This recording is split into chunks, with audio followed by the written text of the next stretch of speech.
Well, hello there. I hope you're doing well.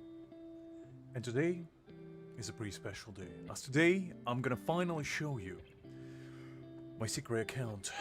The account that I'm using to absolve me of all my sins, shall we say. The account where I go to repent my dirty pay-to-win ways. The account where I spent exactly 0 schmeckles, doubloons, you know, freedom bucks, whatever you want to call them. And it's quite special. But hi there, everyone. I hope you're doing well.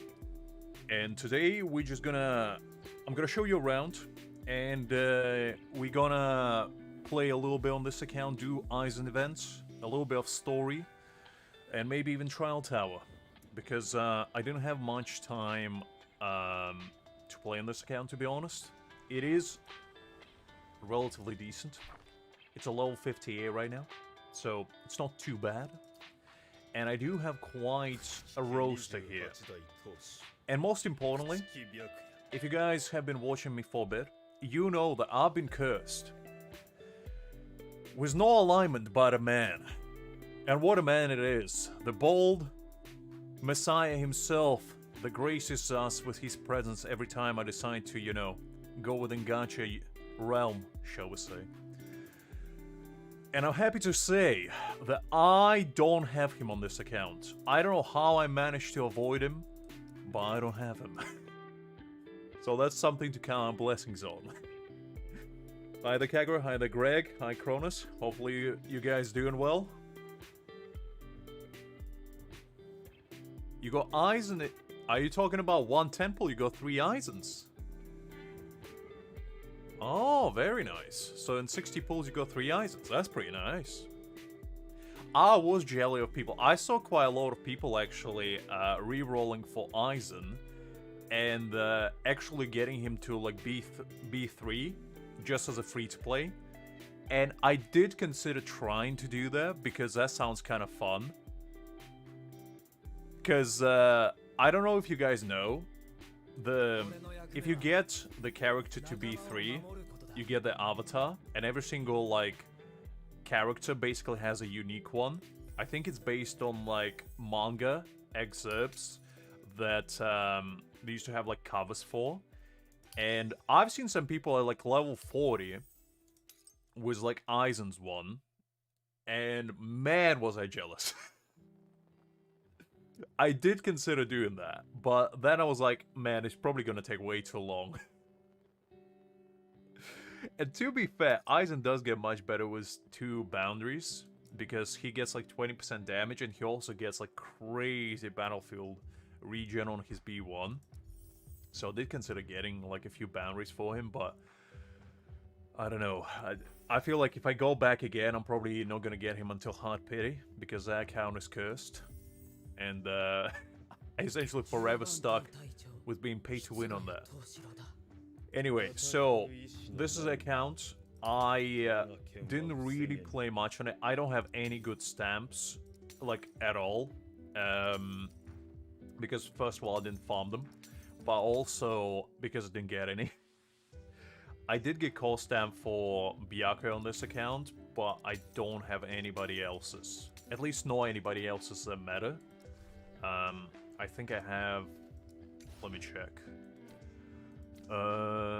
So I got Komamura's, I got Torsen's, and I got Torsen's twice actually, and I got Bold Man. So I did...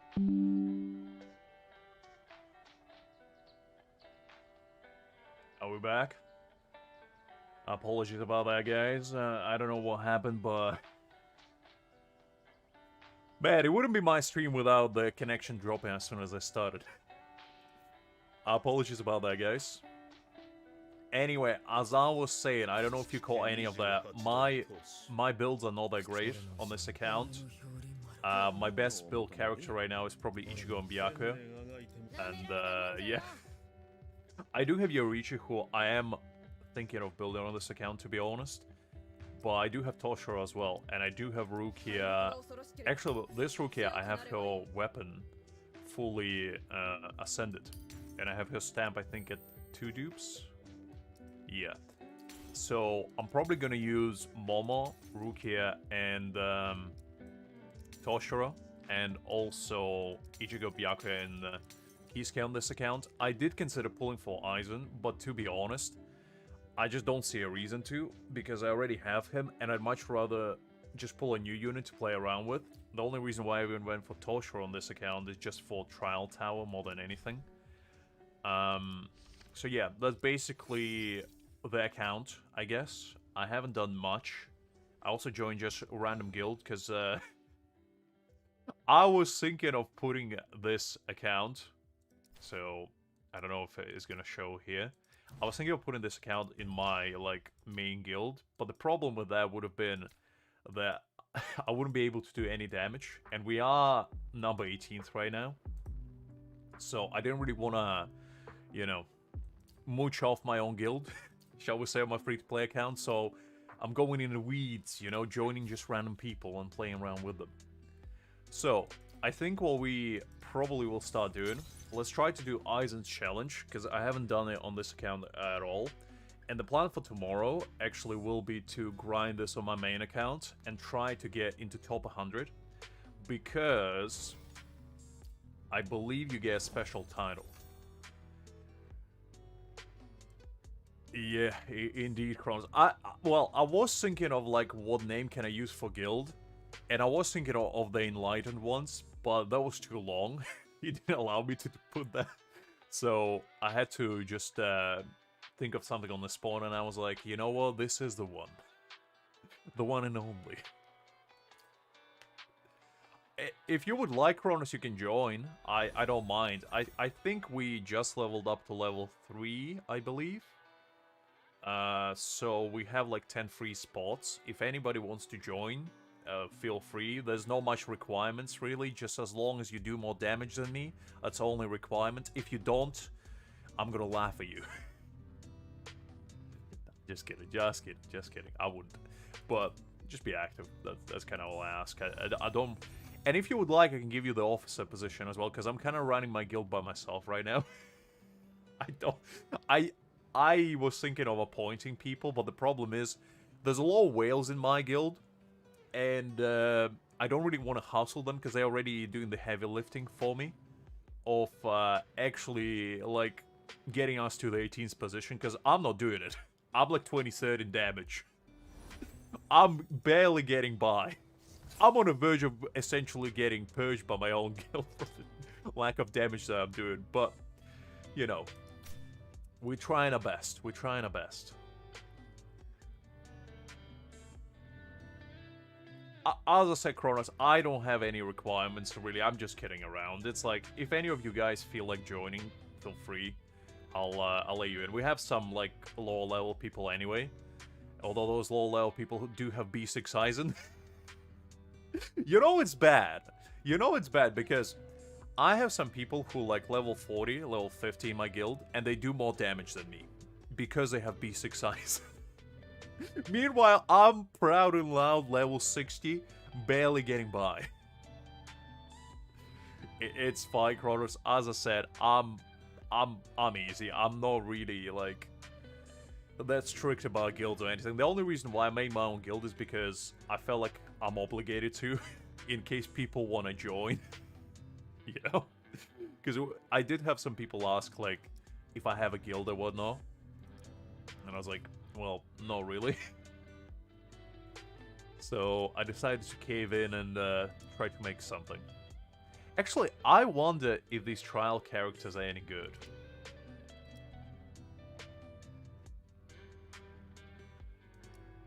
Well, these are trial characters, that's the thing.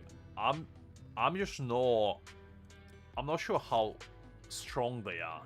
Because I don't have Aizen on this account, so if this Aizen is actually pretty good, it might be worthwhile using him. The problem is I can't see the battle power. So...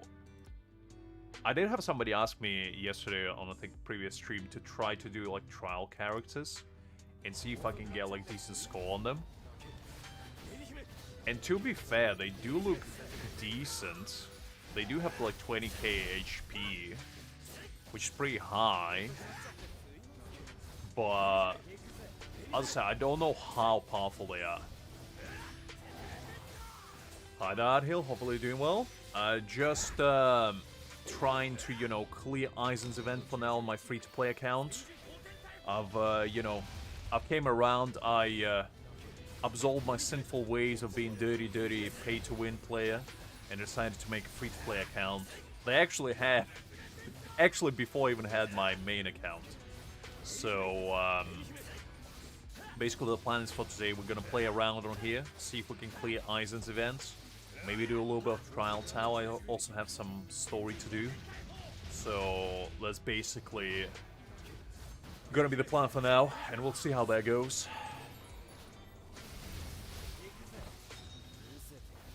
Do they not? I mean, that's the thing. I feel like actually if they... Because they gave the trial characters last event, like the Gins one. And the problem with those, they had like 8k battle power, which they didn't do any damage whatsoever. So, playing with them didn't really feel that great, to be honest. But I feel like for supports at least, maybe they better. As I say, you can't really see how much damage they do. Oh, no damage. How, like, strong they are, if they have any boundaries or anything like that. If they have, like, their main stamps and all that kind of stuff. But I hope they are actually pretty powered up, because, especially for, like, newer players, if you started, like, a game, like, yesterday, I don't think you'd be able to clear this event with your normal characters. Because the Gins event was kinda hard, to be honest, and the longer the game progresses and these events roll out, the harder it would be for like new players to actually get all the rewards. So it would make sense for trial characters to actually at least be able to beat it. Like maybe not clear it, but at the bare minimum beat it. So you know, they actually have a fighting chance.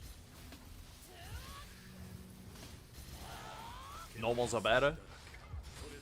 I mean, I might just use this one for Aizen, to be honest, because as I said, I don't have Aizen. And he would be better than my rookie anyway, even if he's a little bit underleveled. So, that probably will be the plan.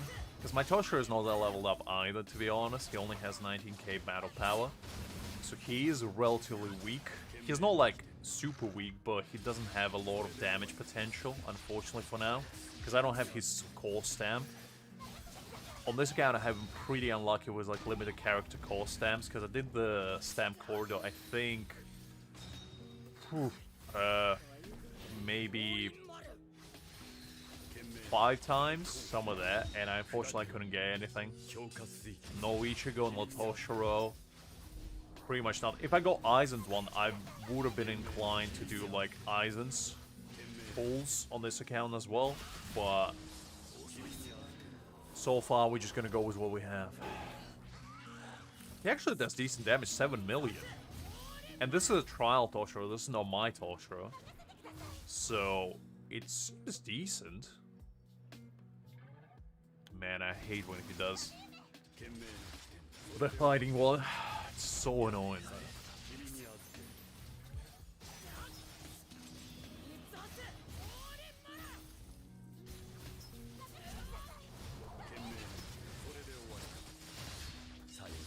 I'll try it out with my Toshiro now, just to see if my Toshiro actually does more damage, because I am curious. I'll keep Aizen, but I'll switch to my Toshiro, because I couldn't clear on 3-star. Just to see what the like damage difference would be. Let's do attack speed. Attack speed is a good one.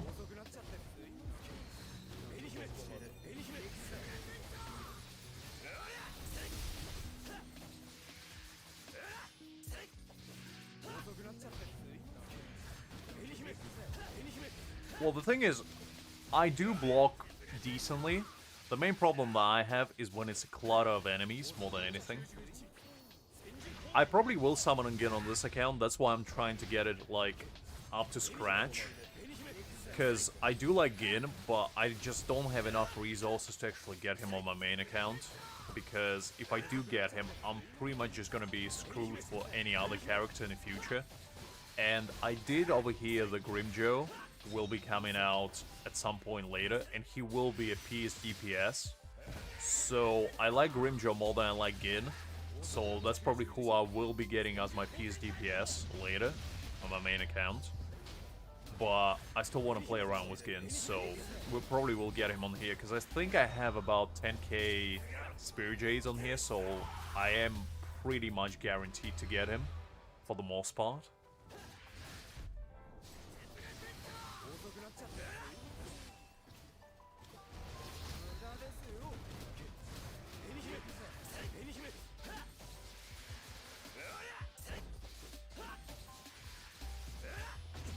Oh yeah, blocks are pretty important.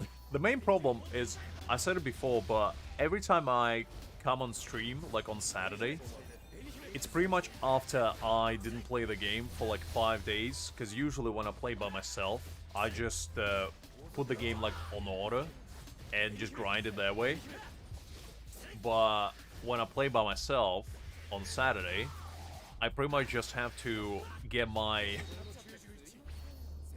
gaming prowess back, because it takes a couple hours for me to get back into the zone.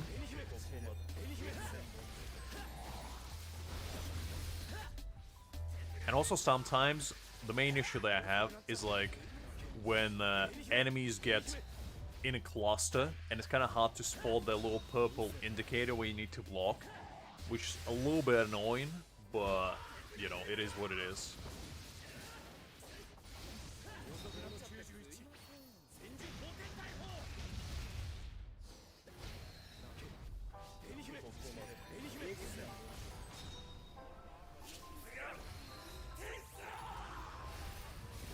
Nah, look, I definitely could, but the problem with that is, I don't like to make it a habit that if I can get a character, I'll just wail for them, because that's how the game becomes boring. I only did it for Aizen, because I felt like, you know, Aizen, I just couldn't allow myself to skip him. But if it was anybody else, I probably would've. And it's also much more fun for me to just try to make do with what I have to clear like the hard content in this game. Because I could get B6 Aizen, you know? I could. But the problem with that would be is that the game would become too easy. And I'd rather not fall into that point, because I saw a lot of whales in like world chat just basically saying they have nothing to do because they already cleared the entire trial tower and all the like hardest content, and now they're just stuck, you know, with their maxed out characters just doing nothing. Because at least I can go back to like Trial Tower and try to challenge it every now and again and see if I can clear like the new floor. Which, you know, is kind of fun for me personally.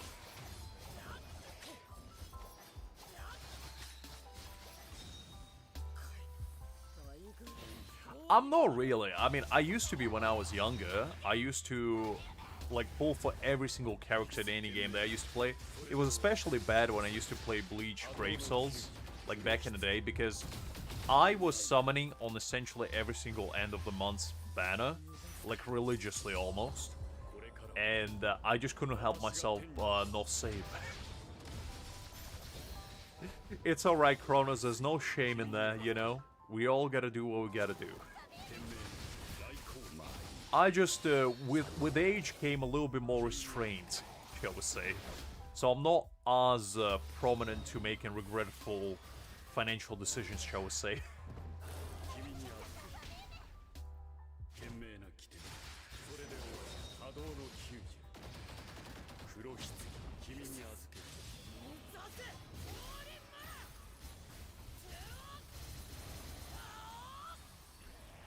That is fair. I mean, that's the main reason why I made second account as well, because I did want to do more pull for characters that I don't want to really pull on my main account and just play around with them.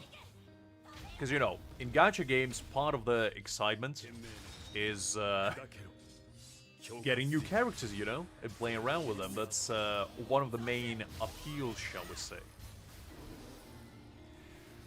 I don't know. I don't know. The thing about Bleach Brave Souls nowadays is that it's too grindy. I don't have time, honestly, to grind. Back in the day, I used to play all the like epic raids. I used to do all the like extreme corps. I used to grind the Senkamoin towers. Like, I used to be pretty deep into it, but nowadays I just don't have the time to do that. And if you don't have the time to grind, especially with PvP and all that on top, it's just too much. So I, in good conscience, just can't allow myself to go back, because if I do, I know that I will just sink all my time back. I do come back to the game occasionally just to see like how it progresses, but I try not to make it a habit that I actually get super invested into the game. Again, because, man, you can play that game 24/7 if you really want to, and still probably not be able to complete everything. And I'm not even gonna start talking about like point events and all that stuff where you have to actually grind them religiously. I actually used to have like my phone plugged in on charge throughout the night just to grind point events on like auto. I would set up like auto clicker and I would just grind point events religiously essentially throughout the entire night, because I didn't have the time to do it otherwise. And that's really like talking 5 years ago at this point. I haven't played since I think the last time I played was the previous anniversary, not the one that dropped this July, but the previous one. I think that was the last time I actually went back and played it. So it has been more than a year for me as well.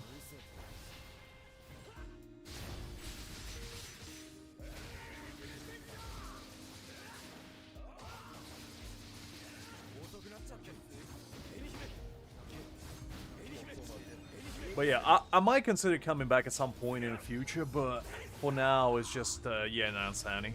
I was thinking if it was 10s or 11s, I couldn't quite remember. But yeah, I heard the 10th anniversary was pretty rough. Because I still, in contact with some people I used to play from like my guild back in the day and whatnot. And they've been telling me the guild quest in Bleach Brave Souls became so abysmal that it's not even, not even fun anymore. Even whales struggle. Because back in the day when I used to play it, you could have gotten like a new unit, and you're pretty much guaranteed to clear a guild quest immediately. Like there wasn't any point of contention. But nowadays, even if you got the new unit, you're not particularly able to, shall we say, clear it straight away. Which I was like, okay, well, interesting. That's quite a development from how it used to be.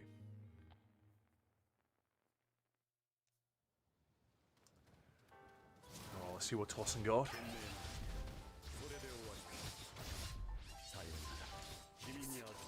I never actually played Dragon Ball. No, I tried it. I think I tried it like a very long time ago, maybe like 10 years ago. But, oof. Hi there, Electric. Hopefully doing great. Glad to see you. Yeah, I mean, that's kind of the problem with, like, old units in that game. They used to actually be decent, like, when they introduced, like, the Resurrection, or whatever it was called when you get, like, purple stars for old units. At first, they were actually kind of good. They weren't, like, amazing, but when they start doing it, like, 1000 Year Blood War, old units like Toshiro, old Kenpachi, old Unohana. Because I remember old Unohana used to actually be pretty good in PvP, like, a few years ago. And I guess somewhere in between they just decided not to do that. I did hear the Dragon Ball used to be... I think they, like, releasing... banners, like, selling candies, you know? Just banner every other day. And, that's it. I mean, Dragon Ball fans are pretty intense, to be honest. Because that game is one of the most popular games even nowadays. Because I remember when I looked up, like, revenue gains for different games, just to see how this game was doing, just out of my own curiosity, I think Dragon Ball was still in, like, top 20. He was making, like, I think 20 mil or something. And that's a game that's, like, what, 15 years old, I think? So they're still pulling, like, quite a bag.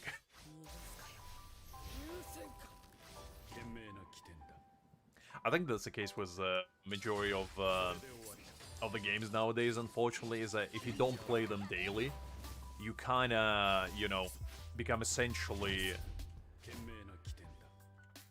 very stranded in that regard. Because you don't really get a chance to play around with the new units, and obviously if you don't get new units, you can't really compete that much, especially if the game has PvP. I do play a little bit of Duet 9 Abyss right now, not as much as I used to, and I still play a little bit of Wuthering Waves, but other than those two, I don't really have time to play gacha games, unfortunately. So, not really. Because even with those two games, I only play them like for dailies. So not as much as I would like. Okay, we'll clear that. That's fine. Man, this event actually takes quite a long time to do. Didn't expect that. So difficulty 3 seems quite challenging by the looks of it. Okay, I'll probably use my own team for this one. Ooh, I actually didn't notice it, but the units on here actually grow with levels, so depending on your difficulty, you get actually better units. I mean, it did seem hard because I couldn't clear a second floor even in the 2.5 minutes. Hi there, Hakim. Glad to see you. Hopefully you're doing well. I did clear first floor on 2 stars though, so there is that. I am curious how my main account would be faring against this, because my Ichigo is actually pretty well built. I think he's at 29k battle power right now. My Toshiro is not. My Toshiro is like 23. But I do have Aizen on there, and my Urahara and Byakuya are much better built there as well.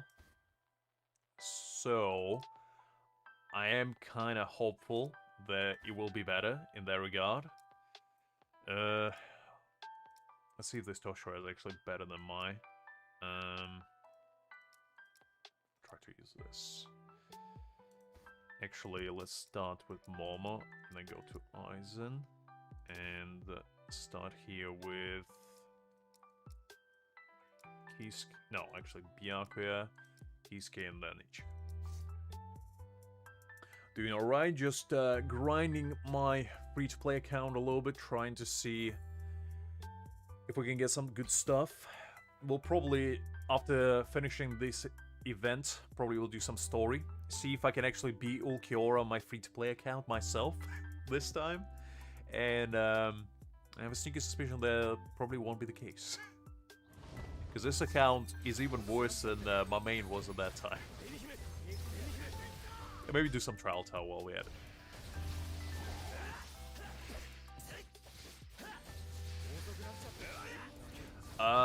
My Aizen is level 70, I think, right now. I can level him up to 80. I don't have any dupes on him, but he is relatively decently built. I did get some decent stamps on him. You'll be able to see tomorrow. He's like, I think 23.5k battle power, but that's only because I couldn't for the life of me get a good spirit damage stamp for him, and that one like gives the most battle power. So I only got a decent one for crit damage and ultimate charge rate for him.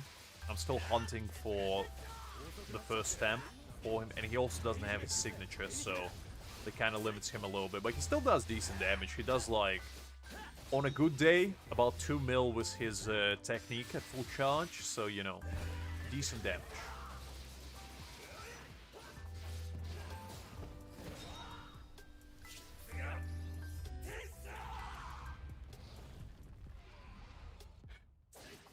I know, Hakim, trust me, I'm trying my best, but... Oof. Actually, Hakim, have you managed to clear the entire thing? Because you probably have the best build account here. Because I know you have both, like, Toshiro and Aizen's core stamp.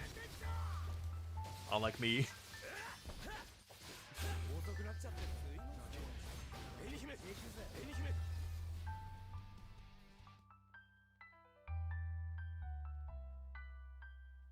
I think Hakim meant like character, not character level, but account level.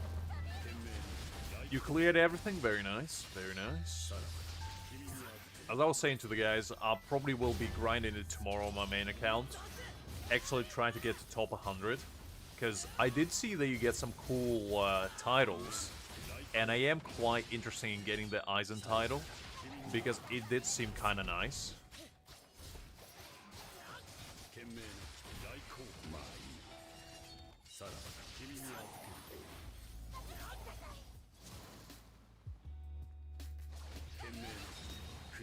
I mean, Hakim, you're already doing better than me. I'm merely a level 60 crook over here. I mean, granted, I do have like 115 spiritual pills, so I have enough energy to supply to a small town. But I'm still reluctant to use it until I reach level 65.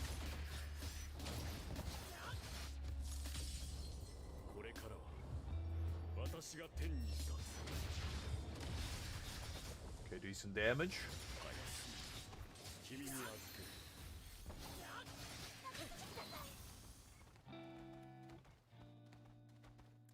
Ah, I see. Interesting. I mean, to be honest, I'm not like trying to clear this perfectly right now. I'm just trying to get a feel for tomorrow more than anything on how this event works. Just so we don't waste too much time later on for me learning how to... Like we did with Gin, where it took me like 2 hours to actually get around how he works. Okay, that was decent enough. I mean, I'm doing it for the title as well. I did see that if you get into top 3, I believe, you get extra shiny title. And man, if I didn't have like... I'm pretty sure I have all the whales just on my server alone. Service 21 is just crazy for whales. Because I'm pretty sure I have at least 20 people on my server with B6 Aizen. And it's like, how can you compete with that? So I'm not aiming for top 3. I'll be satisfied if I can sneak myself into top 100. Because to be honest, I did manage to get, I think, 35th for Gin event last time. And I am pretty confident in my Ichigo.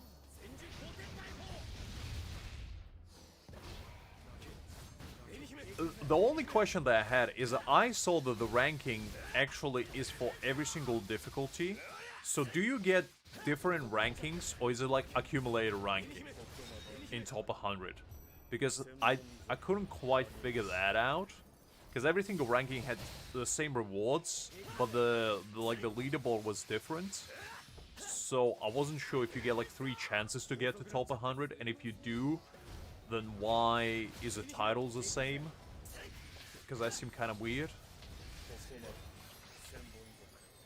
I don't know, Hakim. You can never tell. You can never tell. In this game, you might think the top 50 is enough, and next thing you know, somebody comes out with almighty credit card and drops you down to oblivion. Okay, so every boss has their own ranking. So pretty much you only realistically need to be good at least one of them. Okay, that's not too bad then. So I don't need to like grind every single boss then. That's good information. Because I was worried that it's like combined score. Because the main problem that I will be facing is, I think, Gin. Because Gin only has Strike and PS, I believe, as like weaknesses. And I don't have any Strike or PS units built. So I'm screwed for that one. I don't think I'll be able to get anything decent. I will be doing all 3. As I said, I only tried, I think, like a couple stages that we did on the previous stream just to see what the event was about. But also the main reason why I didn't do it today is because I think tomorrow the Aizen story fully unlocks. And I kind of wanted to do that on stream as well. Just to see if they actually animated it this time and had like cutscenes and all that. And also to see what the story is about, to be honest. Because I don't think Aizen had any backstory, really. Except his, like, lieutenant days. Where, you know, he did Shinji and the Hollow crew a little bit dirty, shall we say. The Visats got the short end of the stick from our man. That'll be interesting. But I'm glad that they're actually doing some like exclusive titles and whatnot, because that actually gives a reason for people to grind the event. Because like the Gins one was fun, but the main thing was you didn't really get that much of a difference in rewards. Like the main difference was, I think, you get like one extra of those star jade thingies they use for stamp evolve into 6-star. But to be honest, it wasn't like hype enough, because I think the difference between top 100 and top like 20% was just one of them. So I do like that they do some like cosmetic that, you know, is not really anything game breaking, but it does entice people to actually try harder, which I like, because it makes it more fun in the end.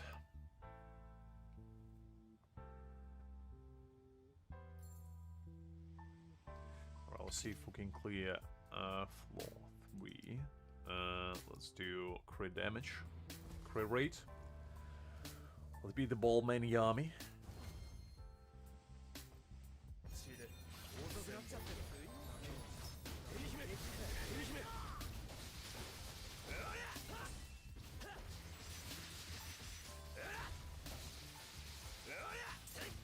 Okay, I'll use this as a practice to practice my counters a bit. Nope. Well, that was a bit too far. I've seen that cooking event, but I actually don't know what it's about. I guess we'll do it later, but... Is it like Cooking Mama type situation where you just go and like dice some chicken? Because Cooking Mama, you know, that's a classic.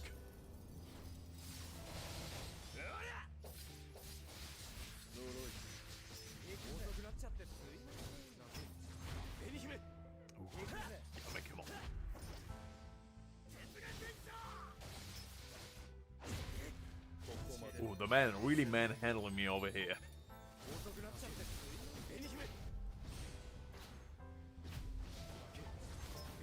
Oh, really? So it's not like you actually go in the kitchen and you cook whatever you want? Because that would have been much more fun.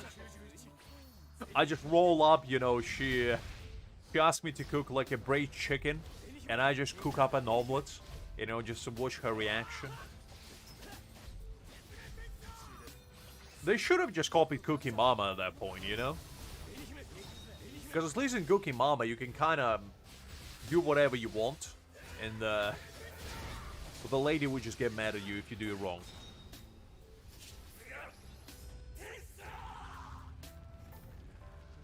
Crazy enough. Good. I mean, look, Haki, but I'm pretty sure nothing gonna be Genshin events, because those are the most, like, switch off your brain and just click a couple buttons events you'll probably ever find in the game. Which, you know, could be good sometimes if you want just easy rewards, but at the same time, if you are looking to actually play the game, it's not ideal.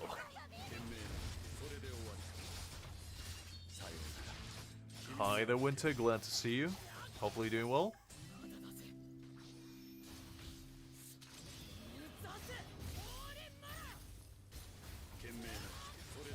Are you all prepped up for your big day tomorrow, Winter? Because you did say you have the big tournament going on. I hope you're nice and prepped for that.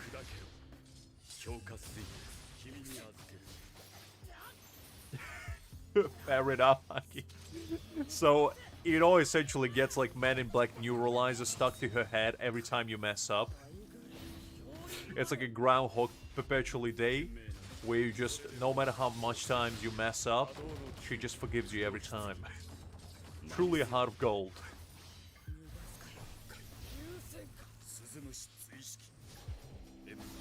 I was kind of hoping that this tossing would have been different from the regular one, because we could have seen like a sneak peek of what the new... Wait, what? Did I miss? Oh.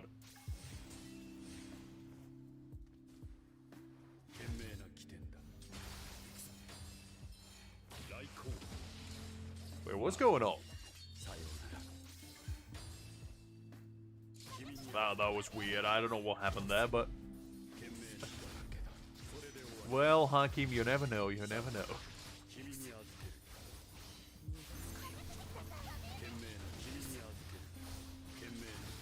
I mean, look, Winter. You never know. You might be able to pull it out.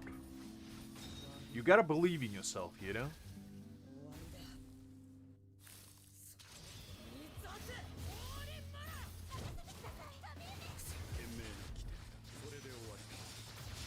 I think it happens, Cronus, if you actually get the same score, because I've seen that happen before. It's basically if you get the same time, I think, as well. It basically ranks you on, like, who did it first, then, but the actual placement is the same. Which is a bit weird, but you know.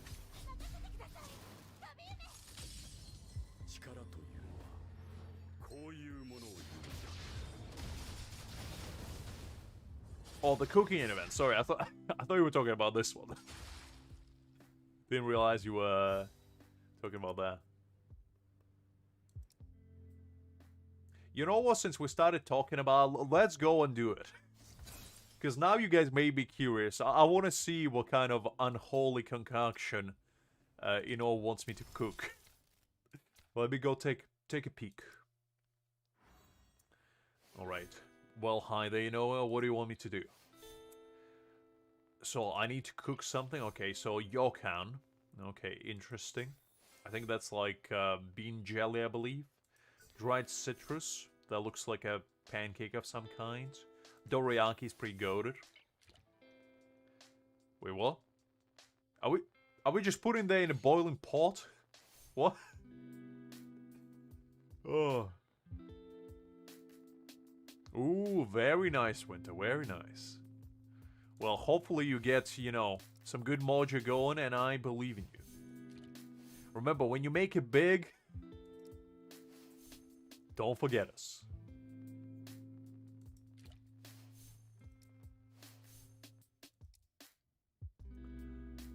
Okay, so I need to turn on the stove. Okay. And just like that, cooking is that simple. Just throw a bunch of things in the pot. Imagine if this how cooking worked in real life. You just go to your kitchen, you just swipe one of the shelves of your fridge, and just start opening jars and shoving them in the pot, and then just start boiling it, and a beautiful dish comes out. Okay, what do we want to make today? Let's make some sushi, Teriyaki eel sounds good.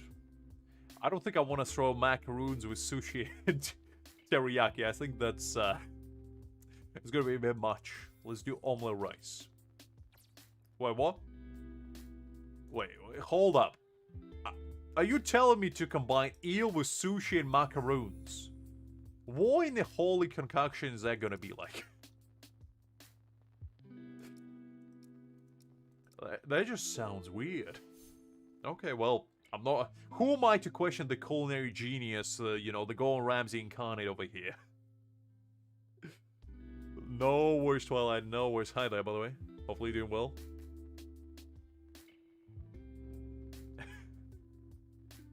I appreciate it, Winter, I appreciate it. If you...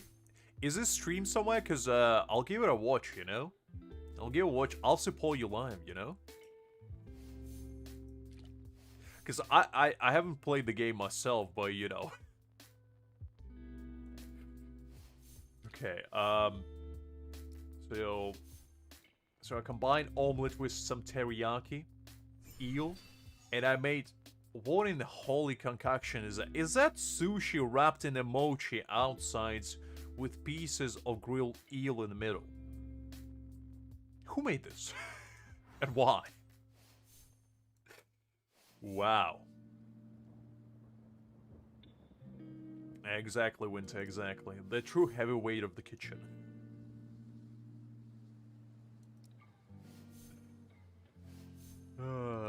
Alright. Well, in all his powers, he's pretty busted in anime. She's the only individual that could offer Mr. Yamamoto himself to heal his arm, and he's just gonna reject her outright. Because he was technically the only man that rejected her healing. And Inoue never forgave him for that. Why do you think Yahua got the upper hand because of it? You see, if Inoue healed Yamamoto's arm, do you think old man Yama would have lost? Improbable. Okay.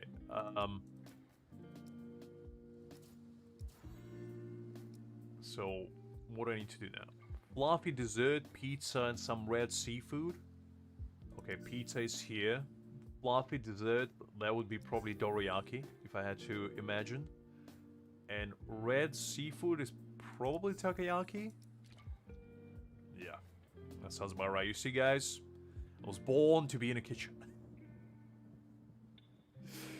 Absolute no worries, Winter. We all hope you do your absolute best. And, you know, when in doubt, just walk up to the enemy team and, you know, put a blindfold on top of them. Bag them up, you know, in the big Santa Claus kind of pouch. And just hula hoop them into the audience stage. And just go back to your seat and play the game afterwards, you know. While they, you know, uncover themselves, look around who did it. You know, referee looks around what happened. You're gonna win the game straight away. And that's the kind of enthusiasm you need to achieve. You gotta think like the winner. Listen, Twilight. I wailed already, but I didn't go too far. I only spent like $30 for him, to be fair. So, you know. Exactly. Put them in a nice old, you know, hut or something. Go with full Aizen plan. Just put the illusion circle everywhere so everything goes according to your plan. Just like Aizen would have done. Okay, so I need sourness. Let's do that. And I need candy. Whatever that means. Oh, I can't use salt? Okay. Well, I can probably just use... Probably use a couple more spoons of sugar, I guess. What are these recipes? Well, listen, Cronus, you gotta do what you gotta do in this life. Sometimes, you know, desperate time call for desperate financial decisions.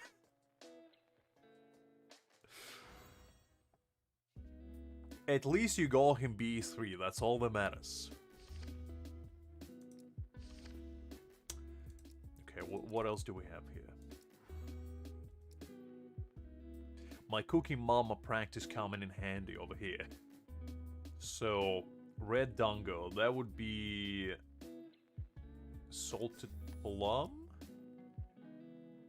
mochi, and sushi, I guess?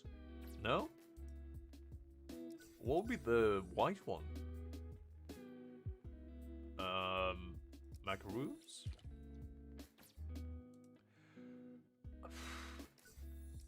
For one dupe, $100. Okay, that's a bit much. That is a bit much indeed. Dumplings? Man, these recipes are quite something. Like, I know in the anime he's cooking like unholy concoction every day. But man, even as somebody that doesn't cook that often, even I know. This is not quite... Well, hold up. I didn't finish it. Man, I messed it up. Okay, let's do it again. Listen, Hakim, we gonna become the true cooking enthusiasts over here. We're gonna perfect the culinary arts. We're gonna make Gordon Ramsay proud of us.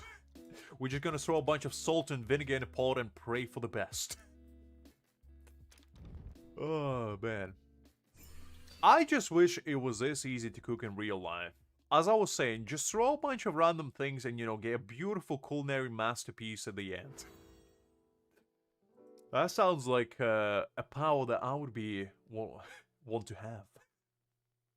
Curry bread? I actually quite like this. I had that before, and it's basically like a bun stuffed with, Japanese curry inside, and it's actually really tasty. And omelet rice is basically like just your standard omelet, but stuffed with like chicken fried rice, kinda. And they also put ketchup on top of it, which I don't really know if I'm a big fan of it. And I think this yokan is like bean paste that they gelatify and cool down. So you basically like slice it, and it's like translucent circles that you just eat by themselves. Or you can spread it, I think. You use it like a jam or something. Alright, got that. Listen, Winter, we don't ask questions, we just comply. We doing our best. So I need salt.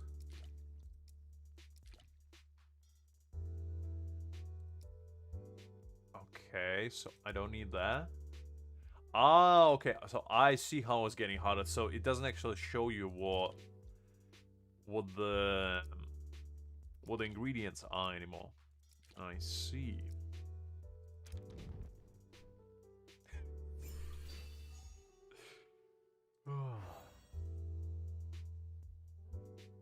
Okay, that was fine. I mean, these recipes just make me question my entire culinary knowledge, which is not that extensive, but I did watch every single episode of Hell's Kitchen. So I'm pretty sure I'm qualified to be, you know, a chef at this point. Albeit not a very good one. It's not about that, Winter. I actually, so the funny thing about the video is I actually wanted to upload it last Sunday, but the problem is that my family from Japan came over. Like my uncle was his daughters came over, and they basically just hijacked me and asked me to show them around. So the main reason why I wasn't streaming either, even though I'm on a break, is because I was hanging out with my family. And every time I would get like a spare moment, I would edit the video a little bit. So it took me from like Sunday all the way up to Thursday where I actually finished it. So after I had my Christmas dinner, right, I just went to my room at my parents' place and started editing vigorously. And just uploaded on Friday. So it took me quite a long time. I'm not from Japan, so I told this before, but to get there newer in chat, I basically, my family, like my grandfather, on my mother's side, is Japanese. So I have some family over in Japan, and my uncle moved over there when he was in his like late 20s, found a family and all that there, and basically I was going to Japan ever since like the age of 12, 13, like every year essentially, just to visit him. And yeah, that's basically why. I appreciate Twilight. I appreciate it. As I said, I'm not like super skilled at editing. I'm still like learning new things all the time, because for the longest time I couldn't get my head wrapped around how do I combine like cut clips. So basically in editing, when you cut down clips, it like separates them. And for the longest time, I just tried to use transitions in order to make it seamless if I wanted to like use like zoom ins or something. And when I was editing the stuff on Thursday, I realized that you can just make conjecture clips and just combine them all together after you're done like cutting them up. And that was a big discovery for me. So I'm trying my best, but it's one of those things, you know. You learn as you go. I only been there for like vacation stuff. I never actually lived there. But I just like the food and the atmosphere. I really like the nature. The nature there is absolutely amazing. And when I was a kid, we used to go to Hokkaido a lot of the times to ski during winter. So I quite enjoy that as well. But the food there is like the main selling point for me personally, because I really enjoy like clean flavors, if that makes sense. I don't really like heavily fried foods or anything like that. But Japan is just like one of the only places where I can eat anything and I have zero issues with my stomach, which I have a little bit of a baby stomach where I can't eat like super spicy stuff or like super greasy things. Otherwise I just die on the inside and outside for the next day afterwards. So that's like my main reason going there, because every time I go there I just engorge myself on like variety of foods, shall we say. But also, as I said, nature is really amazing there.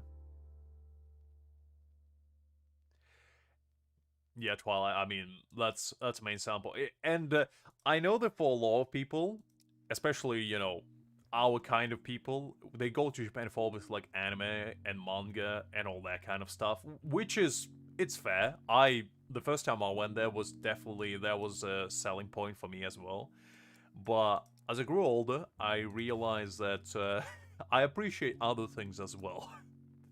Although anime is great, and you know all the cool stuff that you get to see and all that, but there are other things that are also pretty nice. Yeah, I mean, the one thing that surprised me immensely, if you've never been to like any part of Asia, it's like their politeness towards strangers, because growing up in the western part of the world, it's very different how we approach customer service to how they do it over in the eastern part of the world. Because in the western part of the world, everything just feels kind of forced. And not always, but like in a lot of the cases, if you go to like a restaurant or something, you'll get somebody that's polite to you, but most of the time than not, they don't really like care that much, let's be real. But in Japan, it's like customer first is priority. They're gonna do everything to ensure you have a good time, short of just falling on their knees and, you know, cleaning your shoes for you. Which I'm sure if you ask politely enough, they probably would have done as well. And it's like, it's just the attitude towards things is completely different, which is a very nice refreshing feeling, because I've been like the most considerate I could be when I'm in Japan, because I always feel bad for people that go out of their way to like do something for me. So I try my absolute best whenever I'm there to actually be at my best behavior as well, which is a nice thing, you know, because you're not always considering others around you as much as you would like to, and having people that like genuinely care for your well-being, even if you are like a stranger, it's just a very interesting perspective. You don't get often, at least not in the western part of the world.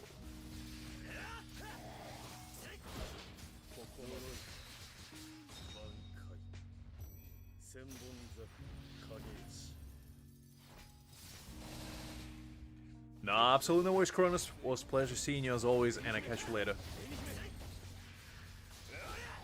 Yeah, I probably wouldn't go there to live either. Well, I did consider it like for the longest time, because I just really like, as I said, the atmosphere and whatnot. So, but the main, well, two problems really. First of all, the language barrier, because I don't know Japanese that much at all. Hi there, Angel. Hopefully doing great. You're quiet on time. We've been out about Japan, so if you want to join in, feel free. But the main problem is like obviously language, and the second one is, I don't know. It just, I feel like if I go there, I would just be walking on eggshells all the time, because I wouldn't want to like upset anyone or do something wrong, because in a lot of cases there, they do have a lot of like traditions that if you don't follow, people will give you a little bit of a side eye. Like for example, whenever you accept a gift in Japan, it's customary to refuse it twice and only accept it on the third time, because it basically shows your gratefulness towards receiving something. And I didn't know that the first time I was there, and somebody gave me a gift, and me was, you know, my Western manners. I just said thank you and just took it. And later on, my uncle actually explained to me why I shouldn't have done that. That was a bit embarrassing, but stuff like that, it's more than anything. Because, you know, I lived for 25 years essentially already in the Western part of the world, so I feel like my Western ways would not be easily changed. And also, I'm too lazy to learn another language. Fair enough, Winter. Fair enough. I mean, look, I'm not saying it from like perspective that I would be terrified of like doing anything wrong or whatever, but it just, I don't know. I'm not like the most compassionate individual out there or like the most considerate man out there, but I still try my best to, you know, be a decent person. And it's especially hard when you go to like unfamiliar environments and you don't really know much about their culture, or at least not as much as you would like to. And if you do something wrong, like people might put it off as, you know, you being a bit ignorant. But there's still no good feeling, you know? If somebody tells you, oh, you shouldn't have done that, it stings a little bit. But I might change my mind in the future, you never know. Because, I'll tell you something, guys, I definitely don't want to live in Britain for the rest of my life, because this place is, oof. It's good when it's good, but it's bad when it's bad. And if you've ever been here, you know exactly what I mean.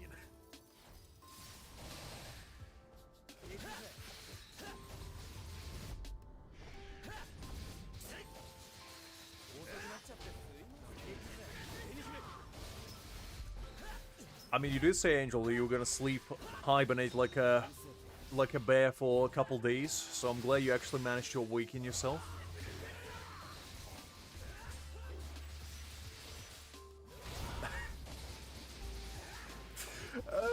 You are correct, Winter. You are correct, because I remember one of the first times I went there, I actually learned about, I think they call them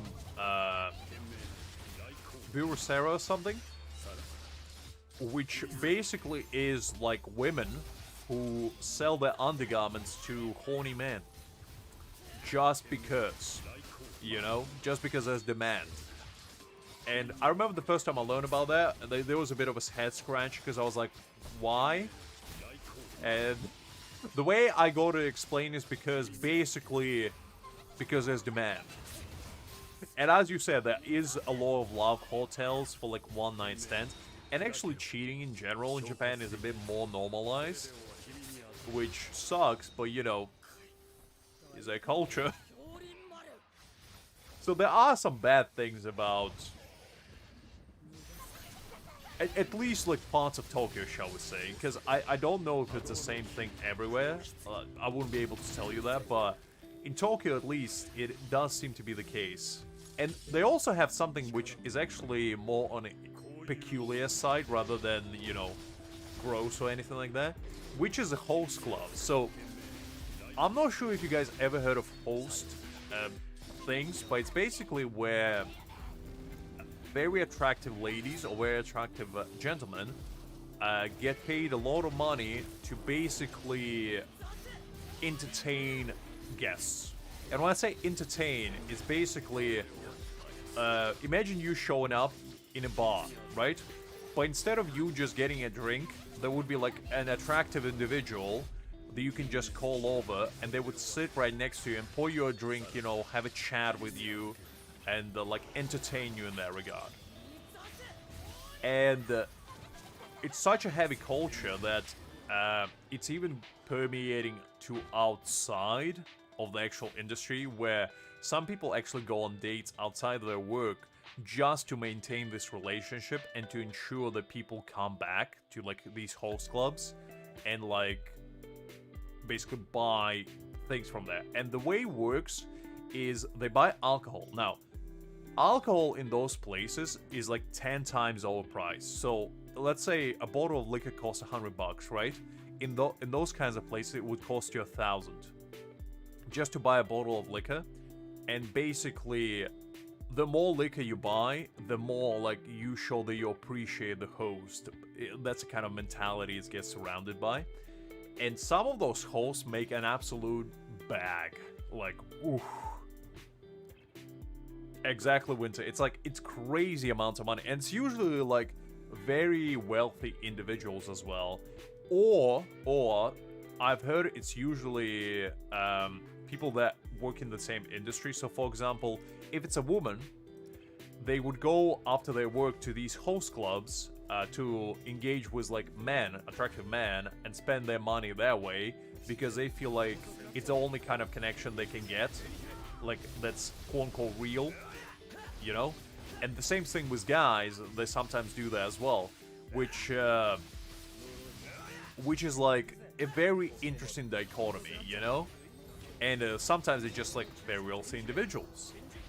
And it's basically a perpetual life of like going on dates with people and like drinking liquor essentially. But there are some smart people.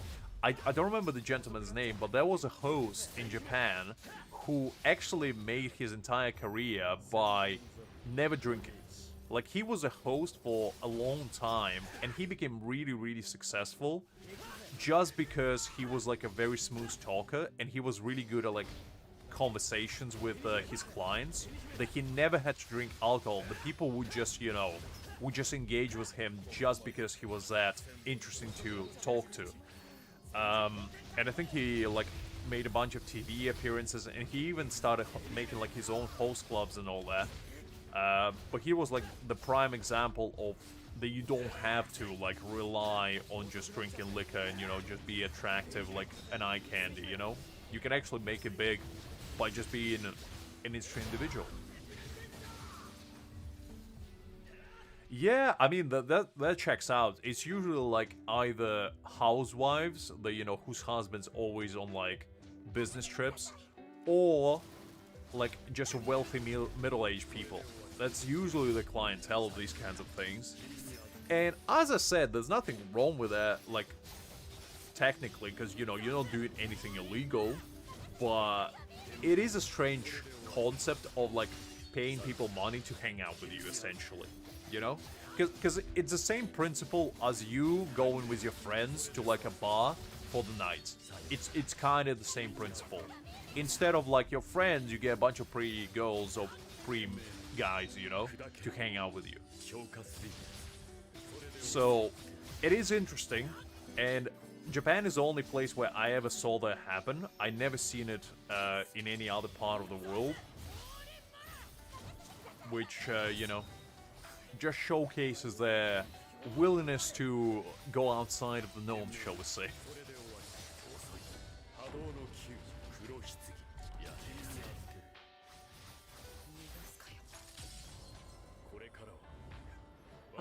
Well, I don't know, Winter. I mean, it is fair.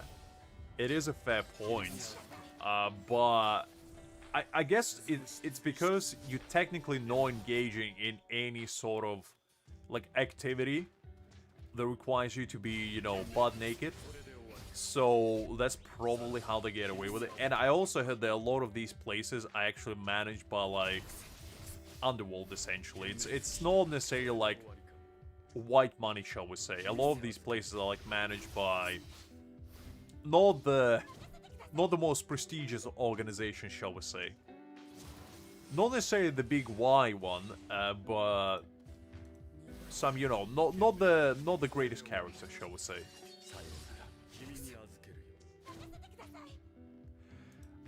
I mean, hey Joel, as I said, there is demand for those kinds of things, and I'm not knocking it, because, you know, if I was like a guy, like you know, a young guy in Japan, and let's say I didn't have any friends, right?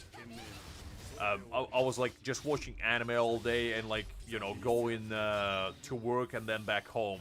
I would probably have a lot of money at my disposal that I wouldn't really spend on, and, like, in order to get some sort of like human connection, you know, the host club might have been an enticing answer to, you know, resolving the feeling of loneliness. And that's probably the case for a lot of those people. It just, it sucks, but, you know.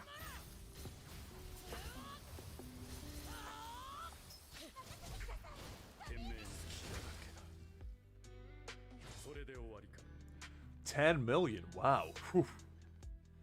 That's quite a performance for 10 mil. I mean, the only thing that I know is for their birthdays.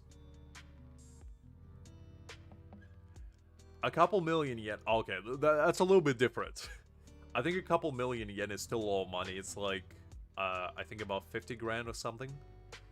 No, actually, I think the exchange is 100 to 1 in dollars. So that would be about 20 grand, somewhere there. If you say dollars, I would be like, whew. What did the man do? Did he get Jeff Bezos to come over? Splurge a couple Amazon shares on him? Okay, so we completed this one. Let's try Gin's one. Hi Liz, glad to see you. I don't think 10 mil in dollars sounds right. I have a hard time believing that somehow. I don't know. It could be just me, but it just sounds a bit precarious, shall we say. Okay, let's do actually this Toshiro, because I think he's a little bit better.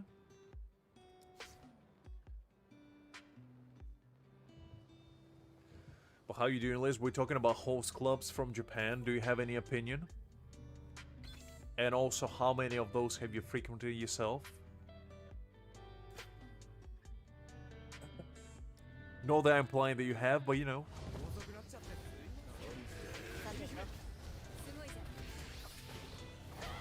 Hi, Lolly. Hopefully doing great.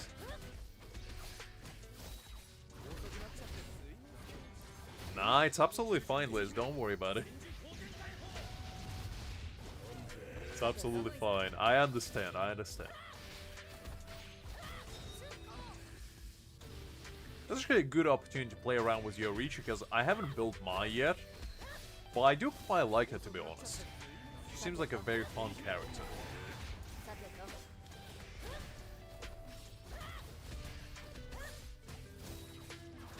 You haven't, Liz? In all your millennia of existence?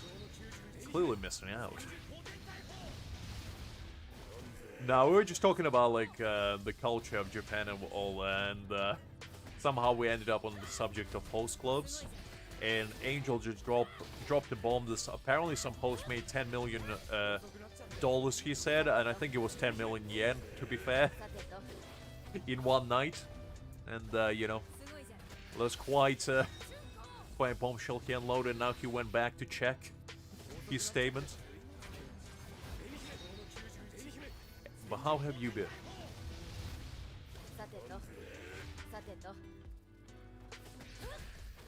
Well, I don't think it was dollars. I think Angel just misremembered, because if it's 10 mil in dollars, that's crazy to me.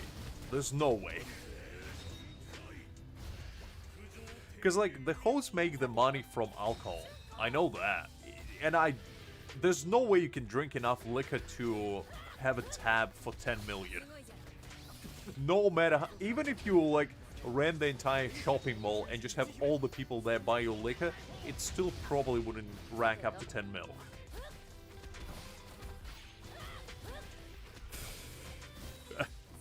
Why am I gonna be dressing as maids? Well, actually, you're saying that maid cafes in Japan are pretty popular, and they do make quite a bit of money from those. So, you know. Winter, you and me both, you know? If Angel comes back and says somebody made 10 mil in one night, I'm gonna be like, what am I doing here? I'm just gonna watch that anime that's all about hosts. I forgot what it's called. But it's basically where you follow like a bunch of hosts and they compete with each other for rankings. I'm gonna watch that as a, you know, learning material. I'm just gonna fly to Japan tomorrow and see what I can do. If I can talk some old ladies into making financially regretful decisions to fuel my gacha addiction. Nada, I know.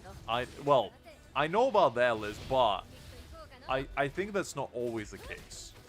Because, as far as I remember, now, granted, take it with a grain of salt, because it has been a while. I believe, in a lot of cases, if the customer likes a host, whether it's man or female, they basically go on the dates outside of their workplace, and that's basically how they keep the relationship going. And the way they maintain it is by the customer giving them gifts, you know, of some kind, and usually those gifts they just sell and like make money that way. I believe that's what I heard. And in some cases they give like expensive gift, like some of those guys get like a brand new watch. One of them, I think I remember reading, got a car, you know, just from some rich retired lady. And I was like, man, that sounds like a lucrative endeavor. All you have to do is go on dates and you get a car given to you. Well, sign me up. Nah, I would never do it, to be honest. Because first of all, I don't drink.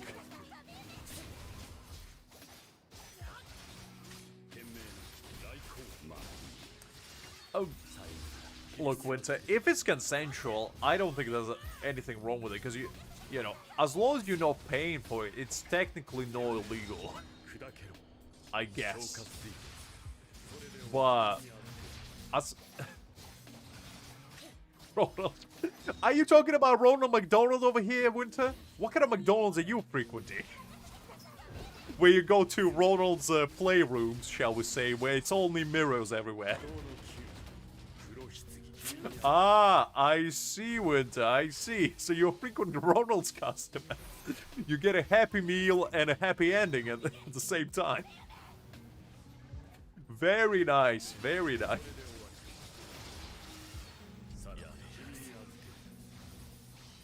I mean, look, though that clown makeup ain't paying for itself.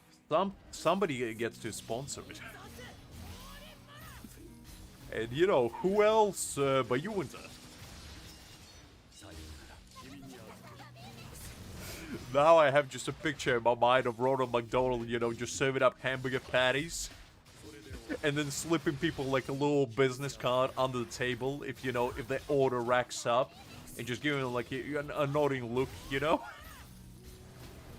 And that's when you go in the back rooms, you know, where the fun actually starts. It has a ball pit and everything. Oh, man.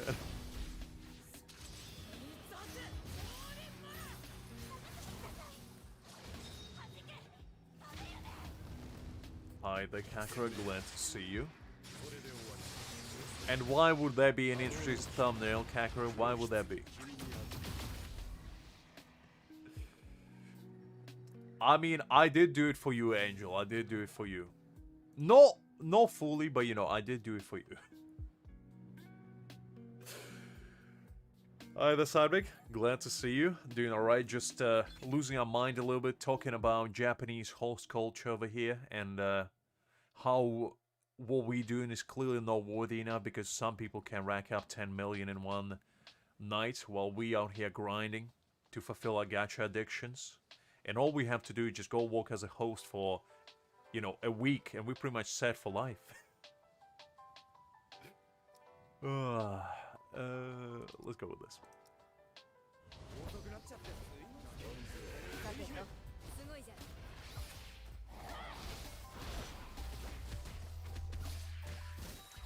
I mean, 40 million yen is a lot of money. 440k is crazy in a single day.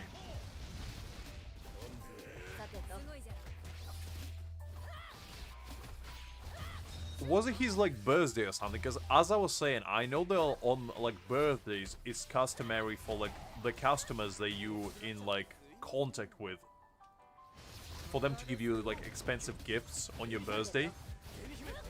Because I think they, every single time there's a birthday, they make it like a special occasion, and basically whoever...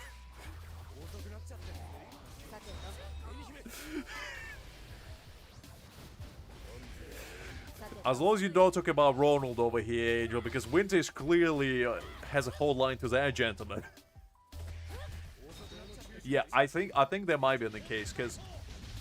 As I said, in a lot of those cases, when it's hostess' birthday, or hostesses, usually they call up like all their customers and they all give them like expensive gifts. And I believe basically whoever gives the most expensive gifts get to go on the date with them. I think that's a premise. But yeah, I don't know. Host clubs, Kagura, host clubs.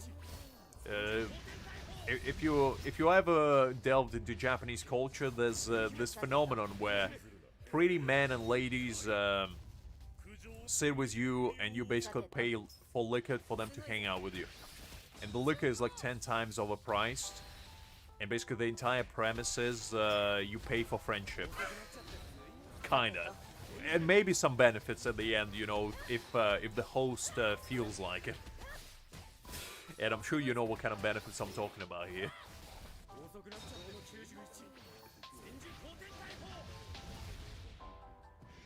So yeah, that's what we've been discussing for the past hour. And Winter has been discussing his connection to Ronald, also known as McDonald, you know, the big old Mickey D's guy. He's been feasting on his happy meals and happy service, shall we say, for quite a while.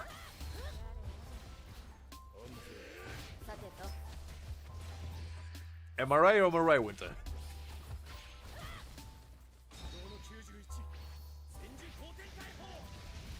Listen, Kagura, you gotta do what you gotta do. In this life, you either grind or you get grinded.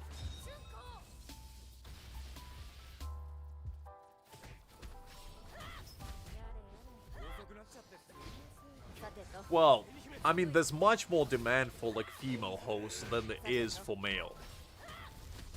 $100 million there's no way, Winter.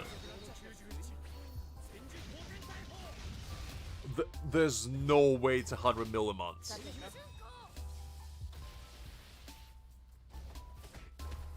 For War Angel. In general? Throughout my entire existence? Probably. You have to be specific. No, it wasn't me, it was Cronus. Cronus spent some money to get Aizen B3. I'm not that desperate yet. I might cave in when Old Man Yamamoto comes out because, you know, I have to show respect. So I might get a couple dupes for him, but until then, I'm staying strong. Oh, yeah. I mean, I don't know if you guys... Well, I'm sure you guys know, but there is an entire forest which is dedicated to, you know, people isekaiing themselves, essentially. Because of all the stress that, like, younger generation goes through over there. Which is pretty, you know, upsetting. But the amount of, like, expectations that you have as a young individuals over there is crazy. So a lot of people are under, like, tremendous stress. And they also have, like, expectation for you to do all the time. Like, all the time. Unpaid as well, so... Yeah, it's not particularly paradise, shall we say.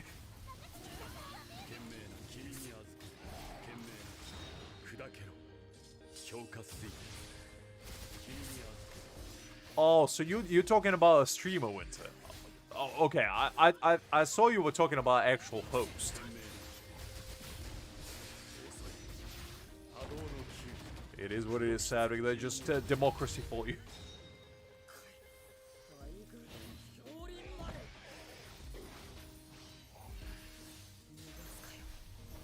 Listen, Winter, I'm not gonna ask questions, but I'm just saying that there are a lot of desperate people out there who would do anything for attention. Because I remember I watched like Charlie's video a while back, where there was one guy who spent his entire life earning, and his family's life earning in China, in order to get like a female streamer to call him bro. And I'm not kidding you. Literally, he spent like, I think, 150 grand in order to get just a random girl that he liked, I guess, to call him bro. Probably in a very, you know, intimate way, but... Man, you pay me 150 grand, I'll call you father, you know? I'll go all the way. In fact, I'm sure there's some people who will adopt you for that kind of money. And make you their actual brother, you know?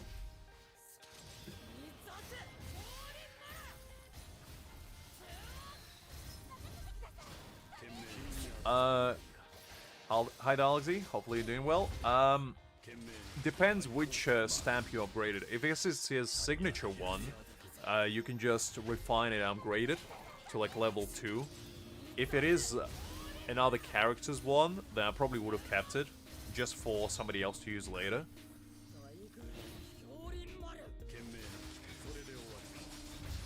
I don't know, Winter. I need some incentive, you know? I know, Sadvik, trust me, I know. But some people are willing to do that, and that's a crazy part, you know? Yeah, Kagura, yeah. I don't remember exactly what was like the premise, but I think the guy was working as a like electric or in some sort of like factory, and he was basically he spent all his life resources, and then he resorted to stealing like a copper wires from machinery and whatnot, and basically selling those, which I don't even know how you sell copper, let alone who would want to buy it. But apparently somebody did it, and he basically got like fired from his job as well. It was pretty crazy.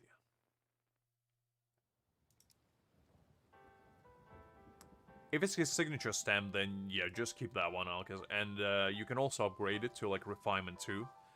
That's probably your best bet, because the higher upgrade, the more stats you get. And Aizen is pretty crazy, so he does a lot of damage. So the higher upgrade, the better.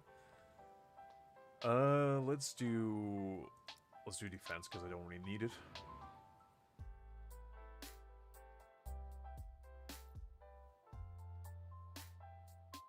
Really? I mean, I knew that copper is like versatile, but I just don't know who would buy loose threads of copper.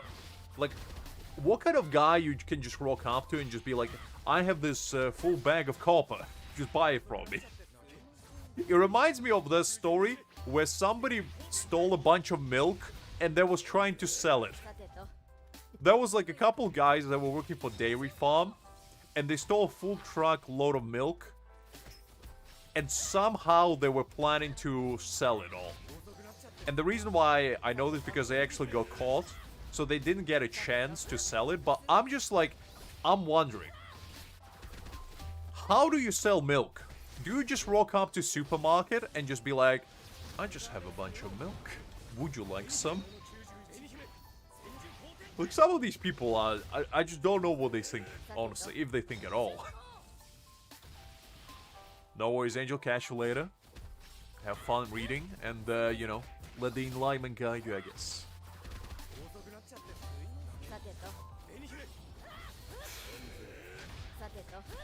Sarvik is a cultured man. He would only go into crippling financial depreciation if there's pretty 2D characters on the line. And nothing else. Truly a man of culture.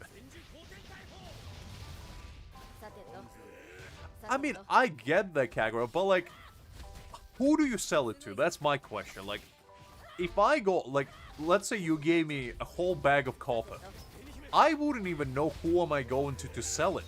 Like, do you just rock up to some factory and just give them a bag of copper? Because I'd assume they would only buy copper from, like, reliable sources.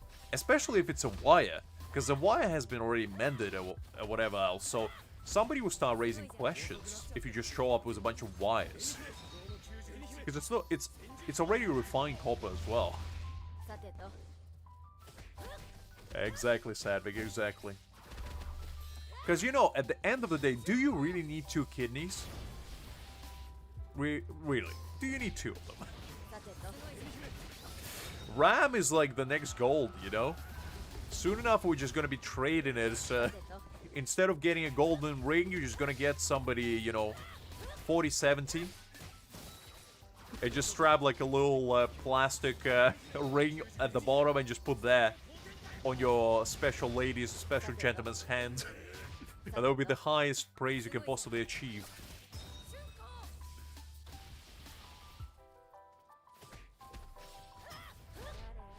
Kagura, you're still not answering my question. Where do you sell it? Who buys it? That's what I want to know. Because one mad lad out there just buying loose copper. When I was a kid, I remember there was like an empty glass bottle collection units where you can sell like your empty bottles, but that was like a legitimate business, you know, where people would, like, usually homeless people would go there and they would sell like bottles that they would find on the street. But is there like the same thing for copper? Because, I mean, it might be my ignorance, but like the only places that would have copper in general would probably be mining facilities, right? So like, I don't know if business would just buy like loose copper if you know like legitimate supplier. Ah, okay, I go you, Kaira, I go you. Okay, so it's like disposal units. I know about those kinda, but I still didn't think that they would have like stuff that you can sell like that. Because in a lot of those cases, I just thought that oh, come on, Gin. In all of those cases, I just think you would have to have a license to sell something like that, because if you use something for wires, you obviously don't want it to be some sort of like, you know, backroom copper, shall we say.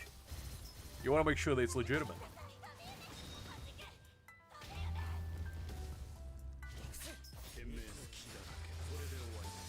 All Chinese merchants, huh?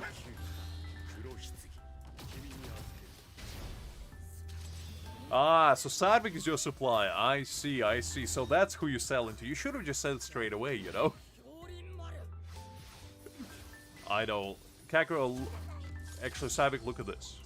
This is even cooler. The man literally has a dimensional slash. And that's his ultimate. Well, no, it's not his ultimate, it's his battle skill, but...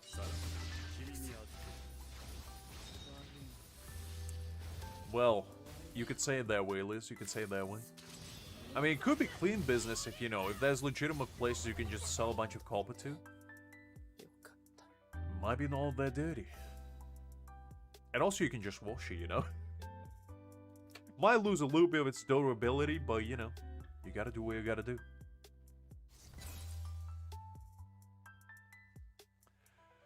I know, Sadvik, that's...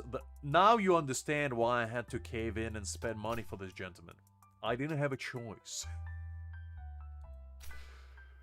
Okay, so we did that one. Let's try the second difficulty. And let's do...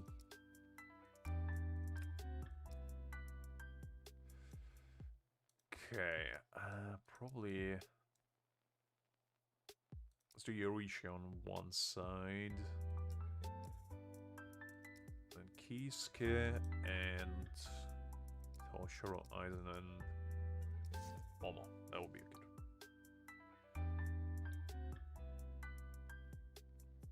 good. Look, these are not my characters, these are trial characters. I don't have these characters in my account. So I'm just working with what game gives me. Because my character's not leveled up enough on this account to do it with my own. Because I don't have Yorichi build at all. So I'm just going free range, I would say. My own Aizen does about, I want to say 2 mil, somewhere there. Listen, Kakura, my own Aizen is pretty good as well. Don't you give me that. So this is just a account where I don't have Aizen, so I have to do with what I have.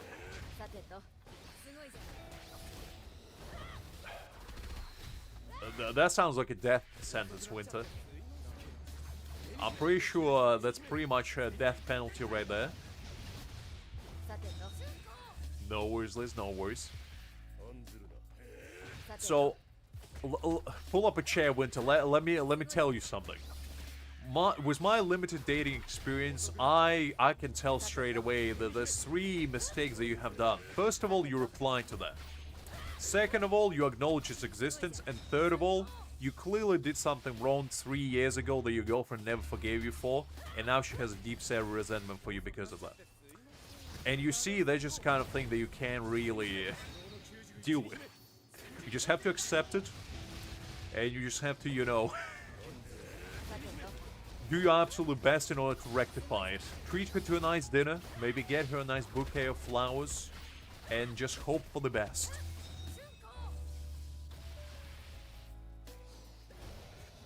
Ooh, Cedric coming out was a heat.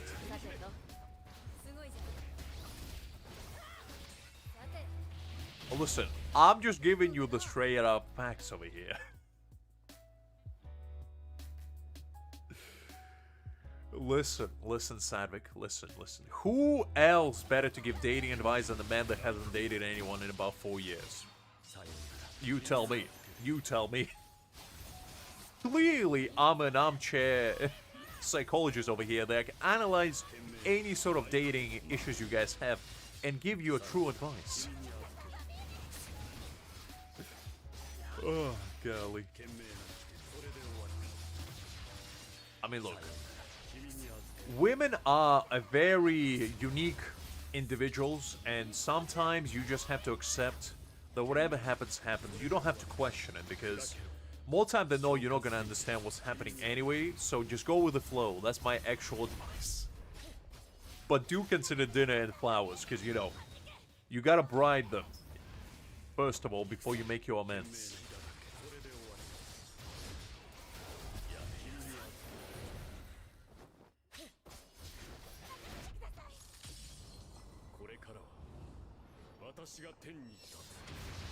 Listen, Liz, that wasn't a swipe at you in particular. I was just generalizing, okay?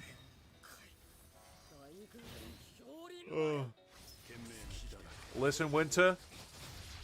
Just ensure that your blade is by your bedside. You know, if your girlfriend challenges you to a duel of honor, you always have to be ready to respond in kind. Nothing quite like a death duel to, you know, make your bond stronger.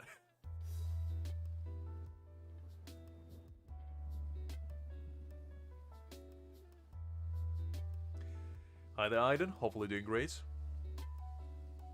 That's not a bad advice, to be honest. Playing hard to get has worked occasionally. Winter is not gonna make it out alive. I don't know, guys. Don't give him false hope. It's only gonna make the ends when he gets finally isekai'd that much harder. Sleep was one eye open, Winter. You always gotta be prepared for the worst. I mean, brunch is a good idea, to be honest. Nothing quite like a couple of mimosas and a good old avocado toast that will save you $30 to mend your broken relationship. But yeah, Winter, don't worry about it. I'm sure everything will be okay. But do keep the blade by your side, just in case.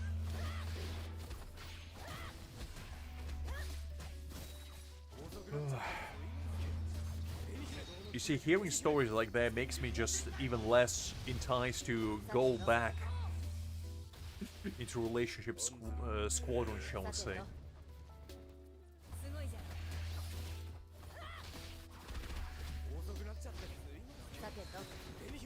Hi there, the Hunter. Hopefully doing great. I'm trying to count. The main problem is I'm getting distracted. That's my problem right now. And to be honest, I'm just taking this as a trial run just to familiarize myself with enemies and whatnot. Because tomorrow I'm gonna do the entire stream of me actually trying to 3-star all of this on my main account and try to get into top 100 as well, which will be interesting. No, Kagura, I wouldn't. I'm too old for this. At 25, dating already gone. You know, at this point, I'm dating enlightenment itself.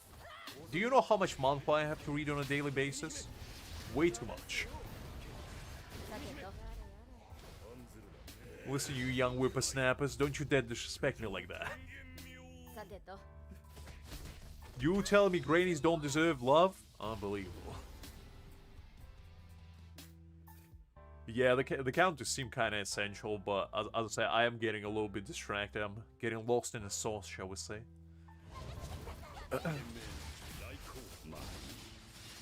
I do try to keep paying attention, though.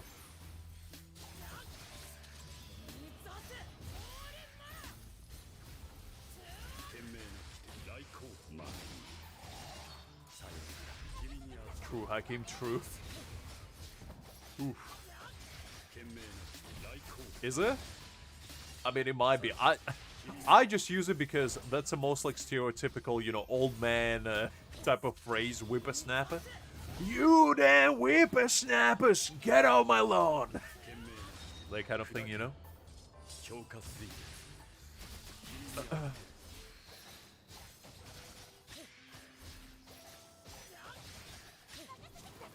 I mean, to be honest, those like star pieces are probably the hardest to get. I've been actually really conservative with my, because I didn't spend a single one, even though I have some decent like 5-star pieces on my Ichigo or my Aizen. I'm still like very hesitant to actually upgrade them fully, because I just feel like if I do that and I get something better, it would be a waste. And the main problem is you can't even get them back. Like, if you recycle it, you're not getting it back. So that's kind of the problem. I feel like if they made it that if you recycle it back, you get all the Nexus stars and like some resources back. I feel like that would be the best. But I don't know if that would do that. Because I think nowadays you can only get about 30-40, which is like 3-4 stamps at max a month. Well, that's a problem, Hakim. I'm one of those people that unless I get like the perfect one, you know, I'm always hesitant to upgrade, because it's like it's a constant what if moment, you know. That do be the case, Savik. That do be the case. I mean, I've been living with backache since I was like 10. From the gratuitous weight I've been carrying, you know, this frame ain't carrying itself, shall we say. Let's do attack. I don't need defense. But to be fair, if you do get a piece where it's like crit rate, crit damage, ultimate charge and attack percent, I feel like you can upgrade that one no matter what you roll. Because even if you roll everything into like attack and ultimate charge, it's still a really good piece. And I still haven't got a single one like that. Well, the main problem was I've been doing judo since I was like 5. So I've been lifting people that are much bigger and much heavier than me since like being prepubescent child essentially. And as you can imagine, if you do that for about a decade, it's not going to be good for your back. So I was struggling a lot when I was doing that. And that's one of the main reasons why I stopped actually practicing judo, because I just couldn't bear with my back being bent at 90 degrees angle every time. And the worst part was that a lot of the people that I was like having a sparring match with, they were like at the bare minimum 120 kilos. And I'm not joking. The heaviest guy that I ever went against was I think 150. And man, if you never tried to lift a car, that's basically how it felt. I was just trying to move this immovable mountain, and let me tell you something. Ain't a great feeling. Not for your back, not for your brain. Because it did feel like my brain was about to get scattered away from my eardrum.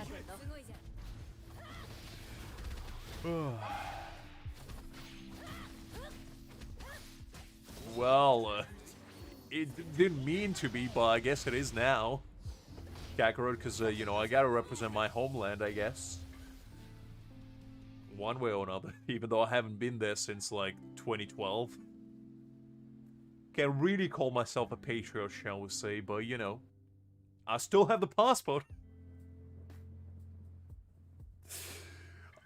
Look, Sadvik, it might have been as well that, because I think I was about 12 at a time. Because I think it was like my last tournament before I went abroad to live like in UK. And I believe it was in Czechoslovakia. So this ginormous Czech gentleman, who I think was 16, 17 at the time. So not only did we have a weight gap, because I think I was about 80, 90 kilograms at a time. And he was also taller than me, if you can believe it. He was like 6'5".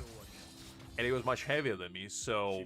And we went into finals, and I tried everything at my disposal short of bribing the man to just fall down. With, you know, a couple of Robux or whatever the popping game was in 2012. Yeah, I was an athlete, Savik. I was like grinding. I was already like 6'2" at a time, I believe, somewhere there. So, and I had a lot of like muscle on me, so I was a pretty heavy lad.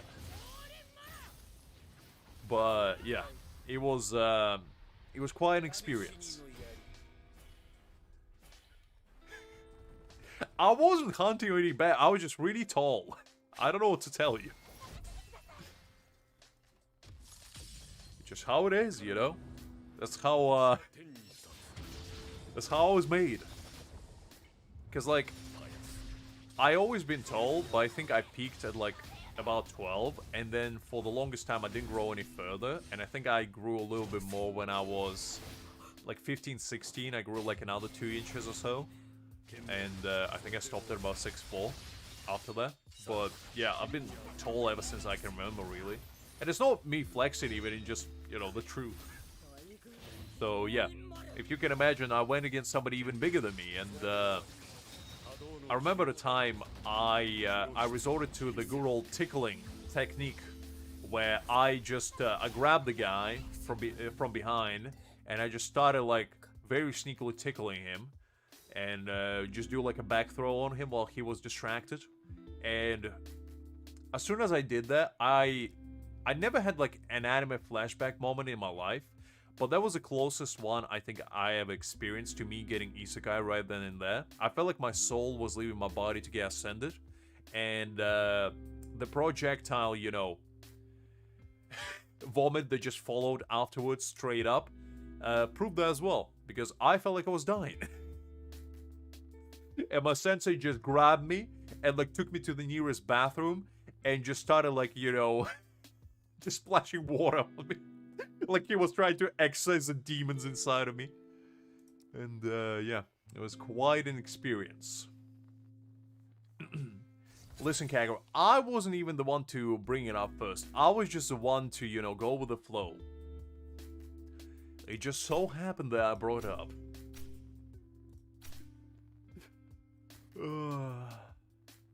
Listen, how is being told a flex even? Just how I am. What do you want me to lie? Do you want me to say that I'm 4'1"? It's like, just how it is. I didn't make myself, you know? It's not like I go in easy bake oven and just put myself in there to, you know, rise up a little bit more.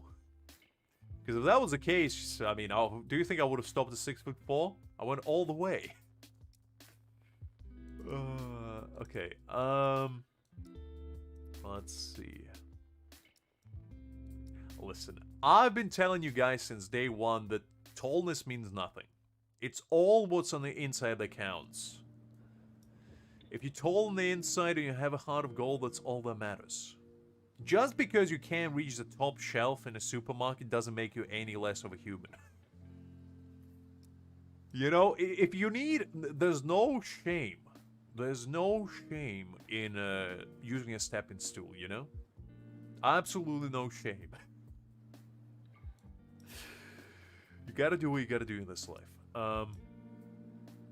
Okay, let's do this, and then let's do Toshiro, Aizen, and Momo. No, it was always 6'4", Kagura. What are you talking about? Do you think I decreased an inch overnight? Come on.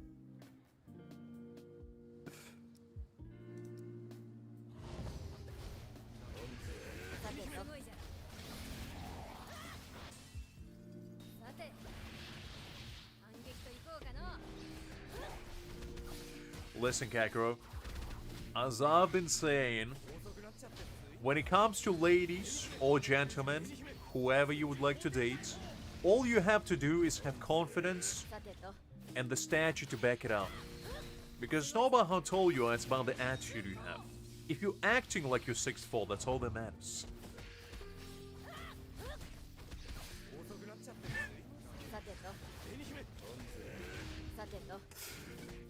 Liz just couldn't help yourself by going to gacha mode. What do you need to do to get SSR pool in dating? Like, what kind of credit card potential are we talking here? How much do you need to spend? What's the pull rate? Are we talking like 1%? Or are we talking... What's like for guaranteed SSR? Do you need to pull like 80 times? Treating dating as a gacha game, you know? Which, to be fair, doesn't sound like that bad of an idea.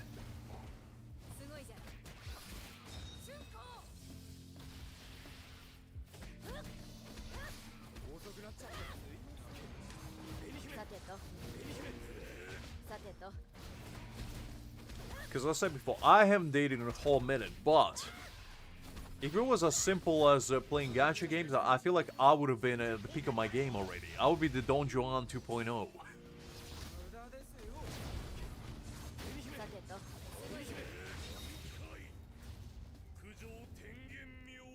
Man, I quite like Sajin's bankai. Looks so cool. I just wish it wasn't as slow as it is. Ah, I see. You have to have triple sixes. I see, I see. Well, you know, you gotta do what you gotta do. At least it's no all sevens, Kakarot. It's all you can hope for. Because if it was all sevens, I don't think anybody would be making it out there.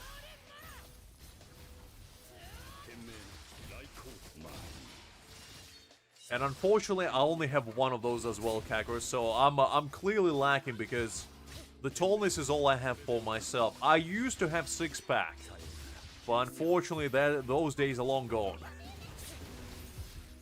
That's a hard pity. I see, I see. So for guaranteed 5-star, you gotta do 666. I see, I see. Well, that's just life for you.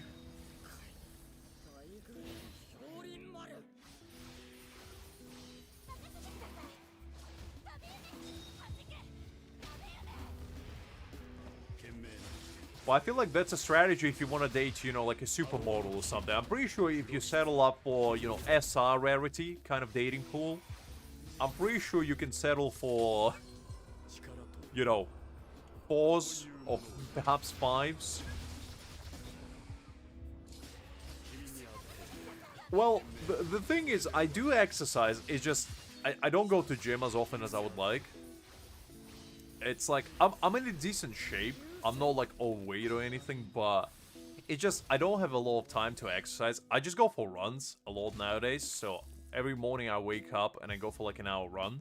So I'm in a decent shape, but I just don't do enough crunches, you know? And I need to get back on the wagon.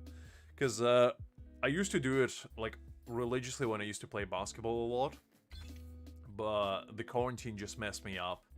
And ever since then, I just didn't have the patience or the desire, really, to go back. Maybe one day. I see, Gago. Well, I guess no hope lost yet, then.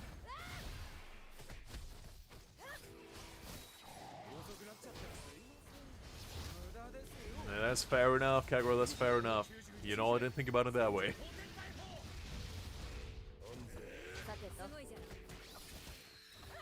Listen, Liz, it was a different time, a different place. You know, when I was in high school, I had all the time in the world. I was, you know, happy playing games like RPGs, MMOs, you know, going to gym every afternoon and just grinding games afterwards. That was my lifestyle. Nowadays, you know, I have to pay taxes, have to do work, have to mingle socially with people. It's like, who has time for that? Miles, probably about 5 a day, I'd say. I go between 5 and 10, depending on how I feel. 10 I only do if I'm like, you know, I have to prove something, but usually I strive for like 5. Because I think that's a pretty good number to go for. But kind of depends on my mood, really. Sometimes I go harder, sometimes slower. So, different time frequencies, really. And if it's like a good weather, I usually go slower just to enjoy the weather. If it's, you know, raining outside, then I'll try to get it over with as soon as possible.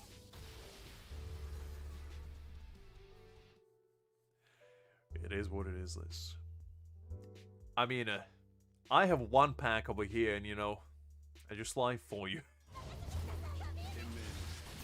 Actually, not even one pack, a flat board, if anything. I mean, I do have like a little permeation of six-pack, you know, like a slight. It's like you know, if you get a dessert and you get like a slight hint of vanilla extract in the end, that's kind of the kind of six-packs I'm having. It's just a whiff of it. I try not to. The family pack, indeed, the family size. That is true, that is true. That's just how it be.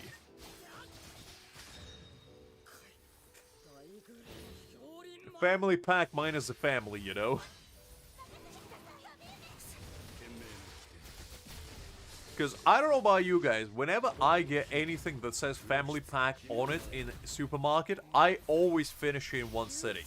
There has never been a time, no matter what it is, where it says family pack, they lasted more than a day. Because whoever family those are designed for is clearly like Smurfs or something. Ain't no regular family can settle up for like a... The most egregious example is when I used to like get frozen pizzas back in the day. Because, you know, I was lazy. And I used to get like Dijon or something. And a lot of the times it would just say like family pack on it. And I every time I would open one of those bad boys, I would be like, yeah, I'm just gonna eat it all. And I would just treat it as my dinner for the day. You know, one meal. So, family packs is a scam. You need to get family pack for every family member. That's what family pack is.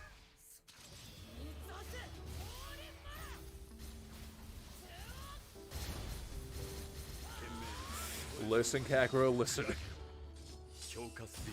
I'm a big boy and I gotta eat big. Well, to be honest, I am relatively healthy nowadays. I try not to, you know, I don't eat really any like sweets for the most part. I only like I treat myself occasionally to like a bowl of cereal if I'm too lazy to cook, just as a meal. But other than that, I'm pretty good at like trying to avoid anything super unhealthy for the most part. It doesn't work as well, but you know, I eat a lot of vegetables. I try to eat protein. Try to get nuts in my diet and all that kind of stuff. Some seeds. My my mother got me onto like seeds diet where you just toast some seeds and like throw it in a bowl of Greek yogurt because apparently it has good oils or whatever. No, and I call BS on that, but you know, it is what it is. So I am on the path of getting my six-pack back. It's just gonna take me, you know, a couple millennium, but we'll get there. We'll get there. I'm gonna be looking like Grimjar right here, you know? Wearing just as small of a jacket and just having just as big of a six-pack. Listen, Sadvik. It wouldn't be a Luxor stream without me mentioning my height or us going into another food debate. For at least a couple hours.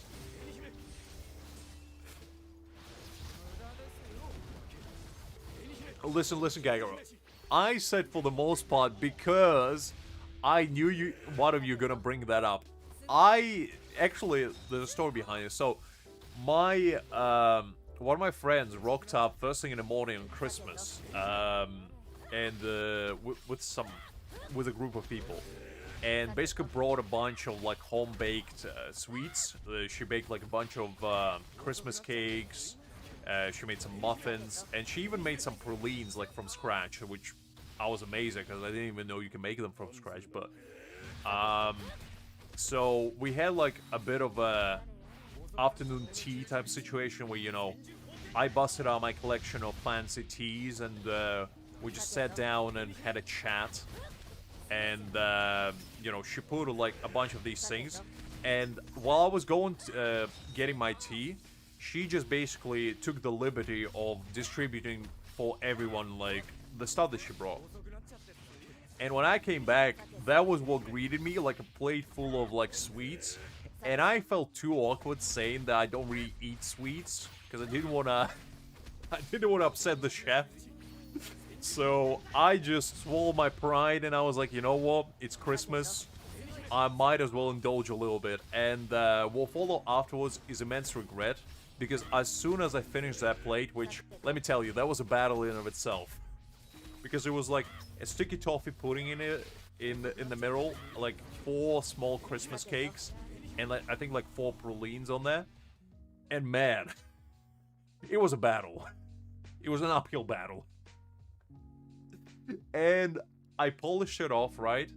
And I distinctly remember we had like a chat afterwards. We finished our tea and all that, and I sent them off. And as soon as I closed the door, like not even 5 minutes later, I just got this, like, it felt like I had a brick inside my stomach. So I just remember sitting down for like half an hour, contemplating my life choices, and that's when I posted the picture in Discord, and I was like, man.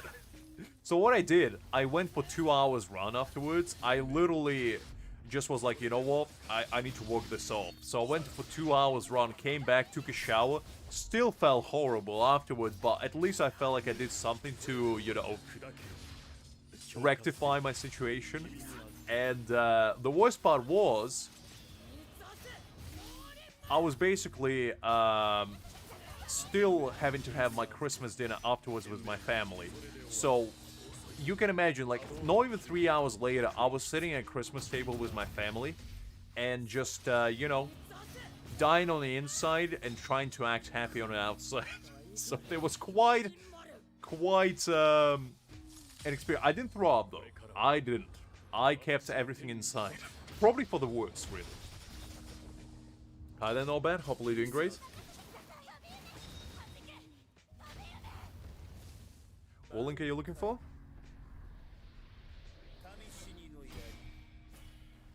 Yeah, that was the first time I ate sugar since probably last Christmas, really.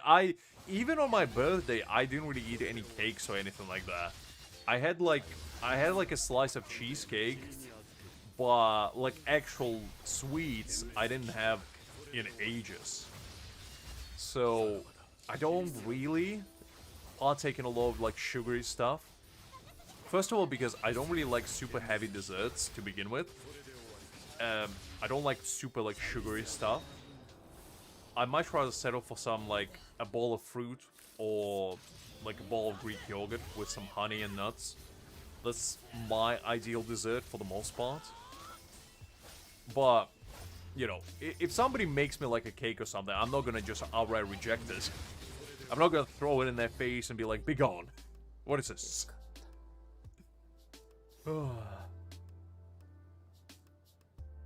Listen, I would much rather indulge in biryani than cakes, let's be real, because at least biryani slaps. I would much rather my friend bring like a giant pot of biryani for me.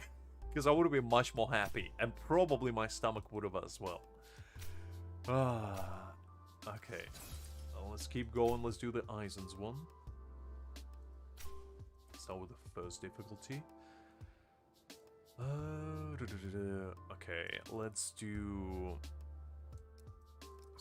each. Well, actually, let's do this. And then let's do Eisen, Mom. Oh, actually, yeah, the Mom was better. And my Toshiro. Well, listen, biryani. I love Indian food personally, and even your desserts, guys, are actually pretty nice because you have a lot of desserts that are not like super sugary, but rather like very spice heavy, but like in a good way. So like very spice forward, and I can appreciate that. Meanwhile, a lot of desserts in like the western part of the world are just chock-loaded of like syrups, creams, and like different kind of sweet things, which I'm just not partial. And a lot of desserts also have a lot of chocolate in them, which I personally just don't really mess with chocolate that much. I don't hate it, but like, it's too heavy. Listen. Listen, I felt peer pressure because everybody else finished their plate, right? But I was the last one to like eat, and the problem was that the other people that were hanging out with me, they eat sugar like all the time, because it was like another guy and there was two girls. Two girls polished it off, no problem, and me and the other guy was struggling, but he finished it first, and I was hoping, because I was eating slow on purpose, because I was secretly hoping that at some point they would have been like, oh, we have to go. So what I would have done is I would have put the plate that was unfinished back in the fridge and just finished it later. But unfortunately that didn't happen. So I was technically stared down, Liz, in order to finish it all. But if I did say I didn't want to, it would have been fine. But, you know, I didn't want to seem like I was ungrateful. So I had to finish. I had the same problem with, like, when I was a kid, every time I would visit my grandparents. Listen, Gago, it was uninvited socializing. I didn't ask for it, they just rocked up to my place. And I also haven't seen them in like a few months, so... when I was little, my grandma, bless her heart, he was really into cooking, right? So every time I would visit her, she would prepare like a feast of the ages, and she would literally force me to eat everything she prepared. Like, I didn't have a choice. And it was the worst whenever it was my birthday, because my grandma would take the liberty of like preparing everything from scratch, because she believed that, like, she never believed in going to restaurants and whatever. No, she always was one of those old school ladies who made everything from scratch, whether it's desserts, whether it's, you know, savory dishes, conserves, like juices she was making. She was making everything, really. And she would prepare this massive feast, and every time she would bake a cake at the end. And I was expecting to eat majority of that cake, because she would be like, well, I made it for you, so, you know, it's your cake. So after every birthday, I would have like a half of a cake in the fridge just standing there mocking me every time. And my mom would be like, are you gonna finish that cake? I'm like, no. No, I won't. What are you talking about? The cake was the size of me. So, yeah. I don't have the recipe book with me, Liz, but I can definitely ask for it the next time I'm there. I can take a couple pictures. Just sneakily.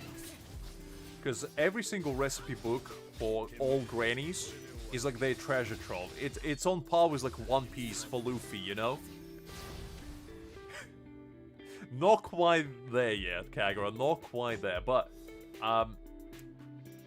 it was one of the 3 types of cakes that my grandma used to make. First of which was Napoleon, which after, you know, French conqueror, French emperor. It is basically like a phyllo dough type, like crumbly dough, which layered with like buttercream, and it's like stacked on top of each other, and it's like 100 layers. That was one of the cakes my grandma used to make. The other one was sour cream based, called smetanic, and it's basically sour cream in between like a very thin layers of dough. And it would just be stacked on top of each other, and also dusted with some, like, cacao powder. And the last one would be a hedgehog cake, which was basically like a regular cake, but it would be, so you basically bake a cake, and then you carve it in the form of a hedgehog, and you cover it with, like, sour cream frosting, and you get chocolate-covered sunflower seeds, and you basically make spikes with those. So it looks like an actual hedgehog. And you do like chocolate, some sort of candy for eyes, ears, and nose. Which was my favorite at the time, because I just like the shape of a hedgehog. I can probably find it now, to be honest, after we're done with it, just to show you what I mean, because I don't think you have those cakes, guys, in the western part of the world. I think it's strictly, like, Eastern European thing. Well, yeah, my mom and my grandma used to make that one all the time because it would be essentially like your normal cake, but it felt so much more special because it looked really cool because my grandma would like actually decorate it like fully, and she would like paint it as well with like edible paint to resemble like an actual proper hedgehog. It was super cool. Yeah, let me see if I can find it just to show you guys an example, because it is quite cool looking. And if you never, well, you probably never had it, but let me pause this just to show you what I mean. Okay, let me see.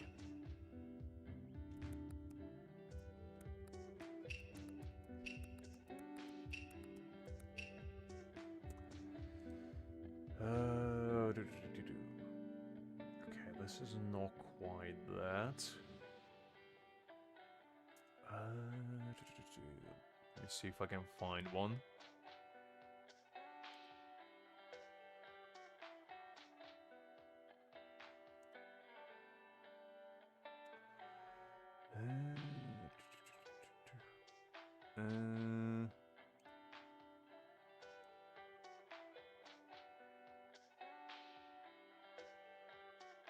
It was kind of like this, I guess. Okay, let me see.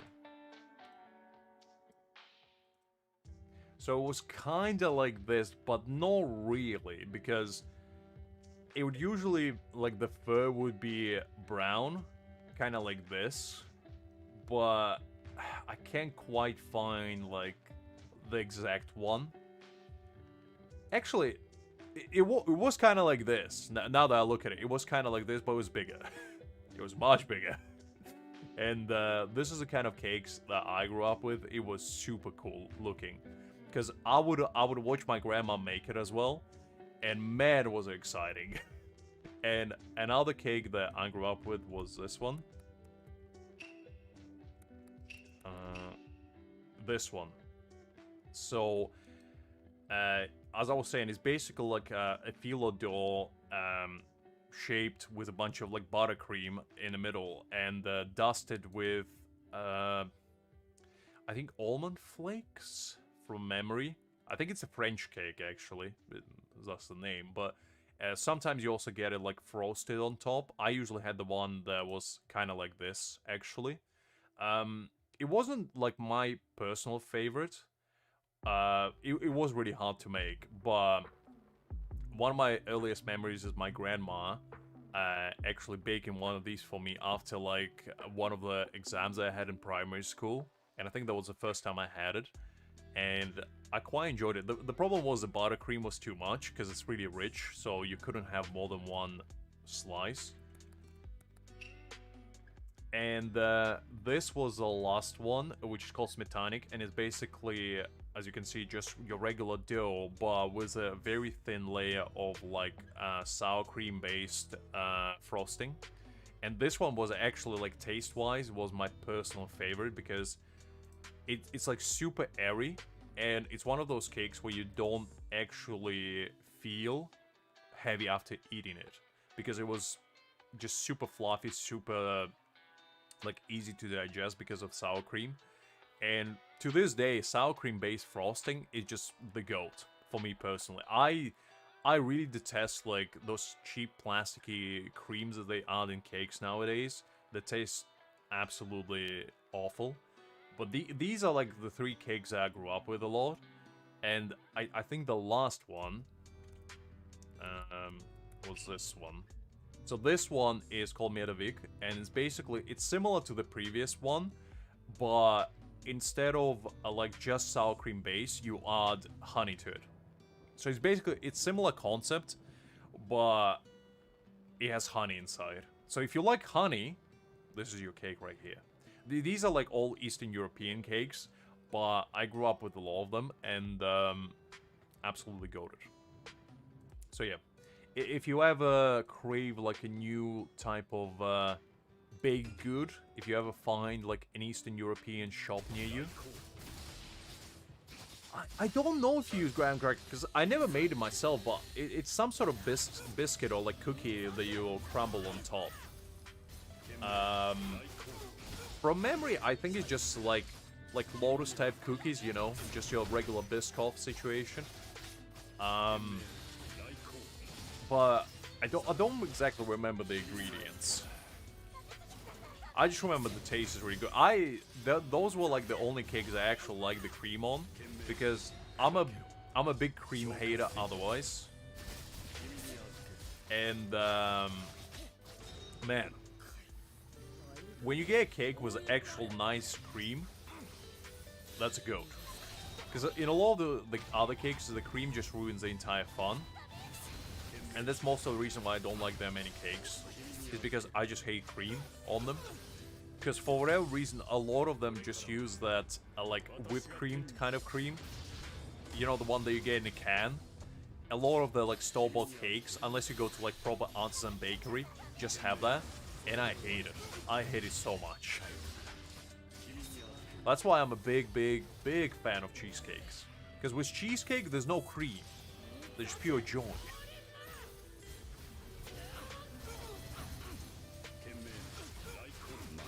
I have a confession to make, Kakarot. I never watched ReZero. I just, I don't know. I know about it, but I never seen it.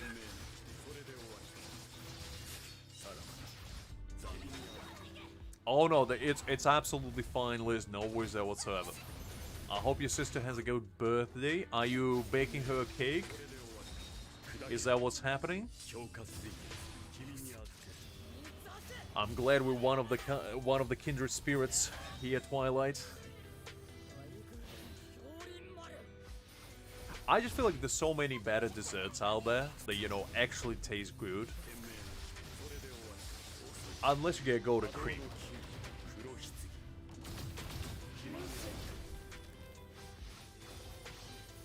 I think I tried to watch it at some point, like a very long time ago.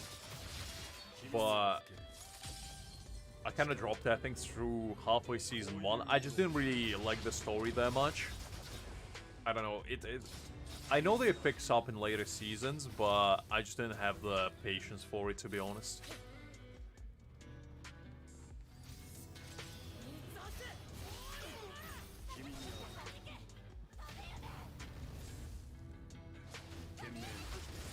Kakarot is a ship over here, huh? Interesting.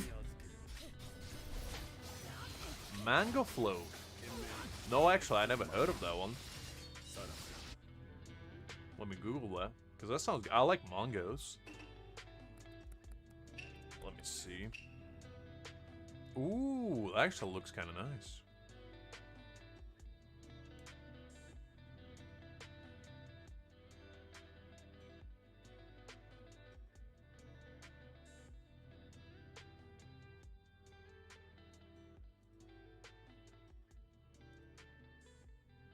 Is that what you had in mind? Because that looks kind of good.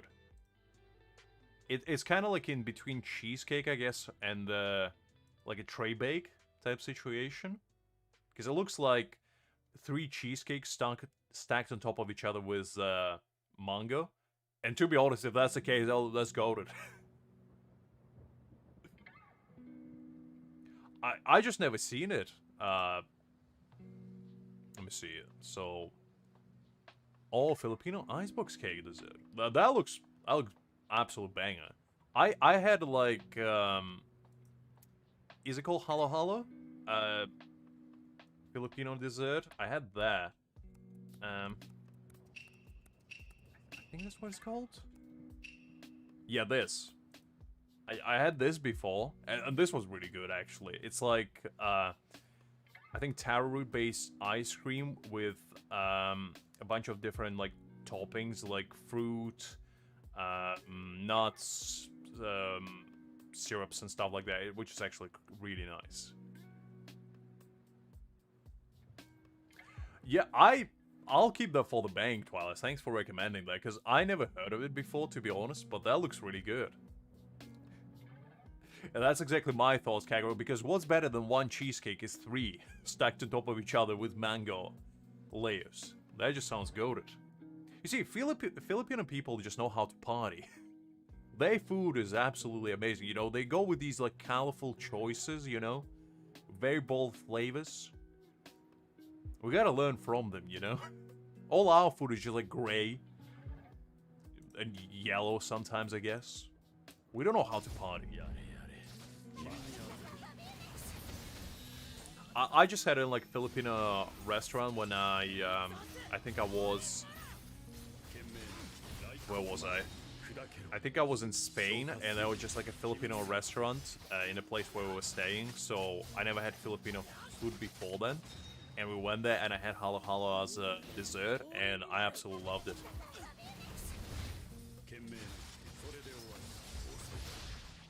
The problem with mango, though, is that it's very hard to get a good one. Because, like, mango is goated as long as you get it at its peak for, like, freshness and ripeness.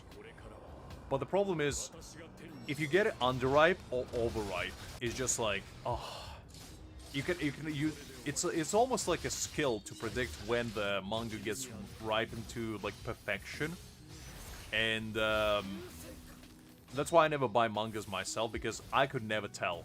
Because sometimes mangoes ripen even if they like slightly green on the outside, and you just have to, you know, take your chances. And there's nothing quite like getting a ripe mango. That's just disappointing experience.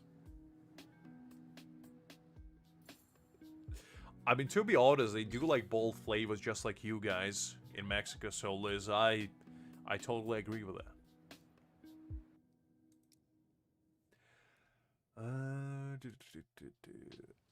Let's go with this one. I mean, you probably could, Kagero. You probably could. Oh, Jesus Christ, it took you alright. Man. That's the last man I wanted to see today.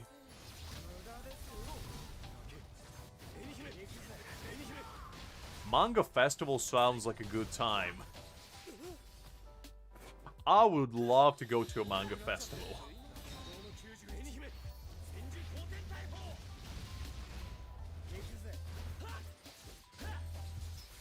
Listen, Sadvik, I don't know what to tell you. Just how I pronounce it. You can tell a man to go, but you cannot tell manga.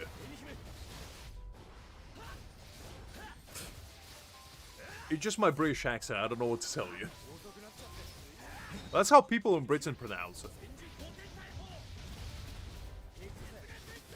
Look.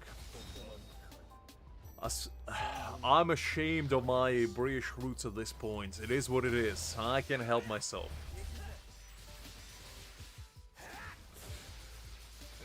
It's not the kind of word I use on a daily basis.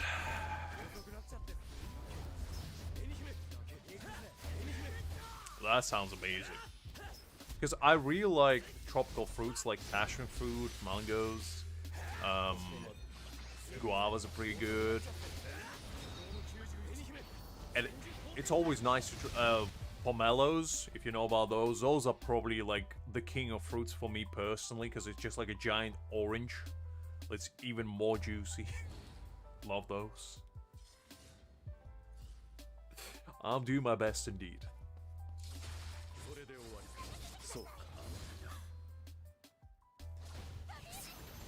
Alright, fighting the big man himself.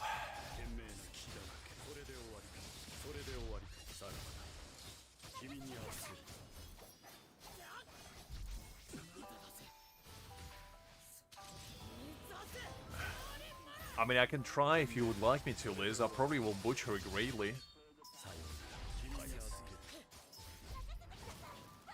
Opakate I think? I might have butchered that a little bit, but I tried my best.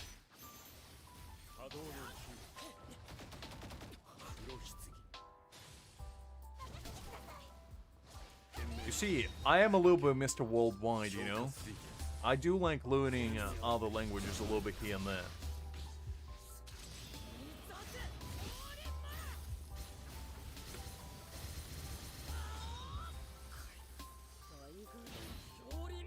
Well, I did pronounce it how I read it, to be fair.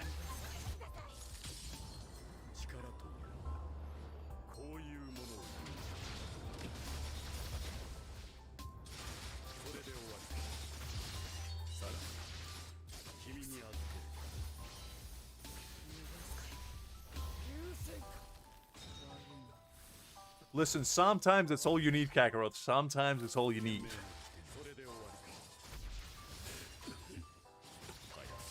I just imagine Liz as a teacher, you know, trying to teach kids Spanish. And she just rocks up to class. It basically makes everybody just repeat letters after her. Okay, class, today we gonna learn how to read alphabet. So repeat after me. Just proceeds to list the entire alphabet. It's like, class dismissed. Did you learn all of that? What do you mean no? Get out of here.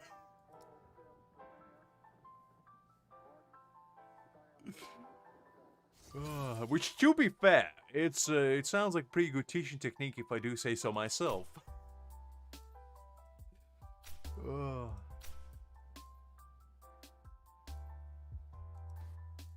Listen, I'm not saying you are, Liz. I'm just saying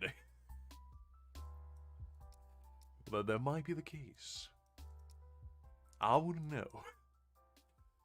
Okay, let's go with this, and then for Toshiro, let's do Aizen, Momo, and actually this Toshiro probably a little bit better. I mean, to be honest, I wouldn't be able to teach people. Like, if somebody asked me to teach them either Russian or Ukrainian, I wouldn't be able to even start a list, so don't worry. I'm not a good teacher either. Because I would be the kind of teacher that would just stay you down until you learn it, you know? You would ask me a question, and I would just respond with a very sharp gaze and a very, you know, determined look. And with every question, my brows would furrow further, you know, until you just give in and start learning by yourself, you know? I like the intimidation tactic, basically.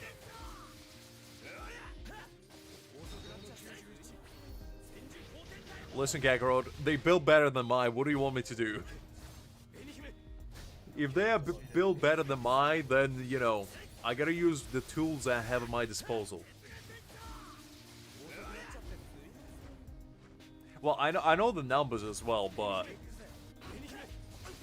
the only reason why I do know numbers is because I played Uno a lot. But yeah, it's I'm pretty sure a lot of people know Spanish numbers. And I also did watch Dora the Explorer when I was little, so I know a little bit of Spanish because of that. Broken Spanish, but Spanish nonetheless. Thank you, Nickelodeon. I don't even know if you guys know Dora the Explorer. That's probably quite quite a throwback. Liz might know.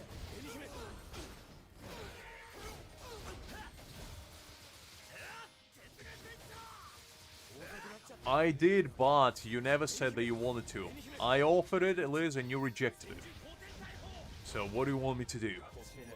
I did consider you ambushing you, you know, under the cover of darkness, throwing you into a Santa's bag and, you know, taking you all the way to North Pole, chaining you to an icicle, and then teaching you Russian that way. You know, with a little bit of stakes on the line, but I felt like that would have been a bit too extreme. Glad that some people know Dora than Twilight. Glad. I'm not the only one.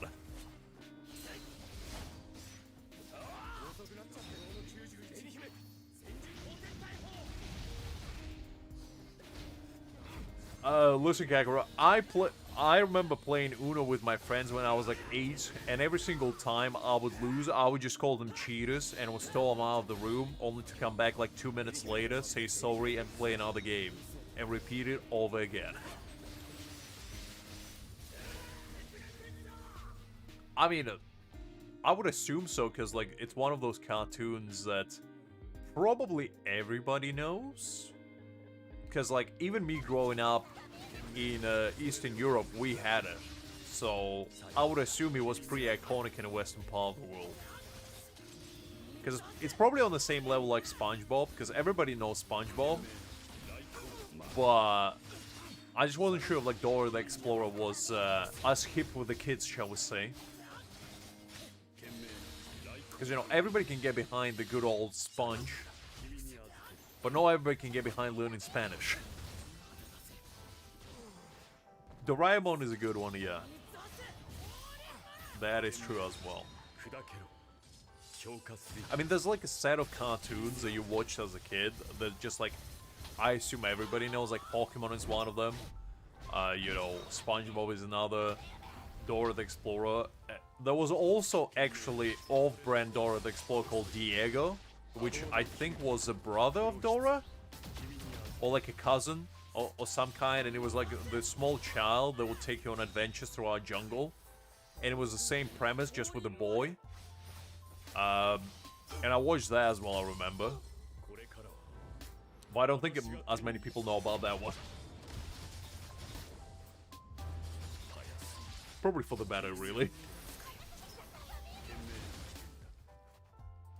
Also, I think Hey Arnold was pretty big when I was growing up.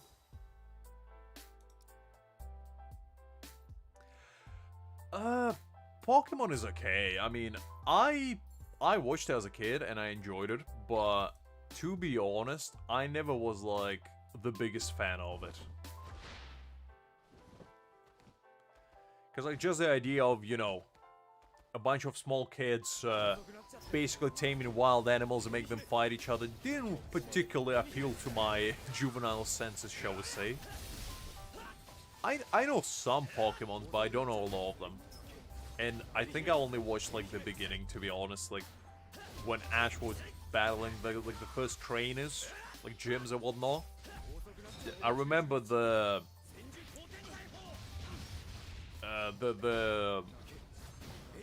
anthropomorphic like fox man with blue and black. I forgot his name, like Shadow or something. But I remember that guy. He was pretty cool. Absolutely no worries, Sadvik. Was a pleasure seeing you as always, and I'll catch you later.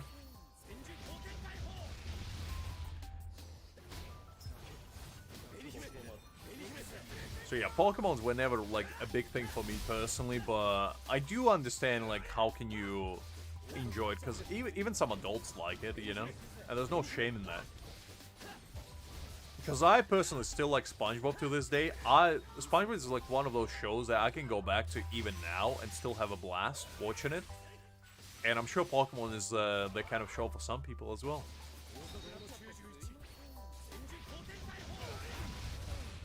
And you know, I gotta show support to my goat Patrick, you know, my spiritual sensei on this path towards enlightenment, the true enlightened being of them all.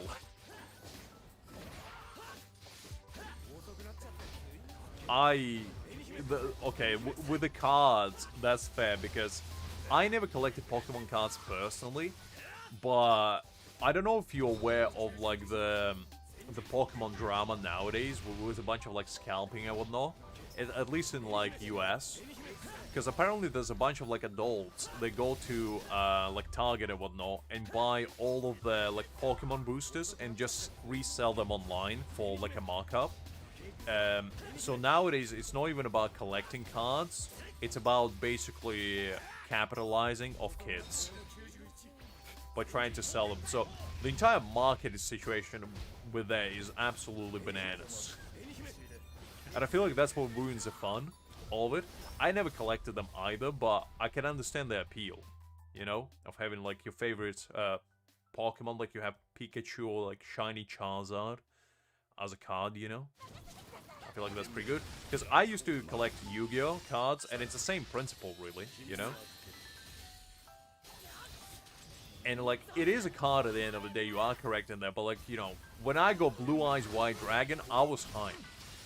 I was hyped.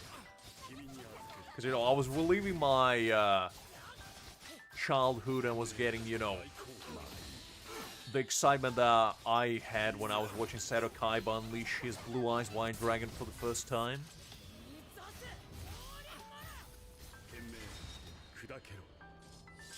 I don't even know how you play Pokemon cards. Because with Yu-Gi-Oh! There's like clear rules, you know, that are within the show itself.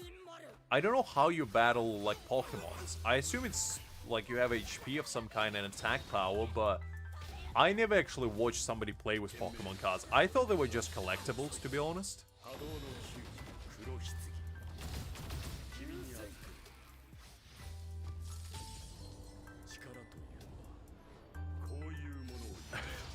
That's fair, Liz. That's a fair point, to be honest. But at least with gacha, you know, it's a long-term investment.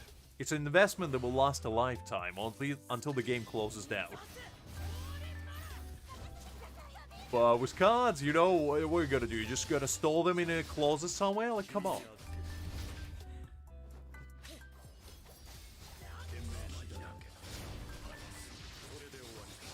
There's One Piece card game? I mean, to be honest, I don't know why I'm surprised. There's probably a card game for every single anime out there. I wouldn't be surprised if there's a card game for Toriko, where he goes around and, like, collects different food stuff. It's like cards of different food that he managed to eat to get stronger. I'm not sure if anybody gets that reference, but that's like the most obscure I could have imagined.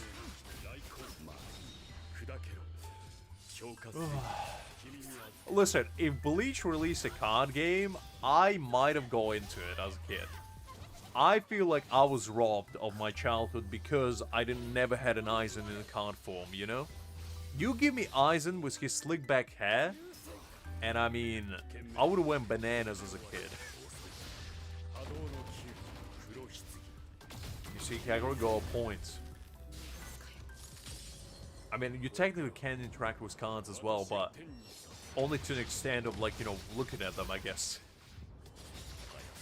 Maybe, like, flipping them around a little bit. Because the only, well, actually 3 different card types that I used to collect as a kid, one of which was, when I was, like, 8, I used to collect, like, car cards. There was like, comics about cars, right? They would release, or, like, showing you different cars. And, it had different rarities of, like, actual cards, which was, like, normal rare, super rare, ultra rare, and then, like, legendary. And basically, ultra rare would be, like, a holographic print, where they would basically, like, shine in different light. They would, like, change image. So it would be, like, Lamborghini or something, and you could see, like, change direction where it was going, and it would, like, give you illusion they was driving. And, like, legendary ones had, like, different gimmicks to them. One of them was, like, a fully matte black card that you had to, like, blow hot breath onto and then rub it, and you would see the car afterwards, and it basically, it would turn into, like, blackness after, like, a certain time. So it had, like, all these little different gimmicks. So that was kind of fun, and, like, a bunch of kids in my school collected them, so that was the main reason why I did it, too. But otherwise, I only collected, like, Teenage Mutant Ninja Turtles cards, and I collected Yu-Gi-Oh cards. Those were the only 2.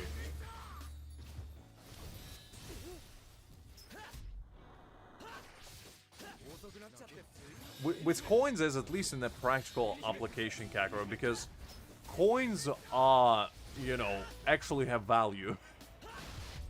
And it's also, like, a useful thing to just be aware of.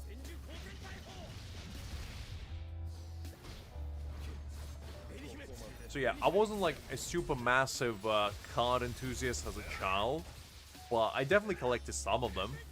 And I remember one time I had, like, a super rare TNMT cards where it was fully, like, silver print. It was, like, for their anniversary or something in, like, 2010 or 2009, somewhere there.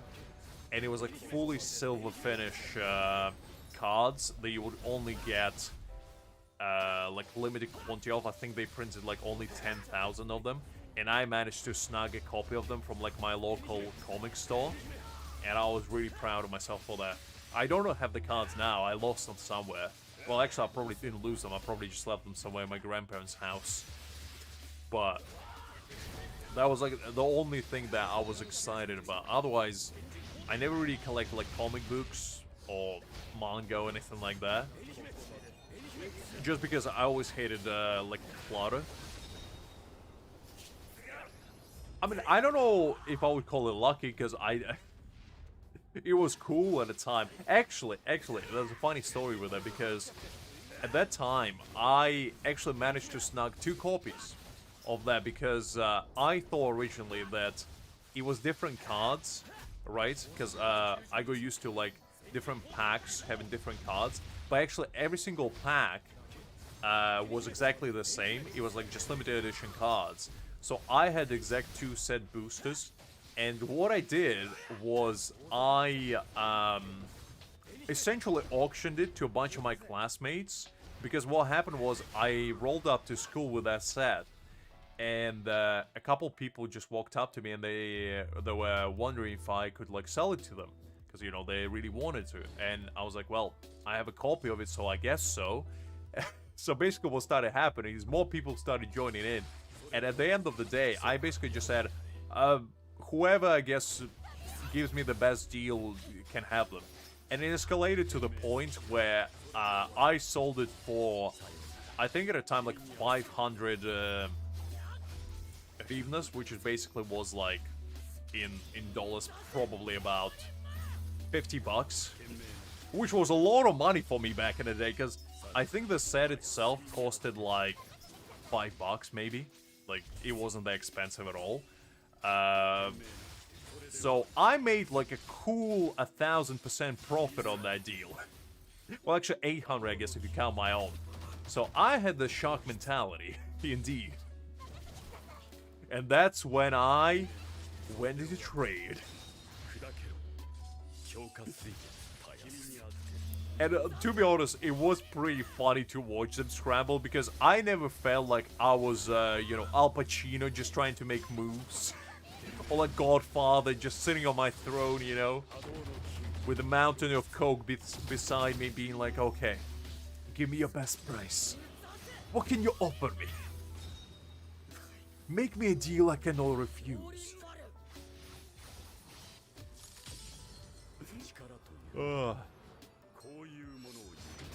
I mean, look, it wasn't planned. I wasn't like doing it on purpose, but I just felt like, you know, if I could make some money of it, why not?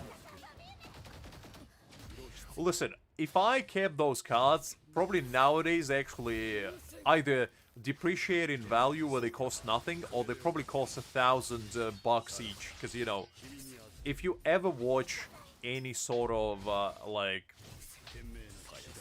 you know, card opening videos, some of those cards cost like thousands of dollars. I don't know why, but they do. Like Black Lotus from Magic the Gathering, I think costs like 60 grand or something. And there's a bunch of like Yu-Gi-Oh cards, like original Blue Eyes White Dragon is expensive as all get out.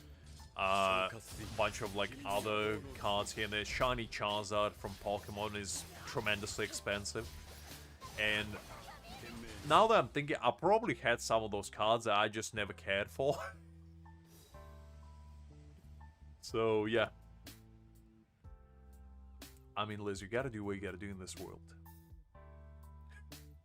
Look, it wasn't like a proper auction. I wasn't like, you know, calling out prices, being like, $10, $10, 1, $10, 2, $10, 3. Anybody more? Come on.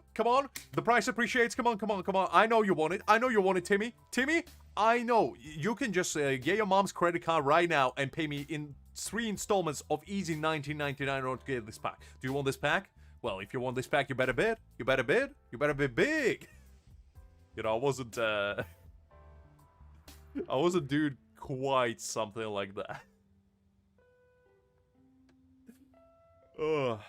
I mean, I wouldn't be surprised, Twilight. Some of those cards are super expensive, to be honest. And I don't understand who would shell out the price of a house for a card. Like, granted, it's cool to own, like, a very limited card that nobody else probably has, but, like, I just never was that enthused, I guess, by cards to spend the crazy... I wouldn't even spend $100 for a card. Well, you did mention Genshin Kakuro, so I just, on the spot, I thought of like a random child name. You know, the most iconic child name, and Timmy just came up. I was swindling Timmy, you know, at the young age of 10. Right then and there. It wasn't enough killing off his pigeons. I had to take his money as well. And run like the wind. Okay, let's do this.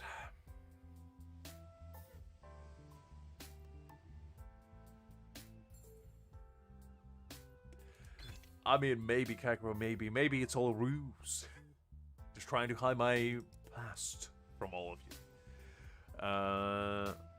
Let's do attack.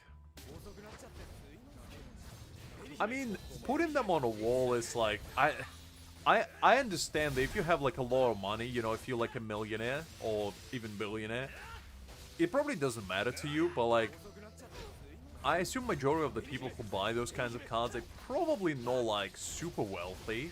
They're just really enthused about the card, the collection. And that's fine, but I don't know, I just feel like it's crazy that legitimately, like, just a piece of cardboard could be worth that much money.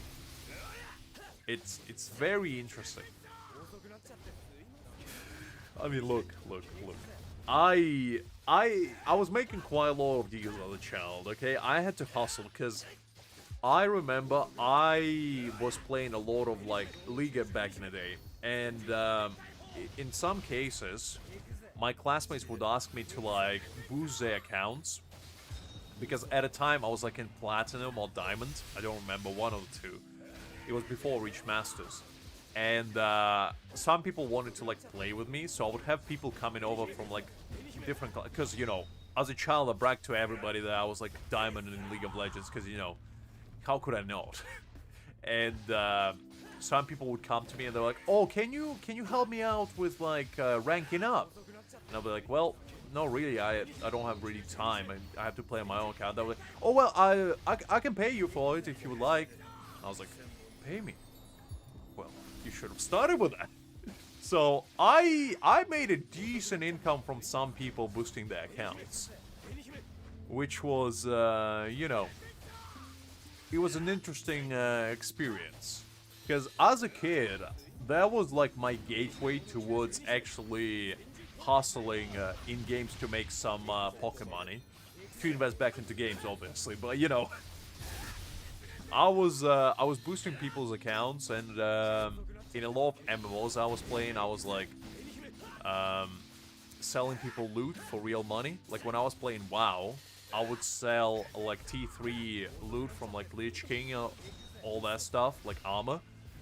I would sell rolls. I would like host raids, and I would sell rolls to people, and I would just sort of like split the money between people that were part of the raid, which may or may not have been technically against terms of service, but you know, you know. So yeah, and it was mostly done due to desperation because I didn't have a lot of money as a kid. I'd never go like pocket money or anything. So I had to like find ways to get things that I would like to get. And I was really good at games as a kid, so that was like my only way of trying to hustle. And, you know, just something I was privy to, shall we say. Listen, Kagero, listen. If you were in my shoes and, you know, you had the opportunity, wouldn't you take it? Like, come on. Look, I'm just saying that as a kid, I didn't have a lot of leeway with, like, getting things I would like. And I was playing games, like, all the time religiously. Like, I would go to school, I would wake up, go to school, come back, do my homework, and just play video games. And go to, like, basically ask him how to do it myself, because, you know, I got interested in it, because I was like, oh, well, I'm good at games as well, I can probably do it. And he told me the ways of, you know, how to capitalize on these kinds of things, and, yeah, I basically did that. Thanks to him. And, I wasn't making, like, an absolute bag, but, you know, I made some pocket money, which I used for, like, sweets or whatever not. So, yeah, that was a little bit of Lux's law. I'm sure I told this before, to be fair. It's not like news for anyone, realistically speaking. But, you know, it's just what I've been up to.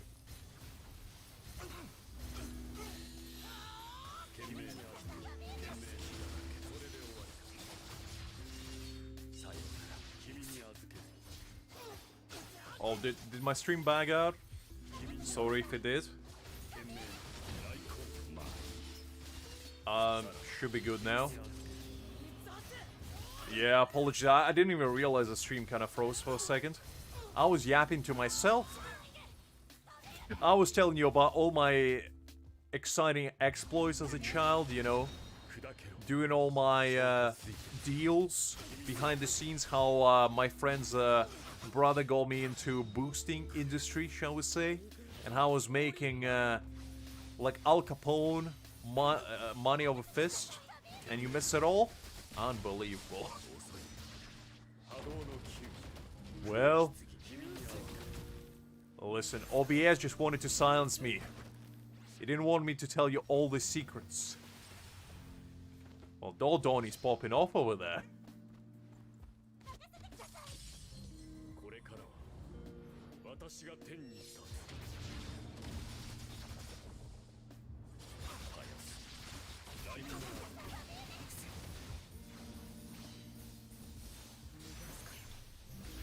It's prime British weather for you guys, unfortunately. You know, couldn't help myself.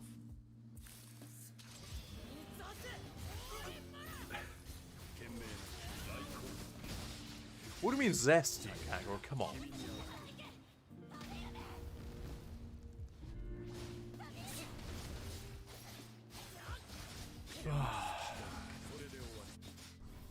Okay, well, that didn't quite work out. It's surprising because my game didn't bug out. Usually I notice the stream kind of laggy if my game just decides to, you know, peace out on me. But it didn't do that, so I just assume everything was fine. I mean, Dondoni is Dondoni is quite a character. If you never watched Bleach, let me tell you, Dondoni is a goat.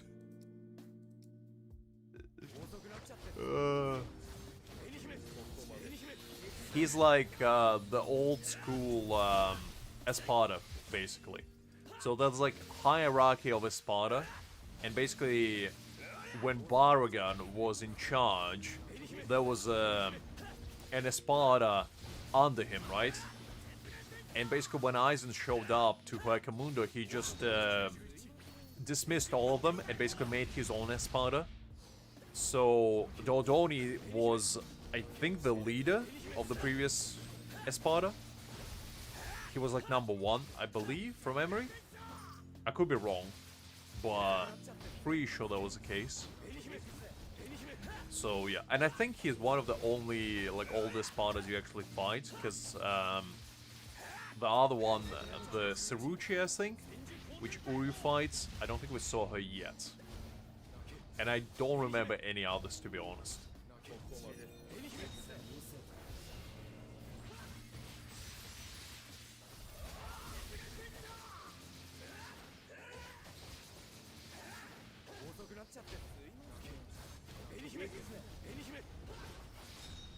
Okay, let's see how far we can go. Some decent damage. Love to see that.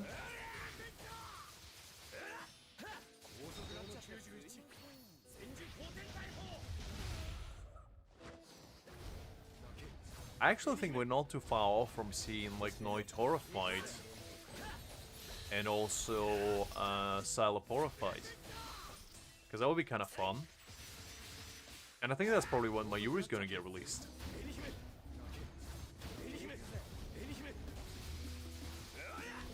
Well, the thing, Twilight, they're getting more difficult if you are free to play. If you're a whale, I saw some whales clear this challenge like nobody's business. If you go B6 Aizen and B6 Toshiro and B6 Ichigo, I'm pretty sure it doesn't matter. But to be honest, I do like that they don't just spoon feed you rewards, and they make it a little bit more like interesting to play around with these. But they kind of have to scale it up with like progress of people, because the game has only been out for like a month, And this is already like bone-shoddingly hard. Hi there, Hakim. I haven't been doing it that long. I know, Kagura, I know. Yeah, you can swap out Byakuya's ult. It's basically, his ult is like, his entire kit is basically based on you swapping him out. He doesn't want to be on the field at all. So the less time he is on the field, the better. I mean, true. Well, to be honest, like, this is one of the games where you can actually compete with whales as a free-to-play if you get lucky enough.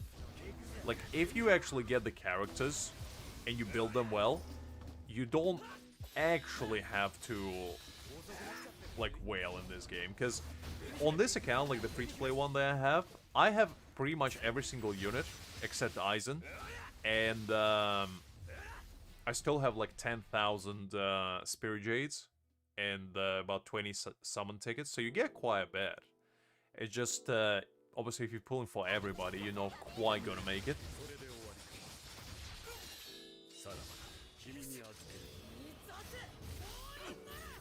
I mean, pretty much, Hakim, pretty much. Well, look, Kakarot, what else do you want me to say? Like, at least in this game you don't have 50-50, you know? That's like, that's what you can count your blessings on.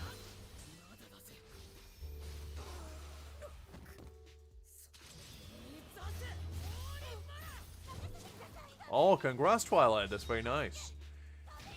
I do have like about 100 corridor keys, but the thing is, I'm just very worried about using them right now because the devs kept talking about implementing a pity, and the last thing I want to do is spend all my corridor keys and then them implementing a pity and me just being like, well, I just wasted all my keys for nothing. You know? So I'm kind of cautious on spending them for now. And I want to wait at least like maybe another couple weeks before I start going hard on keys. Just to see how long it would take them to actually implement it. Well I actually noticed that. I didn't pay attention last time, but it do be popping off. I don't know, it's like, with this game especially, resources are so scarce.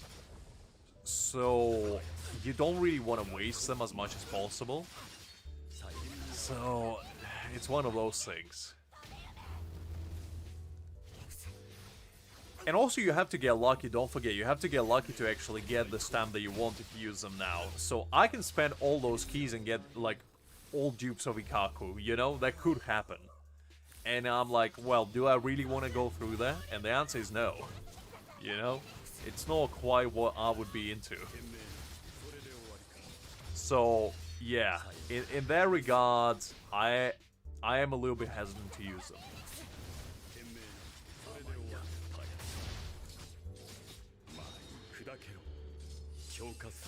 Well, that's the thing. If you get lucky, that's a different kind of story. I mean, to be fair, like, all things considered, I didn't get a single dupe on my main account yet, except a dupe 5-star Kenpachi card. Like, literally, I got everything new. The only 3 that I'm missing right now is Yoriichi's call stamp, I'm missing Toshiro's, and I'm missing Aizen's. So, in that regard, I can't really complain about being unlucky, because I'm not really unlucky, it's just I didn't get what I wanted. Hakim, I feel like Battle Pass, like, even for low spenders, that's probably the best deal, because as you said, you're getting essentially 1 free upgrade. And what I'm personally gonna do is I'm gonna save all those Battle Passes, at least 4 of them, for, like, anniversary character, and I'm just gonna max them out. Their, like, cost stamp later. That's gonna be my plan. So I don't have to worry about, like, them doing a lot of damage. They're gonna do a lot of damage automatically.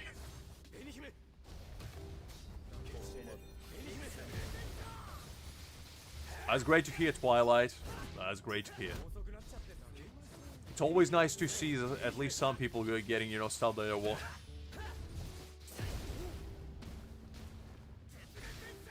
I know, Kakarot, trust me, I know. Liz is such a lady that, you know, whenever Ikaku gets mentioned, she just suddenly gets an urge to leave. That's how it be.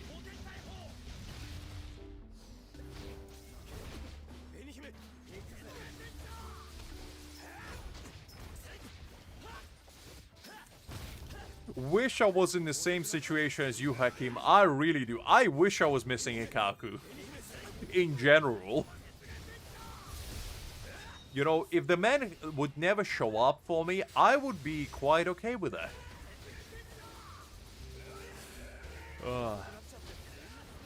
I mean, as I said, I'll probably try to get some core stamps if they're not gonna, like, release anything hype for the next unit that I'm gonna pull. So, my plan for now is I'm probably gonna skip Gin on my main account, and then probably wait for Grimjow. Because Grimjow is, like, gonna be essentially the same attribute as far as I remember. Because he's gonna be Pierce, and he's probably gonna be stronger than Gin, so I might as well just went for Grimjow. Because I refuse to use, you know, Ikaku. I just refuse. I'm not going to. Even though I have him B1 with his core stamp as well, I'm just not going to. I leveled him up to level 40 for tickets. That's literally the only reason. I had to use him for, like, Frenzy Battle, but I also did it for tickets because I was missing some stuff. Liz, opinion on Ikaku? And why he is your favorite gentleman? If you wouldn't mind, please.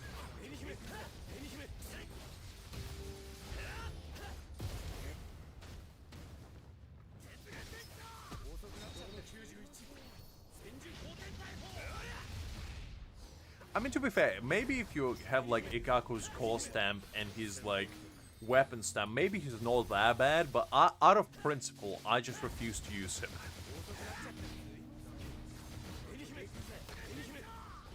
Let just be life for you, Kakarot. Sometimes, you know, she can't deny her true nature. The beckoning of the bold man is too strong for her to refuse.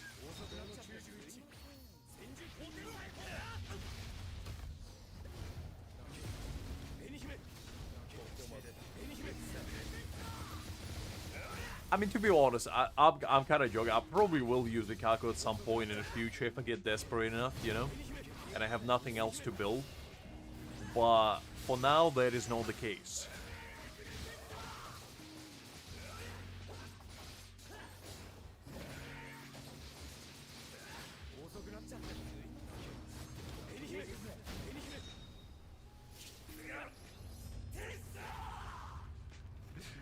It's not just hard to build a Ikaku, it's hard to play as a Ikaku.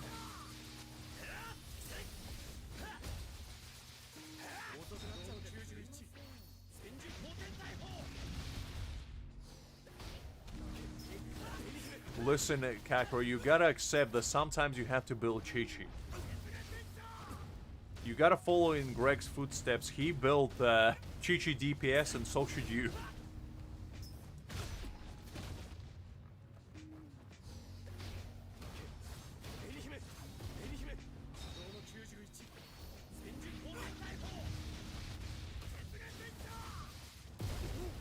Oof. That man just sniped me mid-air. That was rude.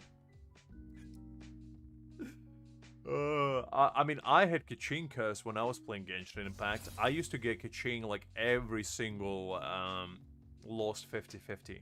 I think she was at C3 for me, and that was my purple curse. And I never quite forgave her for that.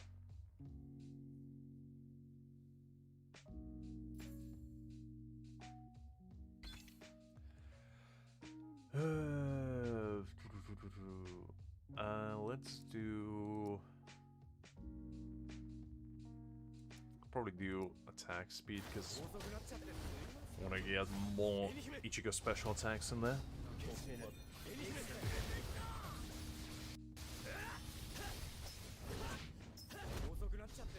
I don't know about that one, Chief. Iching was alright, she was never good.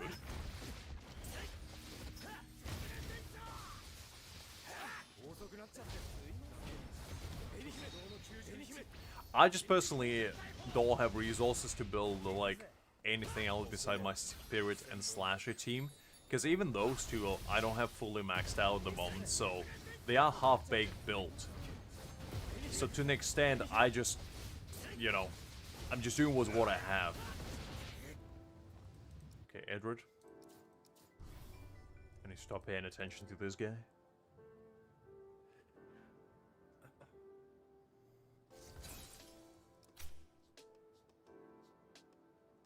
I mean, fair enough, Kara. I haven't played Genshin in like 2 years. So I'm not the meta master over here.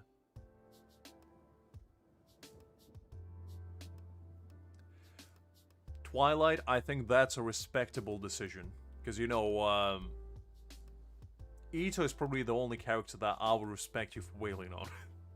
That's a man of class right there. Hi there, Noma. Hopefully you're doing great.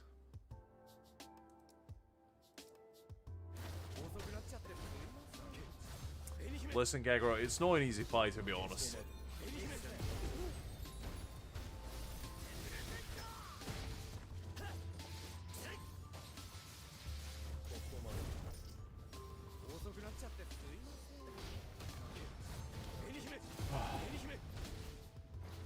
Oh, let's see what we got.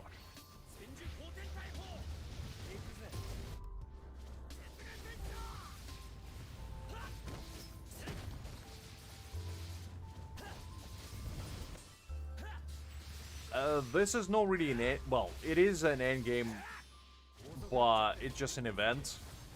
The actual end game is not as hard, believe it or not. This is harder than Trial Tower. Unless we're talking like max difficulty, I guess.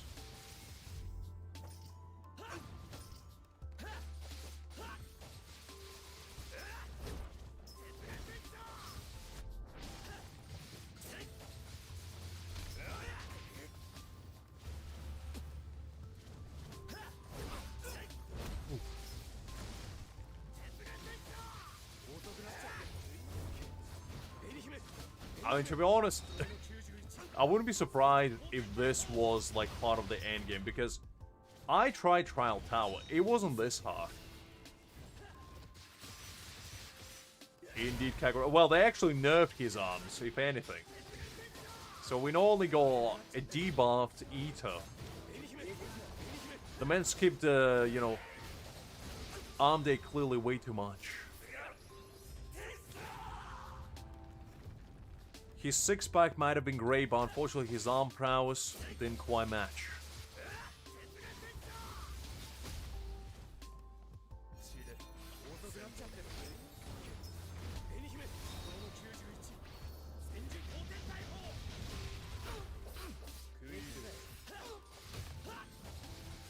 Yep, Hakim, this is not my main one. On my main one, I probably wouldn't struggle as much because I actually have pretty decently level up Ichigo. He would have made a quick work of this. I'll try one more time. If I can't do it, we'll probably go do something else. Because I just don't want you guys to sit here and watch me lose on the same stage over and over and over again. That would be kind of boring. We did claim all the rewards though, except like the last one, this one, so you know, at least we got that going for us.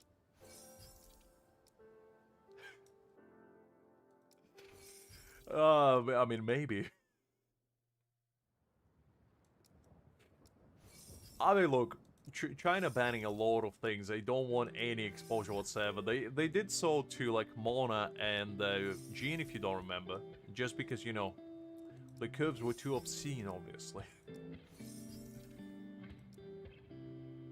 Yeah, like, my units are not really that good. Like, my Ichigo, he doesn't have good stamps at all because well, actually, now that we're talking about stamps, I guess let's go try to get some.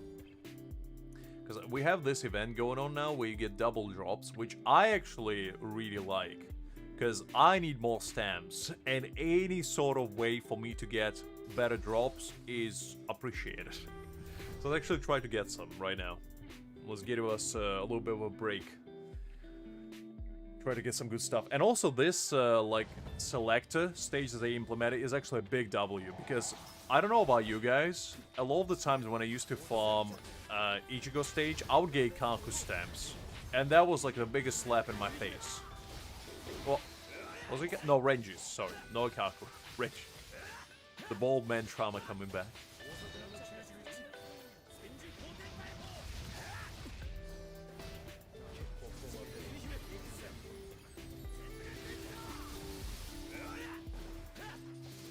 I mean, actually, I don't think I ever pulled for Ito myself on my account when I used to play Genshin, because I think when Ito dropped, I actually wasn't playing the game, to be honest.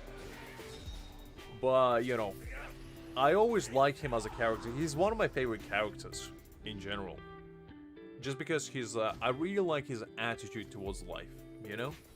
He's just a gentleman that tries to have fun while, making a gang of his own, which, you know, I can get behind. Okay, let's see if we can get something good. No. No. Yeah, you see, this has been my luck with, like, stamps on this account. I just been getting, like, flat HP defense percentages all day, every day. I still don't have a single slash apiece. Like, literally no single one has dropped for Ichigo.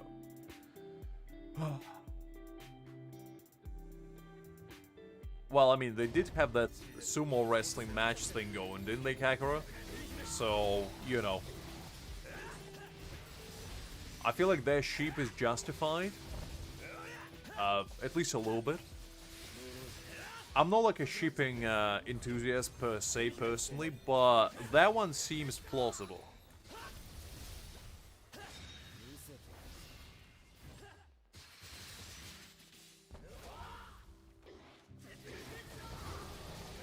And, you know, my boy Ichigo deserves W occasionally. Because the man be struggling out there. You know, it first started when we beat him in that King Beetle minigame, you know, when he went to Mondstadt and we just clapped his cheeks so hard that he ran back to Inazuma. And I felt bad for that. And now, you know, we're preventing him from achieving his buff greatness by decreasing his arm size even more. You know what Genshin should do? They should just go all the way, you know, give him like stick arms. You know Henry Stickman game? Just give him one of those. Just make them barely visible.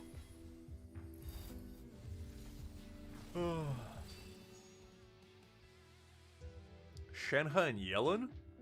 I don't think they ever even go acquainted, have they? Oh, is my bag full?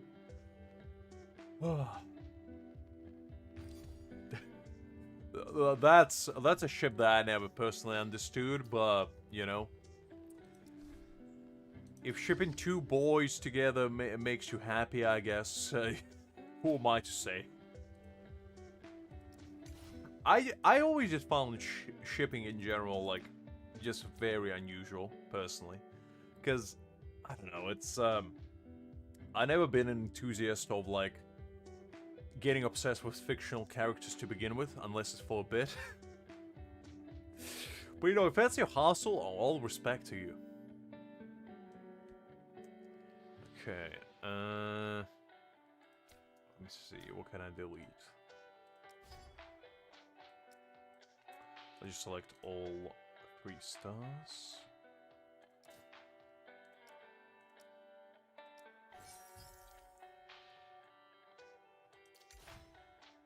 As soon as Bromance is mentioned, Liz is back. Look at this woman.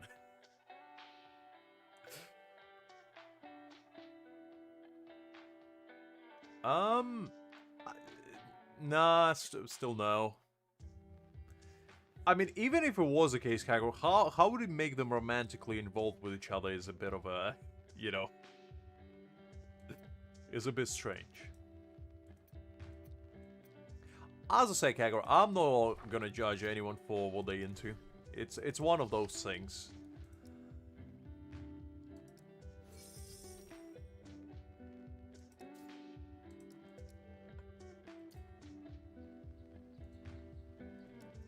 Well,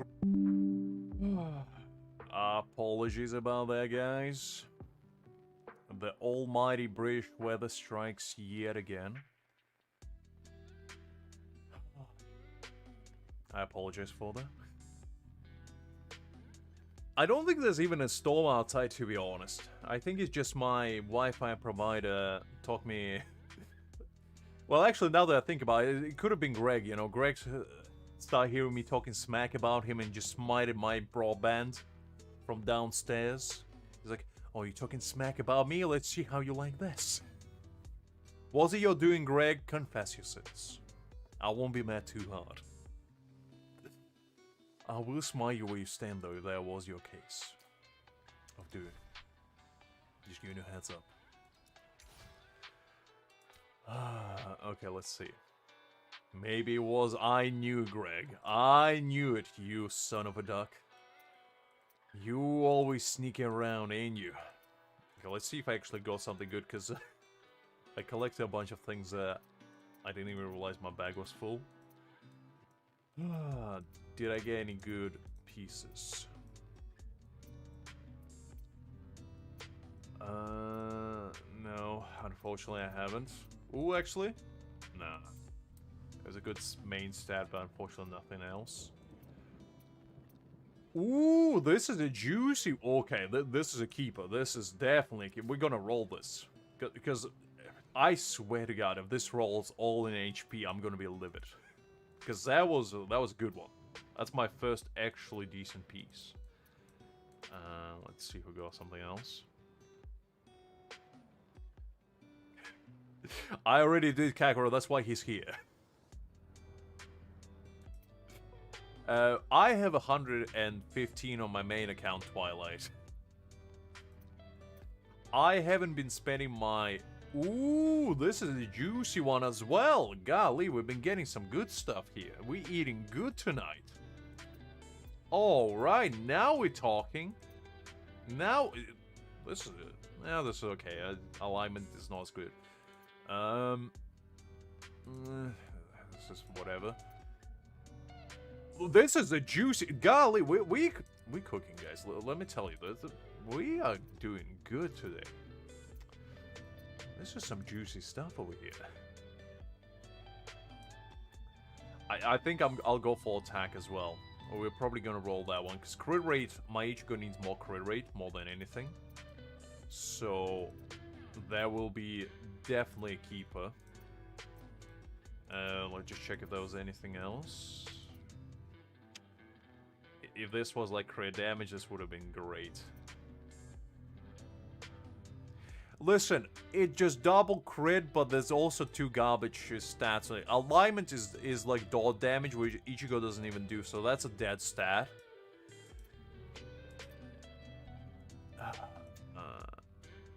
Flat attack, man. It's always gotta be flat attack. Ultimate charge rate. Attack. Nah. Okay. What we're gonna do, because I still don't have a good, like... Not that. I still don't have, like, a really good, slasher attack piece. So let's try one more time and see if we can get one more. If we can, we're just gonna go and roll those two and see if we can get some good stats. Because, I would be quite excited to actually upgrade my Ichigo a little bit. Listen, I know, Kagero, but like the resources in this game are so unbelievably scarce. It costs like a fortune to upgrade one stamp, and I don't have enough gold.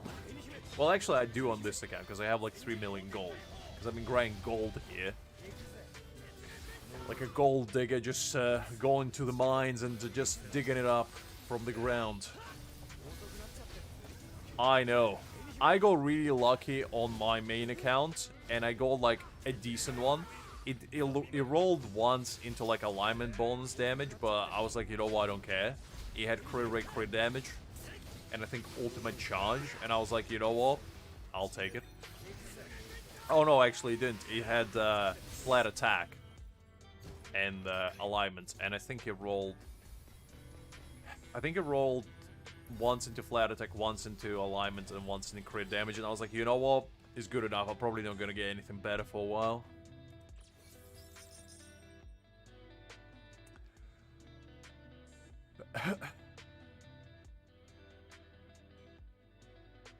Yeah, so for this game, Kakarot is basically, you can see all the stats. So unlike in Genshin, or like a lot of other gacha games, this is one of the only games where you can actually see every single stat before you roll it. So you have much more leeway, so you don't have to actually, like, gamble your chances on rolling double crit rates. So that's why I'm not as enthusiastic about rolling every single piece. Okay, we didn't get anything too exciting, but... Listen, Liz, sometimes you gotta get that gold. That's just how it be. Okay, let's roll those pieces and see if I can get some good stuff. Unfortunately, we didn't get... Because I don't have even, like, a bad one. Like, literally not a single slash damage. I got spirit damage, but that's not what I want. Like, literally only defense and HP. And for whatever reason, spirit damage. Like, strike I have as well, thrust, spirit. Literally every single one except slash. Like, I didn't even get a bad one. Not a single one.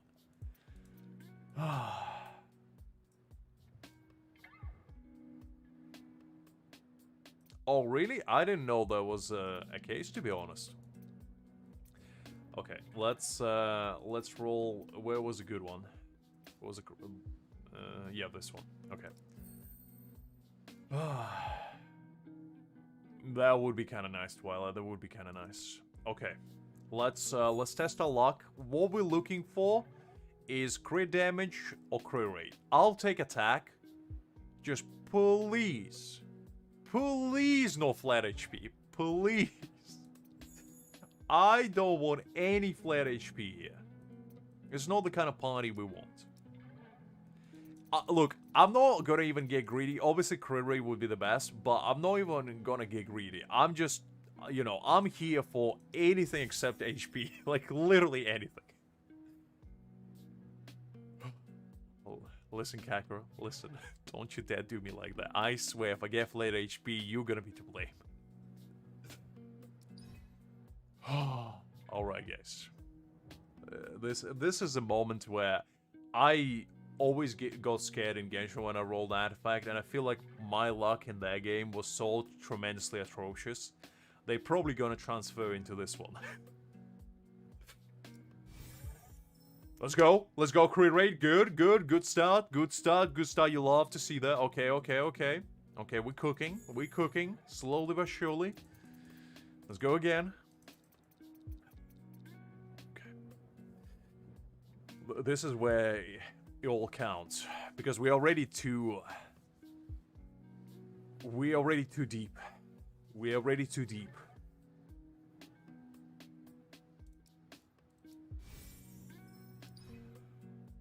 All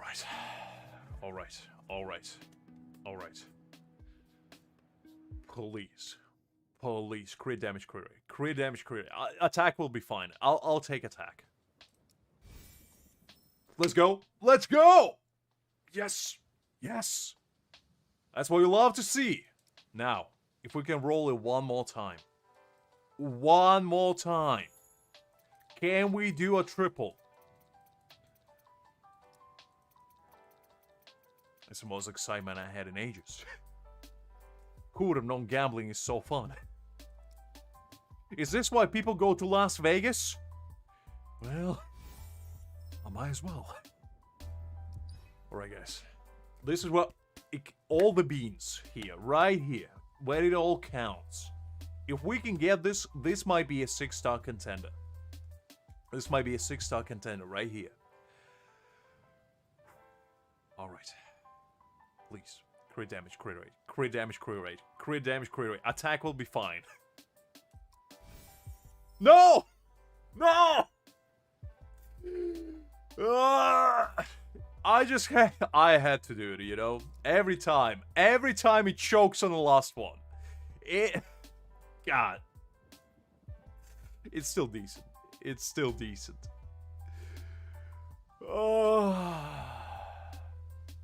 It's still okay. It's fine. It's fine. You know, it's 33% crit damage. I'll take it. I'll take it. I'm not gonna upgrade it all the way. Yeah, it would have been so good. Triple crit rate roll. I mean, that would have been amazing. But, you know, it's fine. It's fine. You can win it all. You can win it all. But we're not done. We still have the other one. We still have the other one. The attack one, I think. Oh no, the ultimate charge one. And that one looking kind of juicy as well, this one. So this one, it has my nemesis. My worst enemy. Defense. I hate this stat. You know, 2 crit rate rolls, I got too greedy, you know? The universe just had to put me in my place. Please. Please, no defense rolls. Please! I don't want to see any defense. Crit rate, crit damage. Crit rate, crit damage. Crit rate, crit damage. Crit rate, crit damage. Let's go! Let's go! Crit damage, I'll take it. I'll take it. Okay. Okay. Okay. Okay. Okay. That's good. That's good. That's good. That's what we love to see. Crit rate, crit damage. Crit rate, crit damage. Crit rate, crit damage. Crit rate, crit damage. Crit rate, crit damage. No! No! No! Ah! Ah! I just had to choke. I just had to. Now the question is, do I try again? Do I try again? Do I go again? Because I don't have anything better right now. Do I have anything else? Or am I literally just not having... No, I don't have it. No, I don't have anything else. You know what? Against my better judgment, let's try to roll it to 20. It's probably going to be another defense, let's be real at this point. Once you get one defense stat...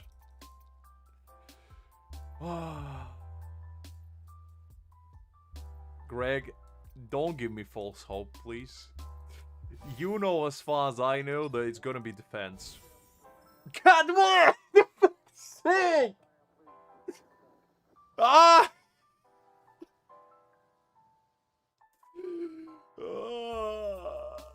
I should just go. I'm clearly not needed here.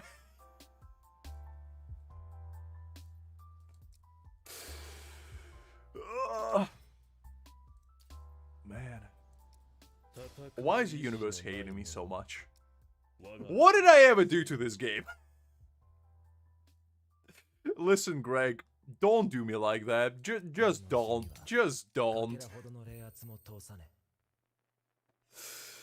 You know what? I have this piece. Let me try to roll this one. It has crit rate, crit damage on it. Let me try. Crit damage, let's go. It's gonna be defense. I know. That's what happens every time. I get lured into false sense of security. I leveled it up once. It gives me crit rate, crit damage. And then it goes into flat defense. Watch this. Watch this. Watch this. You know what? Maybe Greg is right. Maybe Greg. Look, hold up a second. Just give me a minute. Wait. Hold up a second. Hold on. Just hold your forces. Man! Why? Just every time. Exactly the same amount as well. It's like every time. You know what's better than the other one, at least? It's better than the other one. I'll keep this one. It's like... I'm just cursed. I can't for the life of me succeed in this game.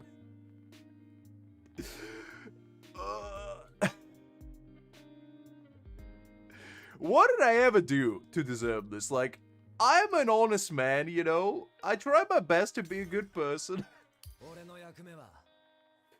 And this is what I get. This is what I get for my honesty. You know what? It's fine. It's fine. It's fine. It's fine. Listen, Geiger, when it comes to stamps, artifacts, you know, anything that has the role of substat, I'm just cursed. I can't for the life of me get a perfect piece. It's just not gonna happen. It's fine. You know, you can win them all, or in my case, any. Oh, man. You know what? Let's try to farm for Toshiro. Maybe the problem was I was going for Ichigo. Maybe Toshiro will answer my call. Maybe that's the problem, that I'm just going for the wrong gem. Ichigo clearly doesn't want me here. It's okay. I mean, you know, it is what it is. You can win them all. Just life for you. We'll get them eventually. You know, there will come a day when the sun rises, and so will my luck. Said day might not come anytime soon, but you know, it will appear eventually. I'll take a quick water break just to ponder my life choices and how they led me to this point in my life. Where did it all go wrong?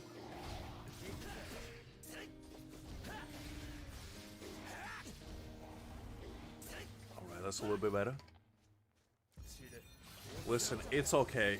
I would never start my villain arc from just a couple stamps. If that was the case, I would have been a villain since the genesis of Genshin, because the amount of times I got choked on the perfect piece is staggering. It's alright. It's alright. Happens to the best of us. You know what? I'm just hoping that I can unleash all my bad luck on this account. So on my main account, I actually get some good stuff. That's my hope. That was my secret plan for making this account to begin with, you know, where I can just unleash the tsunami of bad luck on here. And when I come back... Ooh! Nah, ultimate charge. Toshiro doesn't need ultimate charge. Nah, he doesn't. Needs attack. I was gonna say it's a decent piece, but he doesn't need that, really. So, yeah, hopefully, when we play tomorrow on my account, famous last words, I'm gonna get something good. We'll have to wait and see.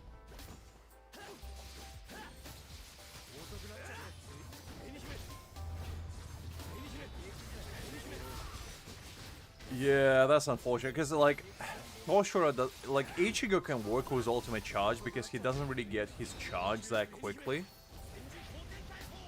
So, either ultimate charge or attack works decent for him.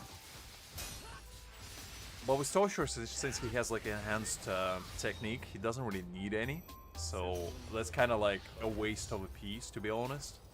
And the main problem is, I feel like what they're gonna do is they're gonna make an artifact set for every single new character, because that's what they have been doing so far. And that basically means that every single, like, stamp that you actually collect will be essentially worthless in the future, because every single character would just have their own. It already happened for, like, Toshiro, it already happened for Aizen.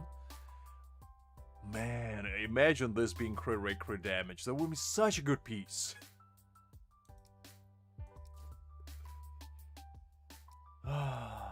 But yeah, so I could be wrong, to be honest, but so far it seems like all these stamps have been tailor-made for, like, specific characters. And the only exception is, like, Byakuya's set, where he kind of can use it for other characters. But for the most part, it's pretty much tailor-made. So as long as you actually get enough good pieces for this, for, like, the character you're building, you're never really gonna need it again, which is a good and a bad thing, because it's a good from perspective that you never have to farm it again, but it's bad from perspective that you're never gonna be able to use it for anybody else. So, I mean, go on, Greg, you know, Give me my cold Emperor fate, I guess, yet again. If you feel generous enough to do me tarot reading, go ahead. At this point, I'll take anything. I'm a desperate man on a desperate mission to succeed. And I'll take any chances to improve my forsaken luck.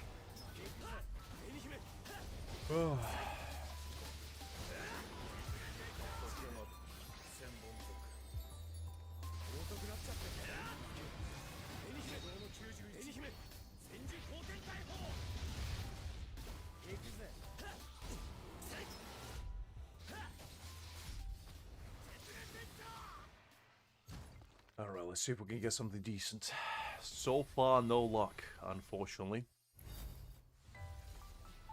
I am actually planning when I reach, like a little bit of a future sneak peek, I guess, for you guys. So, when I reach level 65, which probably will happen in about 2 weeks, I will do an entire stream where I just grind stamps. I'm gonna use all my, like, spirit pills until I can get, like, semi-decent build for both my Ichigo and Toshiro on my main account, and probably Aizen as well. So, if you enjoy me losing my mind over those couple rolls, you're probably gonna get much more. And I'm dreading that day, but you know, that's gonna be interesting. It's okay, Twilight, it's okay, you know, as I said, it's part of the game. Sometimes you lose, and sometimes you lose even harder. There's no helping it. The Tower, Death, and Strength, huh? I see, so I'm forever cursed is basically what I'm saying. My luck is gonna be like a Tower of Death. They're gonna seep away my strength with each passing second. Until there's nothing but a shriveled carcass of a once great man left. Is that what you're trying to tell me, Greg?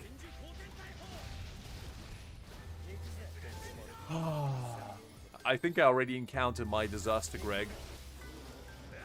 It happened right here and now. Me getting flat HPs and the defense rolls. And I'm pretty sure I'm toughing it out. No, my main is level 61, I think. Right now.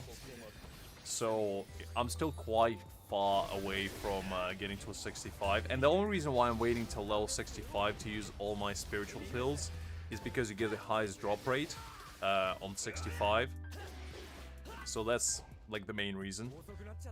Right now I just farm like the daily free chances, and I try to grind for like skill ups for now before I reach that level, just to make sure that all my characters have like maxed out skills. And then I can like go into stamp grinding. Because my Ichigo is actually relatively decently built. I think he's at 29k, and that's without... I don't have a good middle piece for him. Like, I only have decent slash damage and decent ultimate charge for him, but I don't have like crit rate, crit damage.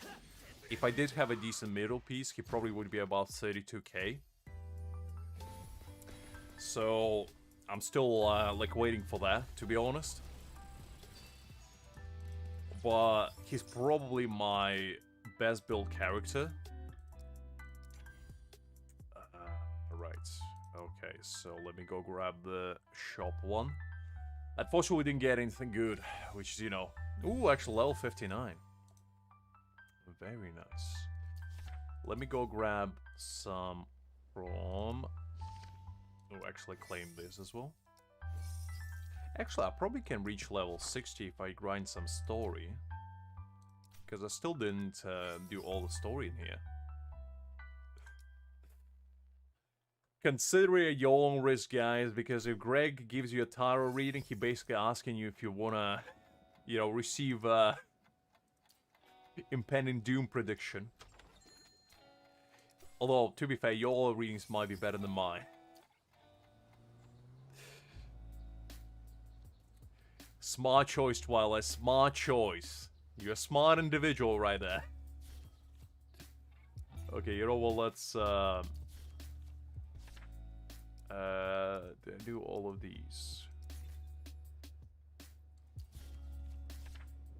Ah, Liz is the brave one. I see, I see. Okay, let's do these quickly, just to get a bit more of a level up.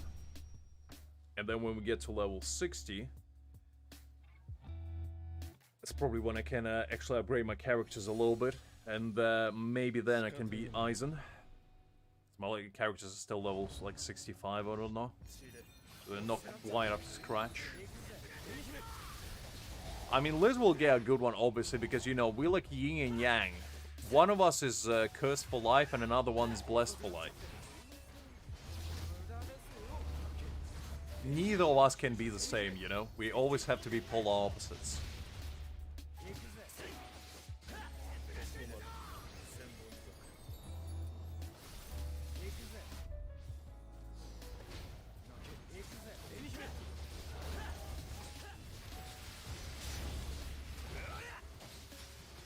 Well, it's a good thing to believe in there, Liz. It's another thing if Greg decides to, you know, give you a cursed fate that you can't escape. Because that man is full of tricks. Can never quite trust him. Always got to be vigilant around him. So that's good to know, Liz. At least I can count on you to offset the curse a little bit.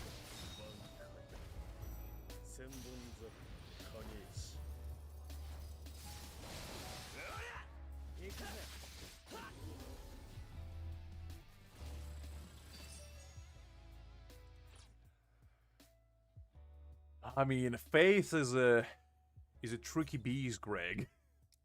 Because I had all the faith I possibly could, and I still managed to get screwed over. So I don't think it's an issue of faith; it's an issue of curse. That is true, Greg, and that wasn't my main account, so you know. You did get me that.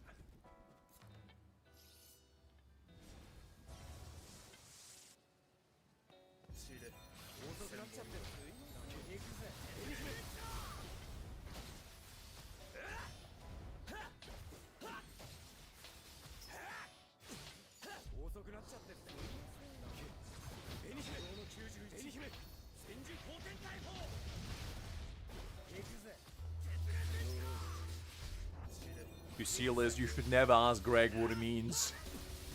You should have just accepted it and said, well, good enough. That was a mistake I made.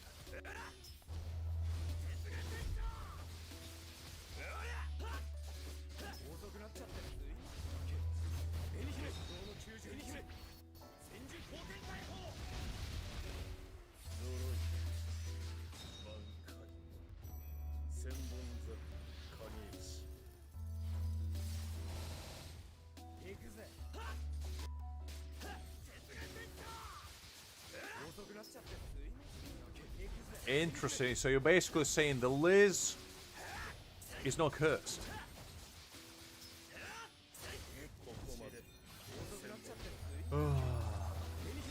Look, Greg, just because you told me that I literally will go through a hardship, it doesn't sound like a curse to you. Doesn't mean it doesn't sound like that to me. Nah, it's fine, it's fine. I mean, I'm not really, like, superstitious individual anyway, because, like, I don't really have a lot of, like, spiritual beliefs like that. I find, like, tarot and all that kind of cool, you know? Because it's interesting, like, what you can get, I guess. It's, like, it's kind of like a real-life gacha pool, you know? Can you get a good roll on your fate or not?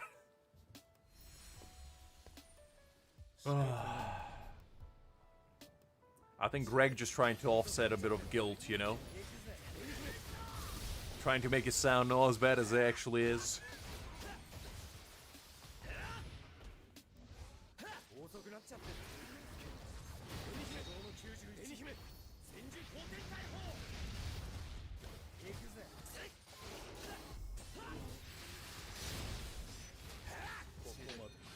Exactly, Liz. That's the kind of attitude you have to have.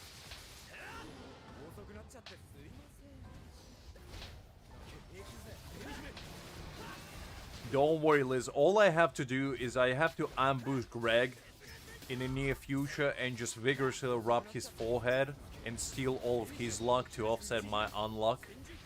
And I feel like that will be, you know, a cure for my predicament, shall we say.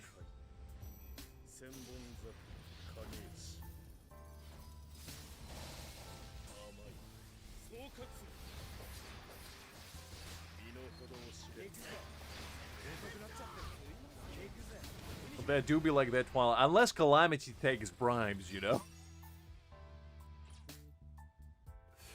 In which case, you might be able to.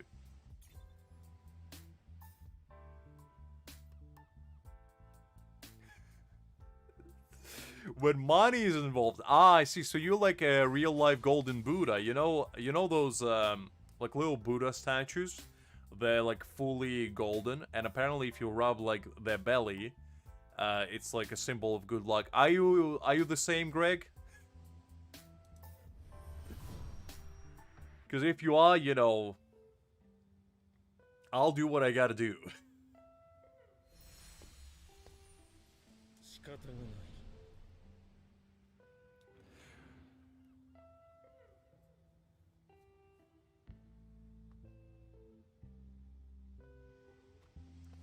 Listen, Greg, you're the luckiest person I know, and as the luckiest person I know, you have the duty to help me cure my alignment, shall we say.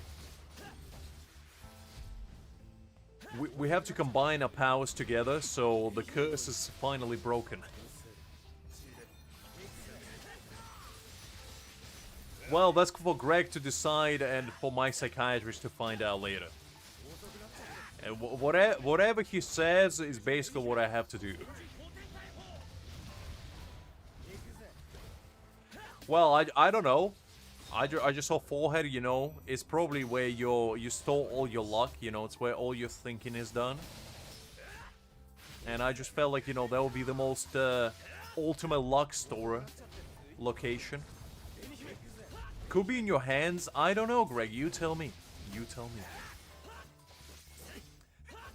I mean, we might have to hold hands. We might have to channel a spirit ball. We talking about how to get the greatest luck in existence, Kakura. We're trying to find a cure for my ultimate curse of this game screwing me over and over again. And I'll do whatever I have to do, you know?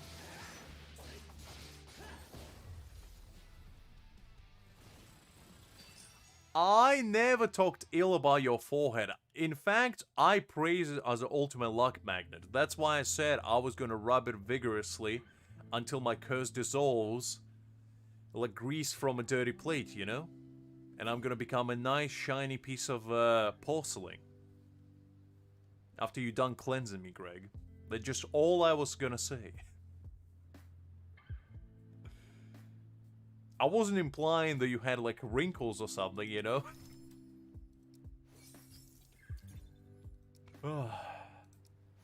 Okay, so that's done. Let's go to this one.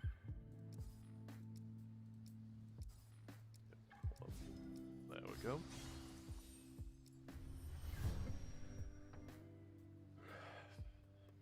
I mean, Greg is getting on with the years, you know? He's already at his late teens. The man is practically an ancient individual by this point. The retirement is soon upon him, so he has to do what he has to do.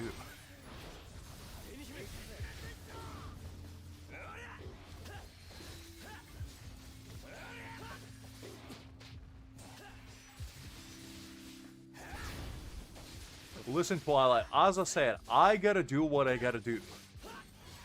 I'm ready to do anything that would help me to, you know, succeed in life. If rubbing Greg's forehead is what it takes for me to break my curse, who am I to say no? Who am I to say no? You know the saying, beggars can be choosers? I live by that statement.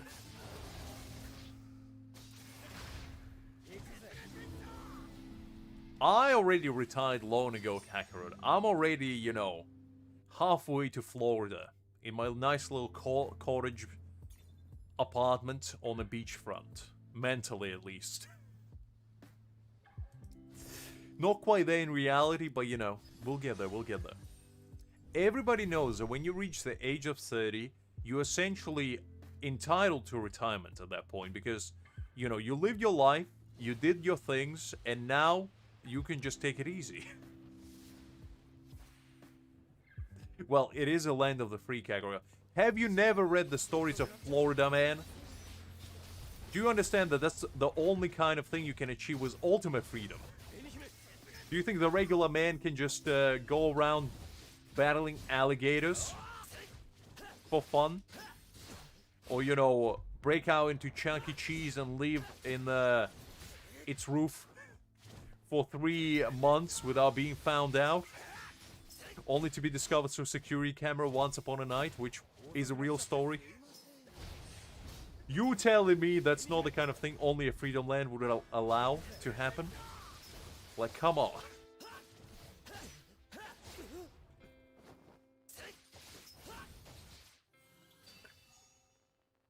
Listen, with the power of friction, nothing is impossible, Greg.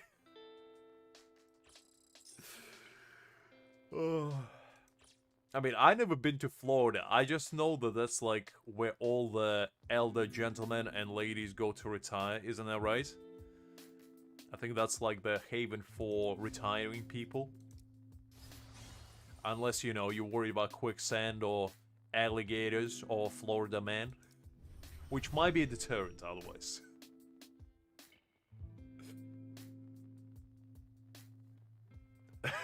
Spiritual Florida man. God, that's the funniest thing I've heard in a while.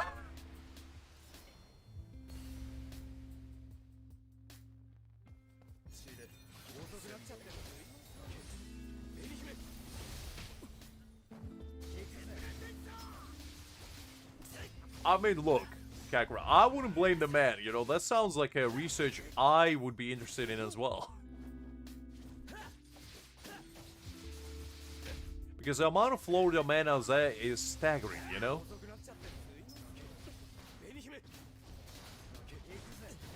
And for every Florida man out there, there's gonna be an unsuspected individual trying to find their birthday.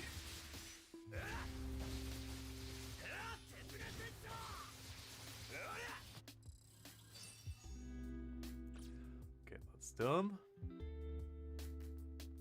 I'll search it up in a bit. Okay, so what do I need to type? Let's see, 16th of July, Florida man. Let's see.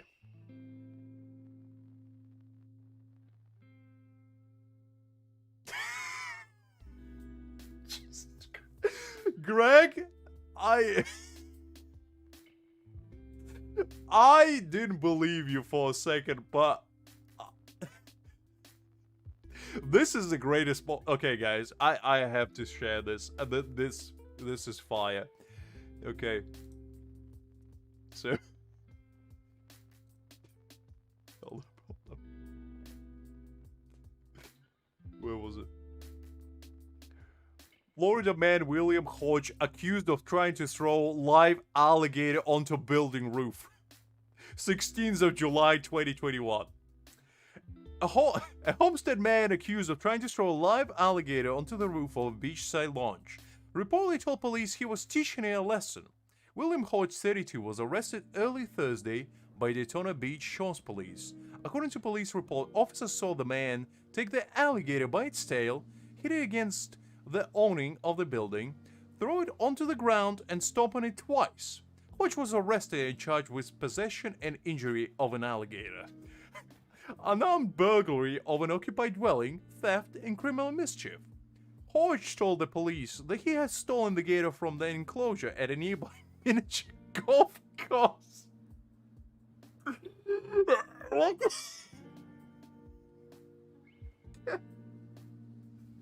Okay, look. What kind of man plays a mini golf game and then just sees a gator and just decides, you know what? I'm just gonna take this gator and I'm gonna just chuck him across the wall, you know, just to teach her a lesson of respect. Florida man dies after being found shopping center park. What day is yours? I'm gonna read that one as well, Greg. What is yours? I can't remember. I know it's September, but I forgot the day. Is it 21st or something? Oh god. This is so funny. I thought you were joking for a second.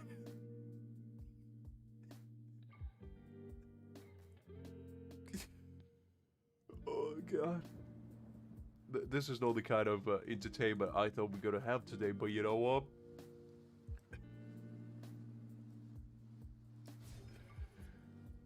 Oh god. Okay, I confused yours with Greg's. I remember one of yours 25. Oh man,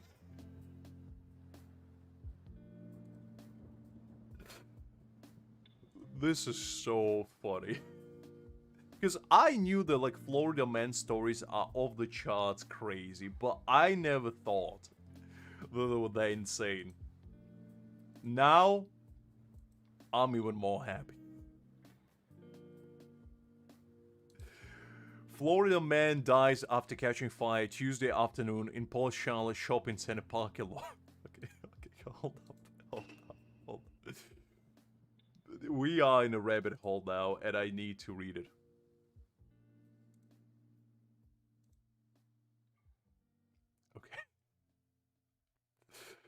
Okay. Okay, we are in it to win at this point. A Florida man died after catching fire Tuesday afternoon in a Port Charlotte shopping center parking lot. The Charlotte County Sheriff Office said the severe burn man had cardiac arrest as medical helicopter was landing. The man was transported to the hospital by ambulance instead of because the helicopter had no space for CPR to provide proper cardiac care. Okay, do they actually say why?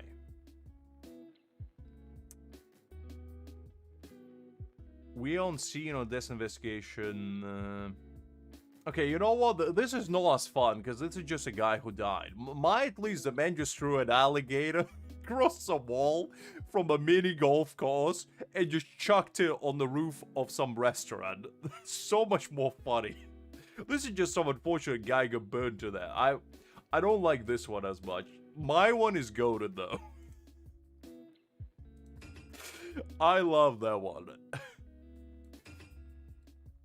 Because, man, that's hilarious. I would pay a good amount of money to just witness the guy go from, like, going through a little windmill on a golf course to spawning an alligator, grabbing it by its tail, and just chucking it across the street.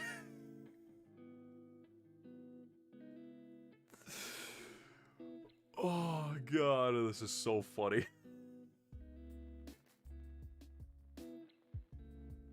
Kakura, what is yours? I am interested in a man who was found with 37 kilograms of coke. And also, why is it 37? That's a better question. Because that's a lot of coke. Why does he need so much? I doubt he was, gonna use it all himself. There's only so much Coca-Cola you can drink. And 37 kilograms of it, I mean, that's way too much.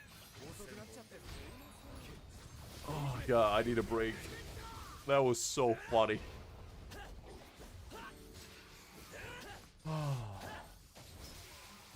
You know what, Greg? You did a great service for me today, making me aware of the fact that there's a Florida man out there that gave me an early birthday present on my 21st birthday, and I wasn't even aware. Now I feel like I just will... I wished there was a mugshot of the guy who did it. I really wish. Because that would have made it so much more fun.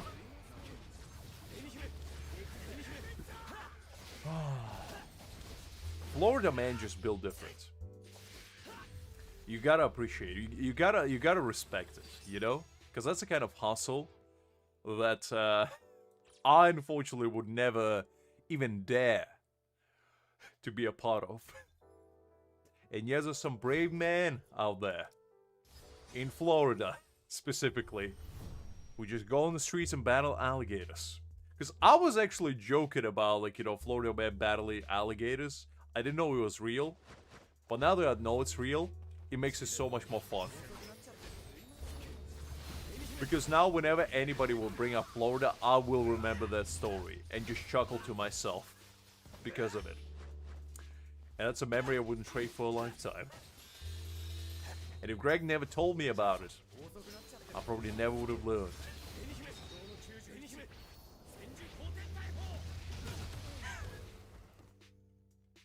You see, Kagero, yours are actual crimes. My one is just silly. Oh. But that is still funny. Somebody just breaking into your house just to go to your bathroom and, you know, sleep in your bed. Not even steal anything.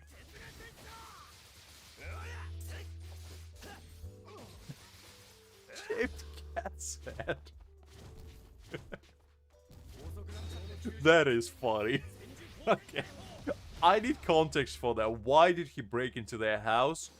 And also, did the cat, like, poop on his garden or something? And he was just, like, you know, I've had enough of this cat. Mr. Whiskers to theirs, I'm gonna have my revenge. I'm gonna shave your head to show all the cats in the neighborhood that I'm in business. Which I imagine how it went.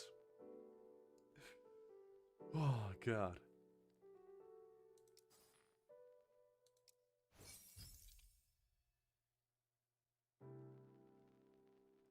Ah, interesting. So the Florida people, the only reason why you know about them is because it's public. Okay, I didn't know that. I thought it was just Florida men being like, you know, wild and wacky out there.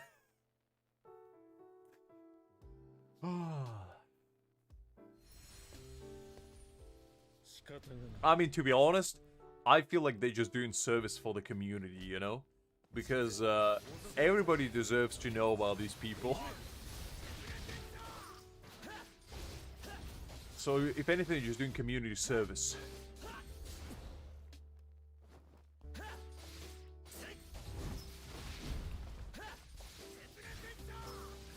I mean, true, Kagura, true.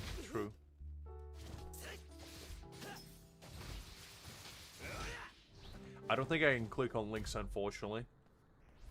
From my end, but I believe you, Greg.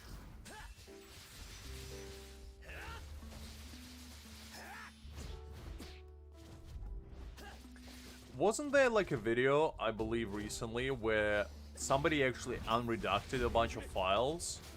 They like went into the source code and like unredacted a bunch of them, so you could actually see like the proper information.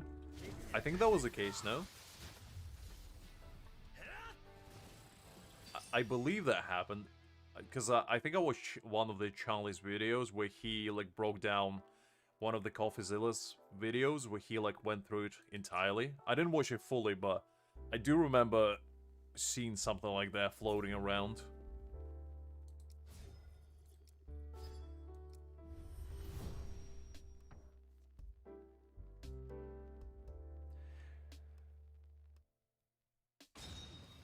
Yeah, I think that was the case, but as I said, I didn't watch it fully, so I don't know like the specifics about it.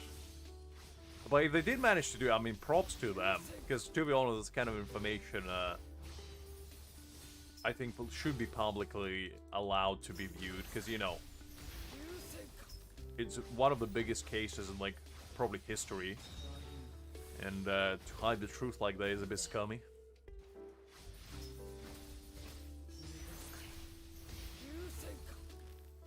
Okay, I'll check the DMs in a sec. Loopy, don't do me like that. There we go.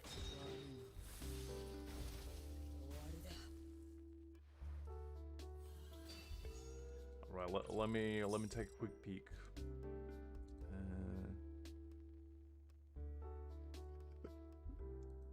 Okay, I gotta show this.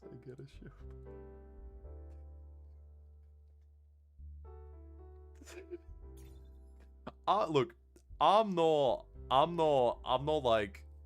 the biggest fan of cats. I like them, but like, you're not gonna see me, you know, pumping my fist out there for cats.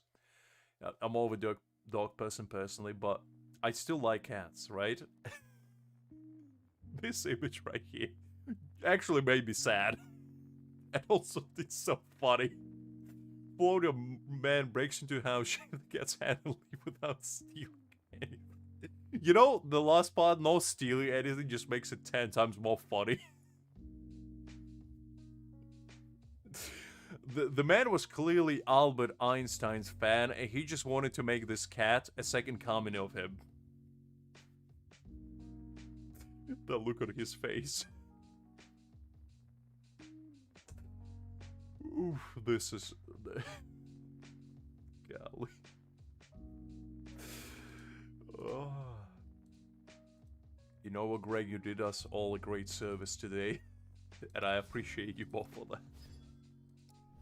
Because this kind of thing, I would never search by myself, you know? Because I wouldn't even get the idea to, but... just knowing there's stuff like that out there is, you know, gonna make me sleep better at night.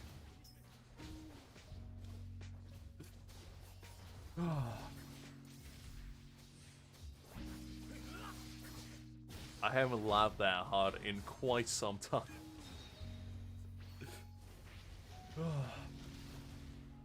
I mean, that's probably what I will be doing from now on as well, and I think that's what we all should be doing, because if that's the kind of stories that we are missing out on, I mean, you know, sky's the limit, really.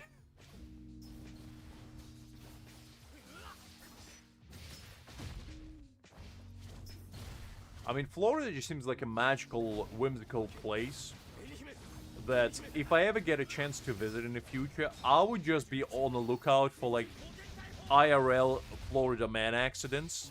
I would just be, like, scouting mini golf courses and, you know, perusing, like, random neighborhoods just to see somebody either trying to throw an alligator or shave a cat's head. Because if I witness it live, my life will be complete by that point. I will achieve everything I ever wanted in my life, and I could just ascend right then and there. Because it's one thing witnessing it online, but actually watching it unfold live is probably an entertainment you can't buy with any money in the world. Listen, Kakarot. You gotta get your uncle in the case. You gotta set him out there with a GoPro and just peruse random, you know, neighborhoods and just find you a footage of IRL Florida man, you know, in the wild. Let him do it David Attenborough style, you know, just being like, "Ooh, this is a fine specimen we have here. Quite a rare species, if I do say so myself. I mean, you don't quite see often a Florida man just out and about in the alligator pond, just scouring for his next prey. Truly a remarkable specimen. Look at his majestic, graceful posture. That beer bottle that he's holding as his weapon is quite threatening indeed, you know.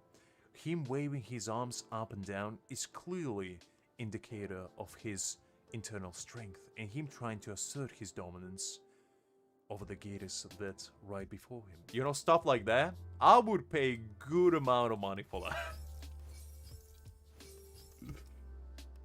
As I said, I was never fortunate enough to go to Florida, but now I want to. Actually, that's a lie. I've been to Florida once for my work trip. I forgot about that. But I didn't encounter any Florida man. I completely forgot about that. Like last autumn, I went there, right? But I never seen. I was staying in like Miami, I think.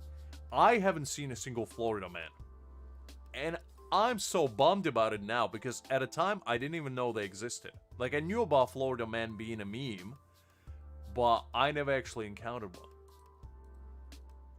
and I'm just upset about it.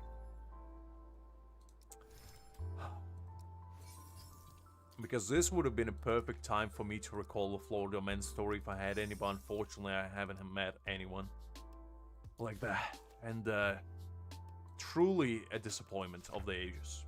And to be fair, at that time I was working. Most of the time I didn't actually have time to go out and about.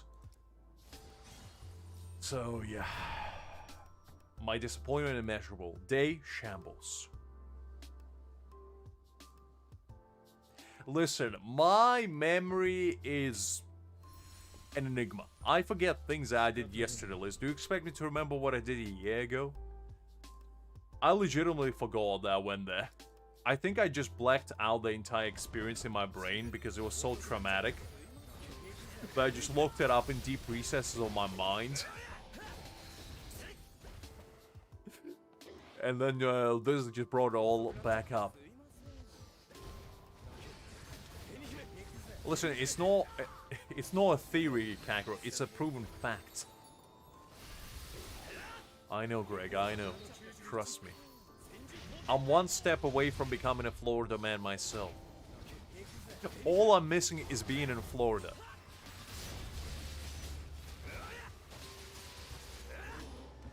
You probably will get a headline something like, a Florida man forgot his own birthday, goes out on the streets and asks random strangers when is his birthday, only to be reminded for the 1000th time that it's today. You know, that's going to be the kind of headline that you're going to see perusing around 16th of July 2026. And just a picture of bewildered me just browsing the streets looking for Florida man, not realizing that I became what I strive to find. The Florida man was within me all along.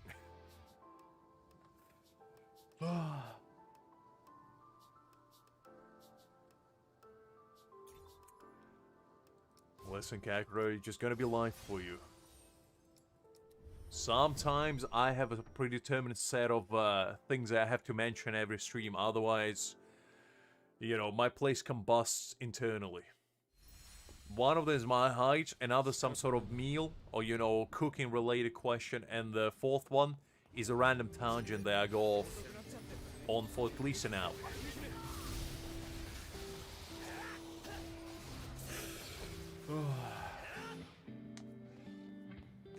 Liz actually did send me the email.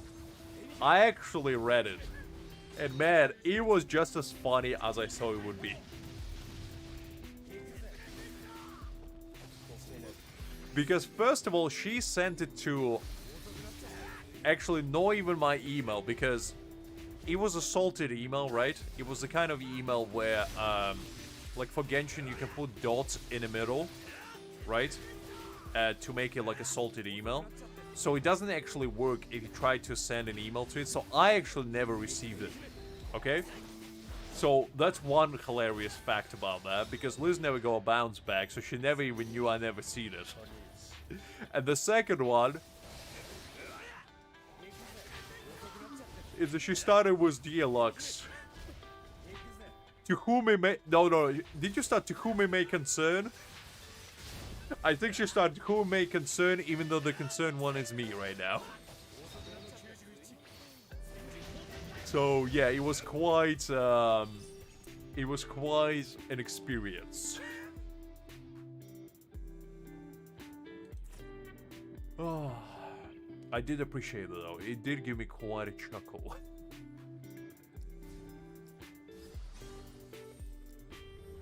Listen, sometimes you gotta communicate through email, Kakarot. I don't know what to tell you. In a distant 2024, do you think WhatsApp was a thing? Do you think Discord was a thing?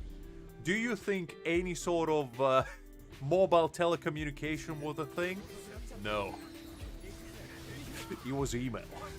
Listen, Liz, there's nothing embarrassing about it. I was actually very glad because I didn't receive a single email from any of these guys, you know? Greg didn't even say anything. Unbelievable. I was expecting at least a message in a bottle from him. Being my lawyer and all, he would have suspected that his client was disappearing for 3 months. And he didn't even acknowledge it. See, I can always rely on you, Liz, because if I ever get, you know, abducted by aliens or something, I can rely on you to at least send me an email.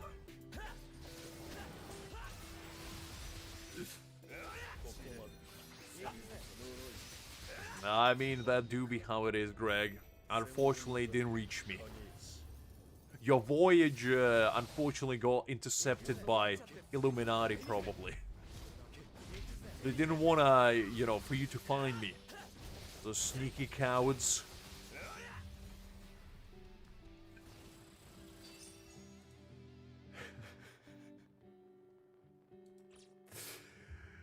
I mean, I can give you an email that I don't use, I guess. Next time I go on like my enlightened journey, I just come back like 5 months later, and all I have is like 69,420 emails, 69,418 of them being from Liz, one from Kakarot, and Greg just typing half of the email, then giving up halfway and basically sending me a message in a bottle instead. But still pressing send just because, you know, he didn't feel like deleting it, because that would be too much effort. And that would be quite an experience.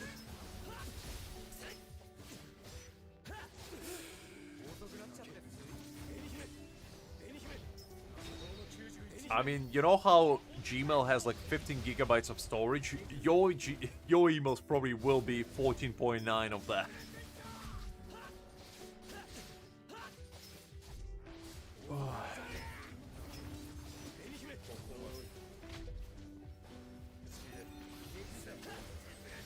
I mean, to be honest, I use the same password for all of my 250 accounts that I had in Genshin Kakarot. So if you get one of them, you get all of them. It's like buy one, get 249 free.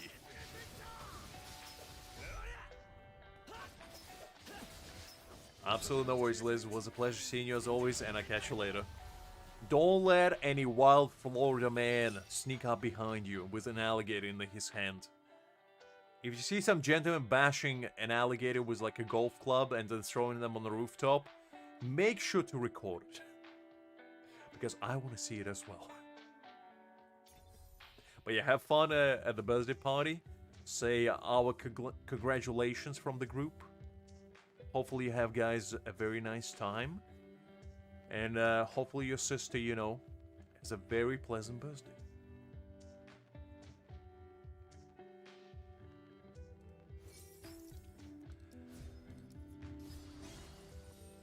Okay, we reached level 60. Very nice. Well, you gotta make it official, Greg, you know?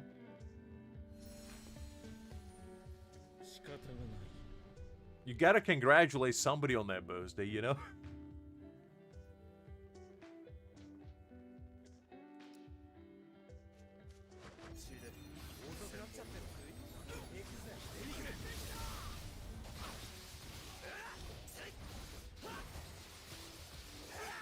Yeah, it's usually the case for quite a lot of people, Electric, because we have like Kakarot and Sadvik, who are from the far eastern land of almighty India, shall we say, and they usually stick around until very early morning, which I always appreciate, but you know.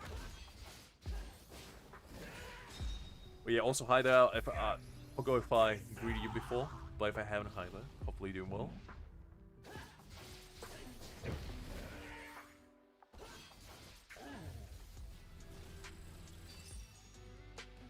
Absolutely no worries, Liz. I mean, I will be live tomorrow, so you can definitely share with the group and myself all your crazy stories. Right, alright guys, now the Liz is gone, we can talk smack about, you know, Mexican food, because, you know, have you ever seen tortillas? They're pretty good, but like, come on. Tostadas are so bad, so much better. Just kidding, just kidding, just kidding, just kidding. Okay, Liz, if you're still here. I'm just joking. I'm just joking, you know? I'm just joking. Guys, have you ever seen Gordon Ramsay make burritos? I mean, the man is particularly the second coming of... You know what, I'm not going to finish that sentence. It's going to feel like Liz is going to come after me.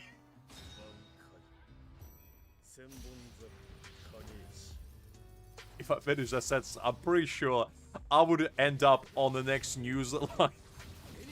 And it's going to be, Mexican woman broke into British man's home and shaved his head in the middle of the night and left without stealing anything. It's going to be the next headline. Listen, Liz, I apologize. I apologize. I didn't mean any ill intent. It was done for comedic purposes, and I regret my life choices. I would never dare to slander your culture or your food.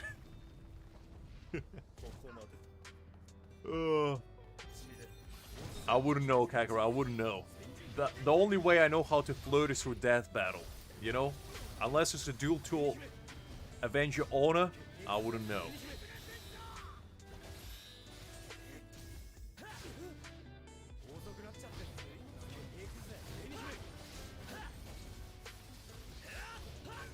Well, that's why I said, Liz. That's why I said.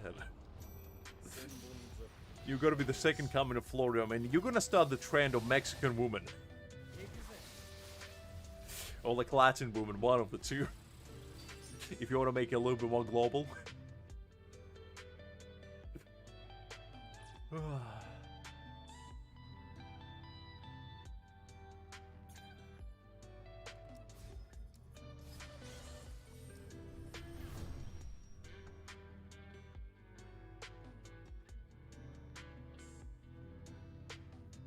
Are you gonna send your blackmail material on me finally, Liz? As a camel broke its back, finally. You reached the end of the line.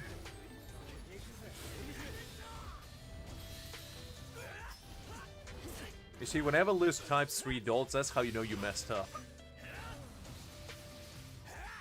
No worries, Liz. Have a good time, and I'll catch you tomorrow.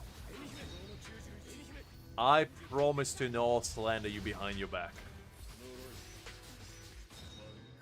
No, it's fine. Sorry for keeping you. I was just making a joke, you know? I didn't mean to keep you longer. Or did I? It might have been my sneaky plan all along. I mean, Liz probably has a backlog of blackmail, you know? With the amount of streams I've been doing, I mean, the blackmail material just staggering.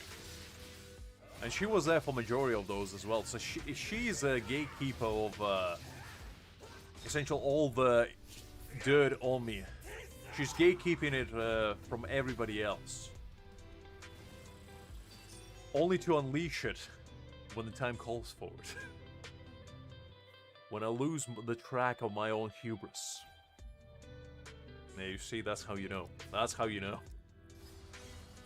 Let's retry that. I didn't realize I have to finish with technique.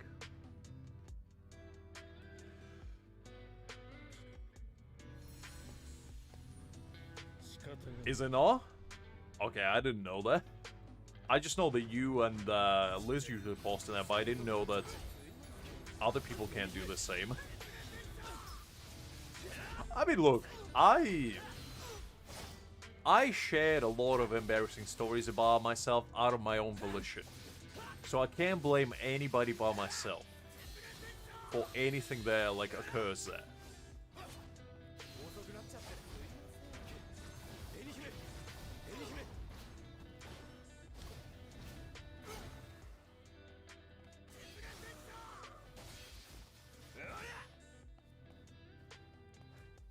It's basically the place for Greg to, you know, collect the evidence on my unspeakable crimes life. And then share it with the public.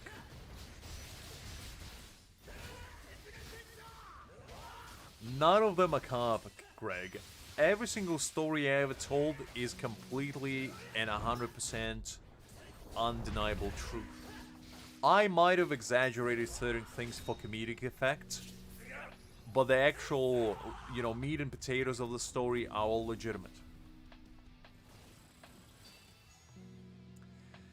And that's just life for me, you know? I had a very intriguing youth, shall we say.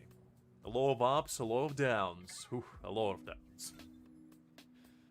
But, you know, it's just how it is.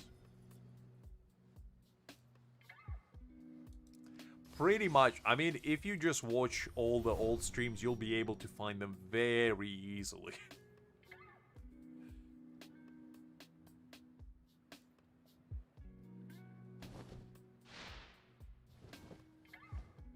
I mean, it's scattered around different streams categories. It's not like just one stream with a bunch of blackmail on me.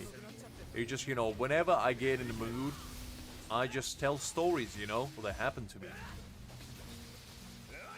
If we, you know, come across something that prompts me to remember stuff that happened to me, because my brain is like Pandora's box, you know? And whenever we, like, play in a game, I just, out of nowhere, remember, like, certain childhood memory that I just prone to share. It happened, quite frequently, shall we say. Yeah, on the Clips channels on Discord, it's like in the upper drop-down box, I think under announcements or something.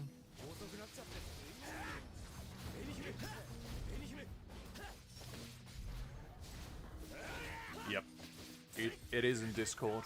What do you think? We're keeping like a Google Drive file with all of them? Oh. Nah, it's not on YouTube. Do you think I would publicly share my own embarrassing stories like that? Come on, Kakura. I'll have Greg document them all.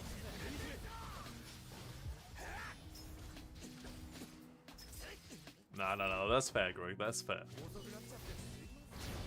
Because, you know, you don't want to bury the blackmail behind a wall of text.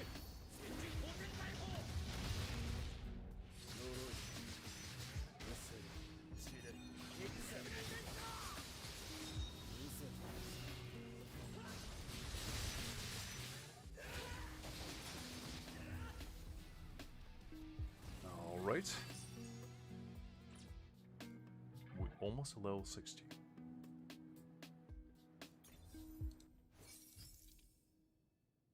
Let's collect all our bounty.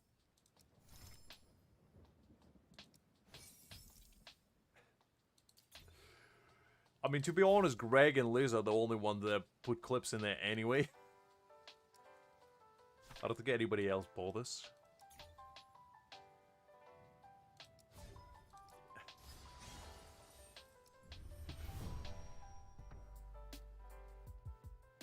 Oh yeah, the Moria beat. I remember that. I think it started with the gag that I never played a single Mario game, or like any Nintendo game in general, and then it just evolved into me like making it an off-brand Mario. Who I named Morio. You know, to avoid copyright claim from the good old Nintendo.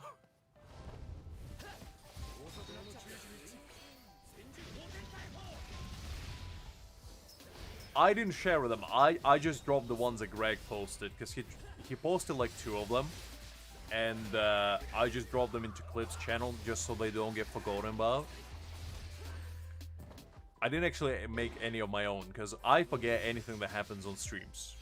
As soon as I clock out from here, I just go to bed, and the next morning I wake up and it's like, you know, it's like Man in Black type of neural eyes just hit me. I don't remember a single thing that happened yesterday. Mostly because I just don't keep track of what I'm saying, more time than not. But also because I just, you know, I go off on the randomness tangents, and if I remember all of them, my brain would be overloaded. So I just choose to forget them as soon as I speak of them.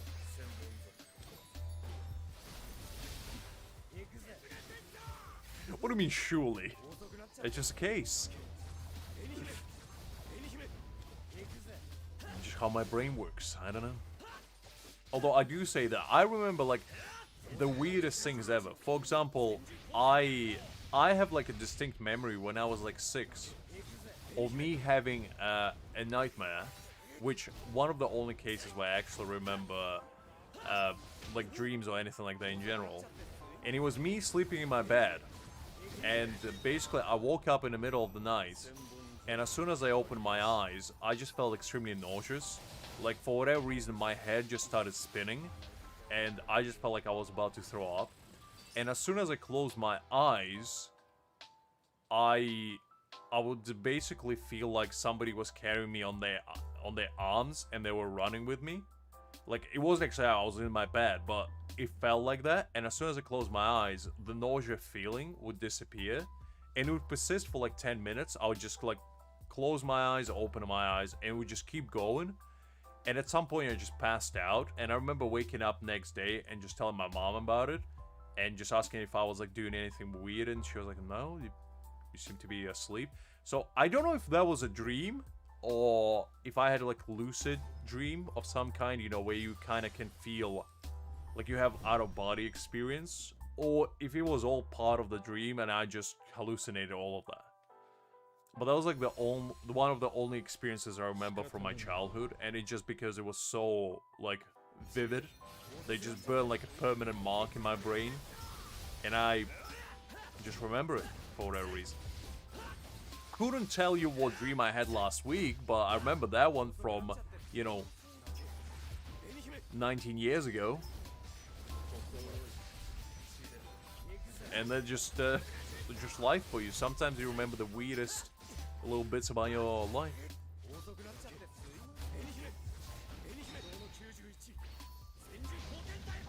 Hi there, Kai. Glad to see you. Just talking about dreams, I guess, now. I was just sharing an experience I had as a child with probably what was lucid dreaming, but I couldn't confirm it because, you know, I was too young to even realize what was happening. Although I do say that I did have 2 encounters that were actually like scary and outside that I just completely slept through. So, as a kid, I was such a heavy sleeper that I slept through 2 house fires. Not 1, 2 house fires. When I was, I think, like 4 or 5, our shed got burned down. We had like, we was living like in a house, right? And we had a shed with all the like gardening tools and whatnot. And for whatever reason, it got caught on fire. We were suspecting they was our neighbor because he wanted to build like a second house in his like backyard, and our shed was kind of blocking it. So we think he did it, but we never had the evidence, so you know nothing happened. But I slept through that, and granted, it wasn't on our you know, actual house, but it did catch the garden a little bit, and it was spreading. So I slept through that one entirely. I just remember waking up the next day and my parents basically telling me what happened. And the second time, our roof got struck by lightning and it got caught on fire during a thunderstorm. And I slept through that entirely. The only thing I remember was my dad carrying me out on his arms from the house because they were worried that the roof was going to collapse and whatnot. And I remember just waking up, like, being, where am I, who am I, what's happening? So, that's basically how deep of a sleep I was having as a child. I wouldn't be able to be woken up even with, like, cannon fires happening everywhere. It got better nowadays. Nowadays, I'm a bit more of a light sleeper. But as a kid, I was just oblivious to anything and everything happening. So yeah, if I was by myself, I would have been screwed. If my parents just decided to be, like, out of town that day, I probably wouldn't be here right now. Unfortunately. I know that's a bit morbid, but, you know, it just showcases, how carefree I was, I guess. Well, luckily nothing actually, like, happened. Like, the roof got caught on fire, but, like, the fire department got relatively quickly. And it was raining for the most part, so it didn't really, like, catch, like, super big fire. The only problem is that there was a giant tree that was kind of, like, blocking the rain. So, the rain couldn't, like, hit the roof that well. So, the fire was spreading still. If it was, like, just raining, it would have sorted itself out, but unfortunately, it wasn't the case.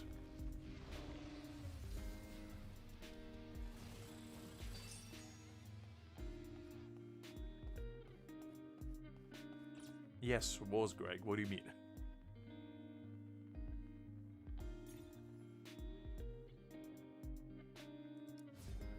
Well, that was just an example, kind.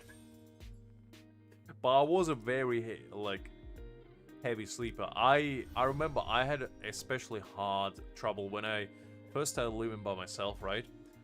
I had very hard time, like, waking up on time. So what I had to do is I bought, like, a physical alarm clock, and I also set up both of my phones with alarms.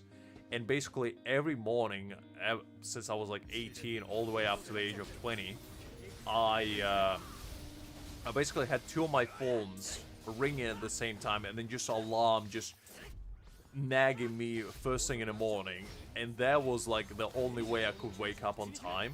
So, yeah. Listen, believe it or not, Greg, I'm a very responsible adult now.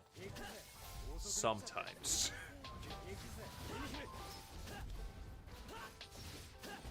But I don't know, as time went on, I kind of got over it. Nowadays, I wake up relatively easy. Like, it's not even a problem. So, I don't really know what changed. I guess maybe my, like, internal system had a growth spurt or something. I don't know. But, yeah, nowadays I'm fine. My parents did suspect that it was because of, like, I used to have asthma. And it could have been because, like, of my breathing, like, issues that I had. Because if you have asthma, you're more prone to be a heavy sleeper, apparently. I don't know why, but that's just the case. Maybe because you don't get as much oxygen, so you don't wake up as quickly. So, I got no idea, but since I overcame that as a kid, I still had the same issue, even without asthma, so I don't know if that theory checked out, but that's what I've been told by some people. And, you know, when an adult tells you something as a kid, you just take it at face value, you don't even question it. So, I could have been lied to. You see that I've been lied to, Kakura. You just proved me. Right here, right now. My parents lied to me then. And they're just life. Sometimes you're getting deceived by the people you think you can trust. Unfortunate, but what can you do? The world is full of crooks. And thieves.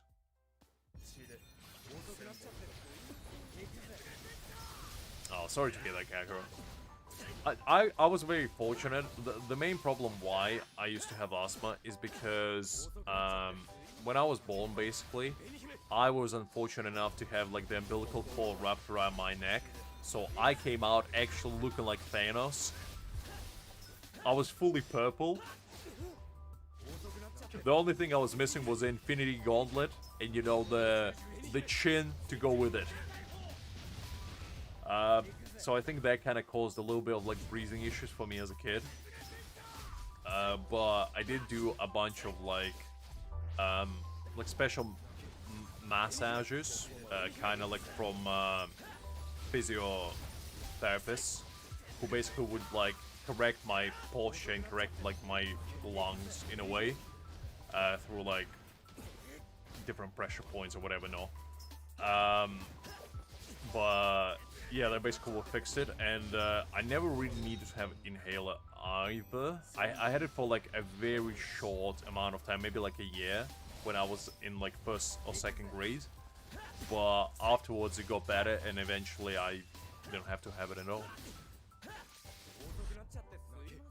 I also had this weird thing where, for whatever reason, I had a weird like foot pain when I was a kid, where whenever it was raining, and I'm not joking, like literally whenever it was raining, my left foot would just hurt like crazy at the age of like 6 or 7. And I remember my mom telling me that apparently when I was in kindergarten, some fat kid stood on my left foot, and she thinks because of that, it was hurting all the time. And I was like, I don't know if that child had the power to manipulate the weather and like perpetually increase the pains on my foot, but you know what, mother? I trust you. So I never forgot that. Kind, don't you start with me. I will not tolerate such acts.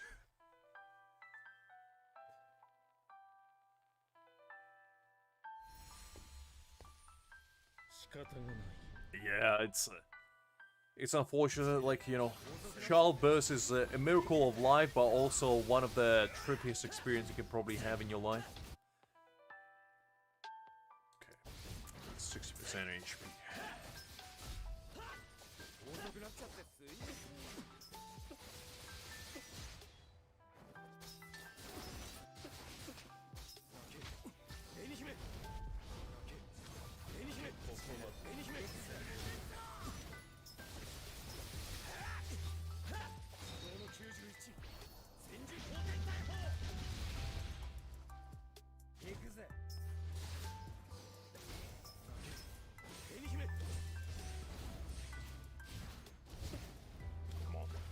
that.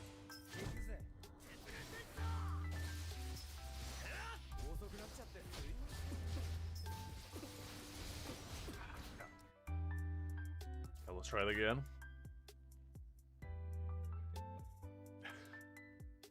I mean, to be honest, Greg, so yesterday I was chilling in voice chat with Greg and Angel for a little bit.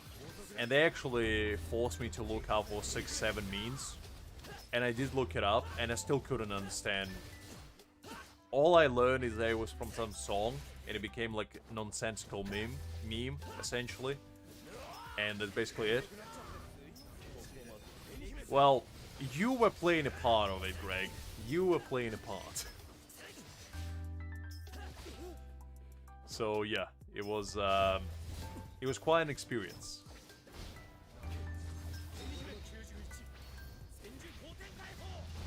I mean, even Google said that it actually didn't have a meaning. It was just basically like weird gibberish. Some rapper basically made a song about, and now it's a meme. Which is, you know, fair enough.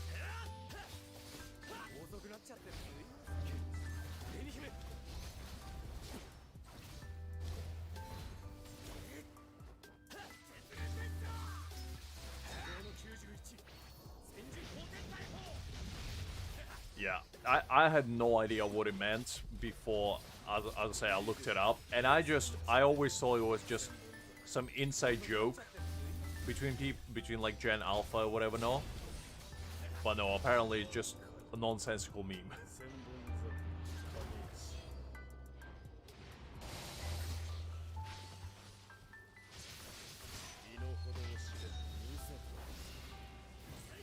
Well, 69 is a classic, you know? You can't disregard 69 because they're just, since the genesis of the internet and meme culture in general, 69 and 420 has been at the forefront. And if a new number wants to enter the fray, they have to, you know, be pretty iconic. And just having, like, just a random nonsensical number be a meme is just not doing it justice, you know? With the behemoths like 69 and 420 in the midst. 42. I remember 21 was big, you know, as a meme back in the early 2010s. So that's like the closest one I think that reaches those two. Other numbers I have no idea, to be honest. I don't keep up with memes enough nowadays. I'm just saying, like, if we're talking about meme numbers, 21 was basically, like, as close as you can get to 69, 420. Everything else is, like, you know, not as exciting, shall we say. I know, but, like, the thing is, if it actually meant something, like, fair enough, but if it's just a random inside joke that makes no sense whatsoever, then it's like, it has to have at least some meaning.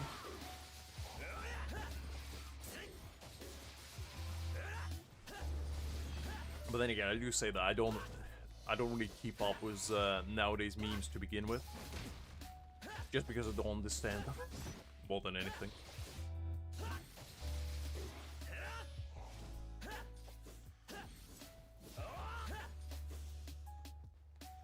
How's it, Justin? Nice to see you. Hopefully doing well.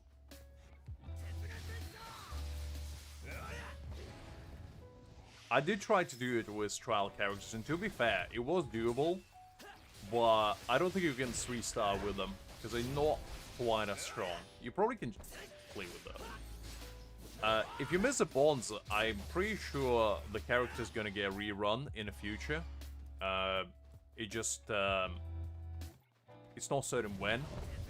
Because usually it takes quite a long time for characters like that to get a rerun, at least 2 to 3 months. So if you miss, like, Aizen, for example, now, you're probably not going to see him until March, my guess would be.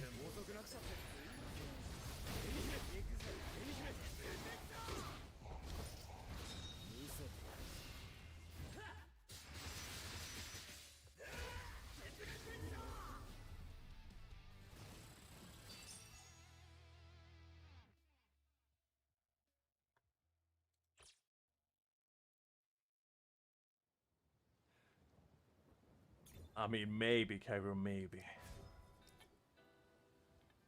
I wouldn't be too optimistic about it, though.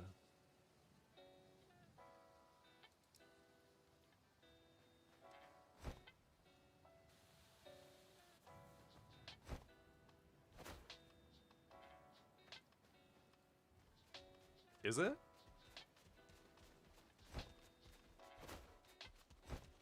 I mean, to be honest, I don't know much about Viking culture in general. Only check it, go away. The only thing that I know about Viking was from my uncle, because my uncle used to be a pretty big motorhead, and he used to go to these, like, biker exhibitions. Golly, can't even speak. And he used to give me, like, rides on his bike as well. That's the only experience I have with them. But I'm personally terrified, absolutely, of bikes, because both my uncle and, like, my biological dad go into accidents with bikes and nearly, like, dislocate the entire spine because of it. So I feel like I wasn't meant for that kind of extreme thrill, shall we say. I'm already terrified with regular driving with the amount of accidents I go into, which, to be fair, none of them were my fault, but still.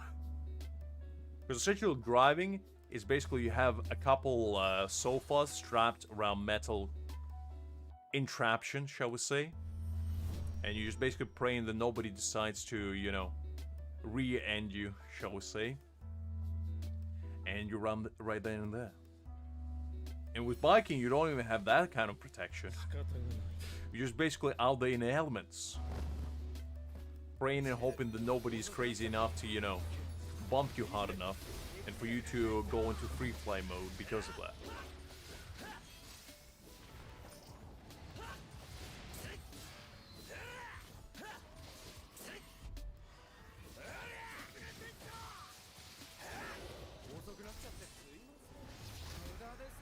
Listen, Gagaro, helmets do exist, but what is a helmet gonna do for you if you literally get rear-ended by, like, 4x4 car and just go into flying mode? I don't think helmet gonna do much.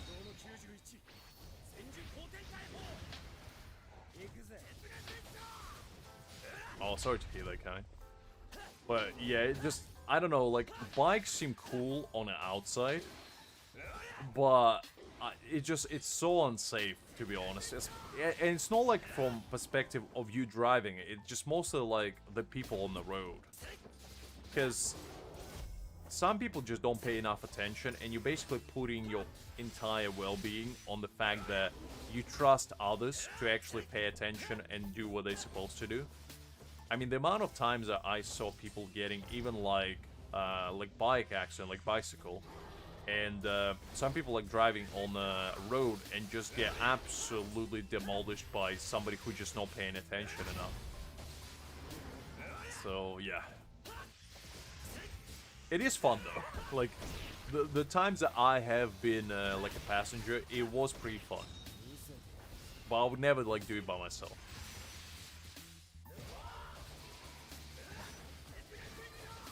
Unless we're talking about one of those, you know, old school bikes where you have like actual 3 wheels, like 2 at the back and 1 in the front, with like a little passenger, like basket type situation. I forgot what they call, like egg-shaped. I wouldn't mind one of those. Those look kind of cool. But other than that, not really for me.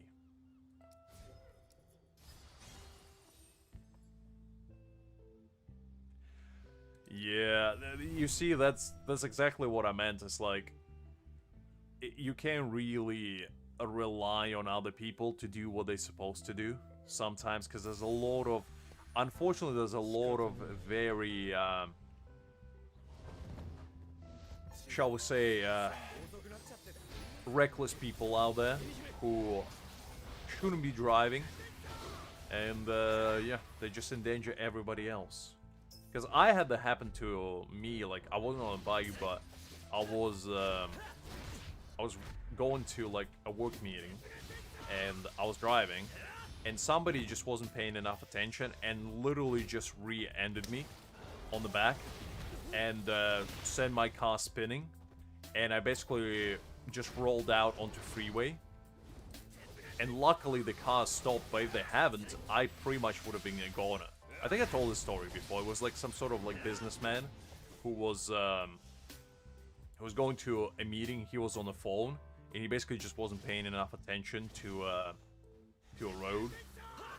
And yeah, I mean, he paid for like repair, and he did take me to a nice restaurant dinner afterwards to make up for it. But that just shows, you know, that anybody can do it. And even if you're in a car, you're not safe either. So, yeah.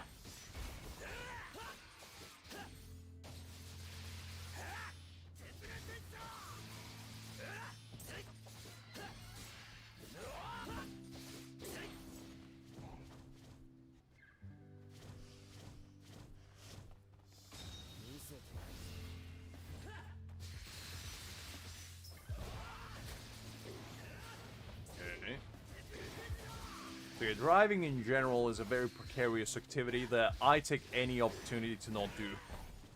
I'm just waiting for almighty AI to, you know, replace all the cars, and you can just call an Uber and some sort of like a Wall-E type individual just arrives, you know, like a robot butler, and just escorts you into the vehicle and just takes you whenever you need to go. That will be a future I'm waiting for. Which hopefully arrives sooner than later.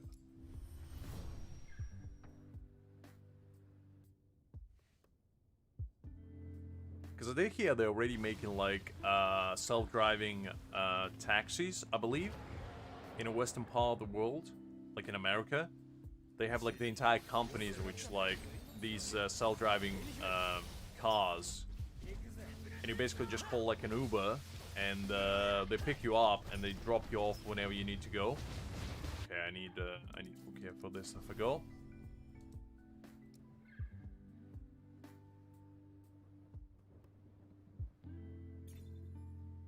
Yeah. I know about those, but they're still not perfect, Greg. They're still a little bit finicky.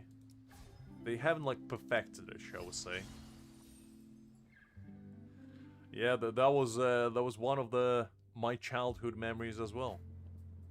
I remember that little guy. I actually had a toy of him when I was a kid.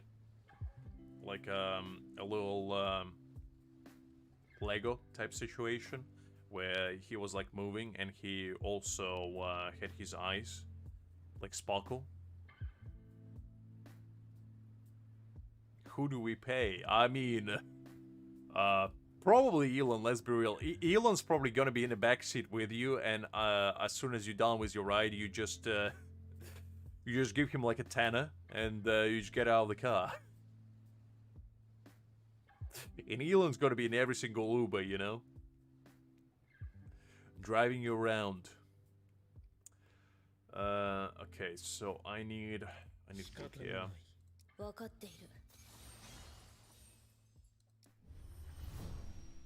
Stephen Hawking? Ooh, Kine? I have bad news for you. The thing about Stephen, it's, I don't know how to tell you, but unfortunately, the man's gone. I know. Terrible news, but somebody had to tell you. I mean, yeah, because he owns, like, the Twitter, and he owns, you know, Tesla and all that. Soon enough, you're probably gonna buy Google. I wouldn't be surprised.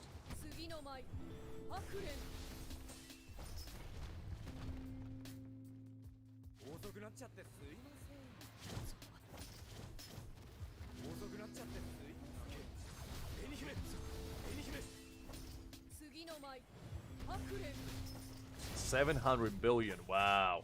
That's a lot of clams. I didn't know he was that wealthy. I knew he was making absolute bag, but...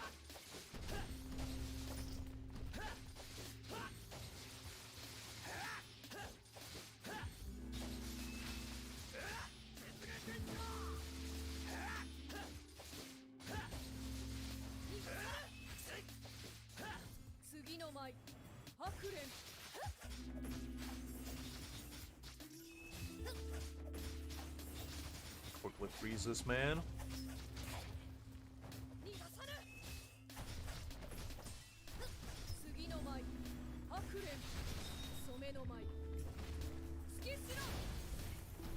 I mean, he's probably gonna be the first, like, trillionaire at some point in the future.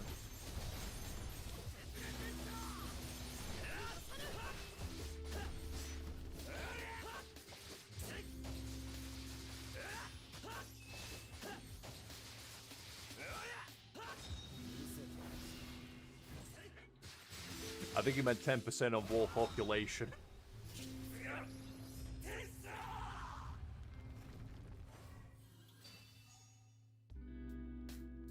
I mean, to be honest, 700 billion sounds better than 7 billion, let's be real.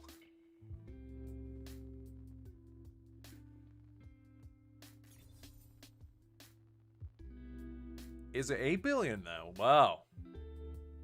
We're procreating quite quickly, ain't we? Soon gonna reach a cool 10 billion. And half of that is gonna be between you and China, Kakarot.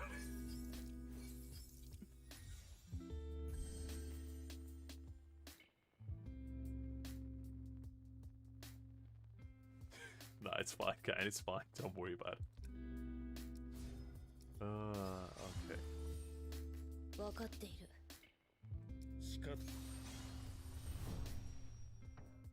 I don't keep up with drama, to be honest, Kane. It's too much hassle, and also it's just done with your brain power. I'd much rather play gacha games and, you know, get my brain rolled that way.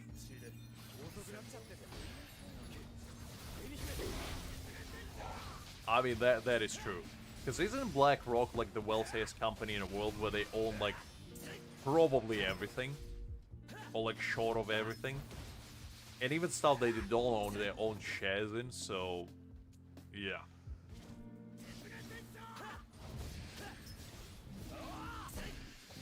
$8.1 billion, wow. That is a lot of people. And we still can't find somebody to make cat girls like Elon promised us all those years ago. Unbelievable. It was 8 billion people and all of them are useless. Elon lied to us. He wasn't truly the God-chosen gamer that he preached to be.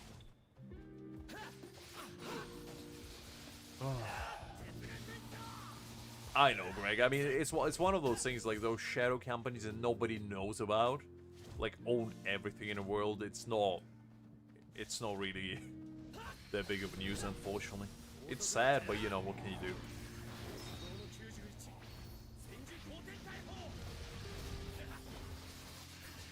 I think US doesn't have that many people, do they? It's only like 400 million, I believe. I'm pretty sure China and India are like...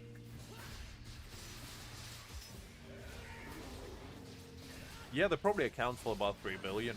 And I think US is probably the third one. Because like Russia only has, I believe, like 180 million. So you guys are pretty much racking up the stat by yourselves.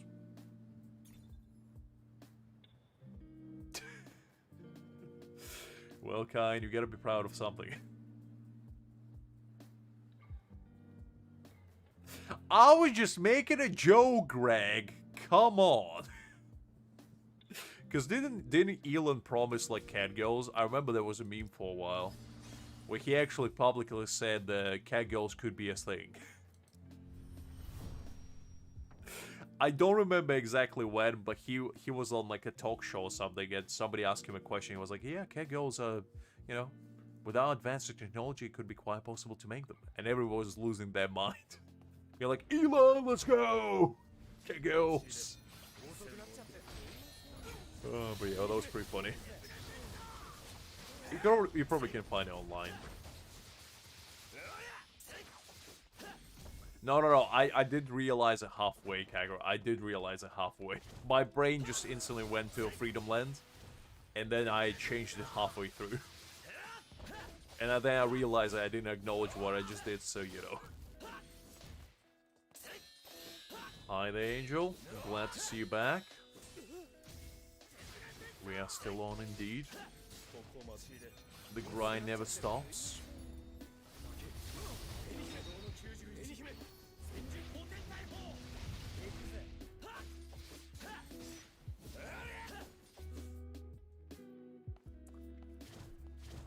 Let's keep going.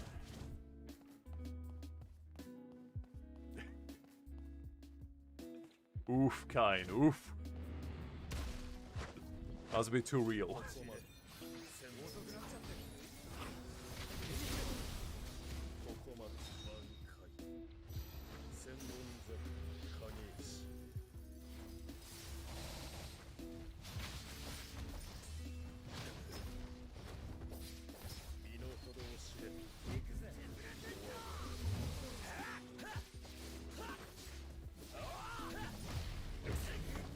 Come on, block that.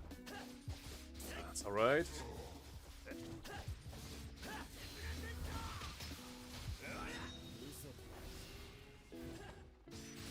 No, it's fine, guys, it's fine. I was just joking around. You can go as wild as you like, guys. I'm no fun police over here.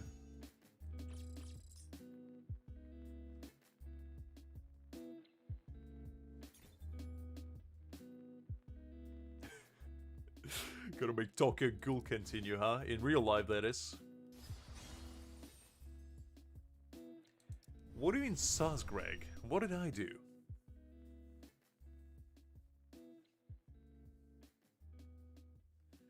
I did nothing. Unbelievable. Suspecting me for no reason. Oh, man, I forgot about this. Oh, they actually fixed voice acting, I think. That's interesting. I remember when I was doing this first time, I don't think the voice acting was on. Unless it was, and I just don't remember.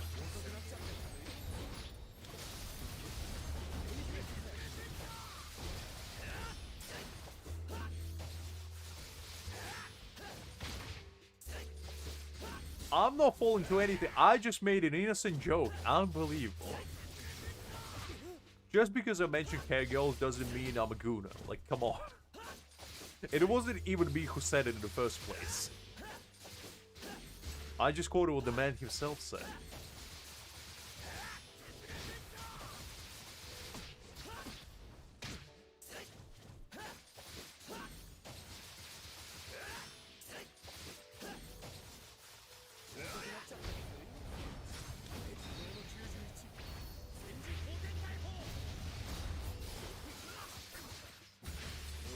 What do you mean lacking? Unbelievable. I'm an innocent gentleman that have nothing to hide. I'm as pure as first snow, you know, and as innocent as a child's smile. I have nothing to hide, only things to discover.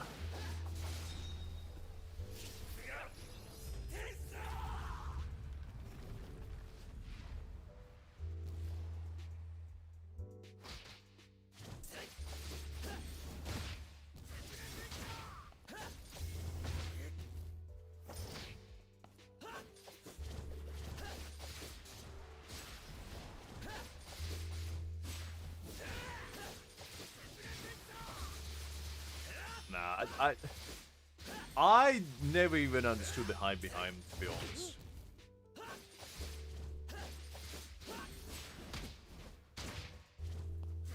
Greg is tempting Angel to join the dark side. This man just can't help himself.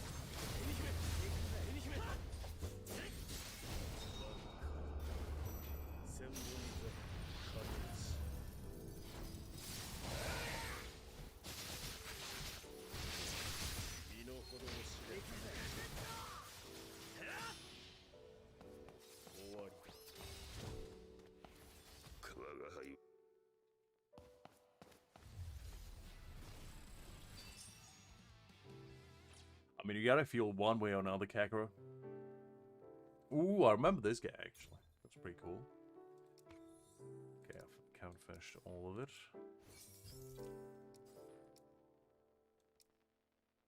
Ah, right. Let's go to start with the last one.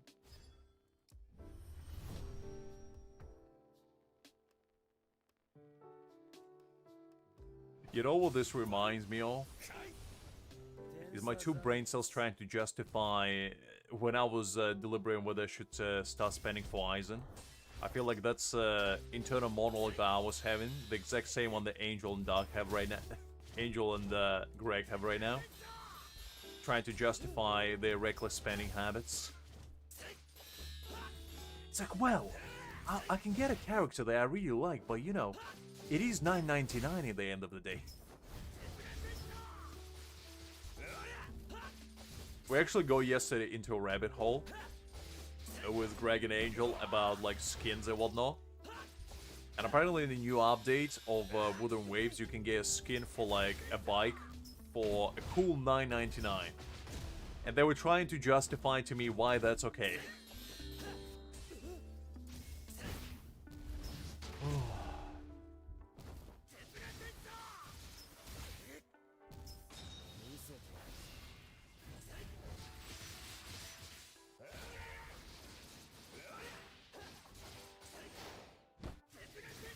Justin, it's absolutely fine. No worries whatsoever. I mean, trial characters seems okay, but the problem with them is I don't think they have, like, the current, like, best in slot stamps and whatnot. They seem a little bit lacking in damage, but I think you would be able to at least clear it. You're probably not going to be able to get full, like, 3 stars, because it seems like you have to have actual higher grade characters for it, unfortunately. But at least you would be able to get all the rewards, hopefully.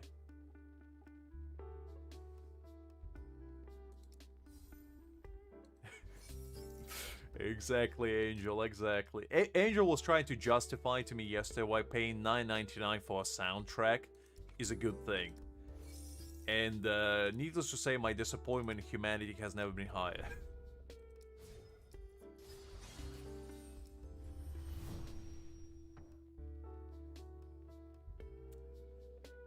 Are you, Greg? Are you? Come on. You literally showed me yesterday you spent $19.99 for Zanya. Zanya, her name? I forgot, the gold lady. Skin. And now you're telling me you're against $9.99 skins. What kind of double standards are you having here, huh?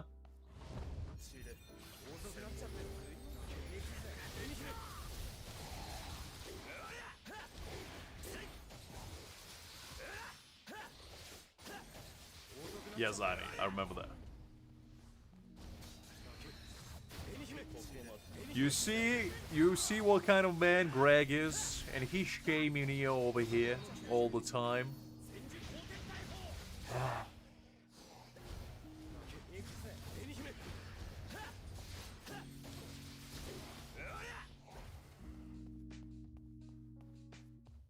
No, I think he was talking about a different game, Kakarot. I don't think it was Wooden Waves. Unless they have it as well. That would be crazy if every time you ride a bike, there's like a Spotify ad playing or something.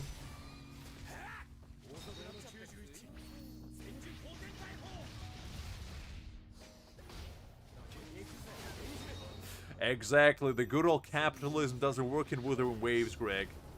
I agree, I agree. At least we get our music for free. Listen, Angel, you are correct in that regard. I don't think I'll ever appreciate paying $20 for a skin in a video game. I don't think that's the kind of man I am. Although I do say that I'm the kind of man that spent $500 on the League of Legends skin, so who am I to judge? But that was a distant past me, you know? I evolved since then. Now I spend money on actual characters rather than their skins.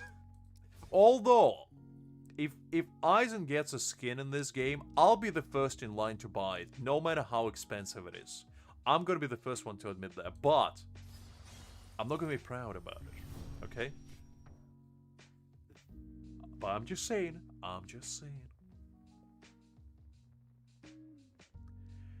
Well, the thing is, if you guys listen to like Spotify or YouTube, I use like Origin Adblock personally.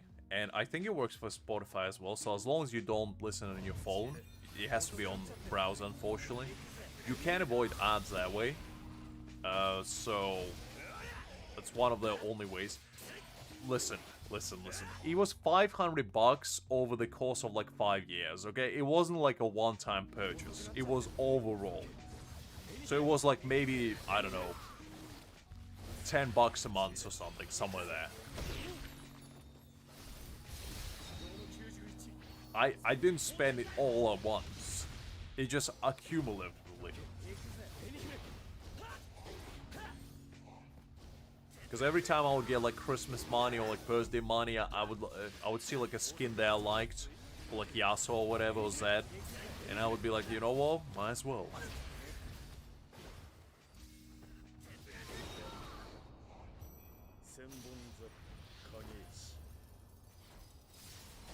Do they not? Okay, I didn't know that, Greg. I mean, look, I know that like YouTube and Spotify are all like against ad blocks, but I feel like if you're just browsing internet in general, and you want obviously to, you know, stay safe, if you will, like not using adblock at all for internet searches is crazy nowadays, because the amount of like ads you get on the, if you ever go to any sort of article website and you try to read it, do you know how many ads you're getting? At least 6 on like the front page, and then God knows how many else you're gonna get afterwards. So for that retrospect, I feel like, you know, it's a necessary evil, but otherwise it's up to you guys. I'm not gonna tell you what to do, I'm just saying it is an option.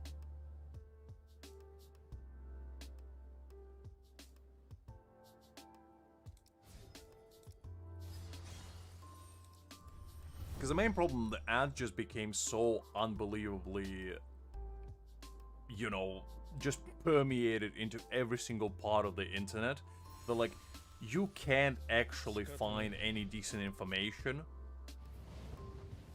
just in its pure self. Even for, like, manhwa. So, I read a lot of manhwa, right? And, the difference between me reading on the phone and me reading on my PC is staggering, because the amount of pop-ups I'm getting is crazy on my phone. So I had to download a Brave browser just to like be able to actually read. And also the thing that they started doing is they actually implemented ads in between like page breaks for manhwa, which just makes it so annoying.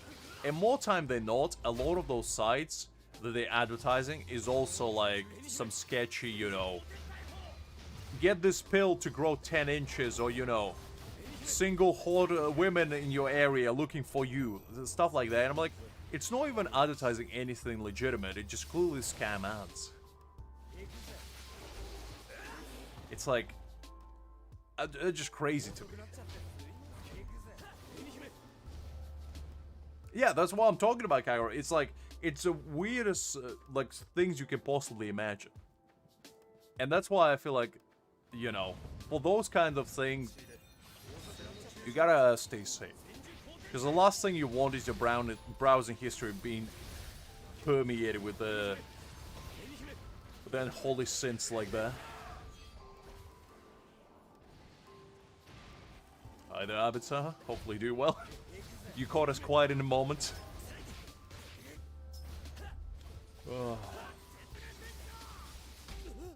That's fair, Angel, that's fair.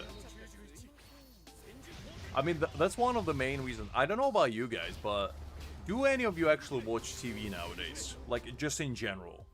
Not like even daily, just like, when was the last time you actually watched TV? Because for me personally, I haven't watched TV since like 2018. Just because of all the ads, because I just couldn't understand the reason of watching a show, right, on TV and spending half of the time actually just looking at ads. They just seem like such an absolute waste of time, energy, and brain power, honestly. Okay, I see. So, I'm glad there's a general consensus, because I know some people that still watch TV, and I'm like, why? YouTube exists, Netflix exists. Heck, you can even pirate things if you don't want to pay for them. Like, there's literally so many avenues that you can take instead of getting your brain rotted away by ads all the time. And it's just crazy to me. I don't know. It's like, because I grew up with a lot of TV, when I was a kid, because obviously in Eastern Europe, you know, in early 2010s, we didn't have any sort of like streaming services or anything like that. So I grew up with a cable, like for majority of my childhood, and that was like the only way I could find like cartoons and whatever else I was watching at the time. I was watching like WWE as well on QTV or whatever it was called back in the day. I was like 10 because you know, I thought wrestling was really cool. I forgot that I need root care for this actually. And the amount of ads you would get, man, even then it was staggering. That's a good lifestyle, Abitsa. That's a lifestyle of a true champion right there. You reminded me of my childhood because that's exactly what I was doing.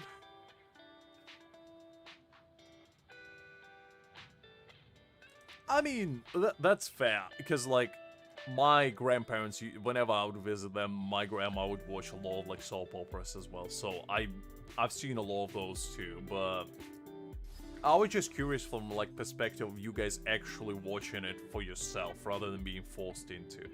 Because, like, it's a difference between whether your family member watches it and you just have to have the opportunity to be in the room, and you know, you're just kind of forced in that regard to participate. And it's a whole different thing of you just actually sitting down and watching something by yourself. Because at least then you have a choice. Oh yeah, WD nowadays is probably not that great, but back when I was like a kid, it was obviously a pretty big thing. We're talking, I mean, like 15 years ago at this point. When I was still in like primary school and whatnot.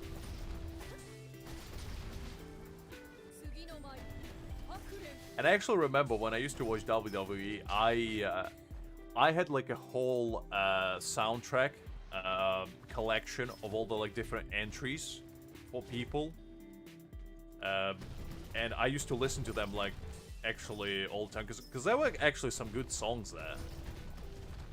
And they were written specifically for, like, sometimes for those wrestlers.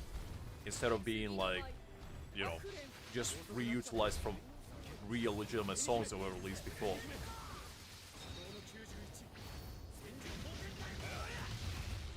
I don't think so, Abitsa. I mean, you might just be tired, you know. If you're, like, stressed out or something, it's, you know, you're doing your body good. At least.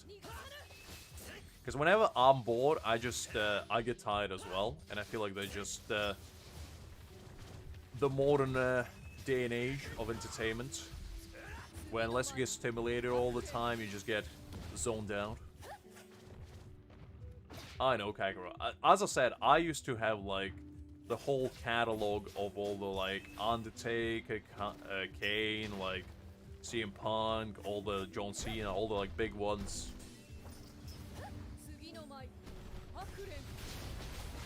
Their songs were a banger. Like, say what you will about the actual, you know, wrestling itself, but the songs were absolute peak.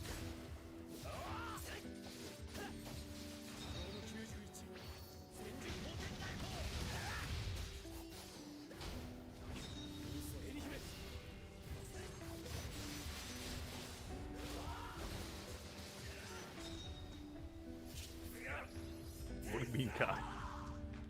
What do you mean, liquid in my water? What kind of water are you drinking?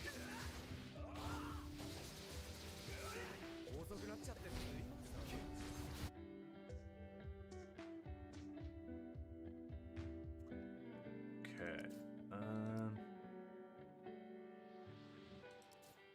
Make sure we start there. Forgot that. Oh, Randy Orton, that's another one. The Viper. I remember that. Oh yeah, the early like ages of WWE was fun. I remember watching them, like, unironically finding them really entertaining. Ah, Holy Grail, I see. I wish I had such artifact of the ancients. Unfortunately, it has been lost to time.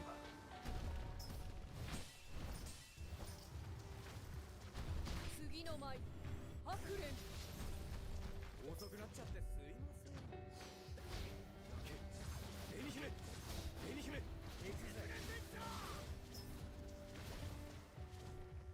come on, drop your magic bolts of doom.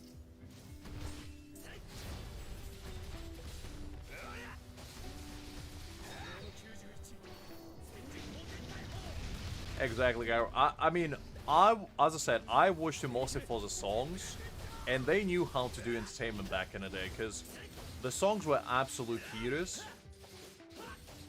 And even like new entrants to the series, they always had an absolute banger accompany them. And I feel like that's what made WWE as popular as it was. Because every time you would hear like a song pop up in the middle of the match, you knew that somebody was coming out to make trouble. Like, obviously it was staged, most likely, but it was still pretty hype. No, Rangiku is still not in the game. I think she probably will be next, because Gin is coming out next. So there's a high chance that she will appear next week. Like next Friday. So all your dreams and hopes will be fulfilled then, Abitsa. Don't worry.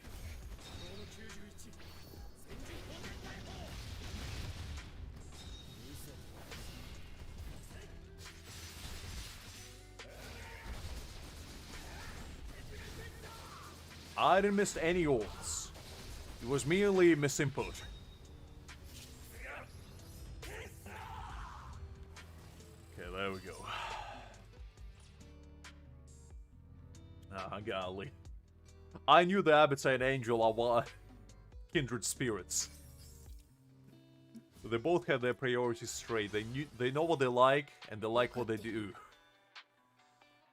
And you gotta respect that. Fair enough, Abitsa. Well, you might be in luck, because I think if Momo is anything to go by, we might be getting her for free with the next event.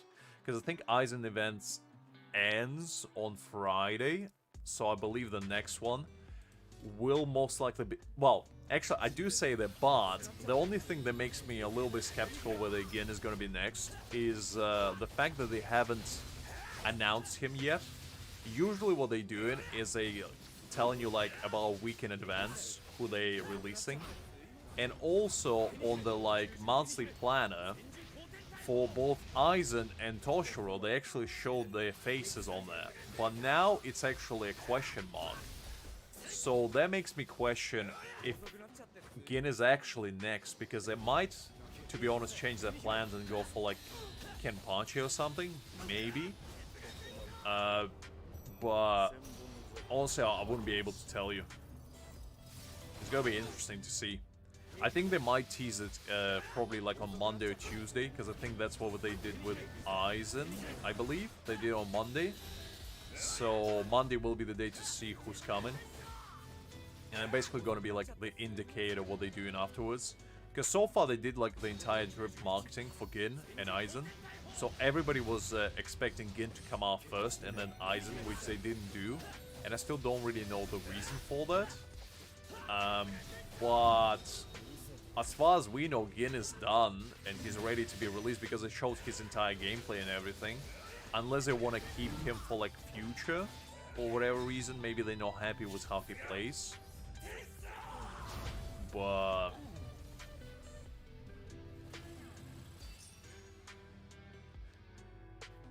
I don't know, bro. Hopefully you're doing well. Yeah, Kaiden's one of my favorite characters in the manhwa, so I like to imagine myself as a similar gentleman, shall we say.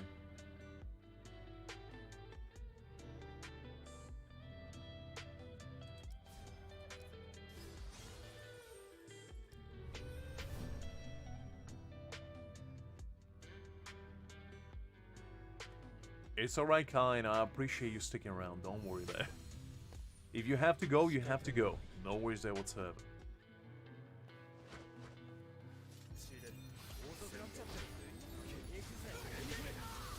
You know, we just get down with chatting and sometimes we get into the rabbit hole that it's hard to pull out of. Absolutely no worries, kind. It was a pleasure seeing you as always. Have a good rest, and I'll catch you later. So yeah, as I was saying, basically, I'm not sure who's coming next, but most likely Gin. Although there's no guarantee. With the way they've been doing things, they're kind of mixing it up here and there. And if Kenpachi is next, to be honest, I don't know what kind of class he would be, to be honest. Because I hope he's actually a strike. Because we don't have a strike unit yet, limited. And Gin is confirmed to be Peace, so that would be kind of nice if he is. Because I know there were some leaks for him to be a slasher, but it wouldn't really make sense for him to be released now then. Because we just got Ichigo not that long ago. And that would be kind of slap in the face for all the people that B6'd him. Kenpachi gets released straight away.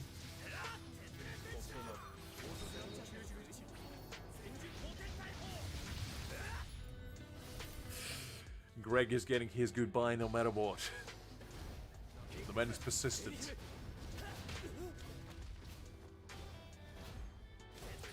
Exactly, kind. The rabbit is all to blame.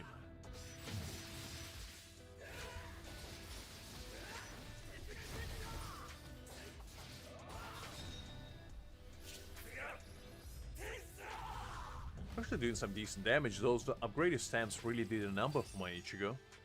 Actually doing much better.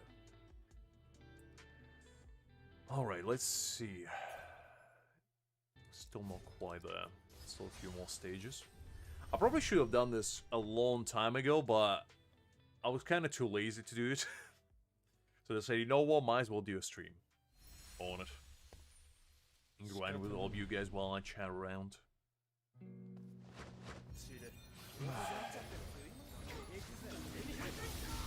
It is kind of a refreshing experience to actually try to play as a free-to-play. Because I got too accustomed to, like, getting my resources through, like, Battle Pass and whatnot. Because so far, I think on my main account, I actually haven't faced an issue of, like, EXP materials or gold, really. Or cans, as they call them. And on this account, it was different, because I had to actually grind for gold. In order to level up my characters and whatnot. Instead of just losing my mind to stamps, which is what I usually do on a daily basis. Trying to get upgrades unsuccessfully, shall we say.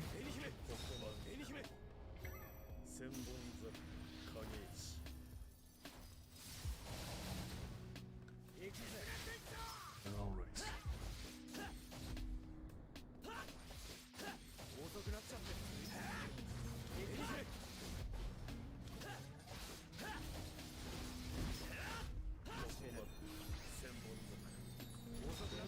I was thinking of trying Trial Tower today as well, but it might be a bit too late for this. I'll probably just keep doing story and maybe do some Frenzy Feast afterwards. Get a couple runs in there. Because I think it's Byakuya now, and also... Actually, I don't remember who's the other one. Kenpachi, I think?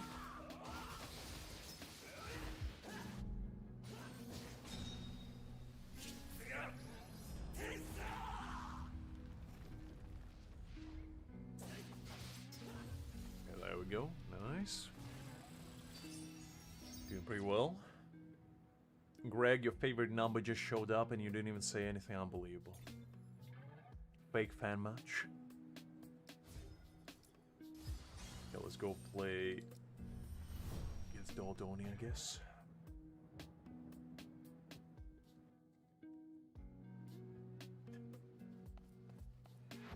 What are you learning tutorials about, Angel? What kind of eternal wisdom are you getting imparted upon?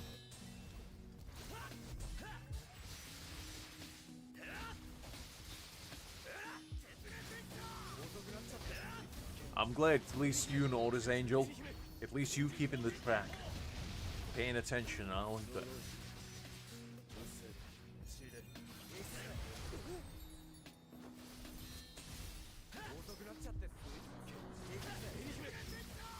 Ah, you're still grinding Wua. I see, I see.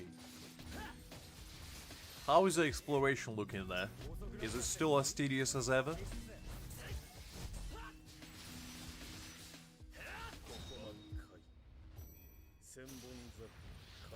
Because I think there is actually interactive map as well, if you look it up. And it usually has like guides for every single... Man. Oh, I always get distracted. You get like a little tutorial on them, I believe.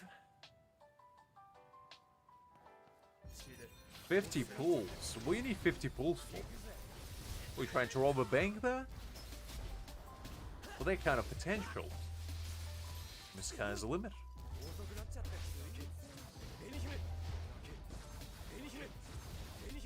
Really? Oh, I didn't know that. I mean, I haven't played like Wuthering Waves in a whole minute, like actual exploration, so I didn't know that.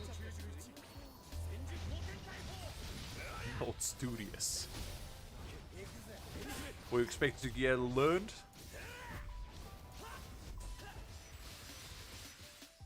Oh. I mean, to be honest, grinding like exploration Wuthering Waves is much less painful than it is in Genshin, at least. I probably just missed it then, Greg. As I say, I haven't been playing him a lot, to be honest. I only like logged in to do like Black Shaw's story about, I think it was in September, and I also did some like leveling up on my characters, but other than that, I haven't really played that game much. I will be coming back to it at some point though, because I did watch you guys play yesterday, the new update, and it did seem kind of fun, so I would like to try it out and see how far we can get.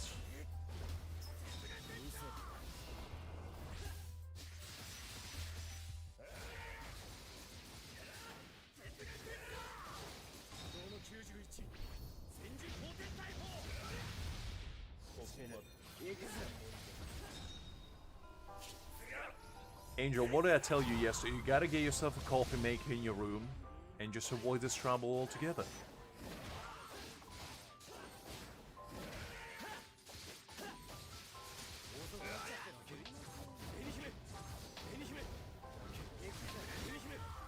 Okay, there we go. That wasn't as bad.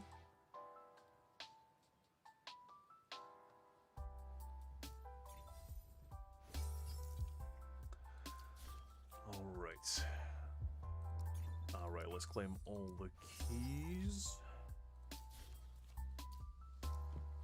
We did reach already level 6, I can believe I go over there. No worries, Kai, no worries. You weren't the first one to mention it. If you can believe it, Angel mentioned it before you. I know. A shocker. Actually, funny thing about that thumbnail, I was looking through my like library of thumbnails. I have basically like a folder full of thumbnails, and I spotted that one, which I made, I think, probably about months ago. I was gonna use it for one of like early streams, and I never did because I forgot about its existence. So today I was gonna make a new thumbnail, and I was like, you know what, this kind of works. So I just used that one instead. So I'm glad you like it, guys. There wasn't any nefarious, you know, scheme behind it. I wasn't trying to allure you with Yorichi's presence. It just so happened that, you know, I had the thumbnail in the back of my pocket, shall we say. Although I do say, I did already pre-make the thumbnail for tomorrow, where we're gonna grind the Aizen's event. And I'm actually quite proud of that one. Well, that one looks kinda neat. I'll probably show it to you later. But yeah, I take quite a bit of pride in my thumbnails. That's where I get my creative juices flowing, shall we say. That's where I get all my mad scientist type of theories and trials, shall we say, unleashed onto the canvas. Well, that's one way of saying it, kind. That's one way of saying it. He is a man. Culture, though, I don't know.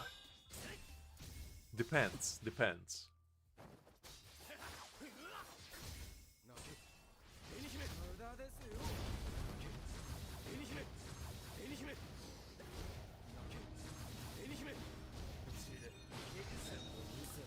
Well, that's good, Angel, that's good. Because Aizen is going to be front and center there. accompanied by his fellow companions getting tossing.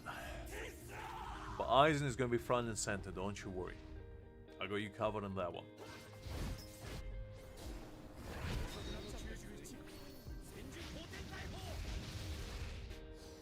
I actually do wonder, does Aizen wake up with his hairstyle just like that, you know, every morning? Or does he have like a hair care routine? Because if he does have hair care routine, I would like to know what it is. Because clearly the man knows what he's doing.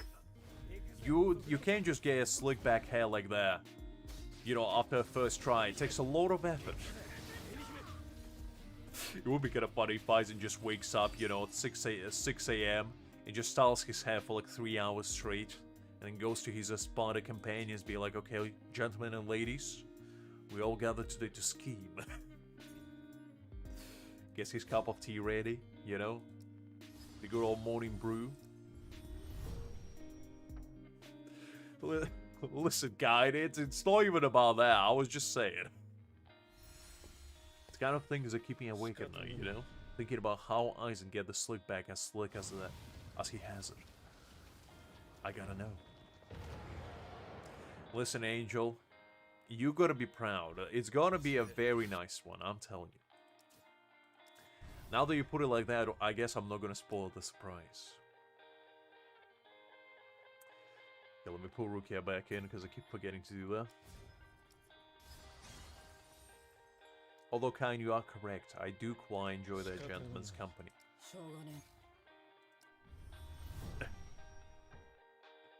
It's alright, Kain. It's alright. No worries there. Get a good night of rest and you, and I'll catch you tomorrow. But let's keep going. God, I can't speak. I'm glad you corrected your mistakes, Kain. I was gonna say, you know, I was gonna let it slip by due to your tiredness. I'll actually, hold up. Probably can just use Toshiro, actually. I think that would be faster for this. Let me just swap stamp for him.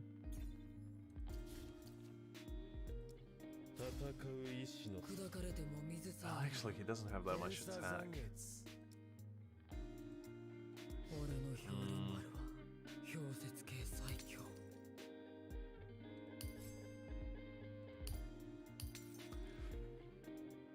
Okay, you know what, let's try with Toshiro.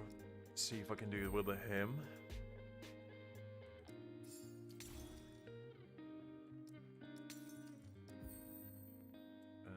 Let's do this one. Just put that one for now. What are we working with? 22.4. That should be alright. His crit rate is alright. It's 26%. That's walkable.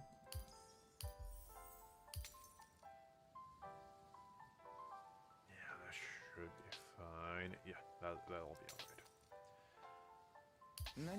Okay. Let's try that. See if that is gonna work.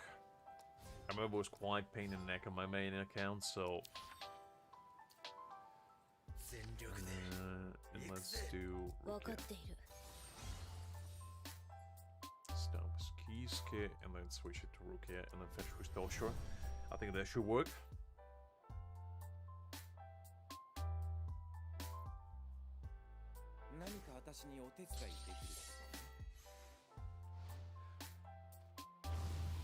Oh, the game glitch for a second. Wasn't ideal. Alright, let's go. Freeze him.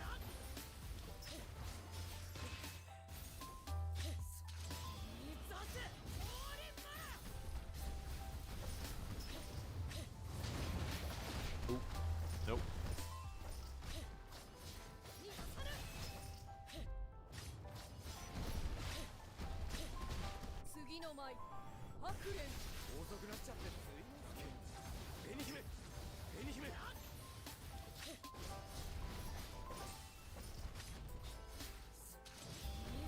Okay, doing pretty well.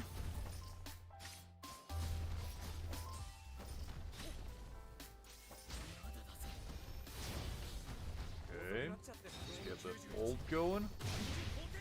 Bring damage.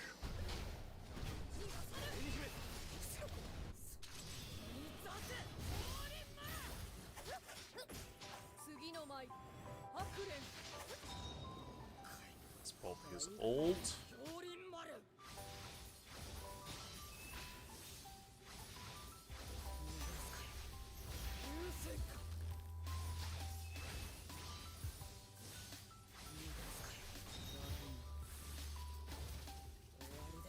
Okay, decent damage. Okay.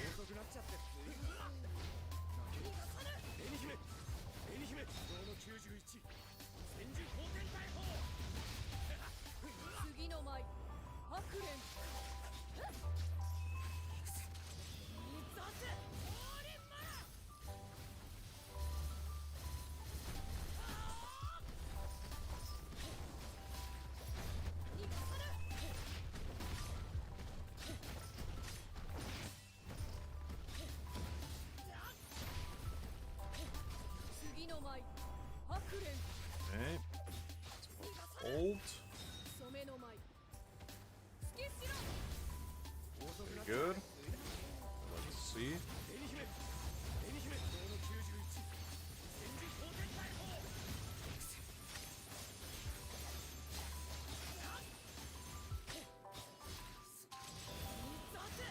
Oh, I don't know if that's gonna be enough damage.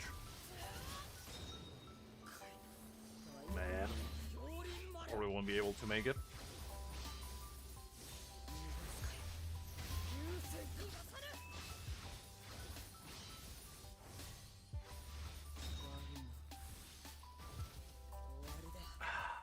So close. Let's try it again. That was pretty close.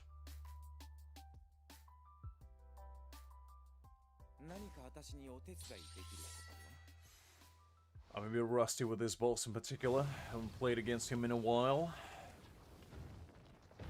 I'm glad that he's not in like Trial Tower or anything, because that would be such an annoying battle.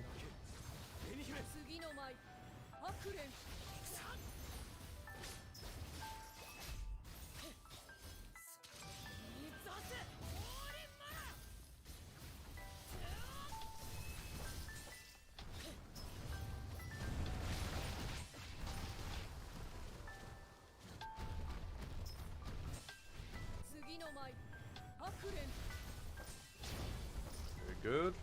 Well to see that.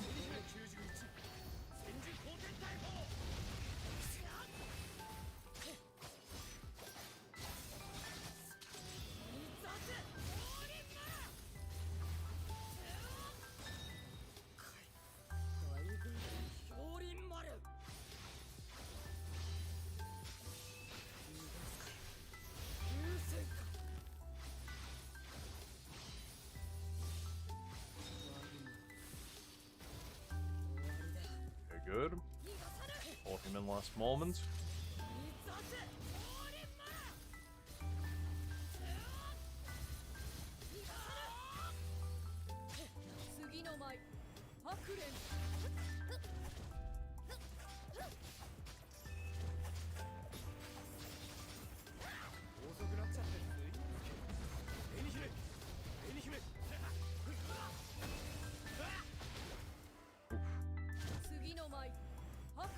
Like that.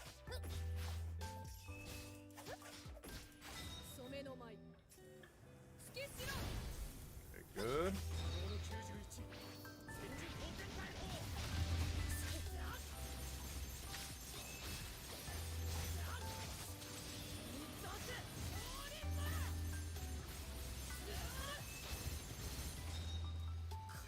Okay, I think that should be probably enough.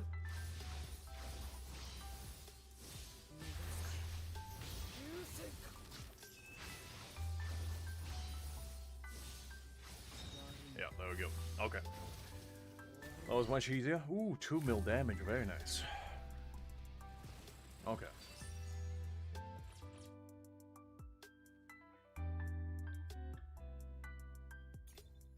That's pretty good. Okay, we'll probably switch back to Switch back to Ichigo. Yeah, probably Ichigo does a little bit more damage. So I'll probably go back to him. Let's do that.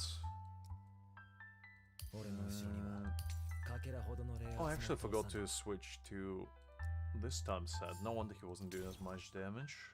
Okay. Yeah, that should be better. Yeah, I'll be fine.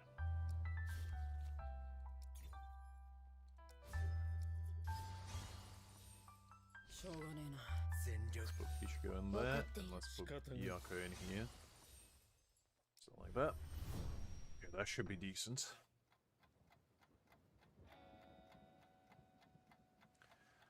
Let's see what we got.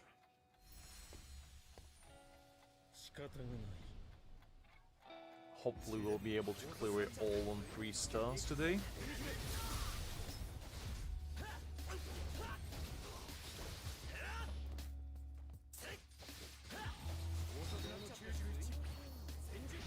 And I think we have some adventure to do as well. Because I haven't been doing that in quite some time. Which hopefully shouldn't take too long. Actually, I don't think I even cleared the 6th chapter on 3 stars even on my main account, because I forgot to do that. Probably can do it now, actually.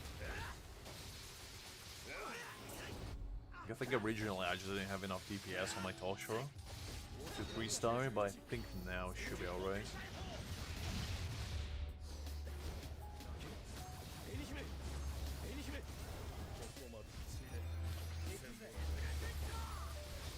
Pretty well.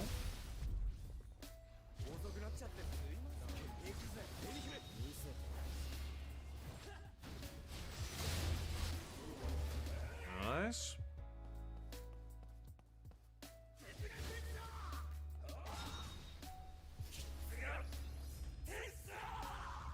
Wait, did I miss?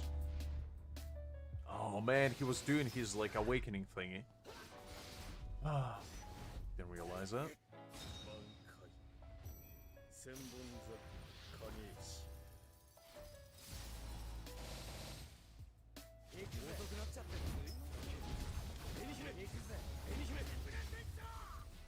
Okay, that was actually much easier than I expected it. Let's see if all Kyowa can follow suit. Well, the problem is the bosses, well, not all bosses, but some of the bosses in this game, basically, before they, like, do the entering scene, you can't damage them, because they, like, have the invincibility, essentially. So it's kind of, sometimes you're getting shafted in that regard. I mean, the gameplay in this game is actually pretty fun. It's just, sometimes you get those, little moments. One of the most annoying ones is whenever you fight against Kenpachi, or you fight against Byakuya, at some points, you basically can trigger their, like, invincibility states. For Byakuya, it's basically a shield where you have to hit it 50 times. And for Kenpachi, it's just like a spiritual pressure shield where you have to do enough damage to break it. And basically, they get triggered under certain, like, threshold. I think it's below, like, 5%, essentially, of well, not 5%, 5, like, HP bars. And basically, if you trigger those, right before they go into invincibility, you can kind of still pull off your ultimate, and you can actually one-shot them if you have enough damage. But it's kind of like timing that precisely, which is the hard part.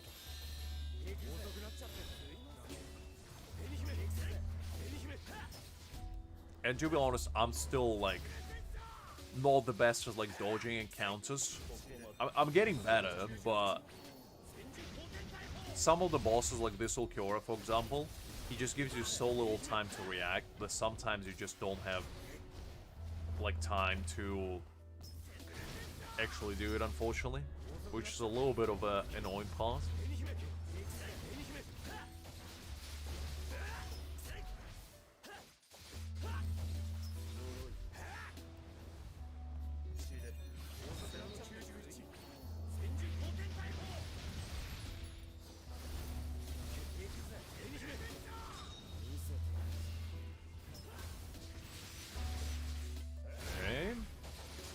got him in spiritual dissipation. Love to see that. And that should be the end. Yeah, there we go. This is such a different experience from the first time I tried to clear this boss fight, because I remember the first time we actually fought Kiora, I think I spent like 2 hours on him. And now he just, you know, a walk in the park. Although, do granted, the Ichigo that I have now is much more leveled up than Ichigo I used to have back then. But I think that's us clearing the entire story right now, I believe. Let me just double check. Yep. Okay, so we restart everything. Now we can go to adventure. Actually, did I do deployment? No. Ooh, that's kind of juicy, you know? 3 in a row of spiritual power. Very nice. Love to see that. Okay, I guess since we're here, let's see if we can get some S rank. There we go. Very nice. You shall ask and you shall receive. I guess. So I need 2 strikers and I need Inoue. Okay, easy enough. I just used my Sajin, so unfortunately can't use it for this one. But that's okay. And what do we need here? I need Thrust. Can do that. And let's just put... Actually, don't need to put Momo. Let's do this. And 2 humans. Okay, can do that. 2 Thrust. Unfortunately, I don't have another Thrust character. I haven't pulled any Thrust characters on this account at all.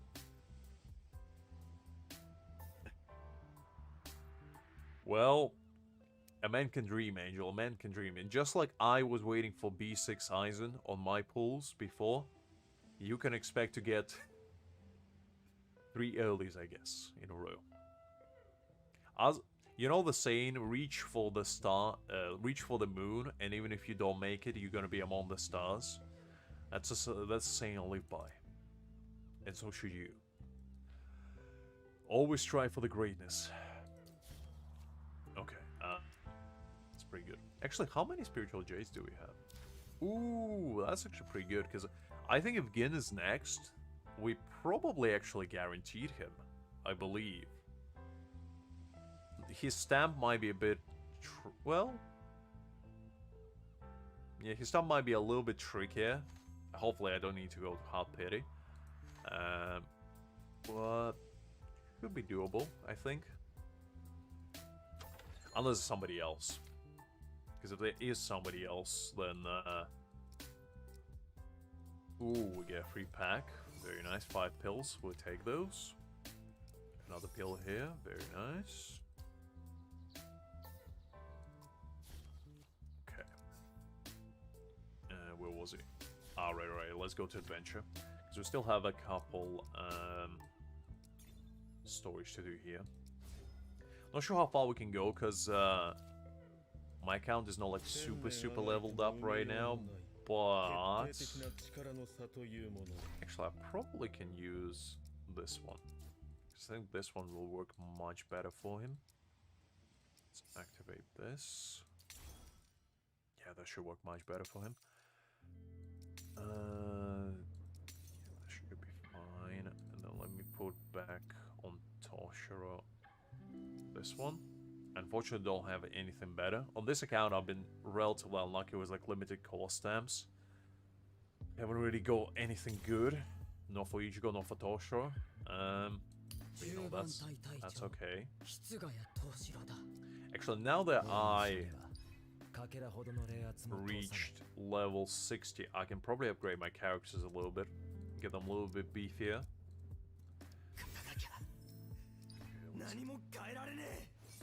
Alright, Ichigo, calm down. It's not that serious. It's okay. Okay, I can level this up. Nice. Let's do this.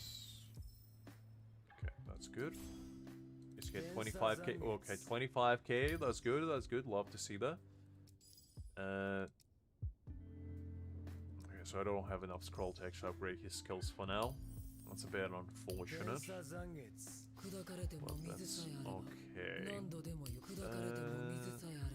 Do I have enough for Toshiro as well? Let's see. They are not grinding for Toshiro at all? No, doesn't look like it. Okay, you know what? Let's get a little bit more for Toshiro, because I do need to upgrade him for this in particular. So let's quickly grind this a couple times. I probably need for his weapon as well, just so we get a little bit more DPS going. For Byakuya and Kisuke and Rukia and Momo, they should be fine for the level they are now, but for DPS, I kind of like to keep them up to the current level cap as much as possible, just to get a little bit more damage going.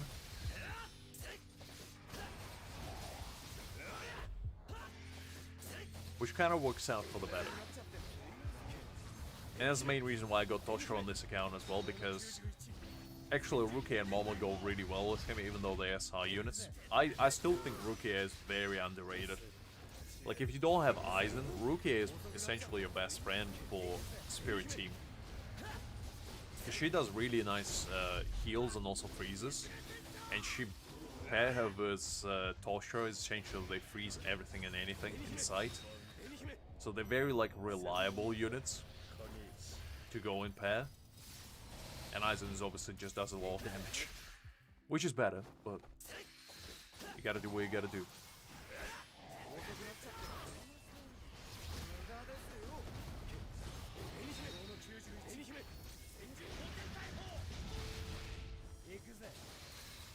Get this not too hard, which is good.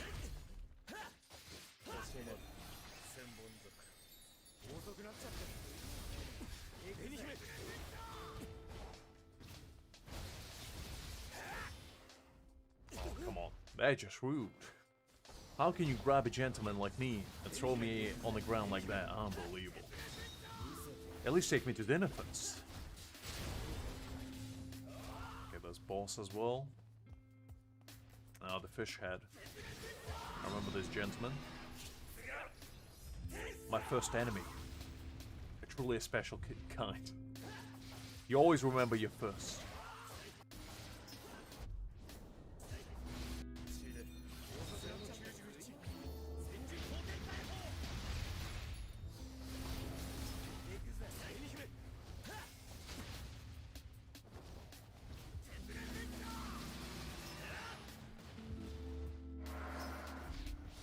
Oh, the gentleman quite mad at me. Not sure why. All I did was isekai him into another dimension.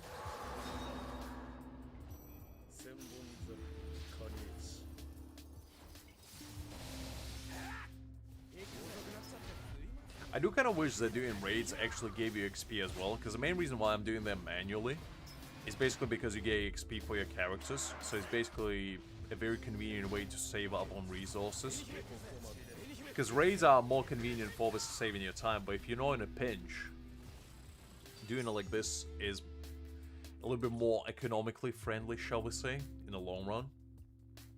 Because you get to both upgrade your characters and also get the materials at the same time. Because raids don't give you that, unfortunately. They just give you, you know, the materials and nothing else. Which is a little bit of a bummer.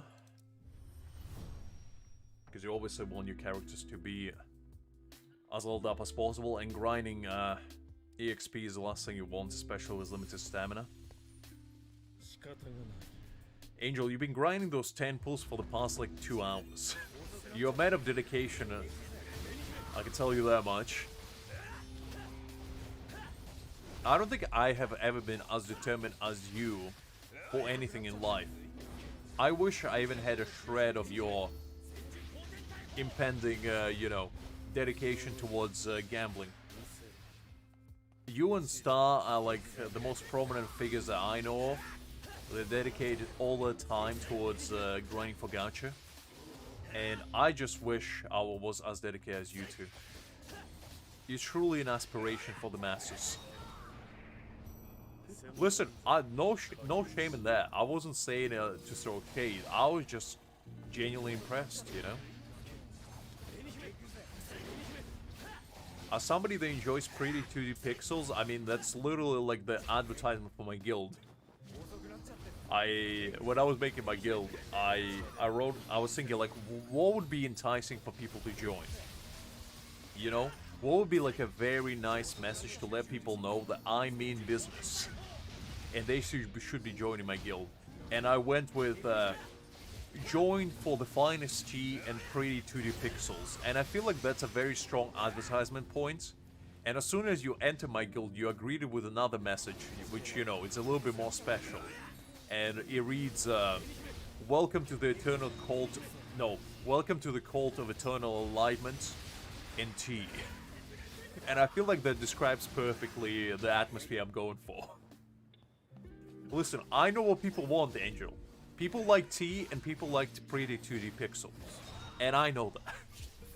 So I'm just making a strong selling pitch to entice people to, you know, come over and join my crew. I'm like Luffy. I'm gathering everyone.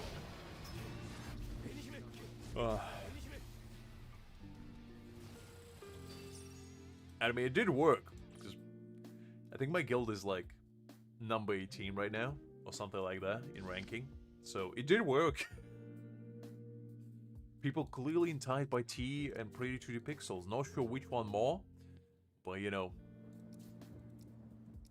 That's for me to find out, I guess. Well, actually judging by the amount of people that have B6 in my guild, probably the latter.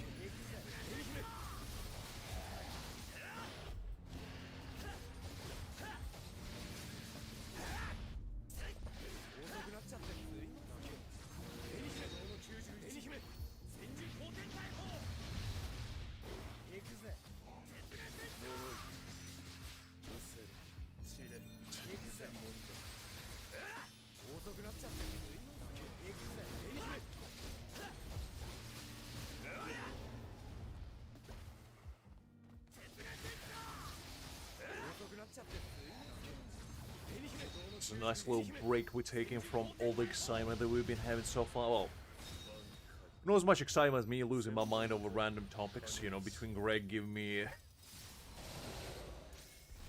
a reason to laugh my heart out, between Florida Man and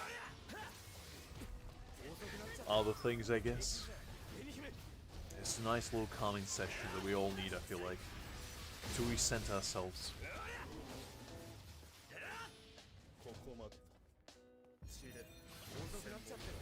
It would be nice if I'll manage to clear actually Chapter 6 for Adventure, because I think that's when you get another slot for deployment. I actually managed to cheese it on my main account when I was playing. For whatever reason, the timer just bugged out on me, and it actually went beyond 3 minutes. And I have a sneaking theory, because it happened as well in the Trial Tower before, that if you freeze your enemy at the very last second, the timer just bugs out, and you actually can continue fighting your enemies. Because it happened twice to me, and obviously it's not something you can probably, like, plan out, but if it does happen to you, you might have a chance to beat a stage that you can't beat otherwise. So, they might have fixed it by now, because it did happen before the previous update, but I remember discovering it live, and I was like, wow, this is quite exciting stuff. Okay, yeah, I should have enough actually of those, so that should be fine.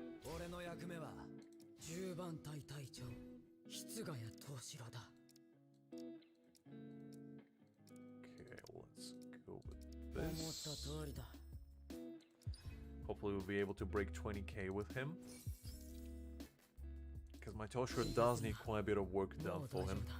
His both stamps and like everything else are a bit lacking, unfortunately. For now at least. Upgrading to level 80 because I don't really use him for anything else, so I might as well get him to the max level.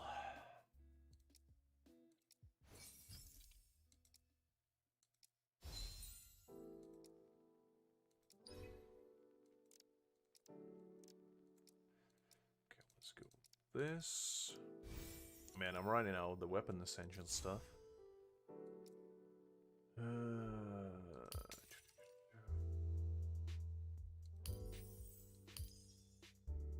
Ooh, I can actually upgrade this. Let's do that. I don't have enough. Okay, so he's at 20k now. Not too bad. Not too bad. Oh, my Ichigo actually broke 3k in attack. That's very nice. No ideal, unfortunately, but it should be okay for now. That should be fine. Okay, let's go try the adventure and see how far we can go in here. We'll try to clear both chapters, hopefully. Go with Momo. Yeah, that should be fine. I'm not really upgrading my Momo because you don't really need her for anything else than attack boost. Rukia might be worthwhile upgrading, but I'll do that later.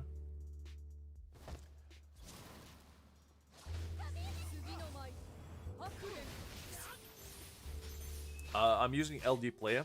Also, hi there. Hopefully doing well.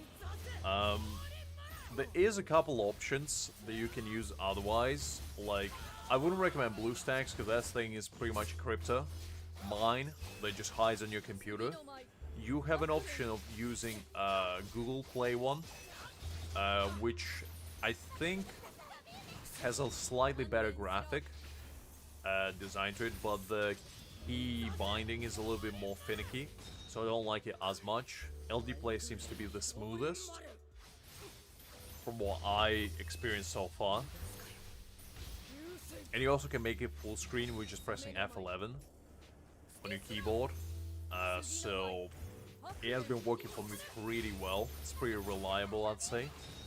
I did hear though that they were trying to make, well, at least they were thinking about, of making, I believe PC version. I'm not sure if through Steam or like their own client. But I think there was talk happening that it's going to happen in January. So if you haven't already been playing on emulator, you might actually get an official version. Although I think they have been endorsing LD Player, even through their official website, because I believe with China, you can actually download a specific LD Player for this game, where you can only play this game, and it's like a standalone app on your computer. But I don't think it's available for like global and Europe versions, unfortunately. Which is a little bit of a bummer, but you know. What can you do?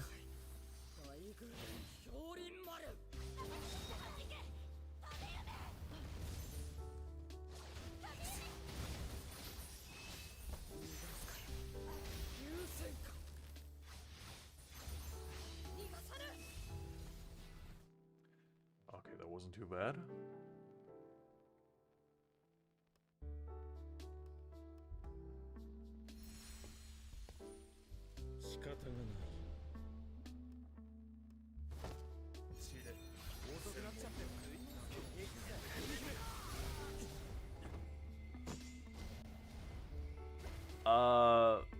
My eyes and pulls went, okay. Like, I didn't go too hard pity for him, but they went amazing, shall we say. It's, I did get him, though. I did get him. Although I had to sin for that. I had to, you know, do a little bit of a pay-to-win maneuver, shall we say, in order to secure him, because I was financially deprived of spirit jade, shall we say, from Toshiro summons, and Aizen just showed up unannounced, because I was fully expectant for it to begin before him. So if he didn't show up as soon as he did, I probably would have still remained free to play, to be honest. But now that the genie has been set loose, I might as well go all the way, you know. So yeah, that has been a thing, shall we say.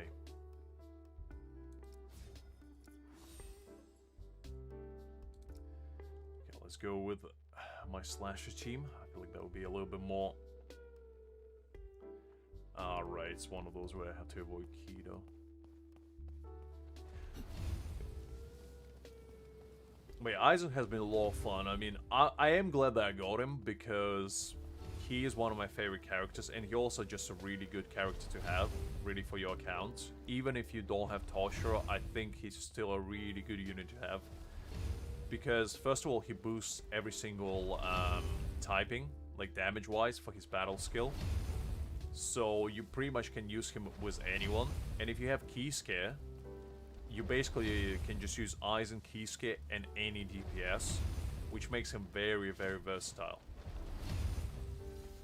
Because you can use like Yarichi, you can use Ikaku, you can use, you know, Ichigo, Toshiro, it really doesn't matter. And they still will work extremely well together. Because, you know, Kisuke is just buffing everyone, and Aizen just, you know, does crazy amounts of damage. Even at B0, like, my Aizen, I don't have a single boundary on him, but he still does a lot of damage. I think the biggest output I had on him was about 3 to 4 million. And that's not him not even being that strong, because my Aizen is only about 24k right now.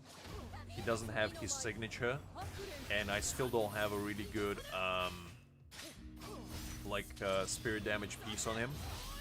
I'm still hunting for that, because unfortunately I wasn't able to get one good enough for him. So he's definitely worth getting. Oh yeah, absolutely. But the main problem is getting set stamps. That's like the dilemma, you know. Because I've been grinding stamps for quite a while, at least I'd say a couple weeks, and I did manage to get some decent like Ichigo stamps and whatnot.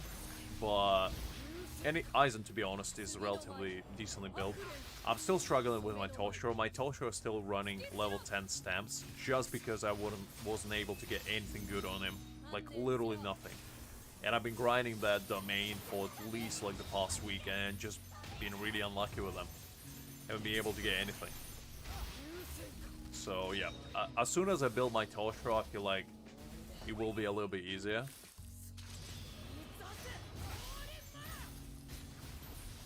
And unfortunately, I don't have the core stamps either, neither Aizen's nor Toshiro. I only have, like, Ichigo's. So my Ichigo is basically my main carry right now. And the team that I'm running to, like, clear majority of the content, even, like, Sajin's, like, boss battle, I usually use Ichigo, Aizen, and, Kisuke. Which I actually do decent damage on that. I do it between, like, 20 to 25 million. Which is, you know, not crazy, but considering I don't have any boundaries, it's pretty decent.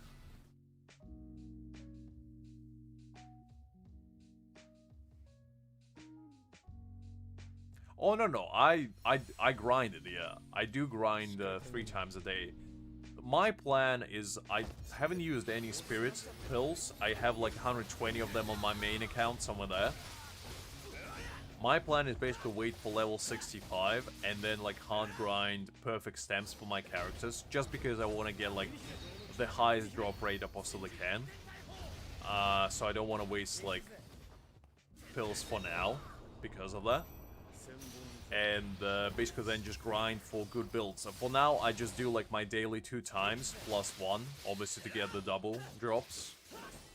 And hopefully throughout this week I'll be able to get some decent stuff going, and then when I reach level 65 I basically can just improve their builds and just get the pieces I'm missing. Because for now I'm not looking for like perfect pieces even. Obviously if I get them it's nice, but I'm just looking for stuff that will work, at least. Because I don't really want to upgrade anything that doesn't have like crit rate and crit damage, ideally. Because it seems like kind of a bit of a waste of resources. So at least looking for that. If I can get like either attack or ultimate recharge rate, it's obviously a bonus. But those are like the main 2 stats I'm looking for the most part. And if I can get them, that's an absolute W in my book. So yeah, that's kind of where I'm at for now. And on this account, I'm probably going to do the same, to be honest. Just try to follow suit, because I just reached level 60 here. And my main, I think, is level 61. So it's not too far off. Because I think I actually started them relatively at the same time. Oh wait, I forgot. I can't dodge. Completely forgot about that. Okay, let's restart deck quickly. Let's see.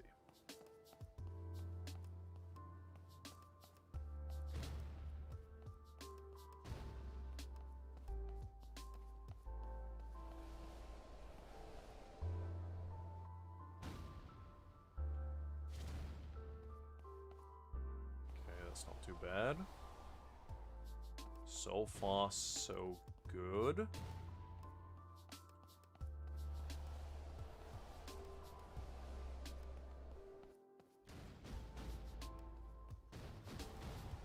Oh, nope.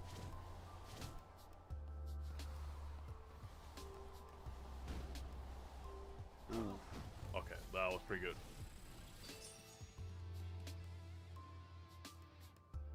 I don't think I have trouble clearing stuff, because, like, I cleared the entire story, and I cleared all the events so far. I haven't, like, had any issues with those for the most part. The only thing that I wasn't obviously able to clear is Trial Towers yet, but to be honest, I'm not too pressed to, like, push them right now, because they are staying there forever. It's not like it's a limited event.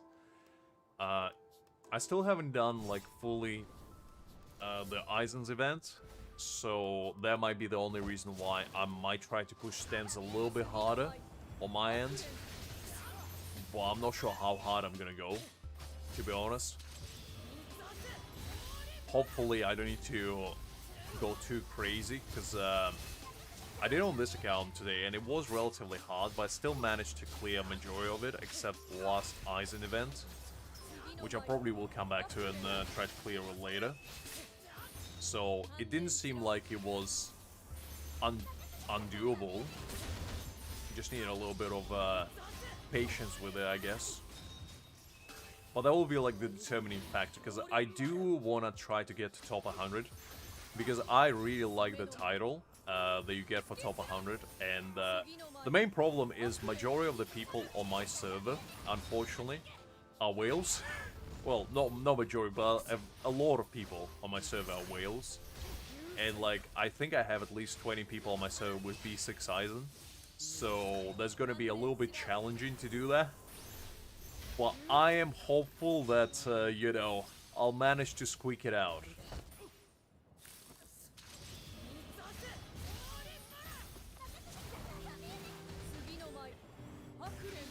Yeah, I mean, the trial characters are doable, because I cleared majority of the stuff with trial characters on this account, and it did seem relatively easy to do. I didn't, like, struggle a lot. I didn't clear everything on 3 stars, but, you know, I didn't really try to.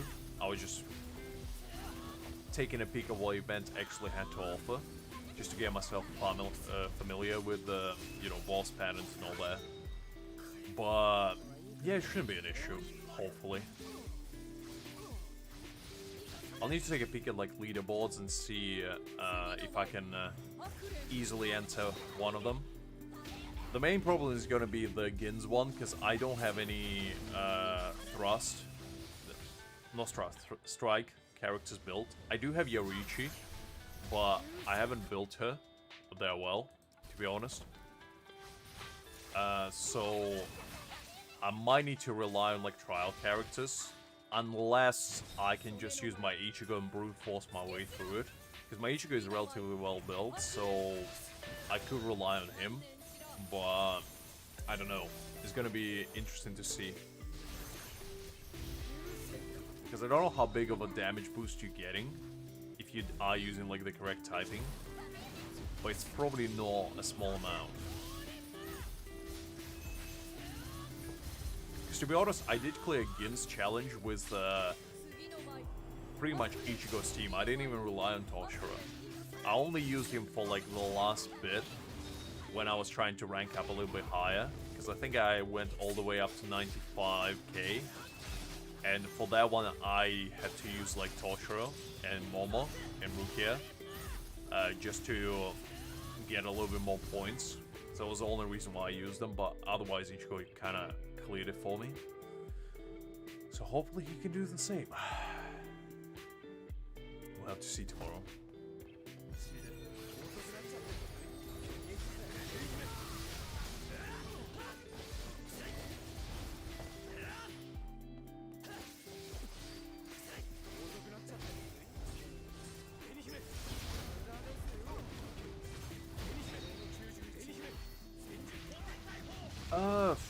I mean, to be honest, I think majority of people only use like slasher team if you pull for Ichigo and Toshiro's team for like Spirit, and they kind of clear everything with them. There's not a lot of people who actually build like Yarichi or you know, Ikaku for PS team. So majority of people just clearing, as I said, strike with Spirit and Slasher. Which is not a bad idea, because to be honest, Yarichi is decent, but I wouldn't build Ikaku. Ikaku just has very low multipliers, so even with high level of investment, he's not doing as much damage as somebody like Gin would be doing later, or Grimmjow even later.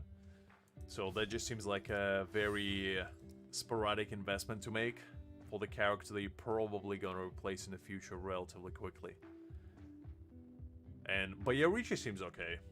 I wouldn't mind investing in her because she seems kind of fun, and I don't even know when we get the next striker DPS, to be honest.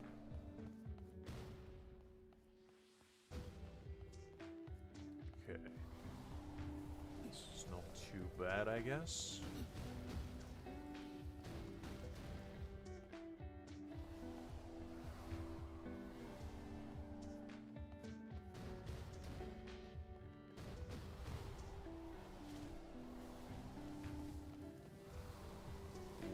This is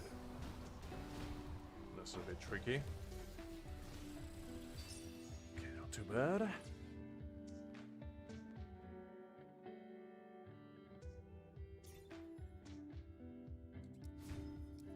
Let's go again.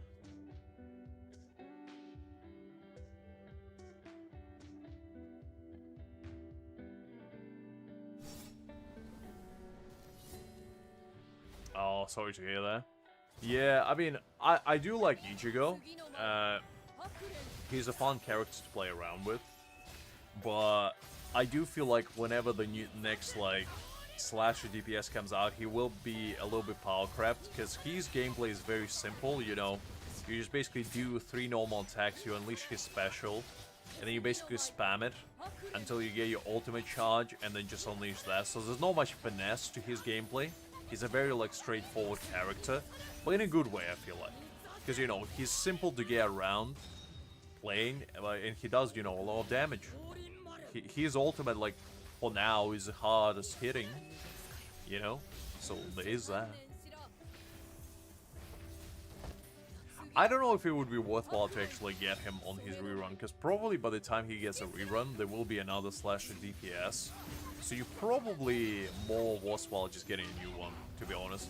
And there was a leak a while back that there will be a full holo Ichigo who will be a slasher in the future.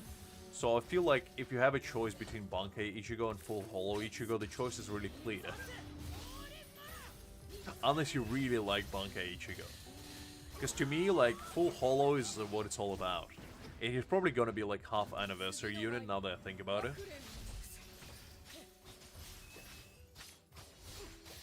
Oh yeah, as I say, he is a fun character.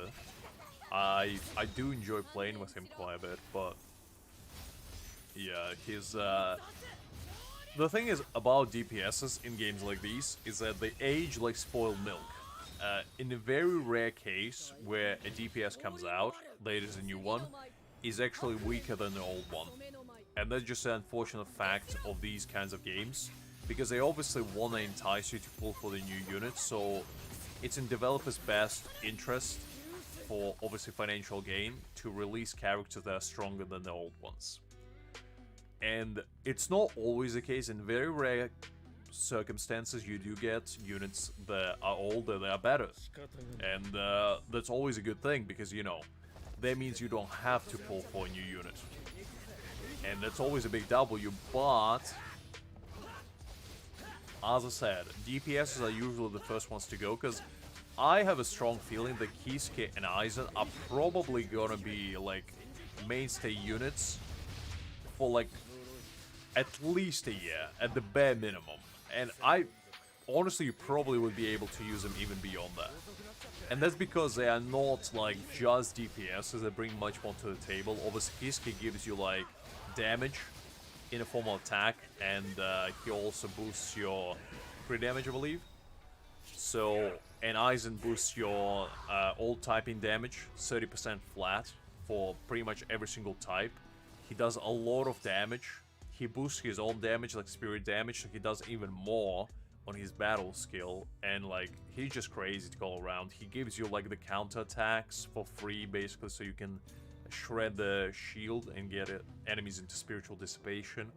Like, he's just a very valuable unit to have. And that's, I feel like, what's going to be the trend moving forward. Is basically you would rather pull for characters that are like very versatile rather than characters that do a lot of damage. And I also do agree, Angel, Withering Waves. Listen, my Goji Yan is still going strong. I still was clearing with him recently. And I will die on the hill. You know, he was my first 5-star, and he will always be the character I'm using.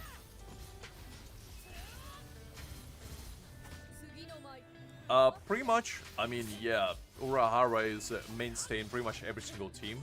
The only problem is there's only one of him, so you can use him for, like, content which requires 2 teams.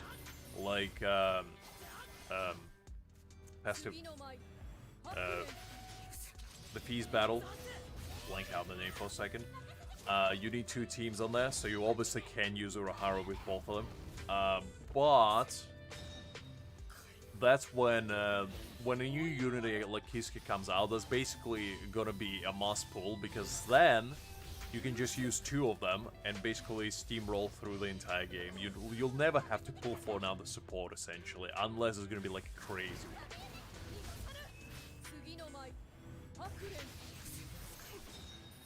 Nah, it's fine, Greg. Don't worry about it. Don't worry about it. Hopefully unit preparations go well. Also, don't you get the next week off? Because I thought everybody gets the next week off, like if they're in school and uni. Obviously, if you're walking, that's not the case.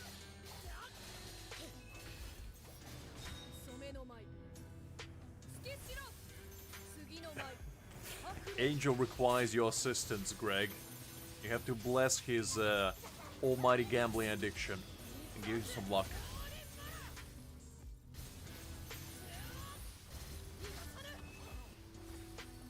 Really? So why are you worried then? If you only have to go back in February, what are you stressing about? You still go 1.5 months.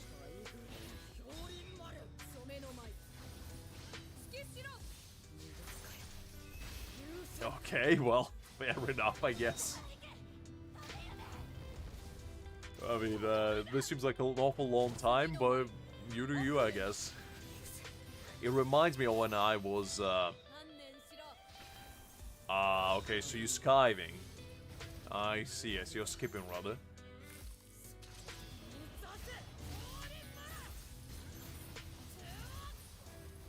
Ah, I see. So you basically just decide not to do them. Is that what's happening?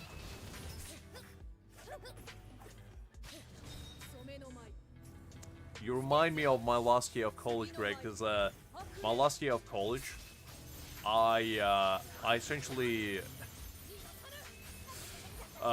just told my professors that I was ill. Meanwhile, I was playing, I think with, what was I playing? I don't think I was playing World of Warcraft at that time. I was playing some games, can't remember which ones. Aura Kingdom, that's the one I was playing.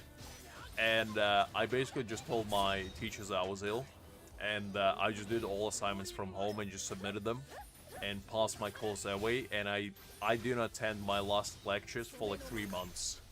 So basically from the start of February, I just said, you know what, I don't feel like going anymore. I just submitted all my assignments before the end of May, and I was like, you know what? Job done. Dust in my hands and just went back to playing.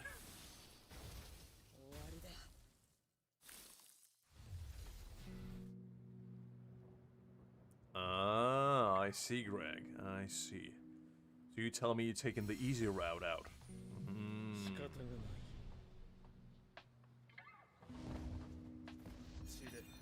That's interesting, because I didn't know you have two options to pass. I thought it was...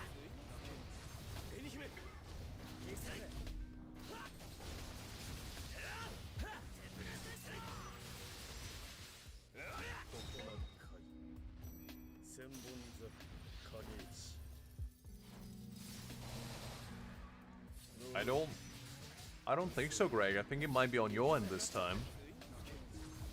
I just checked my connection, it's fine. I think for once, it's you bugging out. Our tables have turned.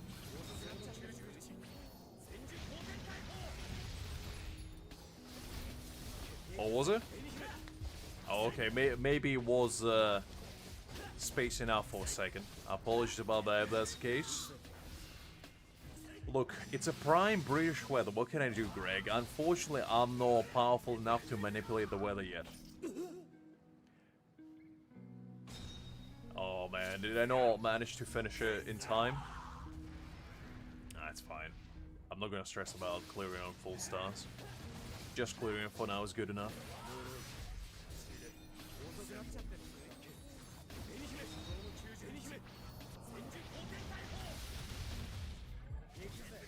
Well, 3-star later. Good enough.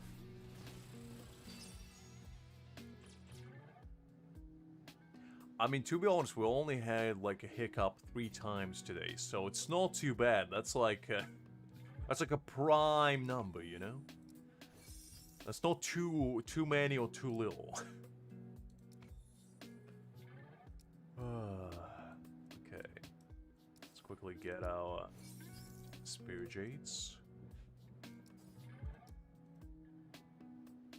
Is there animation? Did they fix it? Ooh, we get a loading screen. Ah, man. The game had to tease me on that one. I thought for a second we might get Casino 2. That's alright though. Greg, that's a famous last words, you know? Every single time you build pity, you're gonna inevitably lose. One way or another. You're either gonna get in early, and then you're gonna complain about it, or, worse off, you're gonna lose your 50-50, you're gonna complain even harder.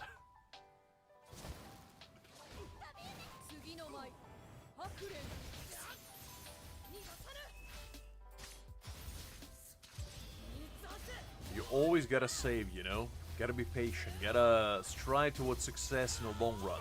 You gotta have the vision of the future. You can't just be willy-nilly pulling left, right, and center. That's how you dissipate all your luck, Greg.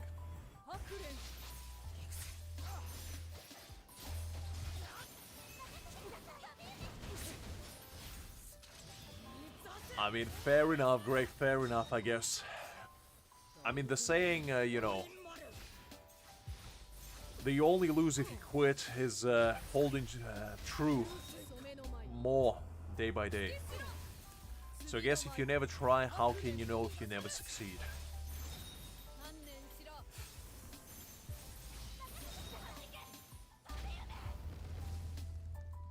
Because to be honest, I think to date, Wuthering Waves is probably my luckiest game so far. Or they ever played, because in Wuthering Waves, I haven't lost a single 50-50 except for my reroll.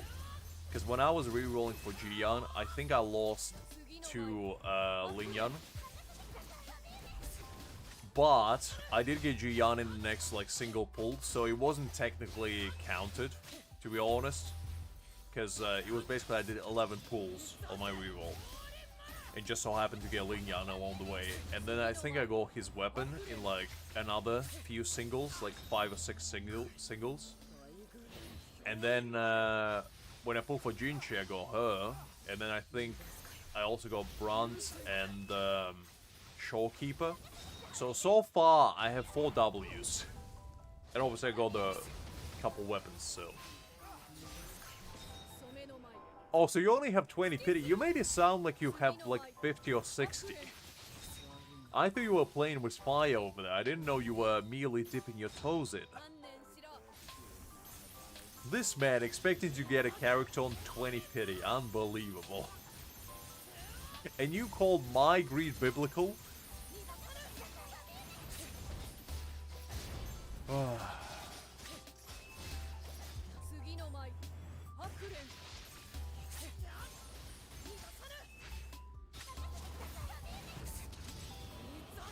You did 10 more, and did you lose? Did you lose your 50 grade? Did the greed get the best of you? You see, Greg, what did I tell you? What did I tell you? You always gotta listen to me. I told you not to do it, and you don't listen. I am your luck magnet. Don't forget that. Yes, but... If you didn't pull at all, you might have gotten the guaranteed 5-star on the next banner, you know? Instead of going now, another 80 pulls. Angel is scared now. Angel had... You put fear of God and anime into Angel's soul. My condolences, Greg, though. Lin Yan is a tough pill to swallow, unfortunately. You have S4 Lin Yan, Angel? Wow. That's like having C4 Chi-Chi, you know? That's quite, it's quite an achievement. And Greg would know about that. Because I think Greg had C5 Chi-Chi back in his prime. He was all about it. So he just manifesting his luck in that regard. All the cryo, or frost units just love Greg. They can't help themselves.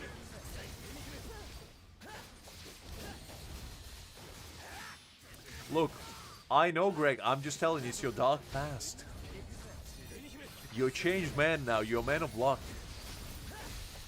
And I respect that, I respect that.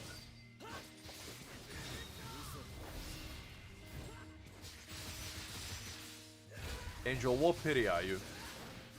Are you also working with like 20 pity? Because you guys make it sound like you're almost at the guarantee. And you're playing with fire against 50-50. Gambling essentially your chances. 57. Okay, that's pretty good actually. That's probably... You have a really good chance of getting it then. Okay, you see, that's a little bit more substantial.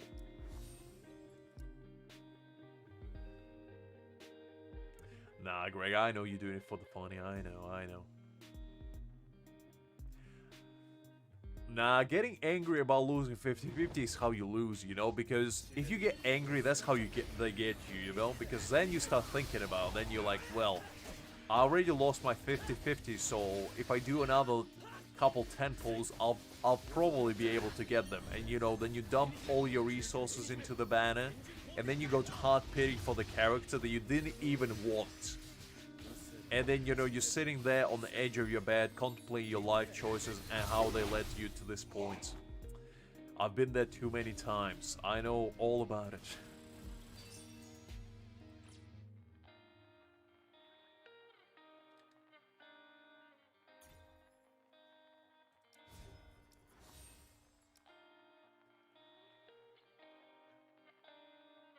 Alright, Angel.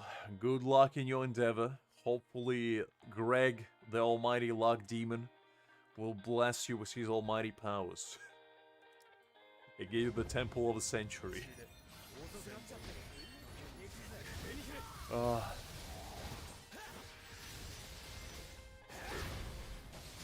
Ooh, Greg is doing to you there.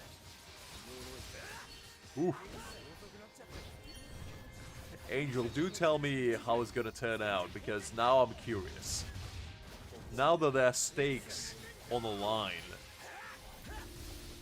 you know, I gotta know how you guys doing it.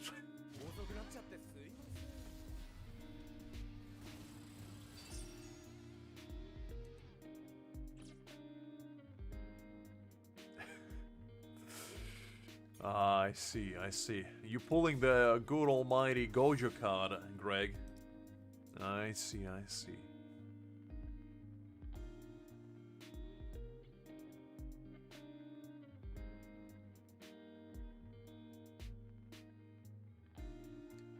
Hi there, Aiden. Hopefully doing great. That does sound like quite an impressive roster. Very nice, very nice. I mean, to be honest, if you already have Toshiro and, you know, Aizen, you kind of set, because, like, Ichigo is good, but having Toshiro and Aizen is already pretty nice. And I'm pretty sure there's going to be another, like, slasher DPS soon enough, so you probably will be able to get them. I think Kenpachi is probably coming at some point in the future, and he's the next slasher DPS as far as I know. So, you might be in luck in that regard.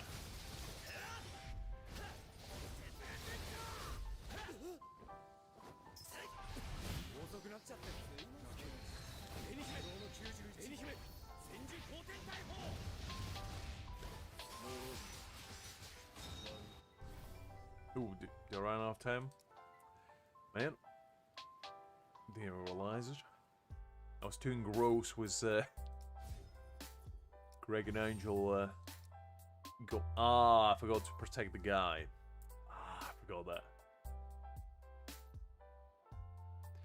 I mean, look, I'll be the first person to admit that in this game you can be 100% free to play and still enjoy it fully. Like, you don't have to spend money, but if you want to get, like, a little bit more enjoyment, shall we say, I think Battle Pass is probably one of the best investments, because you're not only getting a tentpole, you're not only getting a stamp or a dupe for limited stamp, like guaranteed, you also get a ton of resources. Like, the amount of gold you get, the amount of EXP you get, and the amount of corridor keys you get is staggering. I mean, you get 30 corridor keys, and that's a lot. That's like almost 2 guaranteed runs right there. If you combine it with 3 rewards, is essentially 2 guaranteed runs. So that's definitely worth it. And the monthly card is also a really good deal, because you only get 2 tentpoles essentially, because you get 3,300. You also get 30 pills, which is basically, it's kind of like roughly, you get about 300, give or take, stamina a day. I think it's 310 if you count like the friends, but just to make a round number, 300. And that's basically equivalent to about 6 days worth of stamina. So essentially, if you get monthly card, you get 6 extra days of gameplay that you wouldn't have otherwise. And I feel like those two are like the best value you can get. If you want to go a little bit further, and if you really enjoy the game and you feel like, okay, look, I'm doing well, I'm getting my characters, but I would like a little bit more. There is an official shop online, which you can get 10 pull for, I think, $5 for limited characters, and you can also get another 10 pull for stamp for $4. So essentially $9 for 2 10 pulls, which is a decent deal, because if you compare it to like the box that you get in a shop for $8.99, I believe, you only get like a 10 pull and 680 jades, which is like 14 pulls. So if you are looking for like pulls just by themselves, you can get those, I think, once a month. And with those, you're pretty much guaranteeing yourself like 40 pulls a month, essentially. And if you want to go even a little bit further, the last thing that I think is a decent value, it's not always the case, but kind of depends on what you prioritize, is that like limited pack that you get for, I think, $4 as well, for like limited frames, and where you get like animated avatar for Toshiro previously. I think those are good. I wouldn't buy the current one, because the current one doesn't have spirit pills, and I feel like that's a little bit of a bummer, because the previous one had 5 pulls, I think it had 400 jades, and it had 6 pills, which I thought was a decent value, to be honest. But it's only if you like already, buying other stuff. I wouldn't go for it if you just you just want to get like battle pass and monster card, I feel like that's all you need. But if you want to go a little bit further, those things are kind of nice. Other than that, I wouldn't really buy like these packs, to be honest with you, like unless you're looking at like Dolphin level, because they are okay, but you know, you don't really need them. It's, you know, it is what it is. It's a decent value, but as I say, unless you're planning to spend money in a long term, I wouldn't really go for that. Because essentially, for the price of all those like 4 packs, you can buy essentially everything I mentioned for, I think, like 30 bucks. And you get about 70 pulls a month. So if you buy everything I previously mentioned, it's about 70 pulls a month that you get for free. Well, not for free, you're paying for them, but like on top of the stuff that you get for free. Which is a decent value. And it's essentially you basically guaranteeing yourself a character every month. On top of the stuff you're getting. And if you accumulate that over like a couple months, you probably can get dupes and, you know, that kind of stuff. But I wouldn't go beyond that. Personally. So yeah, hopefully that was a little bit helpful, you know? A little bit of a whaling advice for you guys. Spend smart, not hard. Or don't spend at all. For that matter. If you're enjoying the game as it is, don't feel like you have to spend. Alright, let me try to do this quickly. Okay,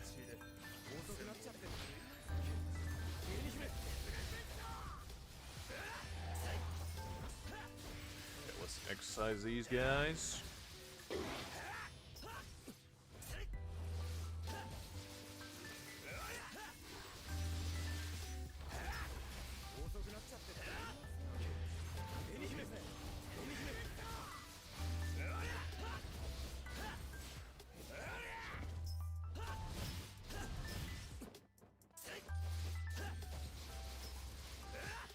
Okay, not too bad. This is kinda annoying, to be honest, this fight. Well, I think we'll be alright. Ah, man, I didn't quite block it. I could have broken his shield if I did. Okay, let's exercise these guys. Nice. Let's do his ultimate.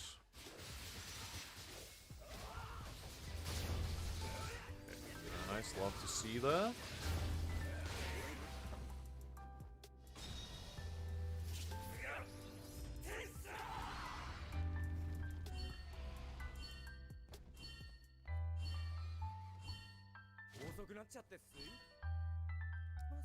Okay. Oh, I was about to say, I thought it was all. Okay, that wasn't too bad. Let's keep going.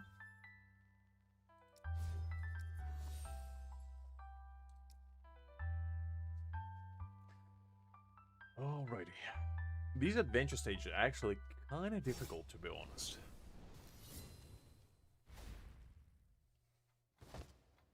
Because I think even on my main, I struggle against this.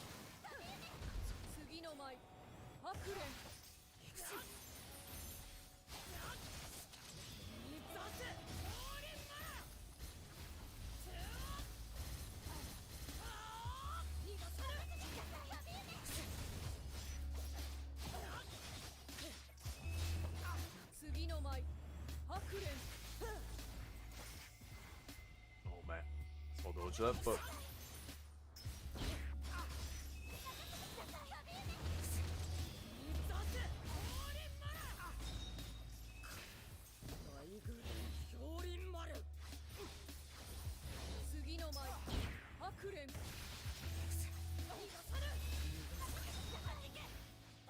Some attack buff.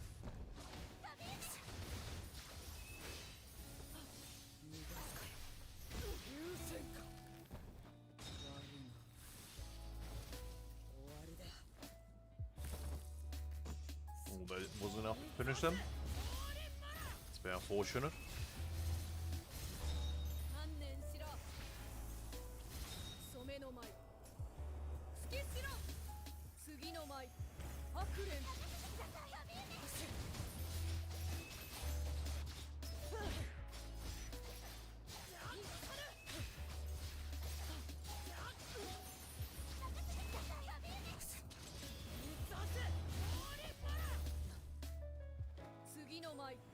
Okay, doing not too bad. Ultimate back, very nice.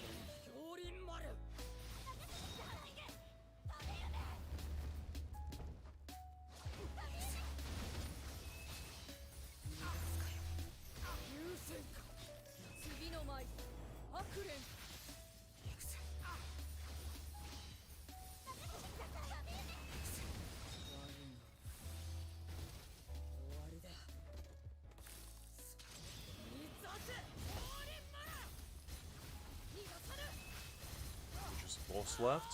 That should be easy enough. Squeeze him a little bit.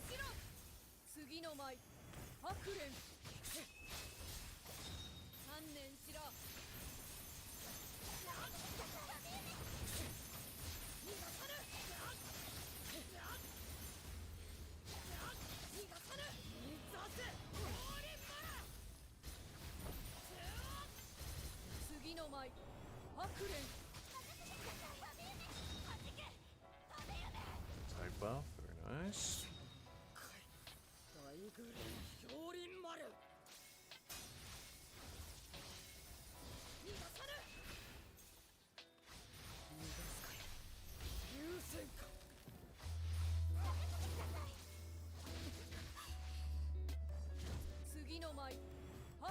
All three is going. Okay. 69 pity. So did Greg fail you then, Angel? Did he not manage to give you a 5-star? You see, his words were too deceiving, I knew it. He promised you the world and delivers none on it. Unfortunately, what can you do?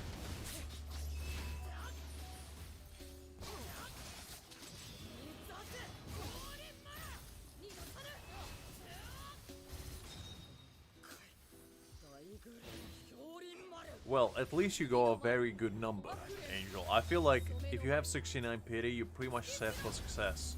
That could be a sign that you're not losing the next one.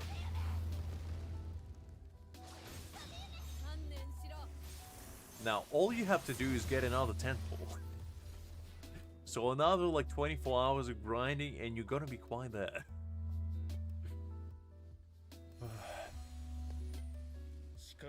Unless you want to go single route.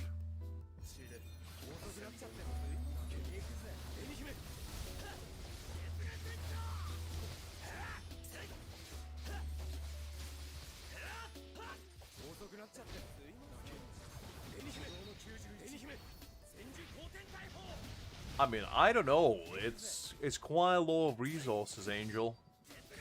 1600, you know, asteroid just don't grow on trees. Requires a lot of, you're going single. I see.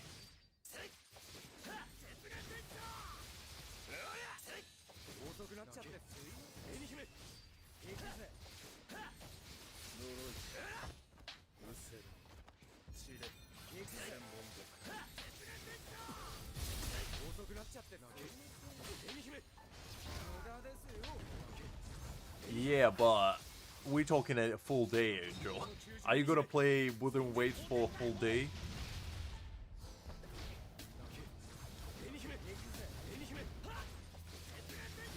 Yeah, I don't know about that. You yesterday told me that you were playing it for 16 hours. If that's not enslaving yourself towards the game, I don't know what is.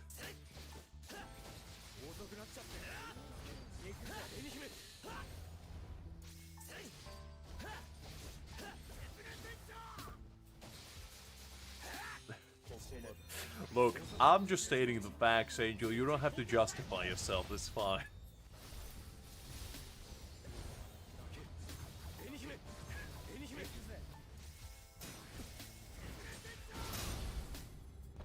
Look, I'm not judging. As I said, I respect the hustle.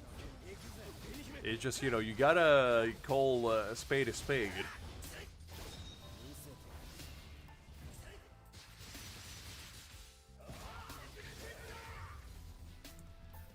Alright.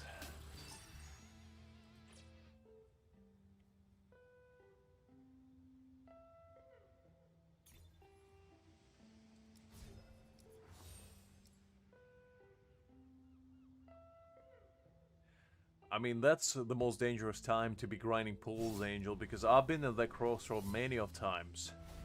When, you know, you get your 50-50 and you feel like, okay, just another 10 pull. Only to be disappointed in the end, so you gotta be very careful where you thread. Just try to, you know, make sure the Greg is next to you when you do your pulling. Don't try to do a sneaky one. Because that never turns out right.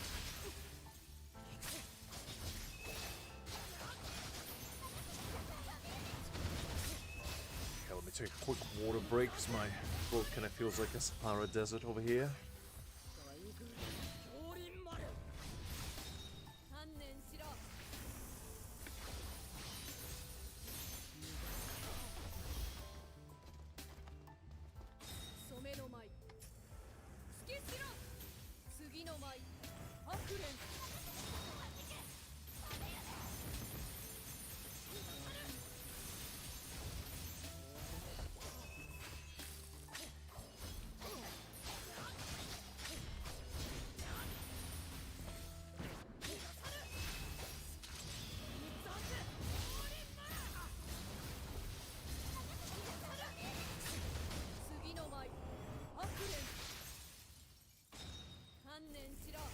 Some freezing.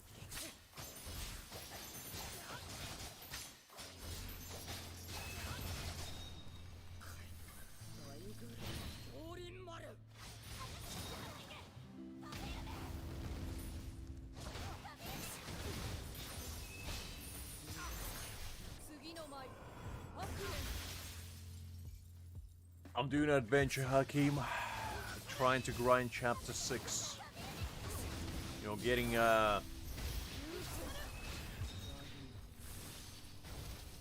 Oh, Angel, yeah, Angel is grinding Wuba. Angel is, you know, he's a special kind of gentleman.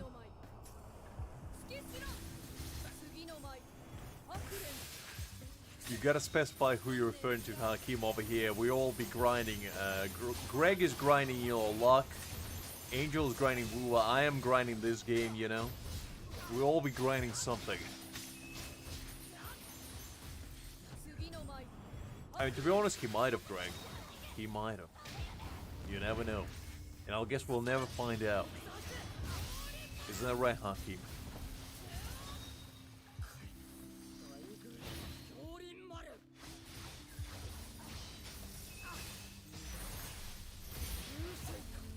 I mean, losing 50-50 in general is pain, to be honest, no matter which game you're playing. I'm just very hopeful that a lot of games in the future will just decide, you know what? Making 50-50 is a sin against God and the almighty power above. So you shouldn't be making it anyway. Because whoever invented 50-50 has a very special place in Underworld, you know, just reserved for them. A full circle, in fact. Just for them alone.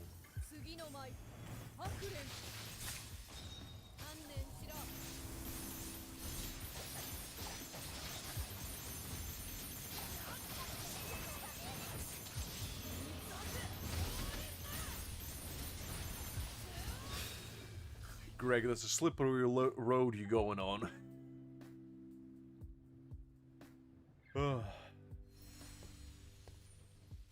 Well, that's why I started playing on my free-to-play account, you know? I gotta mix in a little bit of grinding here and there. And to be honest, I still even try to do Trial Town on this account. So that's probably gonna be the next one, because, well, actually tomorrow, we're gonna be doing Eisen Challenge on my account, like the main one. And then probably, I think next week, we're probably gonna pull for like the new character on this account, whoever they may be.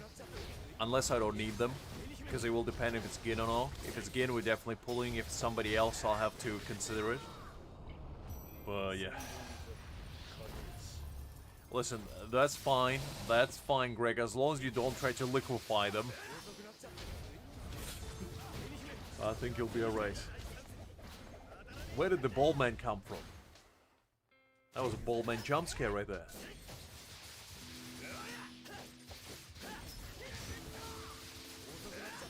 You are a man of numbers, Greg, and I respect that, you know? You know exactly where you are. Financially and, in gambling, shall we say. I don't know, you tell me, Greg. You might be using your offshore Wooden Waves bank account to siphon your full funds. You tell me. Do you think those skins are gonna pay for themselves?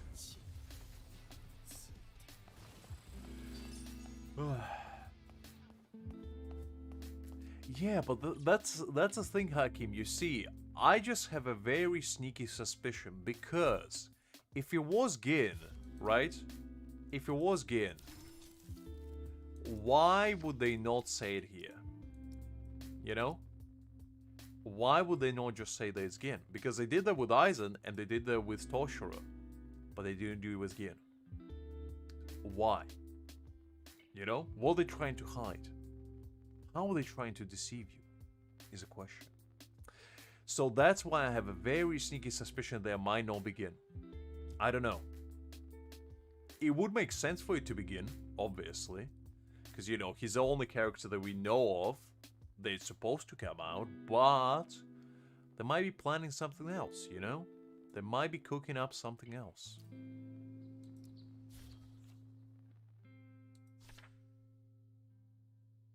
Exactly. Exactly, Hakim. That's what I'm talking about. Because originally we all expected for Aizen to come out after Gin, you know, on 2nd of January. But that wasn't the case. So what's coming? Nobody knows. It's gonna be interesting to see, but I'm hoping it's Gin because I wouldn't mind a good thrust DPS on this account in particular because I'm not playing with Ikaku. And I'm definitely not pulling on my main account for him, so... You know, I have to get my... I have to get my gambling addiction satiated one way or another.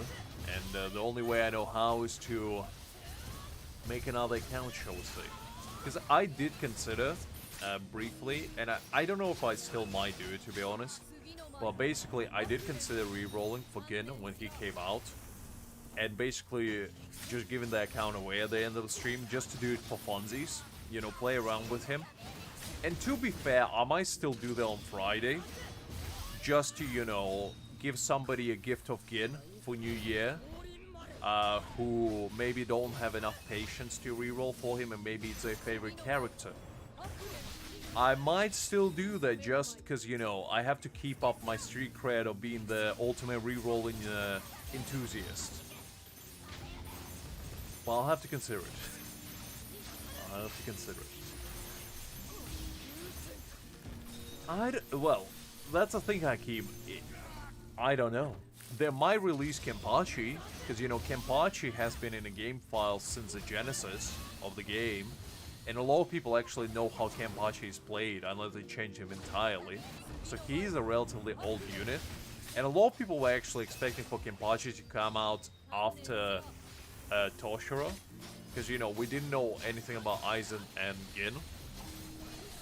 And I feel like that was the original plan, but for whatever reason they decided to do Aizen and Gin first.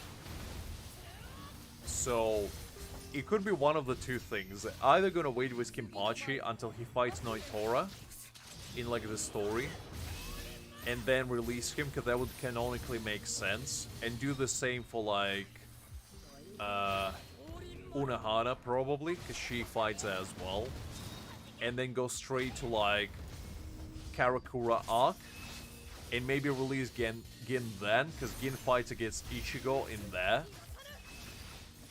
And maybe they just released Aizen because, you know, we just got an arc where, you know, he slicked back his hair and departed from Soul Society. So that could be a reasoning why, but honestly I don't know. It would be cool to see though.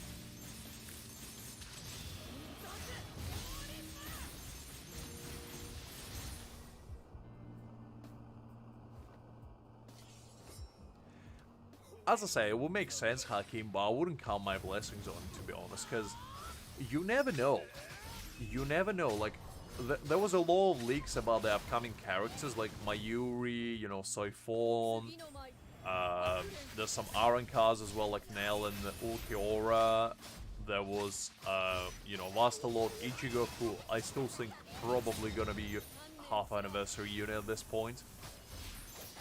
So we don't quite know. I think the definitive answer is probably gonna be when they're gonna do like the drip marketing reveal, because they did do that for Aizen on, I think, Monday, wasn't it?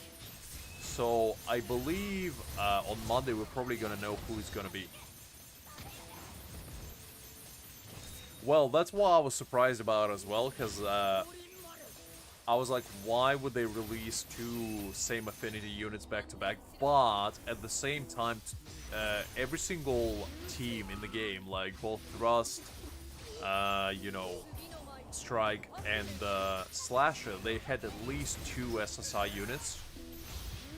So it made sense from their perspective to have like another SSR thrust into the midst. But I felt like with Rukia, Toshiro would have been fine until Aizen came out, even on like 2nd of January. So maybe they just wanted to like give people an actual whales, rather, let's be real, an SSR to play around with rather than play with just Rukia. Maybe that could have been a reason. But to be honest, nobody wants to play with Gyaku either. So having a new thrust DPS would be very nice. Because Torsen is good, but like Torsen can just carry thrust team by himself. Yeah, that's probably the case, Hakim, because you know the new story has like spirit. I think they're trying to shift focus from like slasher teams to spirit teams. You know, story-wise, and basically allow people to play around with Toshiro more. Because essentially everything else before then was like slasher focus, and I feel like as soon as Gin comes out, it's gonna be changed to thrust, and then whoever comes out like for Striker, I don't know who that would be, but would essentially change like their direction to Striker, and they probably gonna like keep bouncing between like Slasher, Spirit, PS, and then Striker, probably, like DPS wise at least. And like release one after another. That would make the most sense. I haven't built my Torsen at all, but I do have his signature call stamp, and I have his weapon stamp, so he is ready to go. I can level him up, but until I get like a proper thrust DPS, I'm not using him, because like it's a waste of resources right now. And I do like him. Torsen is a really good character. He's probably I'd say he's top 3, like, you know, standard units. Like, I'd say it's probably Kisuke, and then it's kind of interchangeable. I feel like Byakuya is above him just because Byakuya has, like, a proper slasher team. But when Gin comes out, you can make an argument that, you know, Torsen is better than him. Because, like, Byakuya is very, like, he's good, but I feel like Torsen just offers you a little bit more, because his bleed stacks do a lot of damage. Like, if you get his max bleed stacks, he does a lot of damage.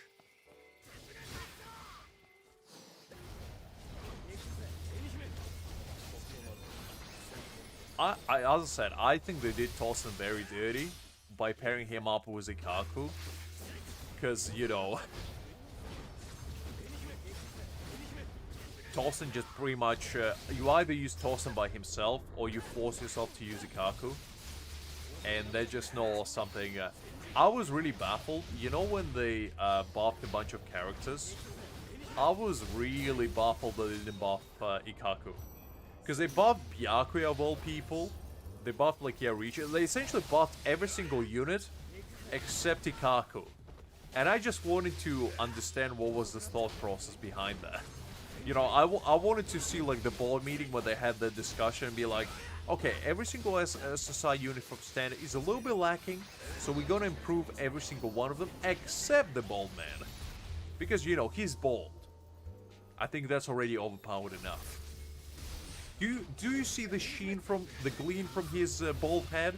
They can blind 1,000 enemies straight away and win automatically. Do you think he needs more damage? Preposterous. How could he?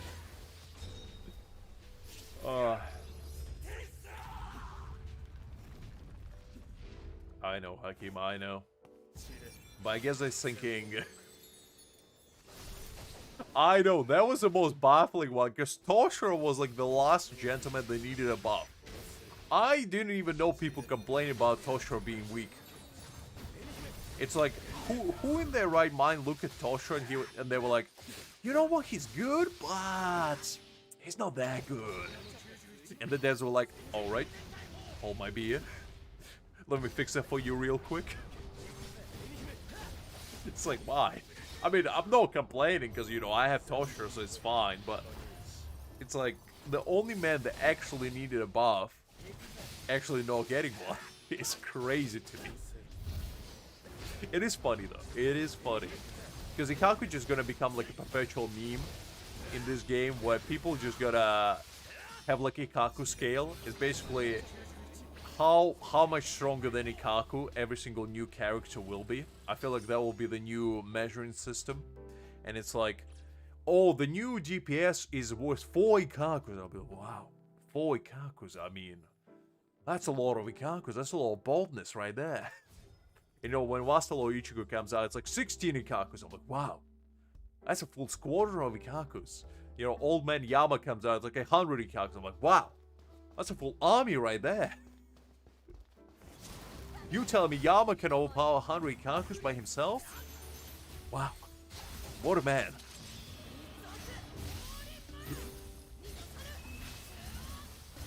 That's why I feel like his best application will be, you know, acting like a strength bench.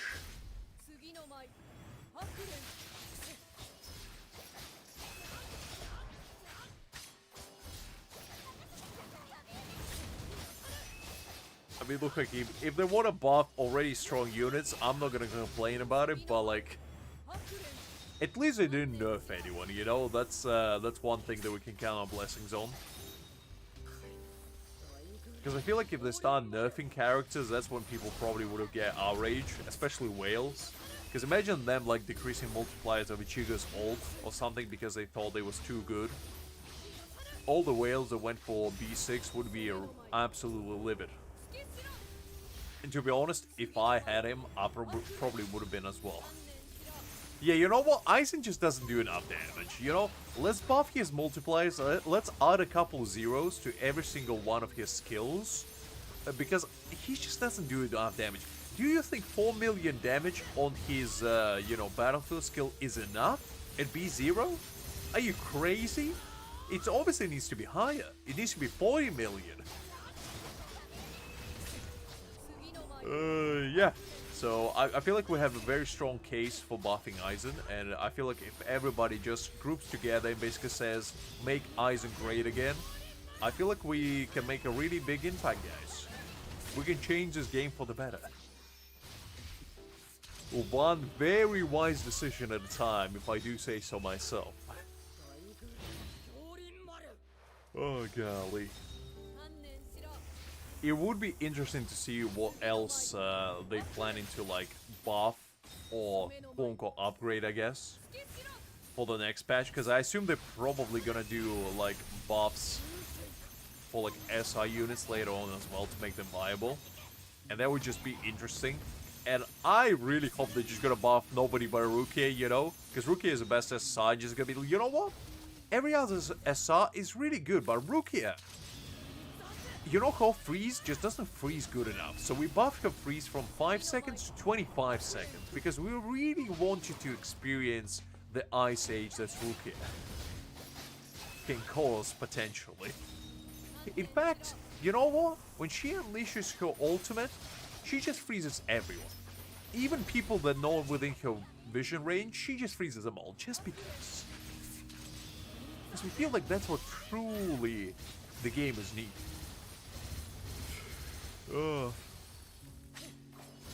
Yeah, let's make, in fact, a Bankai Ichigo's ultimate not cost any energy at all. The only thing you need is basically just wait for cooldown.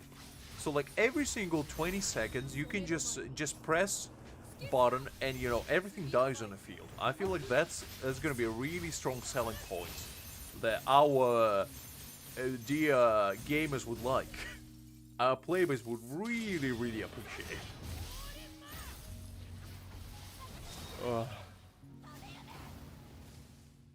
If any devs are listening, you know, I am available to be a game advisor. You know, you just hire me for a low price of, you know, a couple 10 pulls, and I'll give you all the advice.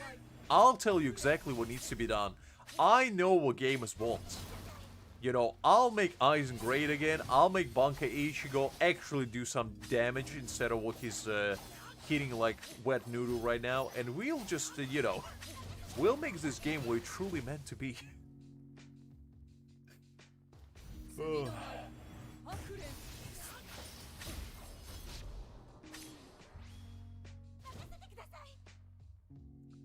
Okay, Johnson, stop playing hide and seek with me.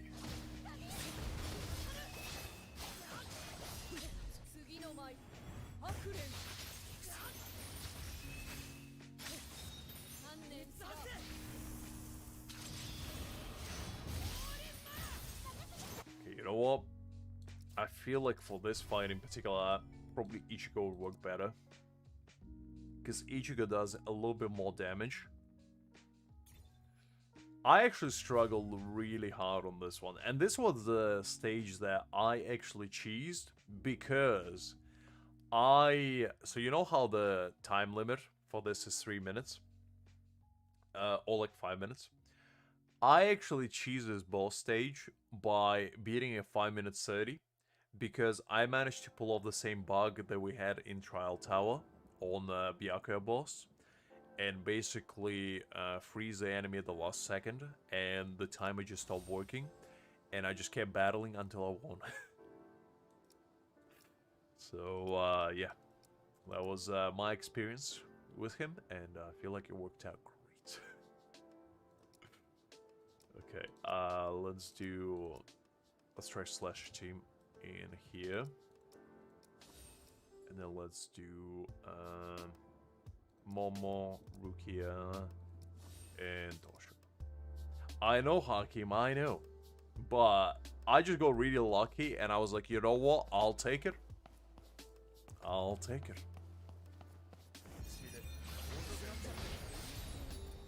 I mean, to be honest, like, the only SR characters that I was using, in my personal opinion, are Momo and Rukia. Everybody else, I just kind of, you know, forgotten about. Like, Orihime has a lot of potential, I feel like. But the problem is, you don't really need healers in this game, at least not yet. Because none of the content is actually hard enough for you to die on. Like, the only problem is time limit. So, as long as you don't go over time limit, you're pretty much fine. Because, like, you can just dodge enemy attacks.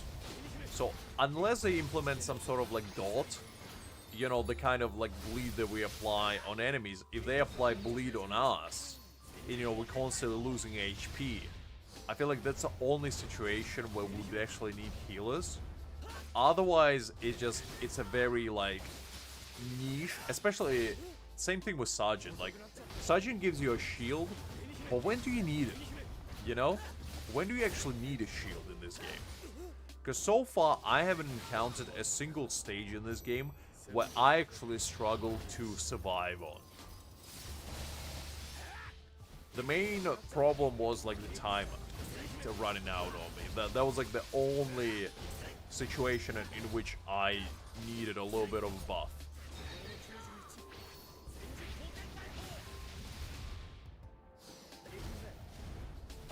That would be an interesting idea.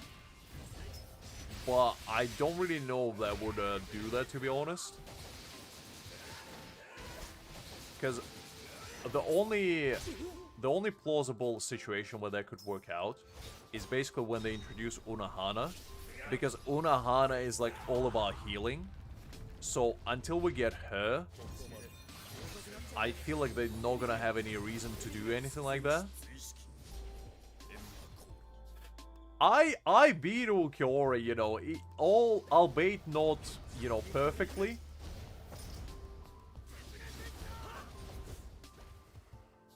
Wait.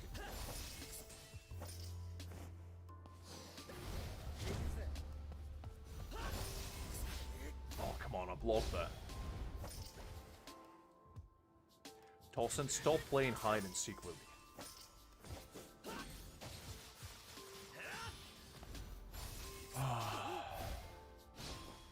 Man, this is so annoying.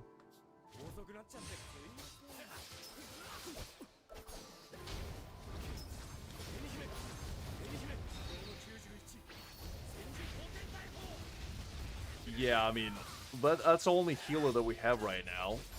Literally everybody else is non-existent.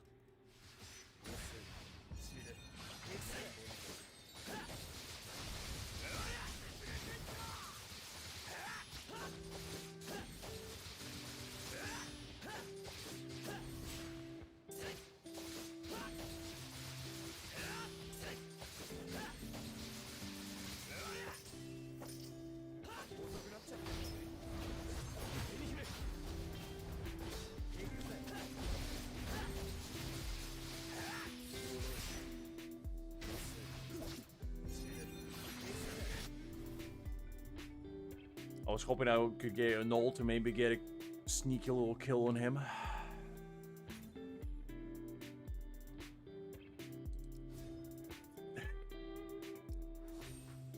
Only you, Angel. Only you.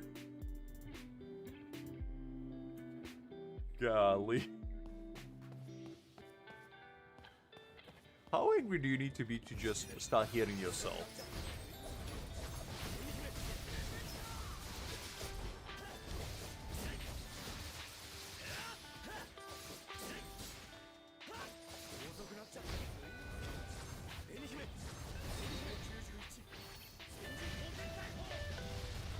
That's probably the case. I mean, we already know the, you know, Unohana is coming at some point later.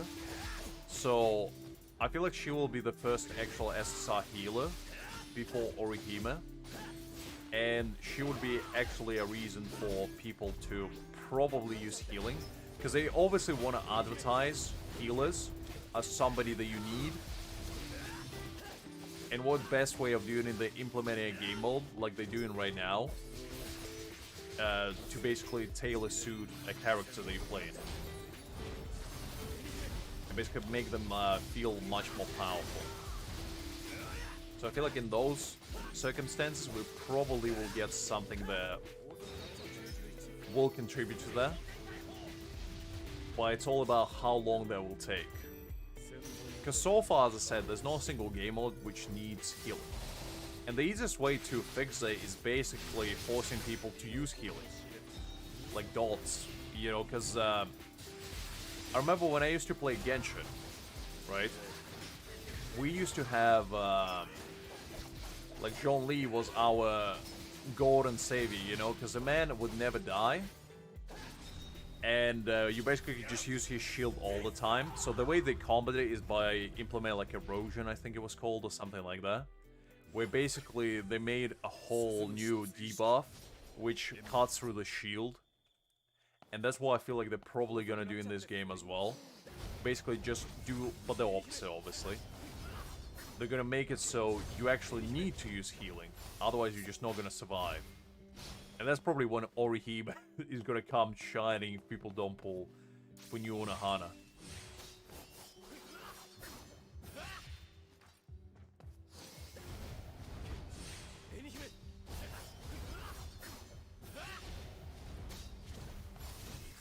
Man, Kaname just wasted my time.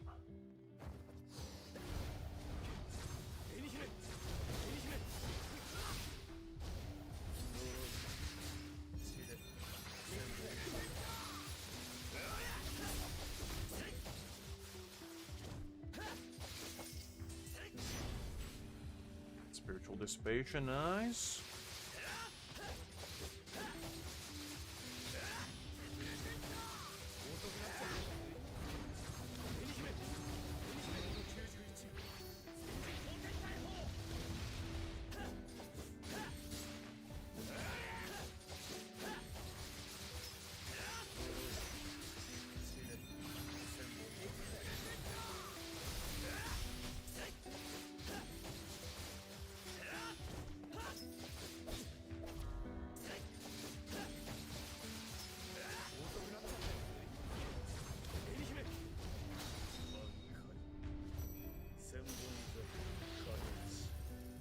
I mean, for Trial Tower, they're probably gonna implement the same thing as, oh, come on.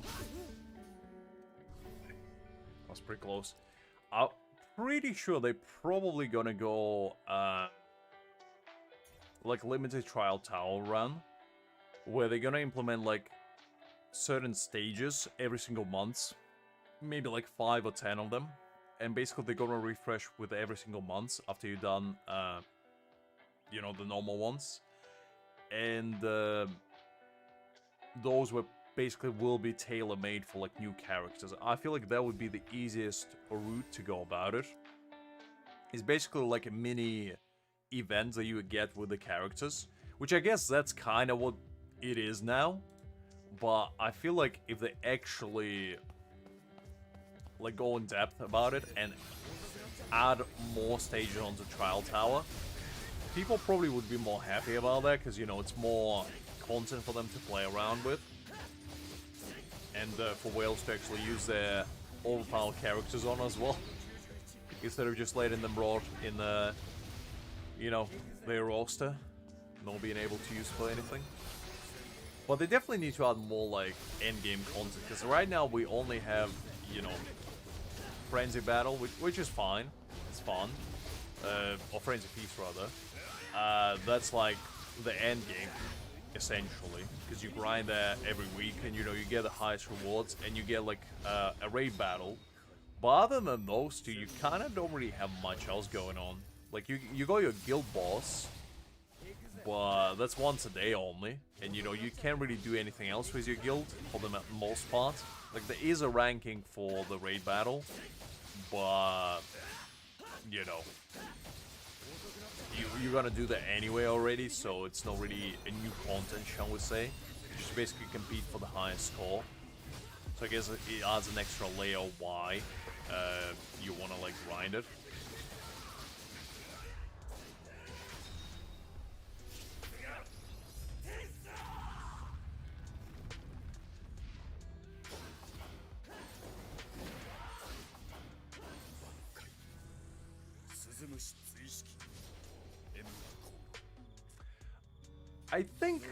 I think they've been doing a relatively decent job about that so far. I mean, obviously we don't have any comparison, because every single unit that came out is kind of unique for their own role.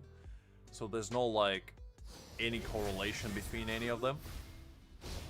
But I do agree that they have to balance it very scarcely, because if they make it a precedent that every single new unit can just breeze through new content while old units just don't even stand a chance against it, then you're just gonna upset all the free-to-play players and basically make them, you know, quit the game. But if they go the other route, where even all old characters will be able to clear just as good as the newer ones, it's gonna upset the whales, because the whale's gonna be like, well, I got my B6 character, why somebody that got like B6 Ichigo all this time ago able to do the same amount of damage as me? You know, it's a fine line that they have to teeter in order to not upset either side, really. Which I don't know if they can manage, but so far I think they've been doing a decent job. For the most part, at least. Like, obviously there's things to improve, but I think for now they've been doing okay.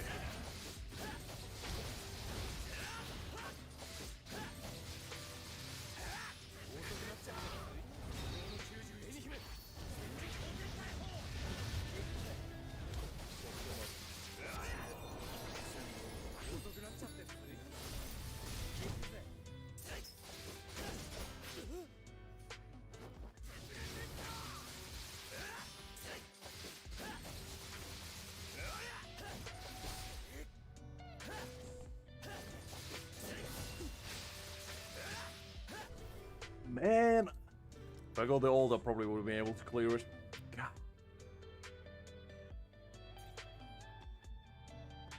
God. I mean, you saying that, Hakim, but their future could be a thing. Because, like, B6 Ichigo probably not gonna do as much damage as B0 or like full holo Ichigo. And they just probably gotta be the case. I mean, I don't know. It is an interesting point. And it would be kind of intriguing to compare them, like, a year down the line. Just taking, like, the first slasher character and, like, comparing them to the most recent one. And see what's, like, the damage difference. Because, obviously, the damage scaling is gonna just go up. With every single new character, they're probably gonna adjust the difficulty of the content as well. So the content is gonna get harder, and so the characters have to follow, so the characters will hit harder. And unless they're gonna buff the old characters as they do it now, there's gonna be a point in time where the old characters just not gonna keep up because their numbers are so low, even if you have them in B6. So, I don't know. It's gonna be interesting to see. Well, that's pretty much the case, because if you're making the content harder and harder and harder, there's obviously needs to be a unit that can clear it. And if said unit, you know, does crazy amounts of damage as a new unit, then it's pretty much guaranteed that you'll be able to clear it.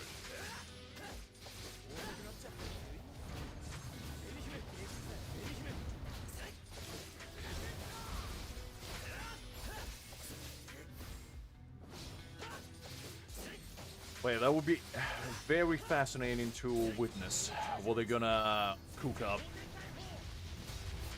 I think so far, like, Toshiro is not crazy much stronger than Ichigo. So far they've been doing a decent job in, like, balancing of all the units. And as I say, it's gonna take a bit of time to see how they proceed afterwards. And if they can maintain, like, the same level of balance. Or if the next, like, DPS is gonna be absolutely crazy. Which, I have a sneaky suspicion maybe they didn't release Gin because they didn't really like his multipliers. Maybe he was too strong. And that's why they just outright didn't do it. Didn't do him right now. Because they probably felt like, you know, if they did release him, he probably would break the game. That could be the case. I don't know if it was, but that would be a very plausible explanation why they changed their last minute. Because, like, the thing about Bleed is that it's very strong. Like, Torsen does crazy amounts of damage. And he is not even a DPS. So you pair that with actual DPS that can do the same thing, and you probably have in your hands, like, a very overpowered unit.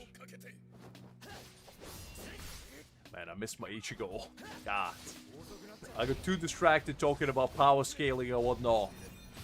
Actually, forgot to pay attention to the game, but I think that's the way. I probably should skip using Ichigo's ult on the first stage and just save it for the next one. And I feel like that's how we're gonna clear it.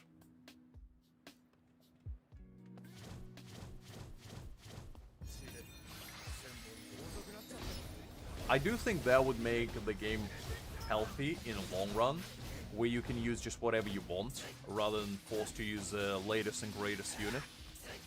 Because obviously using the latest unit is fun, because, you know, it's a new toy to play around with, but at the same time, the balance issue will be quite great, because, like, free-to-play is not going to be able to summon for every unit. Like, they have been able to so far, but that's only because it has been 3 units. As the longer games goes on, like these, the less resources you're gonna have for units, because in the future, they're probably gonna do multiple banners. Like, in a lot of games like these, the longer they stay active, the more banners there are. And, like, with all the reruns, I really doubt they're gonna do, you know, just reruns for 2 weeks. So they're probably gonna be on top of, like, new units. And that's basically will be, like, the dilemma for a lot of people. Do they pull for a new unit, or do they go for the old one that they really wanted but couldn't get, you know, earlier in the game? Or maybe they weren't even playing at a time when they were available. So that's gonna be pretty interesting to see.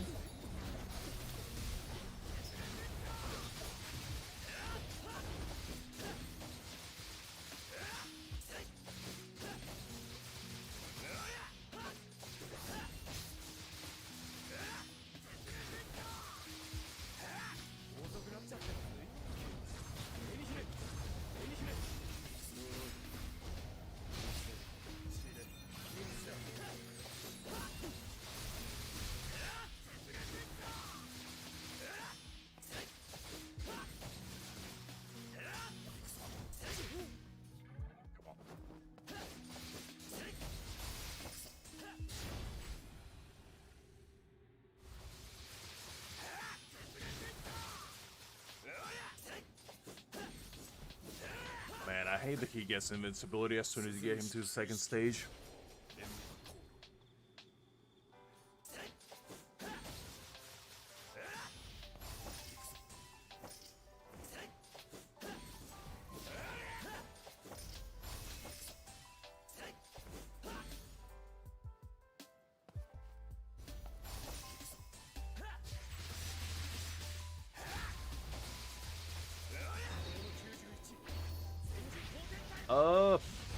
I hope that's not gonna be the case, but as I said, you never know. You never know nowadays, because if Kenpachi is that much stronger, then it could be just because the character was designed much more recently, so there's a power scaling difference because of that, or it could be just simply because, you know, that's the route they take it. So you gotta take it with like a little bit of grain of salt, because just one character doesn't indicate really the route they're gonna take, but in the long run I do agree that if it's gonna be like a set precedent for every single character, then we have a little bit of an issue. Okay, that was much easier, man. Okay.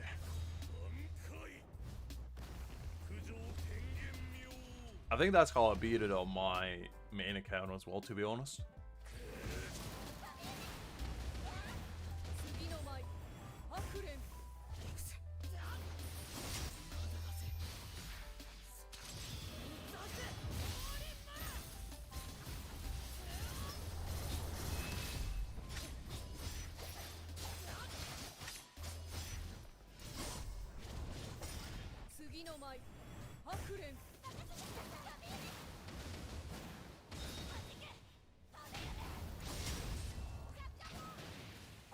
Okay, doing pretty well.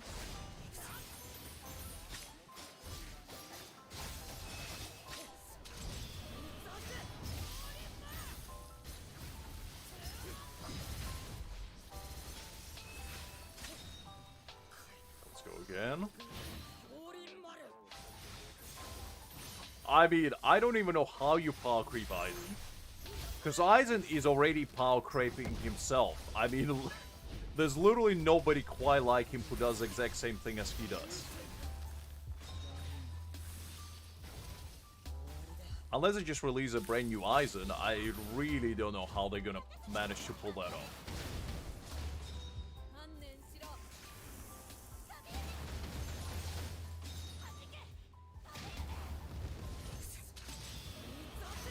But yeah, there's gonna be a big moment when there's gonna be somebody much stronger than the current Aizen we're having. Because I don't even know if that's gonna be possible, to be honest.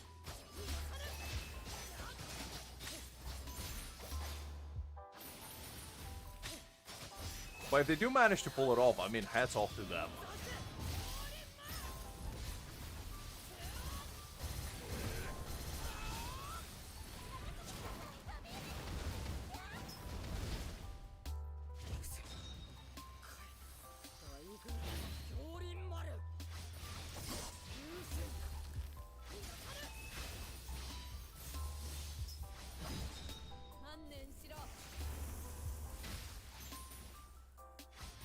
I mean, look, as I said before, I feel like the only one that can power creep Aizen is Aizen himself. So unless they release a new Aizen, I don't know if that's going to be possible.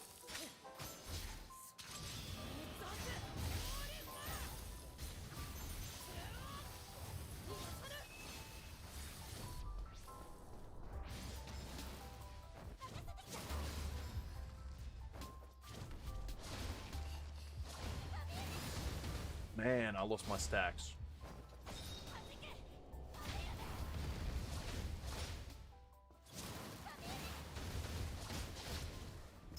I'm gonna freeze this man real quick.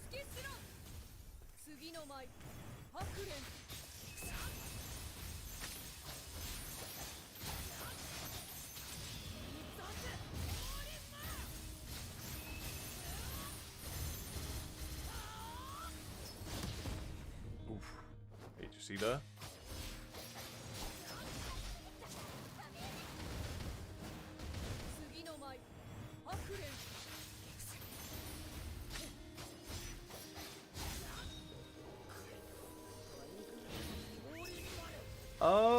I mean, it would make sense for Aizen to be a spirit, because, you know, he's all about, you know, spiritual pressure and hardos and all that. But he could be a slasher character. I mean, he does use sword. It wouldn't really make sense for him to be a striker, because, you know, he's not really a striker unit, per se. But other than that, I mean, you know, PS could be a thing. Like, you know, he does PS, some enemies, shall we say. And, not just enemies, too.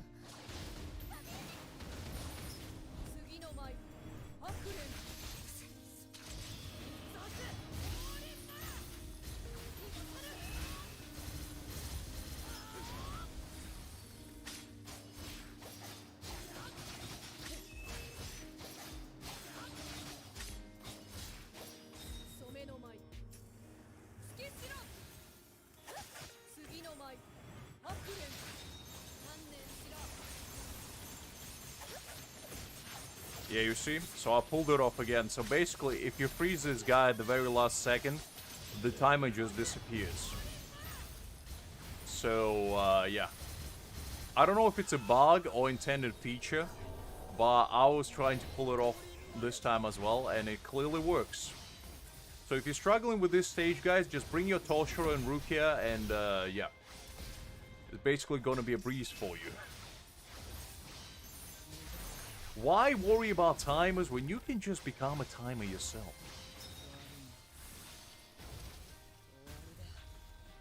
And there you have it. In a cool 6 minutes 10, we beat it. No, I don't have Aizen on here. Because I already have Aizen on my main, so there's no real point for me to pull for dupe characters on both accounts. Because why would I? You know, I'd much rather pull for new units. So the main, like, the gist for future will be, is I'm gonna... You see, Hakim, maybe you're just gonna try harder. I think it only works on that stage, because I think Sajin fight is bugged out anyway. If you actually fought him on here, I don't know if you ever encountered, guys, but sometimes he basically just freezes and he doesn't attack you anymore if you, like, pull him to a corner. And basically you can just have free damage from him. He doesn't attack, he doesn't counter-attack. He basically just stands there like a dummy and just, you know, allows you to hit him for free. So I think it's this fight that bugged, because this Tengo Mew, I think they just didn't calibrate it correctly. So he probably just doesn't function as intended. On that boss fight with Byakuya, I don't know how I pulled it off, but... I mean, you can guarantee the last second freeze if you use Rukia's ult. So, or like battlefield skill. So, try it for yourself, see if it works for you. I mean, I haven't actually tried to exploit this in any way. I just, you know, it just happens. And it happened to me like a couple times. And I don't know if it's because when you freeze the character, the timer still thinks the battle's going on because of the alignment. So it basically just bugs onto itself and just decides to, oh, yeah, I'm out of here.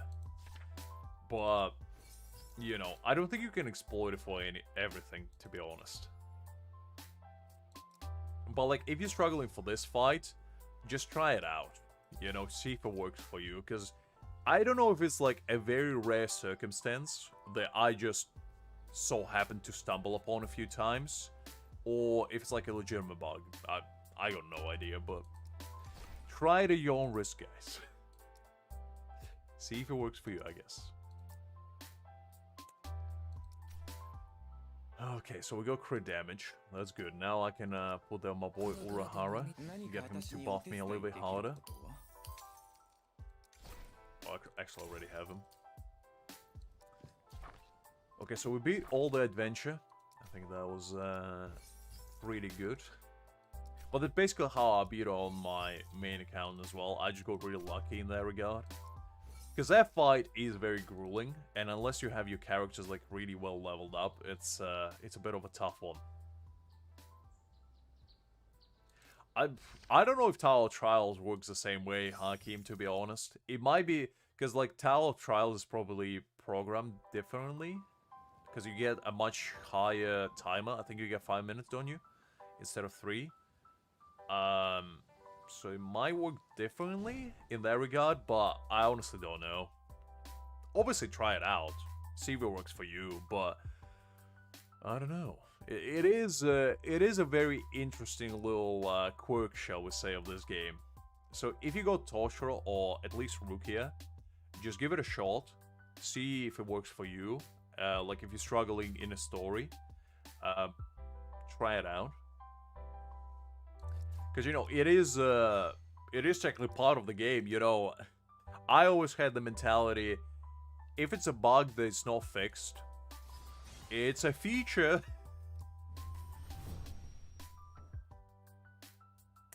Yeah, I mean, the story is going a little bit fast, because I'm pretty sure after Soul Society arc, there was a lot of battles that we just didn't get to witness, because there was like, you know, Uryu's fight, there was I think Chad's fight as well. We didn't really get to see like Hyoraku versus Chad. We didn't really, well, I think we saw Uryu versus Mayuri briefly in one of the chapters. Well, like, they do kind of go on a little bit fast. Because in anime, they don't go to Hoekamundo until like episode 150 or something. So, you know, it is pretty fine to the story. And I just hope they're not gonna rush the actual, like, cool fights or whatever, no.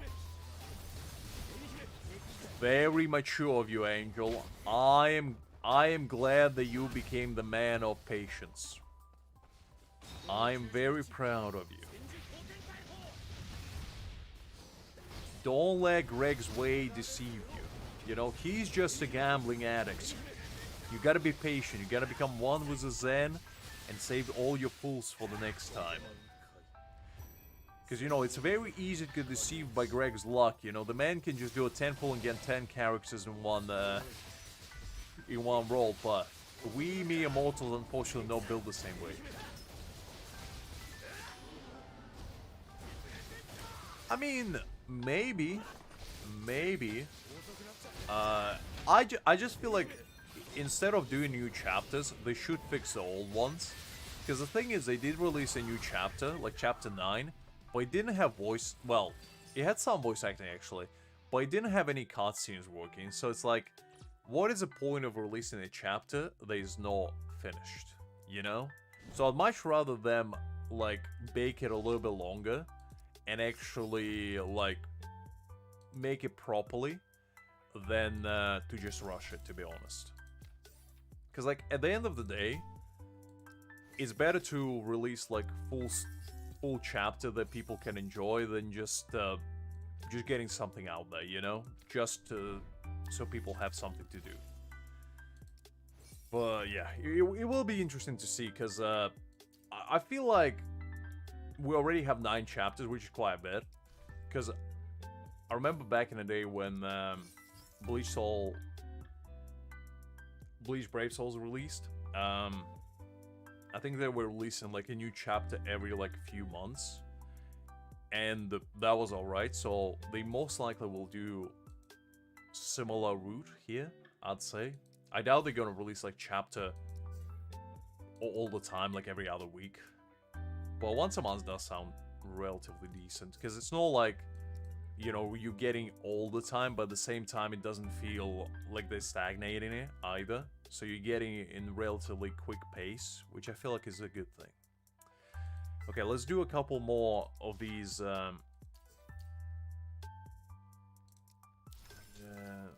I finish all my dailies? Yeah, I did. Okay, let's do a couple more stamp grinds. See if I can get some luck on my Toshiro. Maybe get some upgrades for him. And then I think we'll do Frenzy Battle, and we'll probably call it a day after that. Because I still haven't done that, so I need to get my points in. I keep forgetting to do it throughout the week, so I'm always, like, struggling to actually get the max reward because I'm just rushing it most of the time. I probably should start doing at least, like, half of it throughout the week. Just to make sure I don't, like, stress about it too much afterwards. Because I do want to get the max rewards I possibly can. At least, you know, for the most part.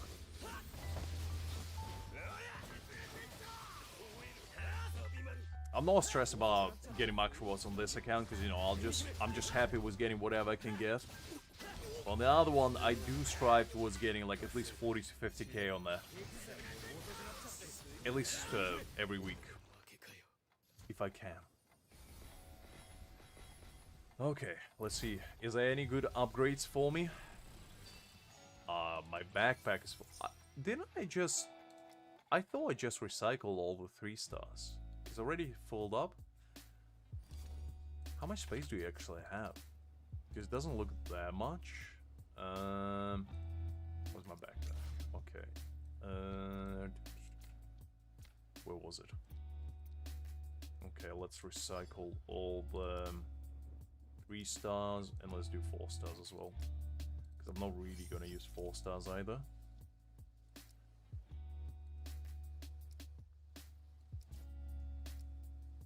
And let's do this.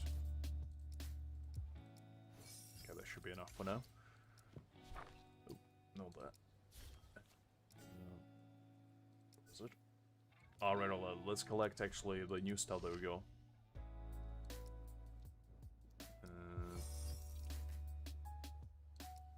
Let's see if that one is actually decent. What would be? Not that one.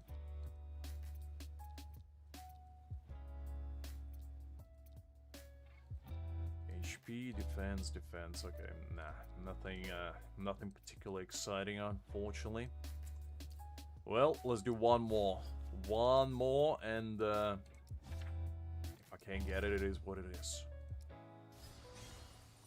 I don't even know why they have a limit on a backpack, because backpack is one of the features where it doesn't really matter.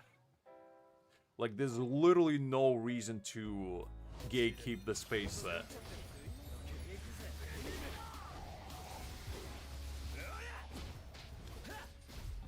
Because it doesn't make a difference whether you have, like, 1,000 slots or 10,000. At the end of the day, it's like, you know, you're just storing your stamps in there. Which I always find it weird, because, like, Genshin and Honkai Star Rail also have that, and even Wua has it. And I was always like, why? Why do you have space limit? It doesn't really matter. Because those are single-player games anyway. And in this game, it doesn't matter either, because it's not like you can expand it. Because some games actually make you expand their inventories. I'm glad this is not one of them. Because back in the day, a lot of gachas would make you actually shell out to make your bag bigger. Which is the ultimate level of greed. Well, that's what I was talking about, Hakim. That's what I was talking about. And I hate that feature with fiery passion inside my soul, because that's just the most scummiest way to get people to, you know, spend money. It's like, at least make me spend money on, like, characters. Don't make me buy gosh dang, you know, backpack space. Because they're just, you know, kicking the nuts and like any. Because you don't even get any value out of it except... Ooh. You know what? This is some decent stuff. There's some decent stuff. Let's try to roll there real quick. But yeah, I hate the feature with Fiery Passion, and if this game implements it, I'm gonna rage.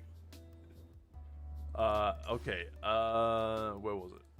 Let's try to roll there, because that's a pretty decent... It is crit damage, which is, you know, decent. Crit rate would have been a little bit better, but, you know, there is flat defense on that, so you know how that's gonna go. I don't think I need to tell you. But you know what? Maybe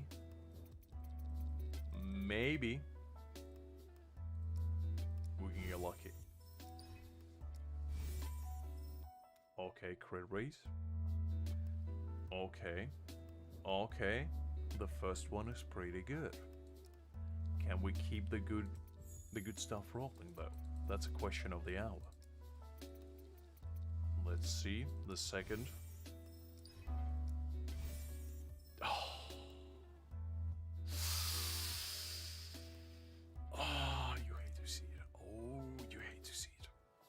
Now the question is, do I try to go higher?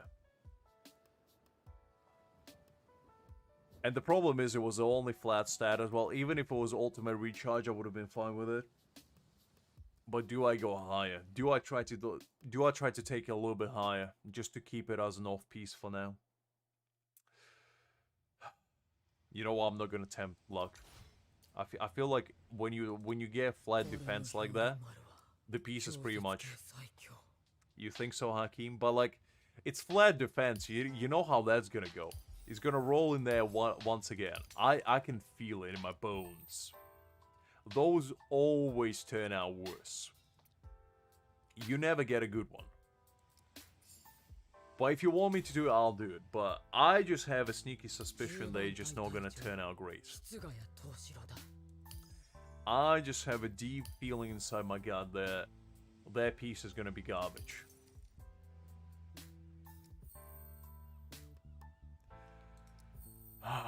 Fine. You know what? Fine, I'll do it. I'm not happy about it, but I'll do it. Ultimate charge rate, yeah, it's fine, I guess. It's not what I want, but it's okay.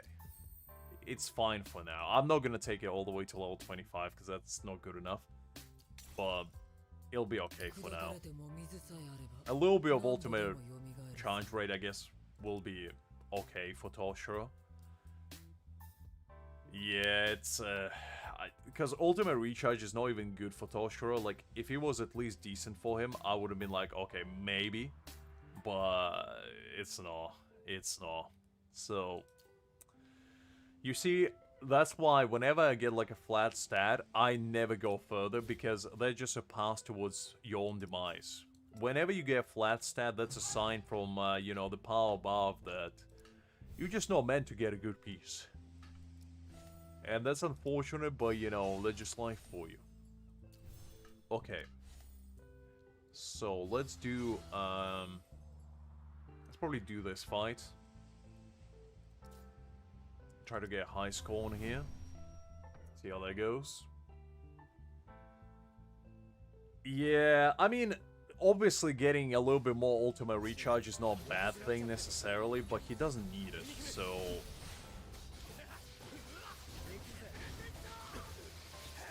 It is a little bit of wasted potential.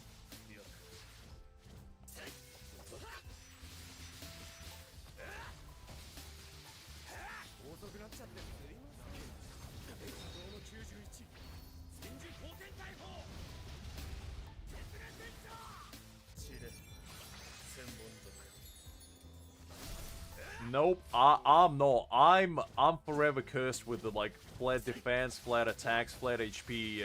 If there's a flat stat, I'm getting it. That's just how it's been all my, you know, gacha life, essentially. I've never been lucky enough to, like, avoid those stats. And, you know, that's just my existence in general. Whenever there's a piece with, like, crit rate, crit damage, and maybe, like, attack, I would always, at least once, roll a flat. It's like, it's just, it's a curse that I carried ever since I started playing Genshin. Because Genshin was like the genocide of basically my bad luck was artifacts and, you know, now stamps. Even if I get like the perfect piece, you know, like if I go a piece with crit rate, crit damage, and attack, and maybe like ultimate recharge, it would probably all roll into ultimate recharge rate. It just, I don't know, it's one of those things.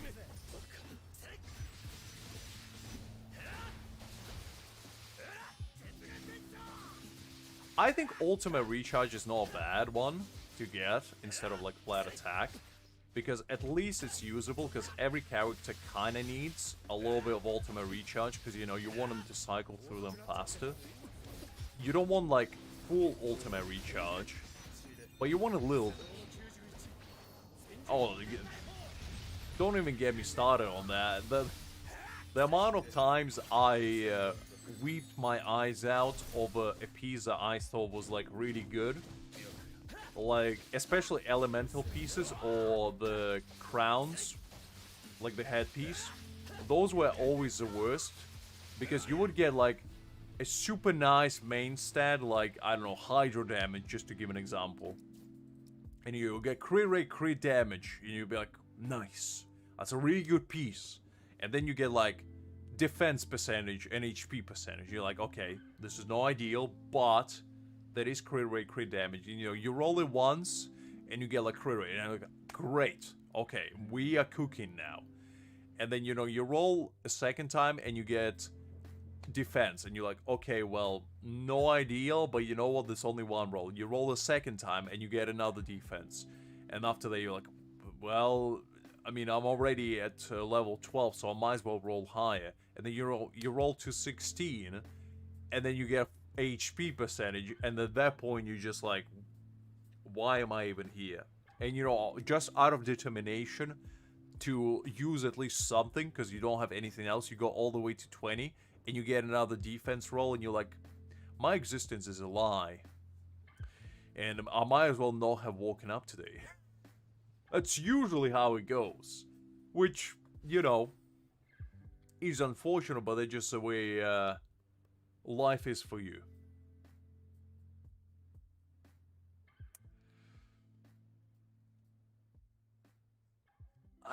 Yeah, true. I mean, you do have to actually play the game, for better or for worse, and I always had the mentality that with those kinds of things, you have to have like raid clear or something, you know, to make your experience a little bit less frustrating. Because the amount of time that I was like on absolute pilot mode grinding Genshin for like artifacts is staggering. And that's the kind of thing you want to skip, you know, or at least have an option to skip if you don't want to play it. Because that's just a waste of time at the end of the day. And you log into Genshin anyway to do just your dailies and nothing else. So why even there otherwise?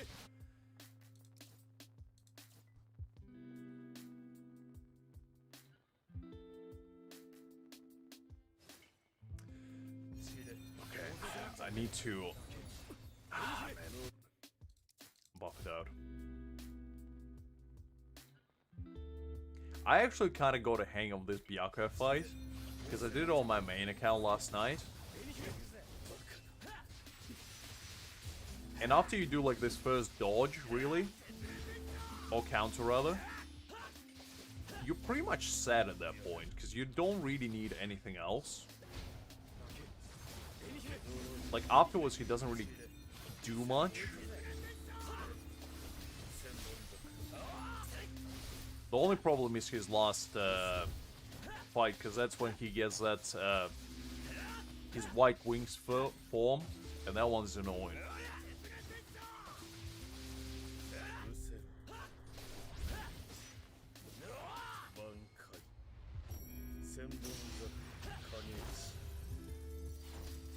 You see, I actually don't do that because you can actually pull off your Byakuya and Kisuke before he goes for full, like, counter-attack. That's what I've been doing, and it kind of has been working out, to be honest.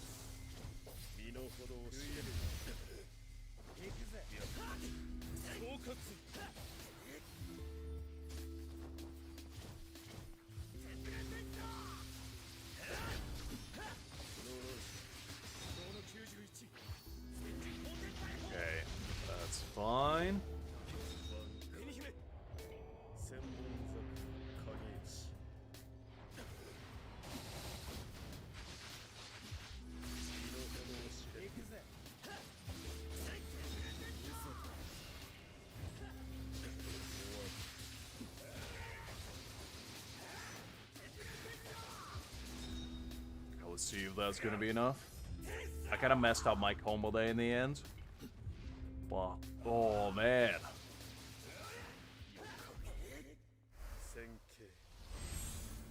You see, I always try to kill him off before that happens. That's kind of when you get the annoying part of the fight. Okay, you know what? I can do this better. Yeah, because, I mean, I'll show you. So basically, you start with this, you pull off your key scare, and then you block it like this, and then you kind of pop off. I actually mastered my slasher rotation pretty well, I'd say. It's not perfect by any means, but, you know, it is usable.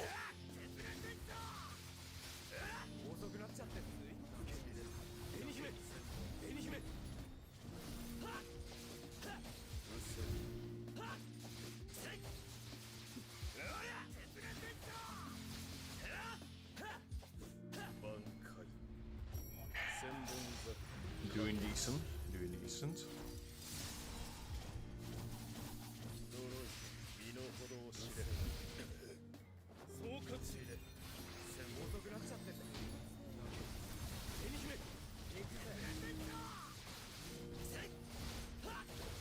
Okay. So yeah, this fight I kind of go on lockdown for now. It's not perfect by any means, but it does work.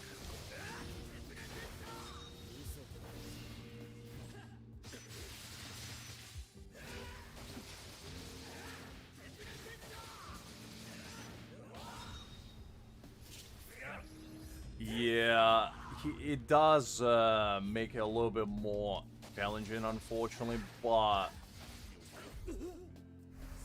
I hate this form more than anything. Especially when he goes like White Wings mode, because that's when you waste the most time. And obviously, if your Ichigo can do enough damage, you can just bypass it and kill him straight away, but unfortunately mine doesn't. So I kinda am stuck with basically fighting him mono v mono style.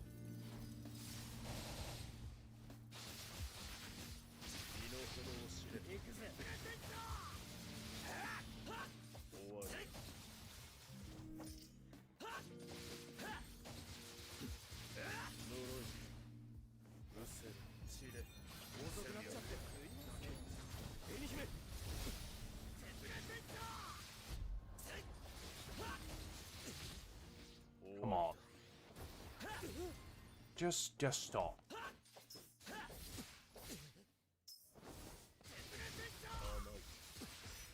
No, Byakuya, just stop. Golly. Good enough. I'll take it. I could up to 3rd stage.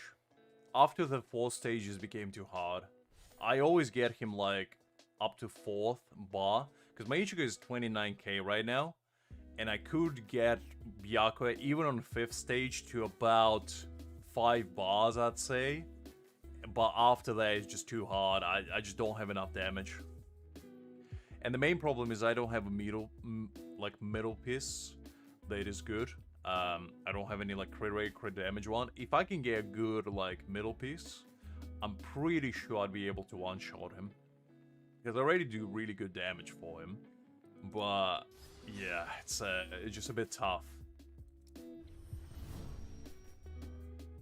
But the thing is, on my main account, I do have his core stamps, so I do have their, like, counter-attack to give me a little bit more damage. And without it, I just feel like you don't have enough. Ah, man, I messed up. Need to do it again. So yeah, if you don't have that, it's a little bit tougher in that regard, but it's still doable.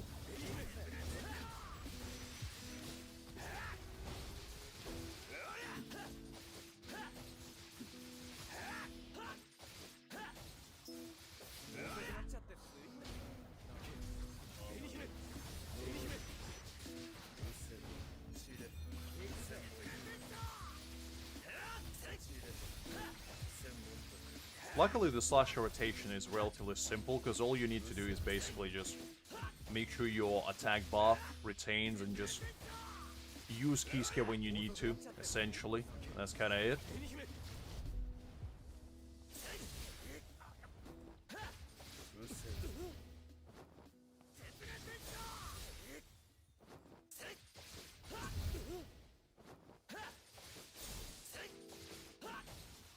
Oh, stop dodging. I think that would be actually a pretty good idea, because I would just use Whale's Ichigos and, you know, Toshiro's to help me clear. In fact, maybe even Isaac's, to be honest, now that I think about it.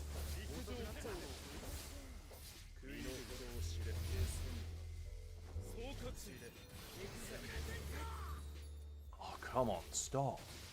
Just stop, Yaku. Just stop.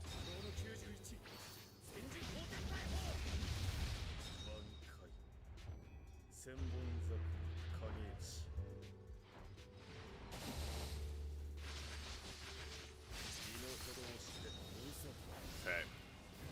Let's see how much damage we can do now.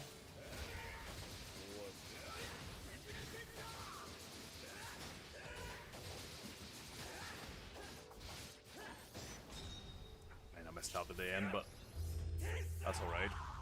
Ooh, some nice damage we caught popping. So yeah, basically, on my main one, I think I can drop him to like 2 bars on this, like 4th stage. So I essentially kill him like almost straight away. But on here, it's unfortunately not as simple. Kinda takes a little bit more finesse.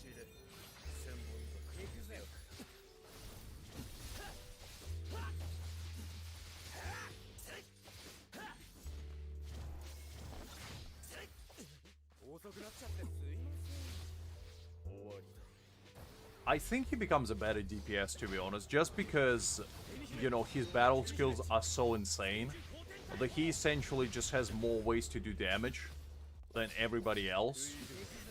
And I feel like that's what makes him a better DPS. Not necessarily being him, like, doing more damage, him just having more ways to do damage is what makes him better. So I'll block that.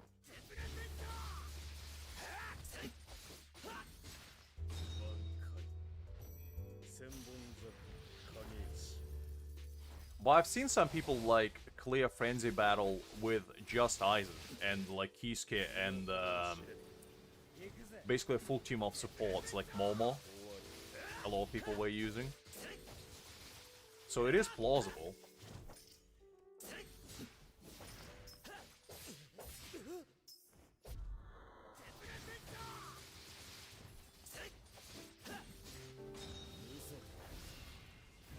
Okay.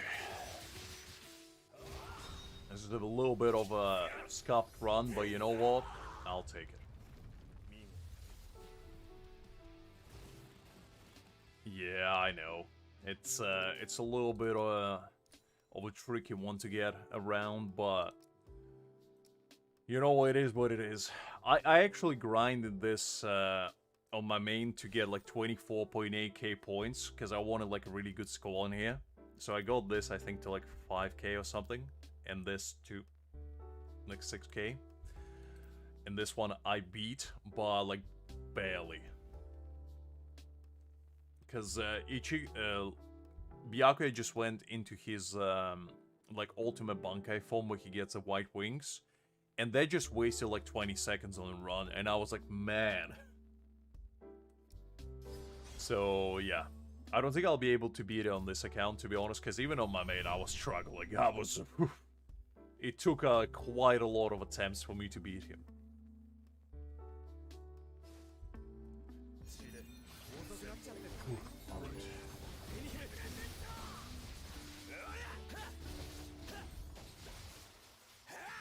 Did I mess up the counter? Did I not counter him? I might have not. Okay, hold up. We'll just do as much damage as we possibly can. Okay, I did counter him now. I don't know what happened last run.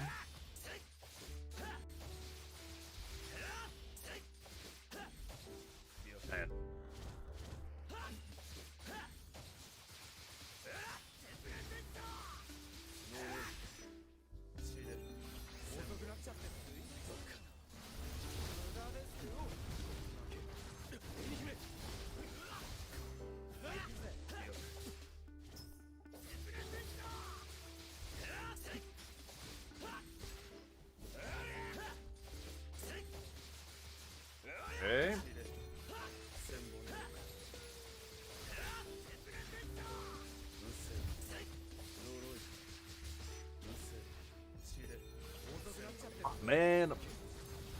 messed up in the end.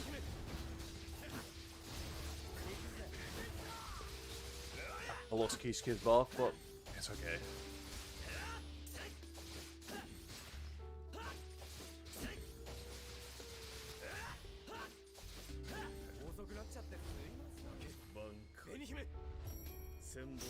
Yeah, let's see how far we can take this.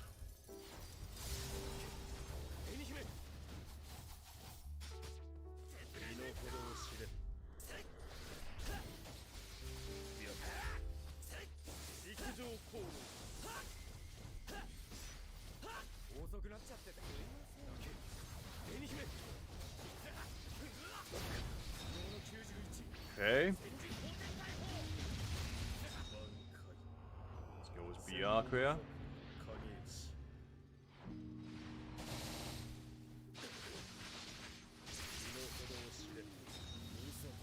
Go with Ichigo's.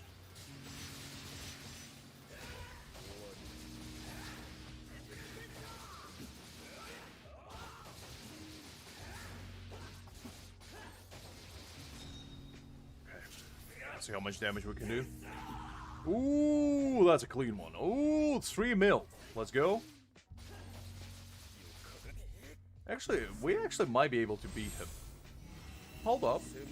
Hold up. We're kind of going crazy. Okay. This is why I prove that I am indeed a good gamer. Because you guys may know as the man that uses the almighty AI Sama to help me clear a lot of things, but at the same time, I am quite a gamer. Okay. Let me get my buff back. Let's get Kisuke's buff as well. Nope. That's where it all falls apart. As soon as I start bragging, that's when it all goes to absolute oblivion.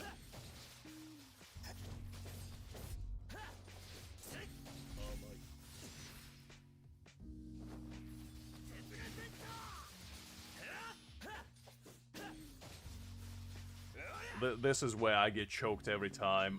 This is like the ultimate time waster. And I just don't think I have enough damage to bypass it, to be honest. Because, like, you can't even do anything until you, like, beat these, so there's just no point. Man. It is what it is.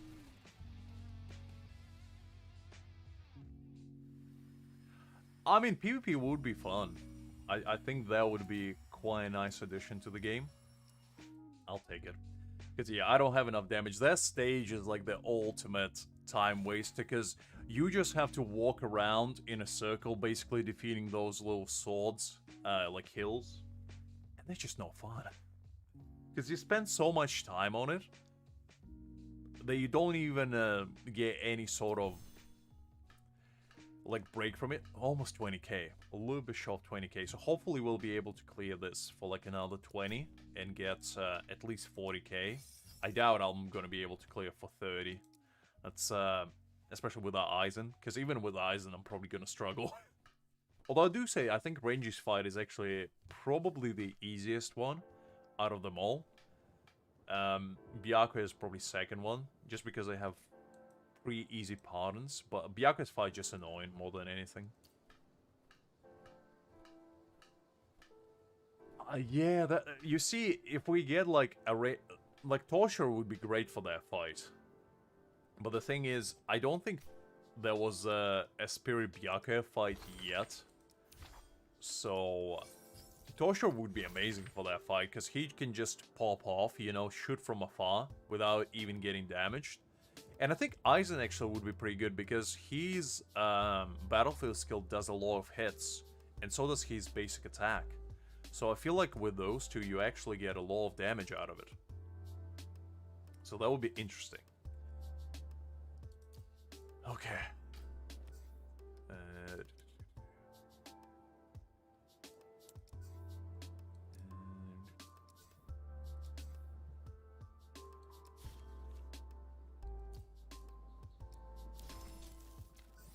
Did I collect all this stuff?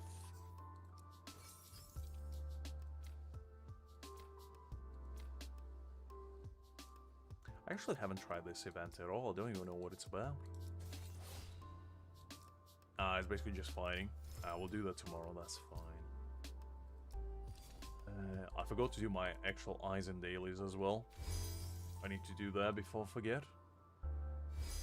Okay, level up our battle pass nicely. I like that they added more stages to battle pass.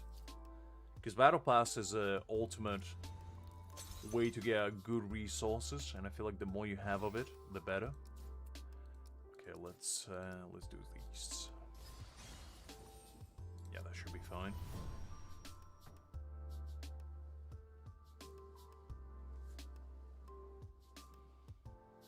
Ooh, man, it's 1:30. I didn't even realize I was streaming for that long.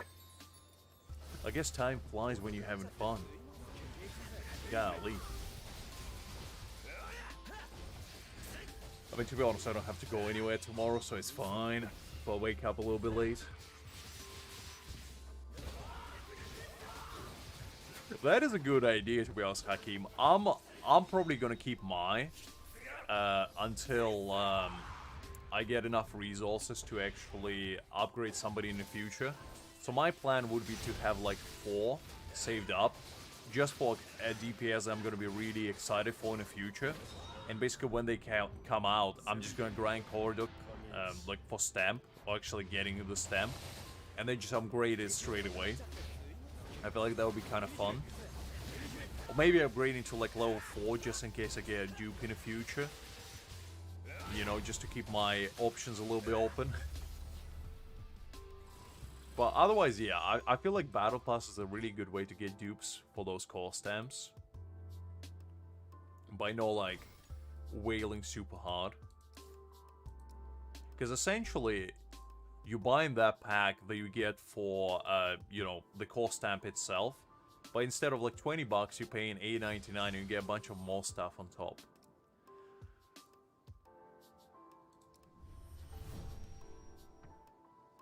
Yeah, I mean, that is true. Getting the core stamp is the crux of the issue, because if you don't have core stamp, it doesn't really matter how many dupes you can make.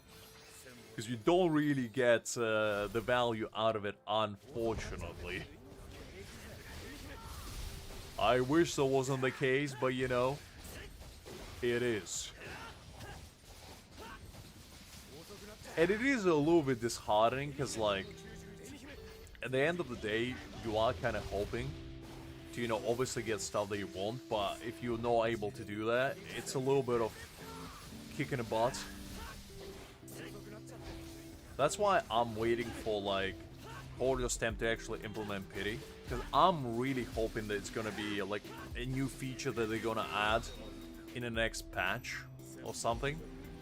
Because, man, right now, grinding that game mode is so tedious. It's like, it's basically you gambling a chance of getting a core stamp, and in order to get it you need like 20 fragments, which you only can get like 5 a week for free, and maybe like some from daily events, but like it's not a lot.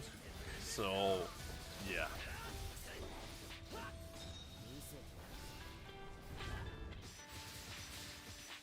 Nah, I'm never gonna buy a core stamp. I'm never gonna get that, because I feel like that's the biggest scam in the world, paying 20 bucks for something you can get for free, you know? I feel like the only things that are worth buying in this game are things that are like pools related, or things that you can get otherwise, you know? Because it's like, think of it this way, it's basically, if we had like a fragment system, and you can buy like 50 fragments for a character for like 100 bucks instead of like pulling for them. You know, you can just buy them outright. And some wealth probably would have done that, but like, it's a mentality of, why would you pay for something you can get for free? That I always had with any game like this. Because I only ever buy stuff that's like beneficial for my account in the long run. Because getting a core stamp right now might feel like a good investment. By the end of the day, you're gonna get it eventually. Like, no matter how unlucky you are, at some point in the future you're gonna get it. And then you're gonna feel like an absolute doofus for spending 20 bucks or something you go for free.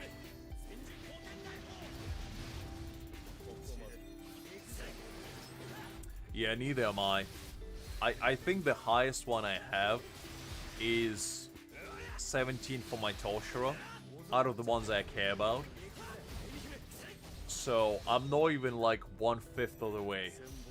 And it's probably gonna take ages for me to actually get shots for it. So I'm just hoping, you know, to actually get it instead. Because that would be the ultimate W. Instead of waiting for, you know, shards to accumulate. Because technically shards are a thing, but like, they have to do something for pity.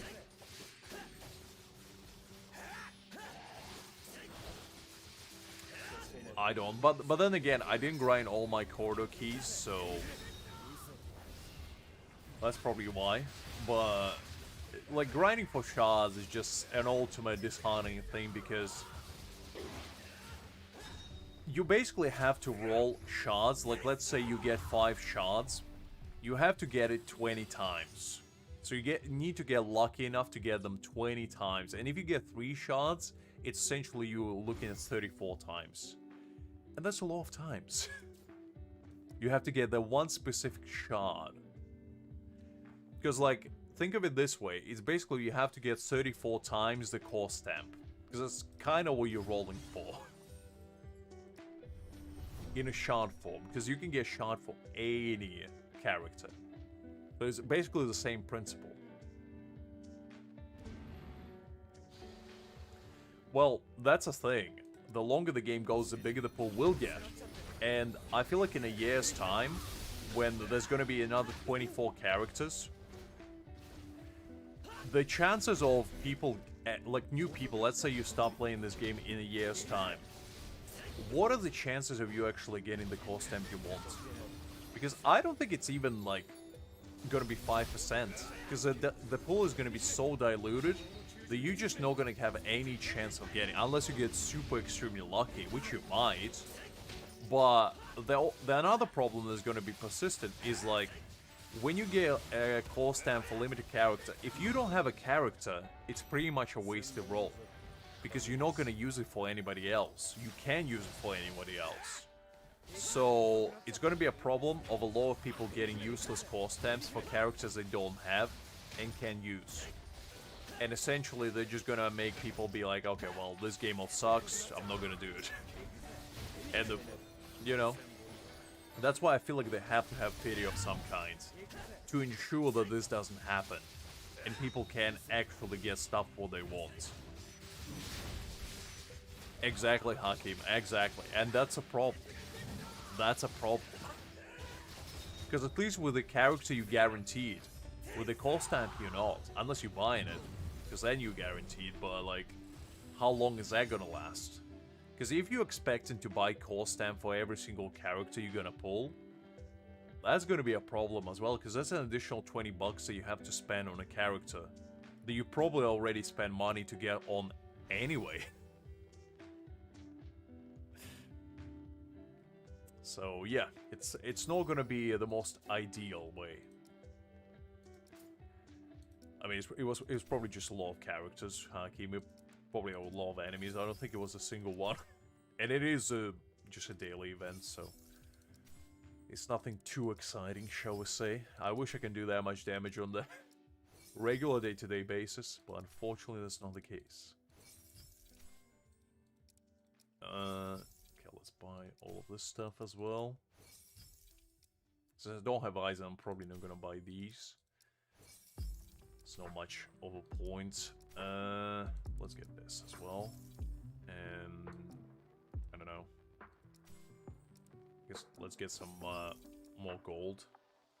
Why not?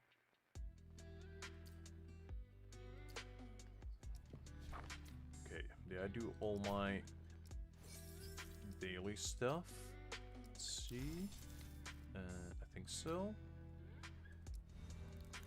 I actually didn't do this event either, and I think this is like a story, I believe. So this should hopefully actually get unlocked tomorrow, so we're probably gonna do this entire story tomorrow and see what the Aizen's backstory, I guess, is. Probably his lieutenant days, if I had to guess. And how he interacted with Shinji and all that stuff. And hopefully, actually, tomorrow we're gonna be grinding this event. I am really hopeful of trying to get to top 100. I'm not too optimistic about it, to be honest. But I am hopeful. No, not on this account, though. Not on this account. I'm thinking on another one. Actually, I'm almost top 100 on here. So that's interesting. Yeah, and this one I didn't even try that hard. So it looks like the first challenge is the easiest one, because that's when people rack up the points. And to be honest, tossing challenge is the easiest one.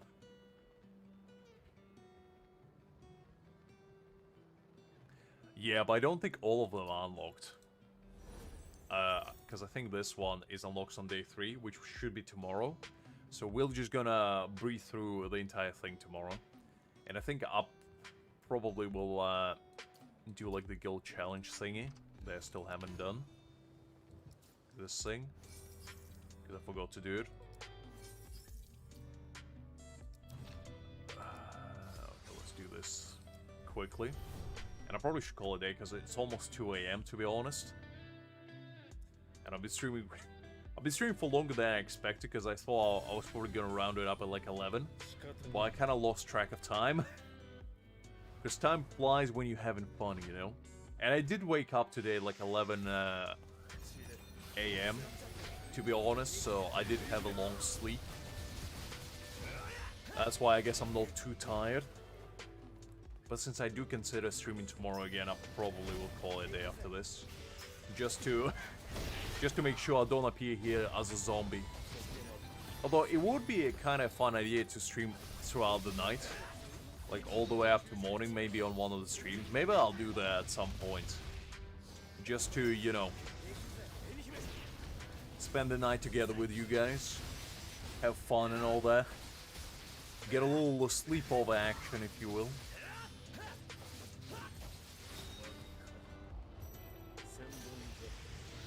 Alright. Let's see how much damage we can do.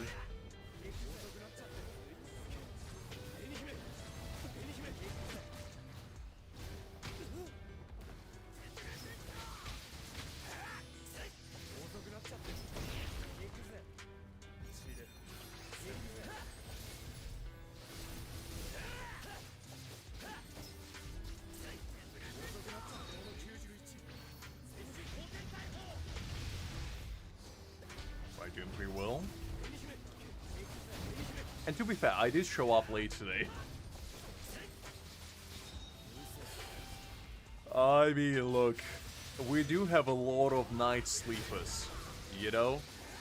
Like, for example, Kakeru and Sadvik, those two men don't sleep at all. They always here until like 4 AM. Ooh, that's some decent damage, 7 mil. Very nice.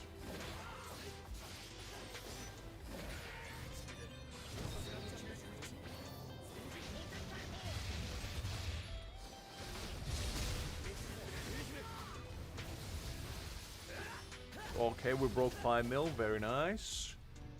I'll take that. I'll take that. That's decent enough for me. Alrighty. Let's just make sure I collected all this stuff. Okay, yeah, that's fine. So yeah, tomorrow we're gonna be grinding this event. Hopefully I'll be able to reach top 100 because I am hunting for that title. I probably will be able to get top 100 in Toss and Challenge because I do have both like Slasher and Spirit Team built. So hopefully that shouldn't be too difficult.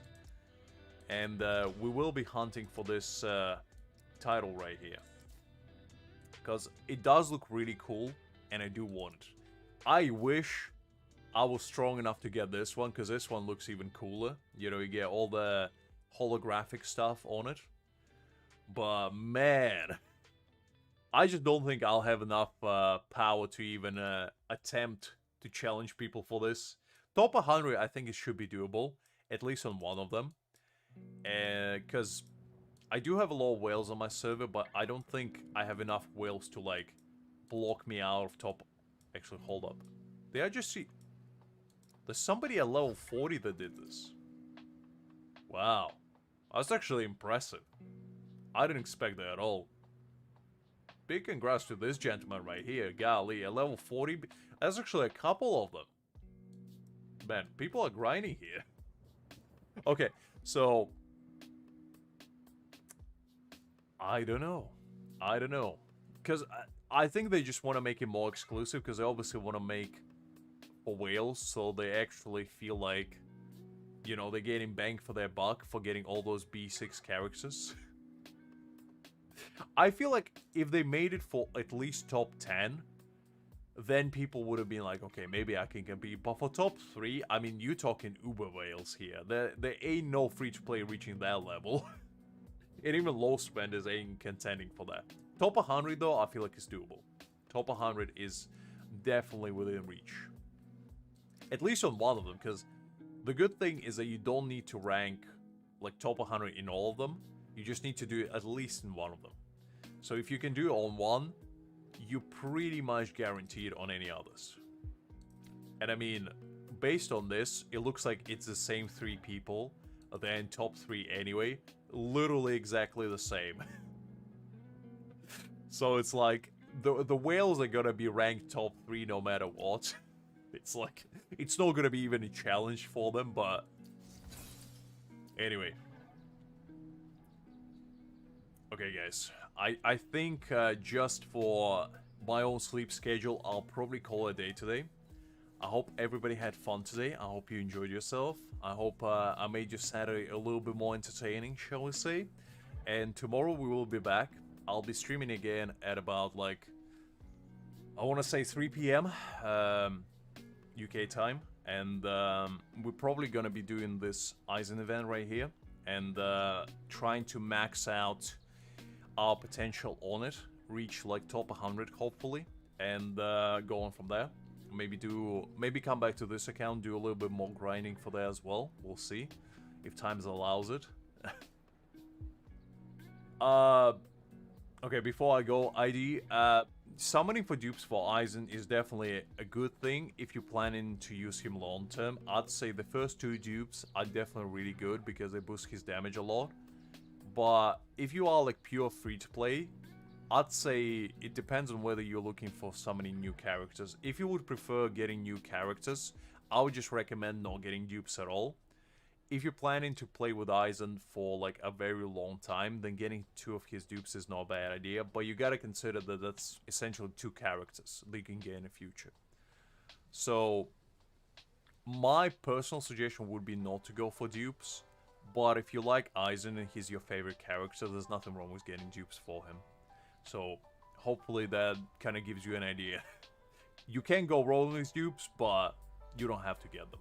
Aizen at B0 is absolutely goated as well. Anyway, as I said, hopefully everybody have fun, and I'll catch you all tomorrow in about, at this point, 13 hours. So get yourself a nice rest, and I'll catch you all, today, but a little bit later. Anyway, see you all later. Bye-bye.